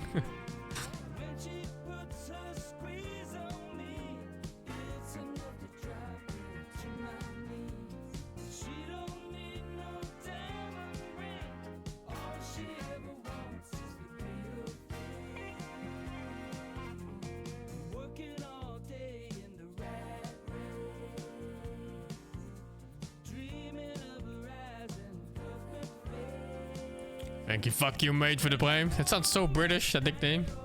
Fuck you, mate.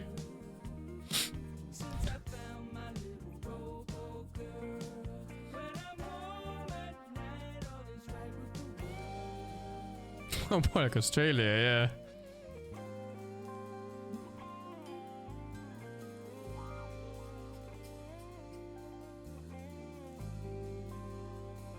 Isn't Australian just prison British? This is prison slang British. Okay, Genie 722.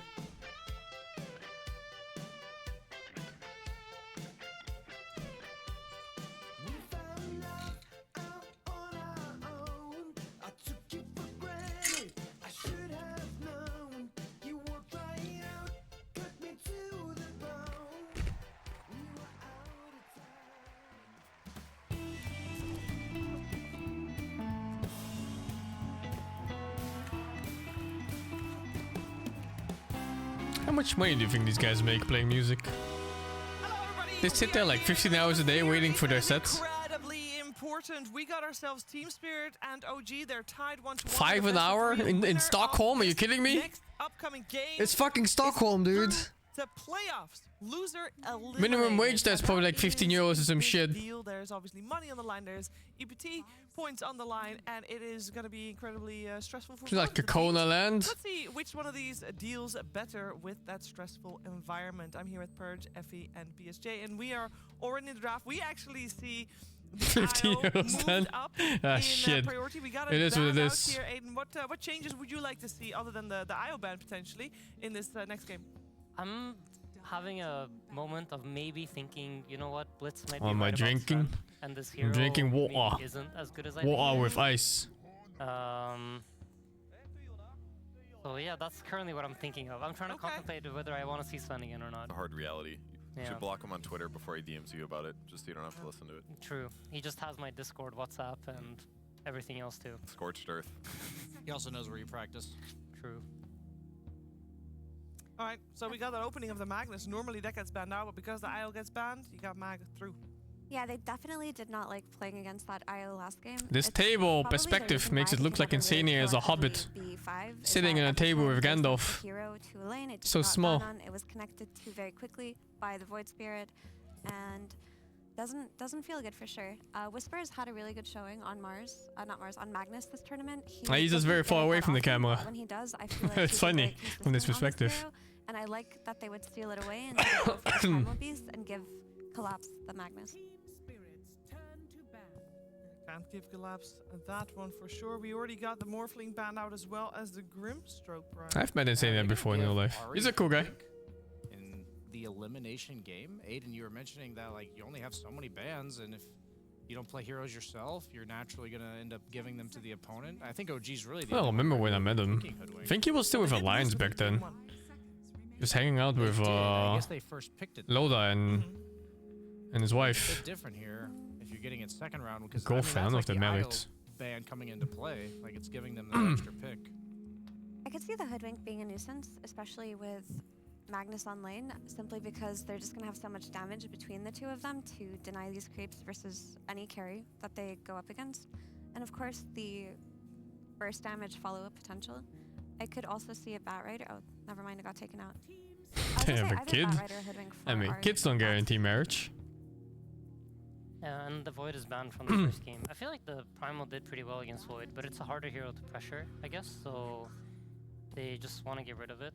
I guess also Rubik's like not really... You don't really have kill threat on Void as Primal Rubik, so this kind of sets up for the Rubik too. I guess I'm thinking now like Nakes maybe for OG might come down the line. Morph is gone, Void is gone. A lot of like the nice. I have no idea what happened to I Alliance. think this is a hero to keep in I haven't seen him in Dota in a while. Another Primal could flex to mid because usually I haven't seen him in other games either. Are picked against these like off lane tanky guys. You can probably just like kind of wait and see if you get the correct opportunity to pick it down the line. But I think it's a relevant hero now when Void and Morph are out.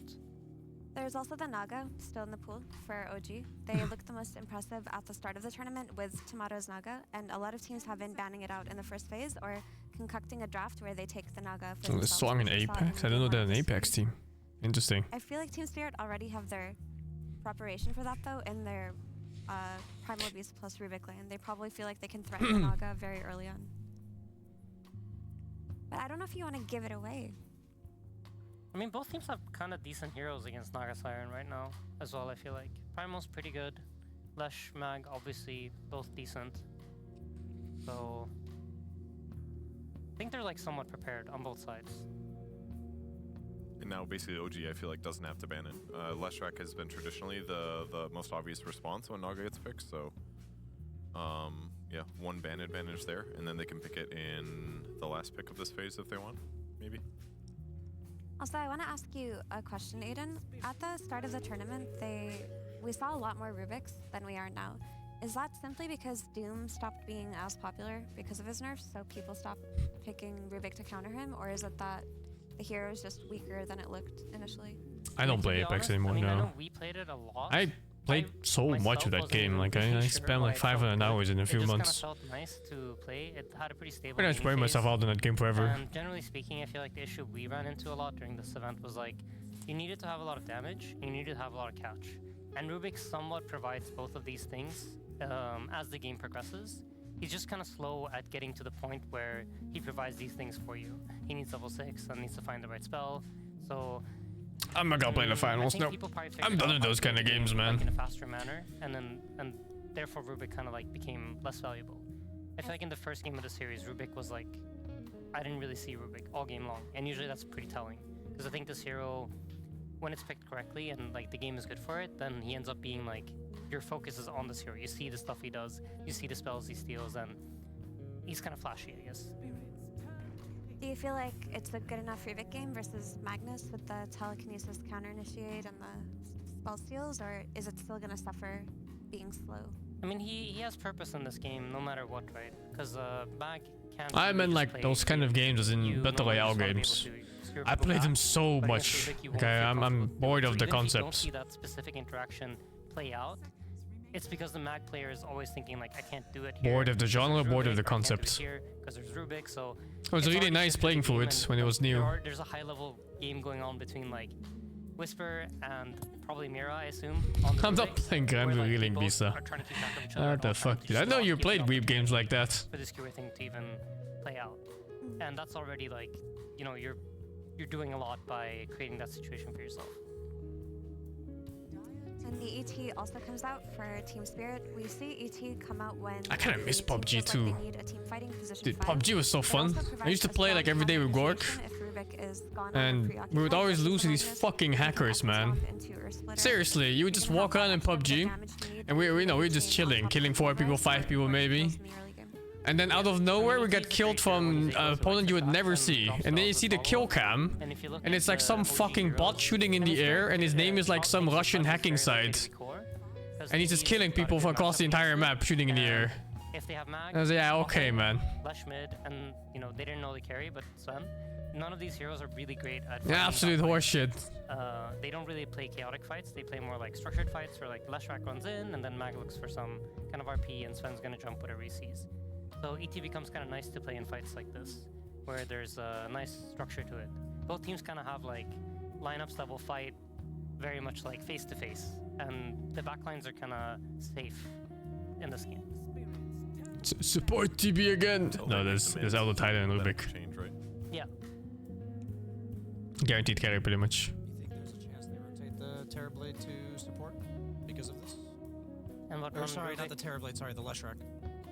I'm not sure how like enthusiastic OG are about Lesh support, because I think it's something you have to want to play. I don't think like the hero by itself is like broken as a support, but if you're happy to play it, I think it can be pretty powerful.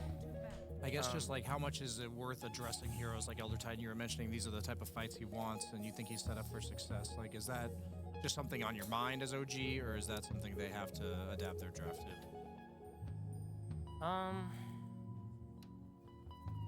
It's hard to say. I think teams are gonna have like different approaches. I guess me, like as a 5, I'm looking at ET and I'm looking like it's not too hard of a game for me. Like I can actually play my hero. My laning phase won't be super hype, but down the line, like Echo Stomp will be cast. There's no real interrupts. Like I can use my spells pretty freely. So if there's no Void Spirit or Ember Spirit or Puck or something like this coming out, I'm pretty happy. They banned the Invoker, so they think it might be transition to support on Lesh. It's at least on their mind. Yeah, covering their bases. Is there anything in particular that Invoker is particularly strong against that they might be thinking about in turn? It's most likely just the AoE damage for Extends as pop because he's very good laning phase and he's good for staying ahead and getting ahead. Although, I think the hero is a bit overrated right now in this tournament. It's not as good as the teams make it out to be. It's still a hero that gets kited pretty easily. Long-ranged AoE damage. Still loses late game often too to a lot of heroes. Yeah, it's BZM, and I think Sun, Invo is really nice. Like these heroes play off of each other pretty well. You have I've seen the Eternal Return game. I think Baguette played a little bit. Didn't look that great. You have a lot of like slows and disables to kind of allow Sun to hit. Just kind of, I think, nice hero. I don't think it supports Sven. I mean, it can be, but Sven is playing with Magnus this game around, so if the game slows down for something here supports Magnus. You're actually going to be at a big net worth deficit if you're Spirit and you come out of the laning stage even, because your Terrorblade is not going to farm as fast as an empowered Sven or an empowered Magnus. So they need to have a hero that can brute force these mid-game team fights. Make sure that OG don't just, sit in their jungle and farm, because there's not that much time. Except Magnus? And this is a hero Is that that does that popular? very well, actually. You just build the early Orchid and you go in first. We'll see, I and you guess. can set up for these nice No, Sep, Well, they end up switching Lesh. the Leshrac to 5 after all. So that's an offlane Magnus then, and support Hoodwink and support Lesh. Storm Spirit last. And Lesh is 5, I think. I think Sep is 5 in this I'm team. scared now for a support Lesh, but Mech will go a little bit ways to keeping him alive, I guess. I'm curious what you think. Support Lesh is usually bad because he cannot land his stun, and that's because most carries don't come with a stun. But he happens to be playing with a Sven, or maybe a DK. So he can actually follow up properly with stuns. Like, is this OG saying this helps our game plan? Like, we're literally flexing a Lesh to support to enable this DK pick, who we know is a strong hero on the meta, but, Yeah, I mean, I think Magnus, OG is definitely like the type of team that will build their own. He's a weird more pick. than, like, This address hero is like always and I think this is probably for them banned saying, against like, we're Spirit or stolen. Like, if you look Like, they refuse to give it to Collapse no matter what. Lesh versus Rubik ET Storm. So Maguette to play finals? He does. Like, I think he streamed it this morning. It's easier to play these 3 heroes together. It's just stun, stun, stun, that. And, doesn't matter if you're playing as Miracle or if you're playing as me, like, we're stunned, we're the same player, It's That's a nice way to look at it. Everybody at home, you're the same as Miracle. Exactly. When you're stunned, you're the same as Miracle. There's no difference. Easy. And I think like if they can play off of that and they can build their game off of it, then they have a potential. What does support Lesh do after laning phase?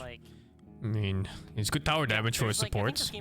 That's something a lot of support heroes actually lack. It's just like proper tower damage. These edicts. It's a good stun. I don't know. And that's about it. Lightning is good Harris too, I guess.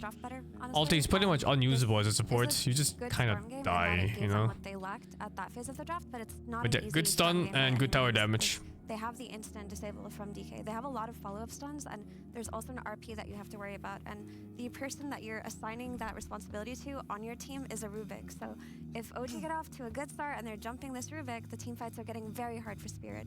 Also, it's an empowered Sven and an empowered Magnus. The shard is really nice too, yeah. Especially against heroes that want to stand still and just hit But maybe they can pull it off. like a TV. Because he's gonna be forced to move after the first stun, even if it misses. 3 elimination on the line, and we're gonna find out, is it gonna be Spirit or is it gonna be OG? We're heading over to Sunspan and Synerin. I've played the right click build before. It's pretty good, but sometimes the hero lacks opportunity to hit. Because his attack range is not great, and his escape abilities and defense abilities are not great either. Like the jump is okay at best. He's slouching. I'm the one sitting up for once. That's right. You're off camera now. Damn it! You'll have to take his word for it. I actually did it for you. Okay. That's I good. haven't checked out Stellar Blade now. One of these teams is going home after this. Well, if they're already home, then they're staying home. Okay, that was a bad transition. Let's redo that. One of these teams is out of the tournament after Both this. of these teams are staying home. And the other will move on in the playoff stage where only 4 teams qualify for. Brutal tournament format, Cinderin. The best of the best will be separated here. Who do you like? Hey, thanks for the answer. No, I'm kind of in Insania's position where you're like looking at this and you're like, it's kind of hard to pick a straight up favorite because there's upsides and downsides to both strategies. I think the Storm last pick was very good coming in from Spirit to try to solve some of their problems, but OG's lineup looking very stable. This is going to turn into a big fight here. Tomato. Yep, Stormhammer's there, connects onto 2. Bushwhack as well. Maposhka taking the brunt of the damage. Tomato trying to lead the way to get this first blood. Gets stuck in the tree line though, and he's gonna one that falls instead. Call it. As Did Fear you? will pick up Did you? Call it. all that Toger. gold, all that precious, precious gold. It looked like Tomato Go was next. able to find Wait, there's it, no but next. End game. Go home. Probably cursing the pathing. Go fucking airport. It's Ogre. This is always an awkward spot to fight for the Dire. Like you're getting this flank angle, but if you don't kill the hero 100 to 0, they can just run slightly south into the trees and you lose track.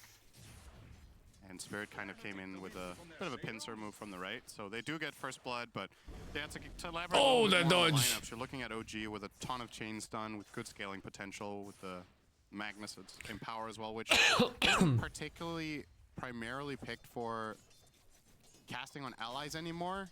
Magnus had his phase where he was truly an enabler, and now he feels more like he needs to do a lot of the stuff himself, but it still helps. It all adds up. On the side of Spirit, we have some very strong combo breaking. You've got ET Stomp, you've got the Onslaught coming in, so when OG do start going on targets, Spirit's lineup is very good at responding. Also, Rubik always been a master hero at counterplay. I think OG can win too. So it's going to create a really interesting dynamic, right? Have a good draft. Aurora having some impact on this tournament, Cinder. Starting to see some more ETs, not just on their side. I think Maposhka picked this really early on. Yep, it was all Aurora. You're right, absolutely. Group stage 1, he really inspired Aurora to go 0 and 7. Bowcaster can never be incorrect, can they? Nope. Reflection coming out from Aurora. This time it will be a position 1 terribly that we are used to seeing. I'll give you the benefit of the doubt. I don't know who picked it first. They will never do pulse for TV again. Yep, Aurora did it. 100%. Who's my favorite mid in terms of laning playstyle? Maybe Nisha. So DK versus Storm. Once these 2 levels on Dragon's Blood are up. Maureen is super nice to watch. Nisha is really nice to watch. Should be okay in that mid lane. And honestly, the carry of the tournament is Sven. Yep. Easily. As Tomato will be taking the reins this time around. Toro taking heavy damage from Whisper in the meantime, but under the tower, Maposhka goes to finish off Ori. Okay. Is still there. Apply some pressure to Whisper, but he gets the cleanup onto Maposhka. Yes. TP cast Metamorph and starts running. 2 seconds as Whisper will continue to chase and think better of things. Quinn is nice to watch too. Close right there. Yeah, what are your thoughts on Magnus getting through? But he plays like one fucking hero, man, and it's that rat. The French rat, and nothing else. Okay. Soloed? Wow, that was unexpected.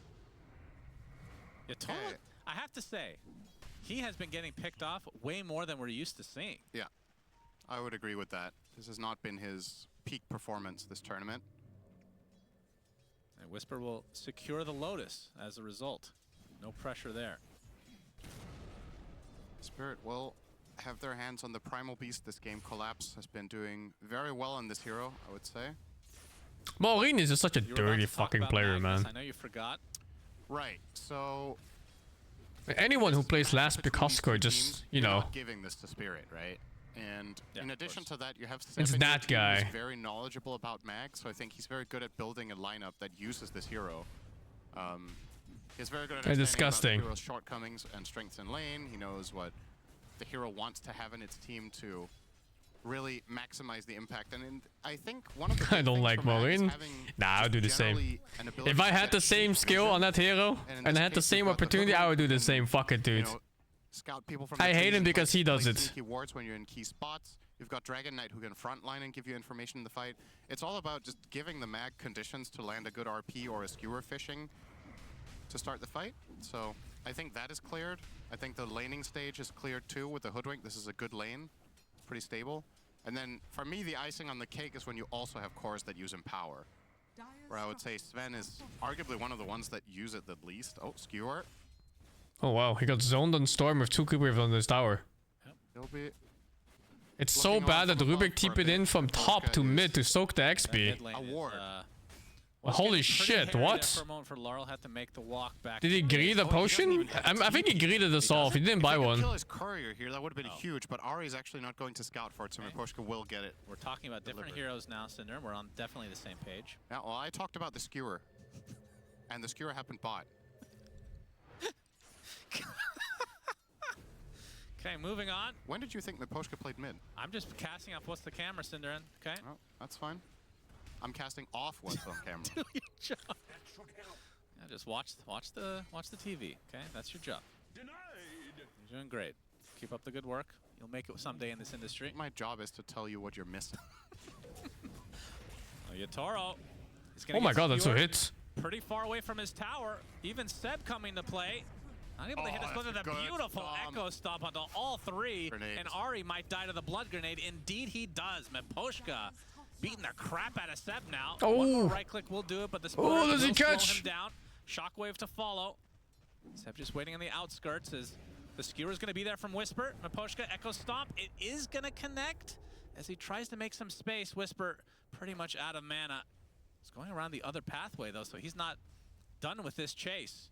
They have a ward to spot him out. Oh, dude, why did he stay? Continuing to get gone on. It's fine. Stomp, not going to hit this time. This is quite an annoying chase, though, for Whisper, I have to say. Skewer. Does Skewer do damage based on how long you drag him or how long the Skewer is? Already for Whisper. That kind of looked like on how long the Skewer was. That did take an annoyingly amount. That's not a word. Do your job. That took an annoying How long the amount Skewer? of Oh, time interesting. For him. You would think it would be how long the drag is. This makes more sense. Stroke here. The Bushwhack not going to connect for Ari. That's a rare miss for him. You thought it was fixed? Well, it's very recent.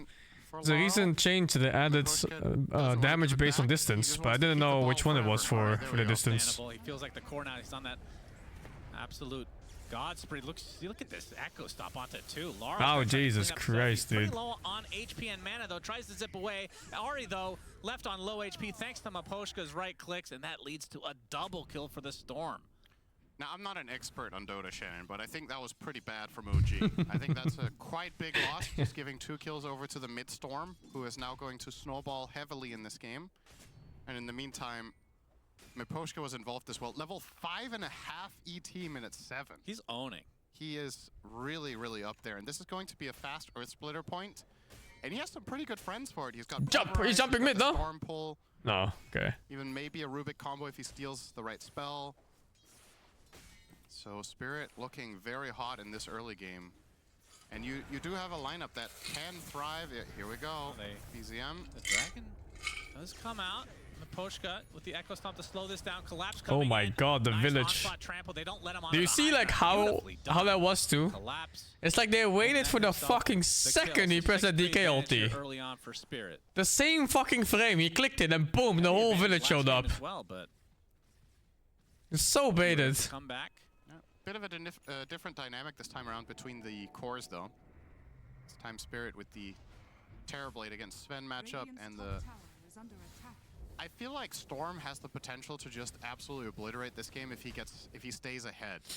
Once he gets BKB, he only worries about one singular hero, which is the Mag. So as long as he sees him, he can kind of just kill supports every fight. We'll see if they get to that stage. Whisper will contest Yotaro for some CS here. Why wait for ult? Well, very simple. If he ults, he wants to commit for the tower. And of course, he goes on cooldown for a very long time. Hero for OG that is absolutely dominating right now. Yep. Top 3 in net worth, not too far away from the Storm, but despite dominating, he's the same net worth as a TB, basically. Yeah. Yeah, that is true. The Collapse is the one that's kind of running away with it. 4,400 net worth already. Yep. His laning stage went really well, and obviously that mid kill certainly helped out. We'll be going for the Blade Mail first for him. Not sure what I think about that, actually. We've seen a lot of Primals starting to rush BKB. I don't think Coin is playing Dota anytime soon. Is obviously a great item against Lesh, but he's a support. Some good action RPGs out right now. Yep. Acorn shot. With the Bushwhack to follow, with the Echo Stomp from Aposhka and a double TP from Spirit. They're going to try to go on this. Whisper. Electric Vortex is there. Skewer. Nice kill. Wow. Clean. Last right click from Laurel. The second TP was maybe a bit overkill, but they didn't know if they were going to stay or not. It's really... He learned a lot from Aurora. Yeah, he saw Ori play and he was like, wow, I'm going to practice this for half a day and I'm going to be amazing. Definitely his first time playing this. They're going to secure the tier 1 mid. If they steal this too. Oh yeah, they do spot it. Storm not the most resources right now on Laurel, but I think they can take it. Great supporting cast for it. So yeah, this is also a spot OG need to protect. You know, you're playing Sven, you want to have some stacks there, or either Sven or Mag can farm them. We're tired of Yotaro's shit here. Gonna clean up the mess. And we'll kill Mira mid by the looks of it. So they finally find something to OG, but the map is not looking too healthy. They're down 2k despite being up a tower. So this is a big Alright, I just checked that first. What is happening? What the Primal Beast doing? By picking up these towers, I think top tower should be relatively easy with. Why is he 570 GPM? There, you just grab that. The fuck? Here. Yeah, God Strength using that cleave to his advantage. Yotaro at half HP. No Sunder to work with as there's the RP from Whisper. Bushwhack will secure thing. Yotaro gets destroyed. And it's OG making the move I was just talking about potentially for Spirit. I didn't realize they want to lane that hard. With all these stuns, no way to get off Sunder. Didn't even Collapse is a good player. So he's yeah, almost always has a good game. Swift response from OG to a bit of a tough situation for a bit. Collapse will walk in. Collapse. Trample to start things out. Whisper. Oh my god, he gets both on the cliff, but doesn't matter. He ends up dying anyway. Oh wow, they're very both down good again. Attempt. And the pulverize to follow. Seb. What did he steal? That's done? Right? I mean, what did he get? Pretty impressive. It's the best play he has, so it is commendable. But unfortunately for him, both heroes with a mobility spell. Could have cliffed someone else. You get ult? Oh, what a piece of shit skill. That's like the worst one. To do it that fast too. Yeah, that's pretty damn nice, but. Yeah, so we didn't really get to finish off on Yotaro, or rather Collapse's Blade Mail. I wonder what the mindset is here. Sure, it's so many good spells to steal too.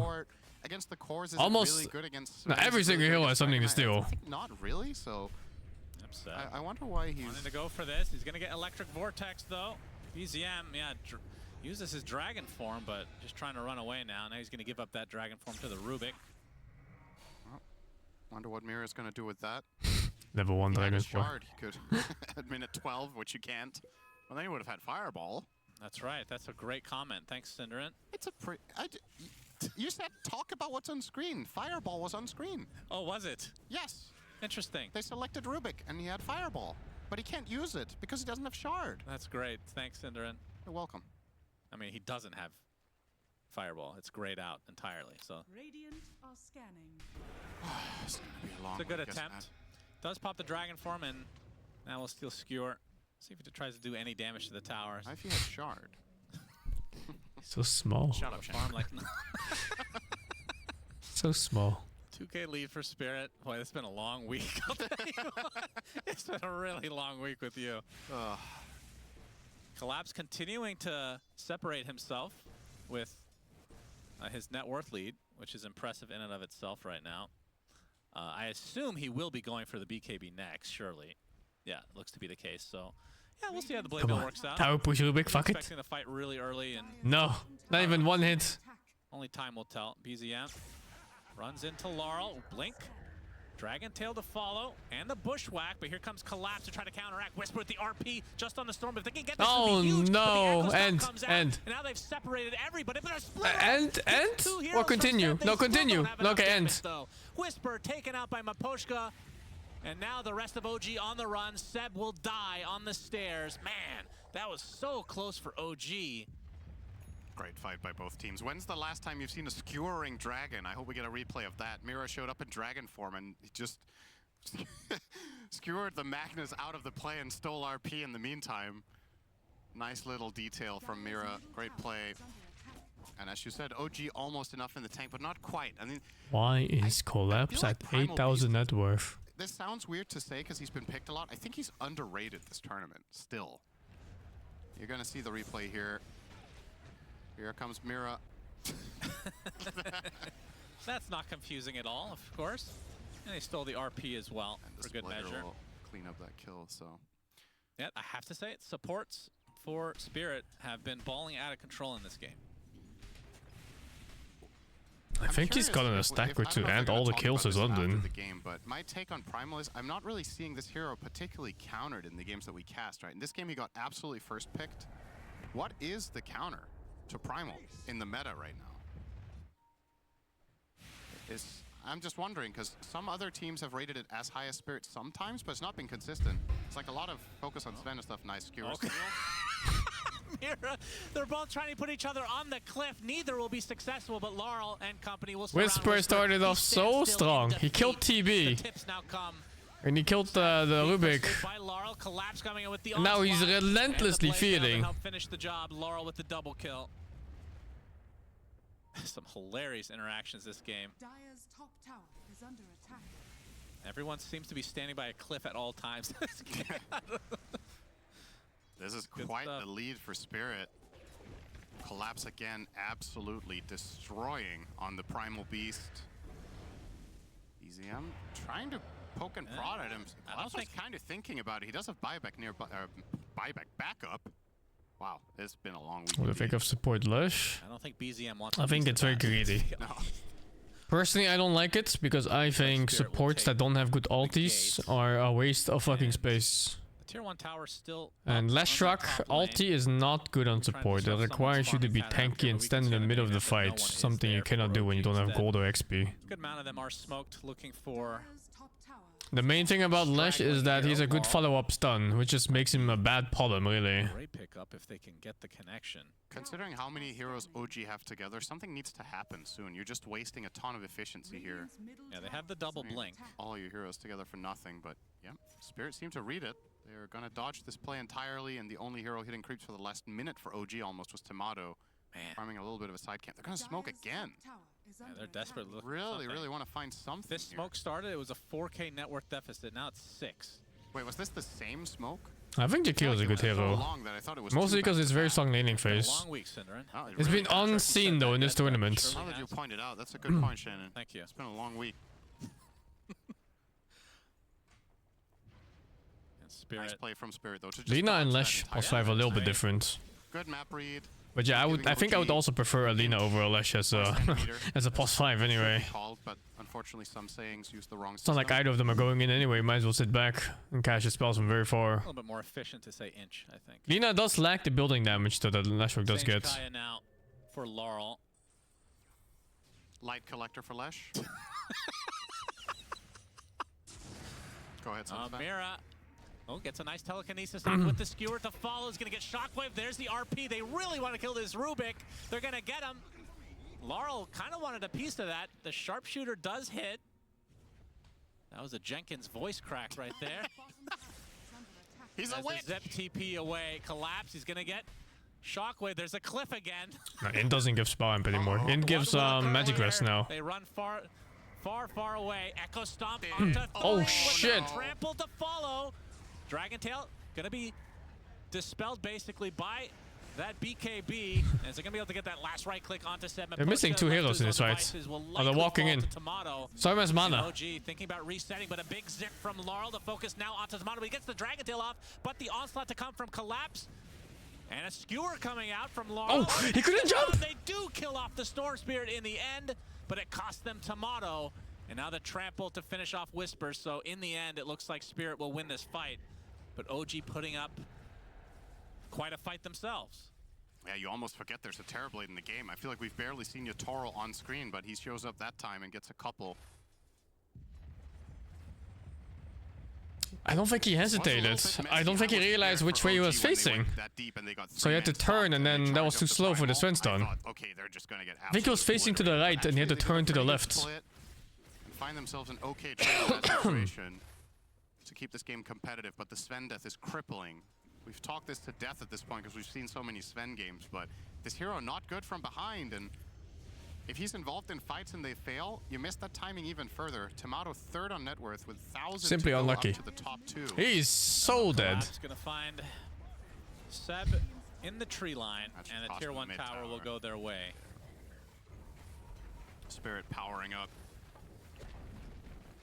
7K the lead. Imagine they would like to try to invade and play this triangle now to flush out Tomato further. Speaking of Tomato, working on the BKB first and then Ags, this is a quite slow timing for him. Now if they scan out, so OG knows that this is come to wait, that was surely their scan. Tomato might be in some trouble now. Fade Bolt's gonna be there. Onslaught on top into the Pulverize. Oh, I am Jesus. 99% sure that was their scan. In fact, 100% now that I look at it. That is really strange, and the tier 1 tower is gonna fall, and just like that, 8K lead for Spirit. Yeah, this is starting to look real grim for the OG fans out there. Time for some of that magic, but I feel like magic is easier to pull off when you have gold. Yes, this is accurate. Ari gonna be spotted. Nice combination there from Spirit again. We'll take out the squirrel-like creature. Or is it actually a squirrel? I don't remember. It's a rat. That slacks on the lore for that Fucking one. rat hero. I think we can ask either Gorg or Bulldog. Oh no. Okay. As we have an Earth Splitter come out onto BZM. Already super low as a result. Gets the Dragon Tail off, but the Yules from Aposhka should set up the kill. Oh, he almost didn't get that Q out. But the Split Earth is there on top of Laurel, so they do get He was timing it so it wouldn't explode on creeps alone. has come to play. No, he hasn't. It's Collapse. I don't think I'm watching the next series. It's getting so late, man. Every series is BO3. Like 3 games. Just a little bit late to the party. Tomato still with that God Strength. They have the Skewer, Whisper. Another Shockwave to come, but he's just taken out by Yotaro. One more right click from Mira should do the job with the telekinesis to set it up. Oh my god, the spinning damage and they all need 1 hit. Move speed and tankiness. Yotaro not going to catch up. Tomato lives. The spell steal was unfortunately for Mira. That was empowered. It wasn't Shockwave or Skewer. Either spell would have been the kill. Oh, he almost had him with reflection there. The ground reflects back at him. It was indeed nothing. Been a long week for them as well, I think. Man, these fights are chaotic. OG staying afloat, not really gaining, but also kind of holding their ground given the circumstances. I think quite impressive, honestly. You can say a lot about OG, but they're eager to fight. Reflection's pretty big here. That's something we've been missing from some of the other teams, I think, is that they kind of just submit to being behind and never recover. I really like losing teams bringing the fight to come back, because I think in this patch, if you just... That's not to say that it's never the right play to just chill and farm. Of course it is a lot of the time, but if that was what OG would resort to in this case, I feel like they're just going to get killed all over the map by the Storm and the Primal, but they're taking a lot of initiative and playing tight together to match the aggression of Team Spirit. Collapse, looking for a target. Not find the shopkeeper. Yep, what's his name again? Squirt? Yep, that's what you think it is. It's Quirt, and the other one starts with an S. God, Sithel. Oh, that was... I actually got it. Light collector for Miposhka. Seb's in trouble. Yes, he is. As he will go to the grave. This flashback reminds me of the TV from last game. Same vibe. It was like finally. Yeah, we could. I think I've heard the description of Light Collector a little bit too much this week. I do want to give it a special shout out on ET because I think that's the support in the game that is absolutely best on all of Dota. Like 10% move speed, and whether you get the mana or HP region, especially the mana region, is nice, right? But just regeneration on this hero in general is great. Man, it's an LM game, yeah. Whoever loses this game goes home. Oh well. That's nice. Out of the tournaments. This happened in another game in this series as well, right? Was it game 1 that OG also grabbed a double from? It was one of them. Mira though. BZM will be spotted, trying to take out Mira on the way out, but it ain't happening. I mean, it's still worth the double Wisdom Rune, as Whisper will be skewering away, leaving his Dragon Knight all alone. Laurel now left with basically no mana, but Whisper, we forced a TP, no cancellation. Yeah, it's probably worth double Wisdom. It's one of those that's tricky to call, right? Because on the first Wisdom Rune, you're quite confident. Okay, you lost the support, but you gained 560 experience because you got 280 on 2 heroes in your team. For this one, you lost a core 24 minutes into the game. He's obviously worth a lot of experience. Not as much as the rune, but the time he spends dead, the gold in this game feels way more valuable than experience at this point, right? Like, you really need to keep building up this Dragon Knight. So. But your poor supports, Cinderin. Yeah, I mean, both the supports finding level 12 For all you know, nice. Seb ordered that because he's the lowest level. He said, BZM. Get in there and die. Go and take the 2 Wisdom Runes that I definitely know are over there immediately. Yes.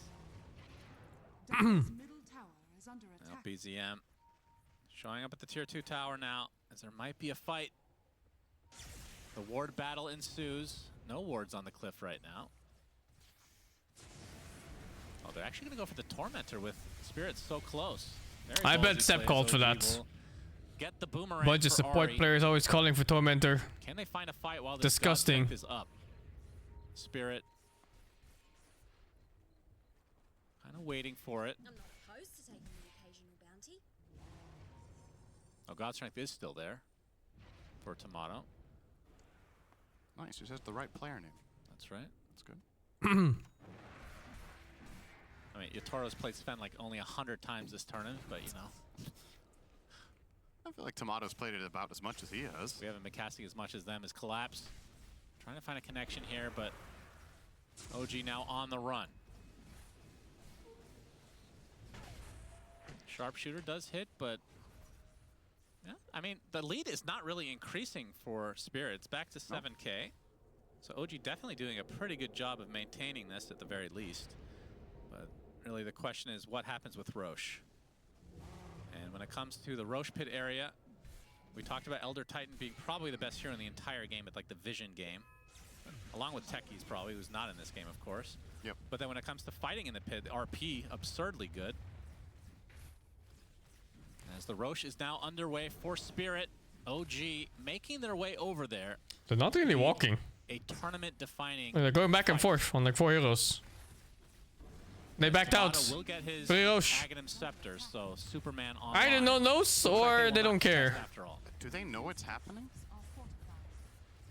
Like, is this a deliberate choice? I feel like they know this is happening, and their play call is just, we don't have enough vision for this. Like, we could smoke over there, we can try to place wards, but Spirit will be too favored in this fight with their ET, with their Primal. And OG decide to at least wait. it's just a TB, I guess. Coming up soon. Was a bit a late game. I think it's Spirit, but it's not like super much better, I'd say.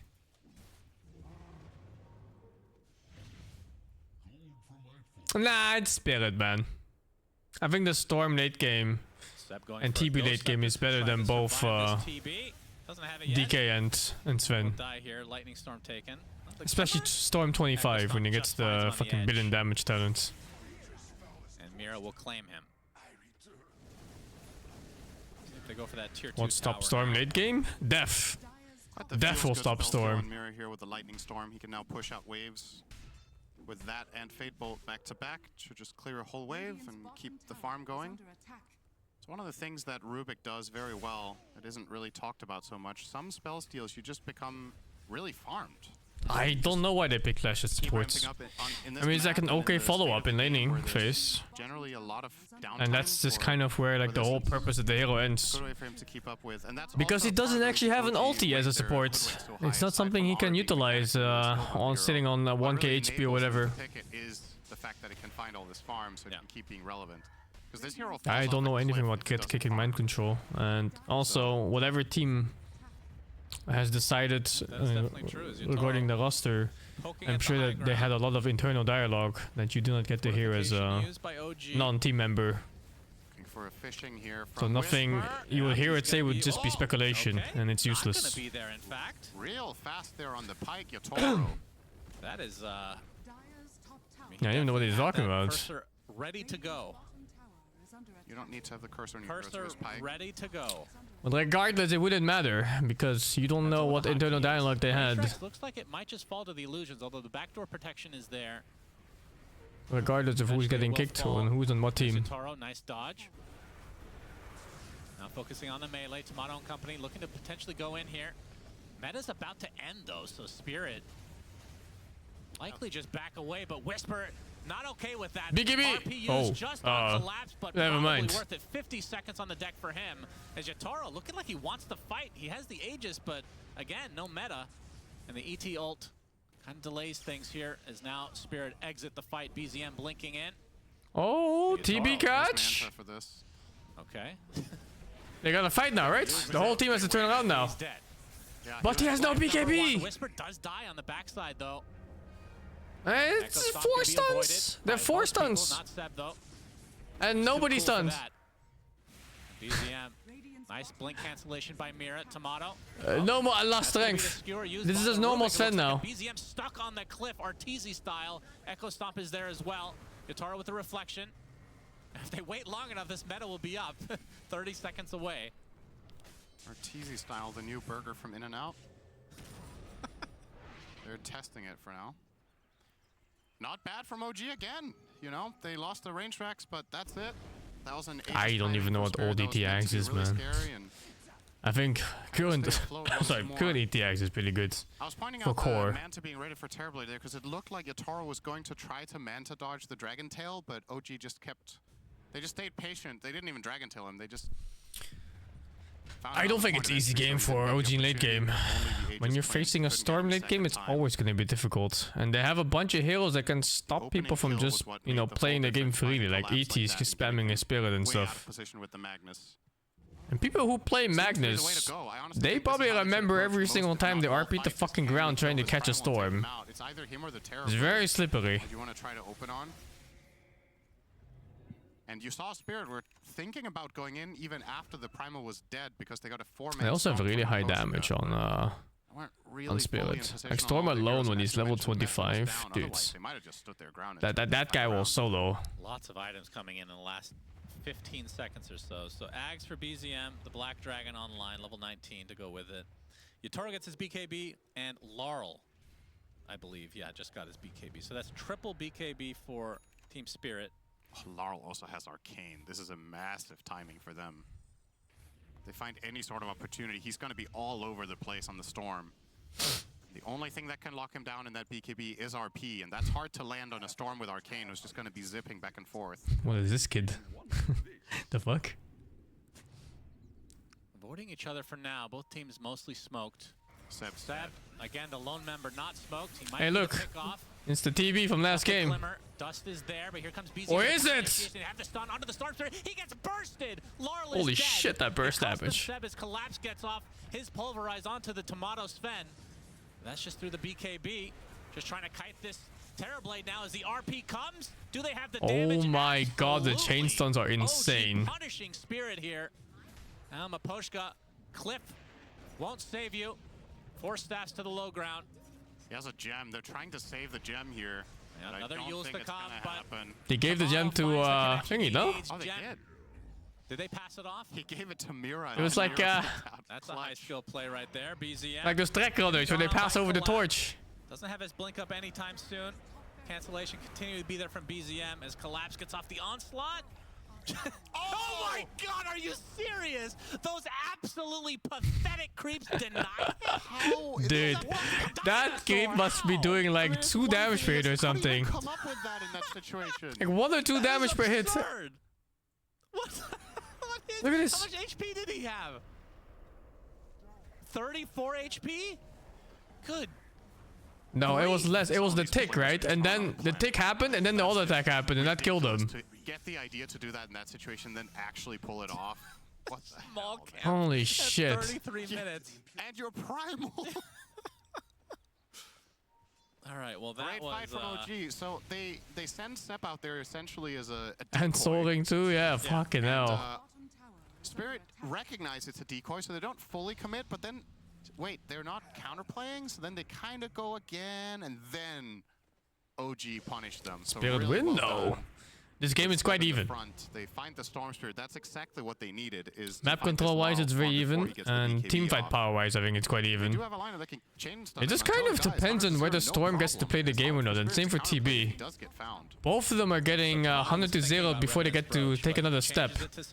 Because OG picked 100 billion stuns. Seen that before. As Collapse will blink out before the bushwhack comes. Very tense game. Again, if you're just joining us, winner of this will continue on the tournament. Loser is out. So an elimination game here at Dream League Season 22. Now smoke from Spirit. As Roche, we won't know for 20 seconds. Just pick stuns. Steve would be proud. At some point. I think Excalibur, he makes a little rant about picking stuns every second game. Situations where if it's like a really long Roche and you have a team that has a hero that can just split push like none other. Yeah. Like Terrorblade's a great example of this. He doesn't even have to be there either. And it's a pretty long one, so a little bit over 2 minutes left. As Tomato will claim this top tier 1. Tomato. Ooh, a backstab potential here from OG. And this time they find 7. He's actually all alone. This time not a bait. That was a great backstab from Spirit. What did I say? That was actually a good death, though. 50-50. It's been a long week. But it wasn't. They lost a random lash instead of a core, and they avoided the team It fights. just doesn't stop being funny. They just use it as an excuse for it. I know, that's a good death. I'm gonna use that from now on. It would have been a terrible death if Roshan was up, which he didn't know about because the timer is Monday random. morning for work. It's been a long week. So it's actually a really bad death now that I look back at it. Very even game though. OG are going to leave this area, which I think is a good call. You know, you lost Step there. You're out of information really about what's going on, but it will still Tomato feeling confident to push in this mid tier 2. Good call. And he's gonna. Okay, I was like, if he's actually gonna even do one single hit on this high. It doesn't matter if he fucking checked it. Smoked again. Roshan is at the timer where it can be up at any second. If he simply gets caught during this timer of 3 minutes, it's fucking awful. I've never seen so many arrows drawn by one team in a game at the same time. They're all drawing 3 There's no way you ways die at this point of the game for free. They all want to go there together. Maybe when Roshan is down, Pretty good idea. and if all your lanes are pushed in, so you get some Not info. home yet, and obviously OG don't know this, so they're kind of playing in the blind. And there's no scans either for either team. Yeah, so they hope that this Roche is not being done right now by Spirit. Do they have a ward out somewhere? Is it a ward or a sentry? It's both, I think. Yeah, it's both. It's hard to see. Will not pop these smokes yet. Ari will break. Pops. Laurel in the tree line. I think they have an idea. The rat is gonna die. It's gonna be spawned. Laurel pops the BKB instantly. He has his own two side. But the A BKB wasted. On a good amount of distance. Laurel now will likely just have to zip away a bit. But now the BKB down is a pretty big deal. Looks like they smoke again. As Roche about to spawn. Yeah, OG gained some ground here. They also have the damage rune onto. They have to Tomato, so back, they right? really It's wanted so that hard. fight, but they didn't get it quite yet. Dragon Storm Form without is BKB about against to this lineup is expire. super hard to play. He can't go in first anymore. He has to wait for Primal Beast to start with BKB and then hopefully jump in without getting chain stun into death. He could wait for DK stun to go off. And then assume Magnus goes after him. Perhaps backing away. Spirit will respect this for now. Are they actually no, I was like, are they conceding the area completely? No way. Well, the Roshan's up. 3 minutes until he moves to a different side. Takes too long. They need to do something. Or they can stall until Storm has BKB, which is like 60 seconds from now. Hates the tier 4s. Screw that. He saw his options. It's like too many decisions to make. Too complicated. So we'll keep the tier 3. Gives that extra little burst. Where's he going? Clicks. What is he buying?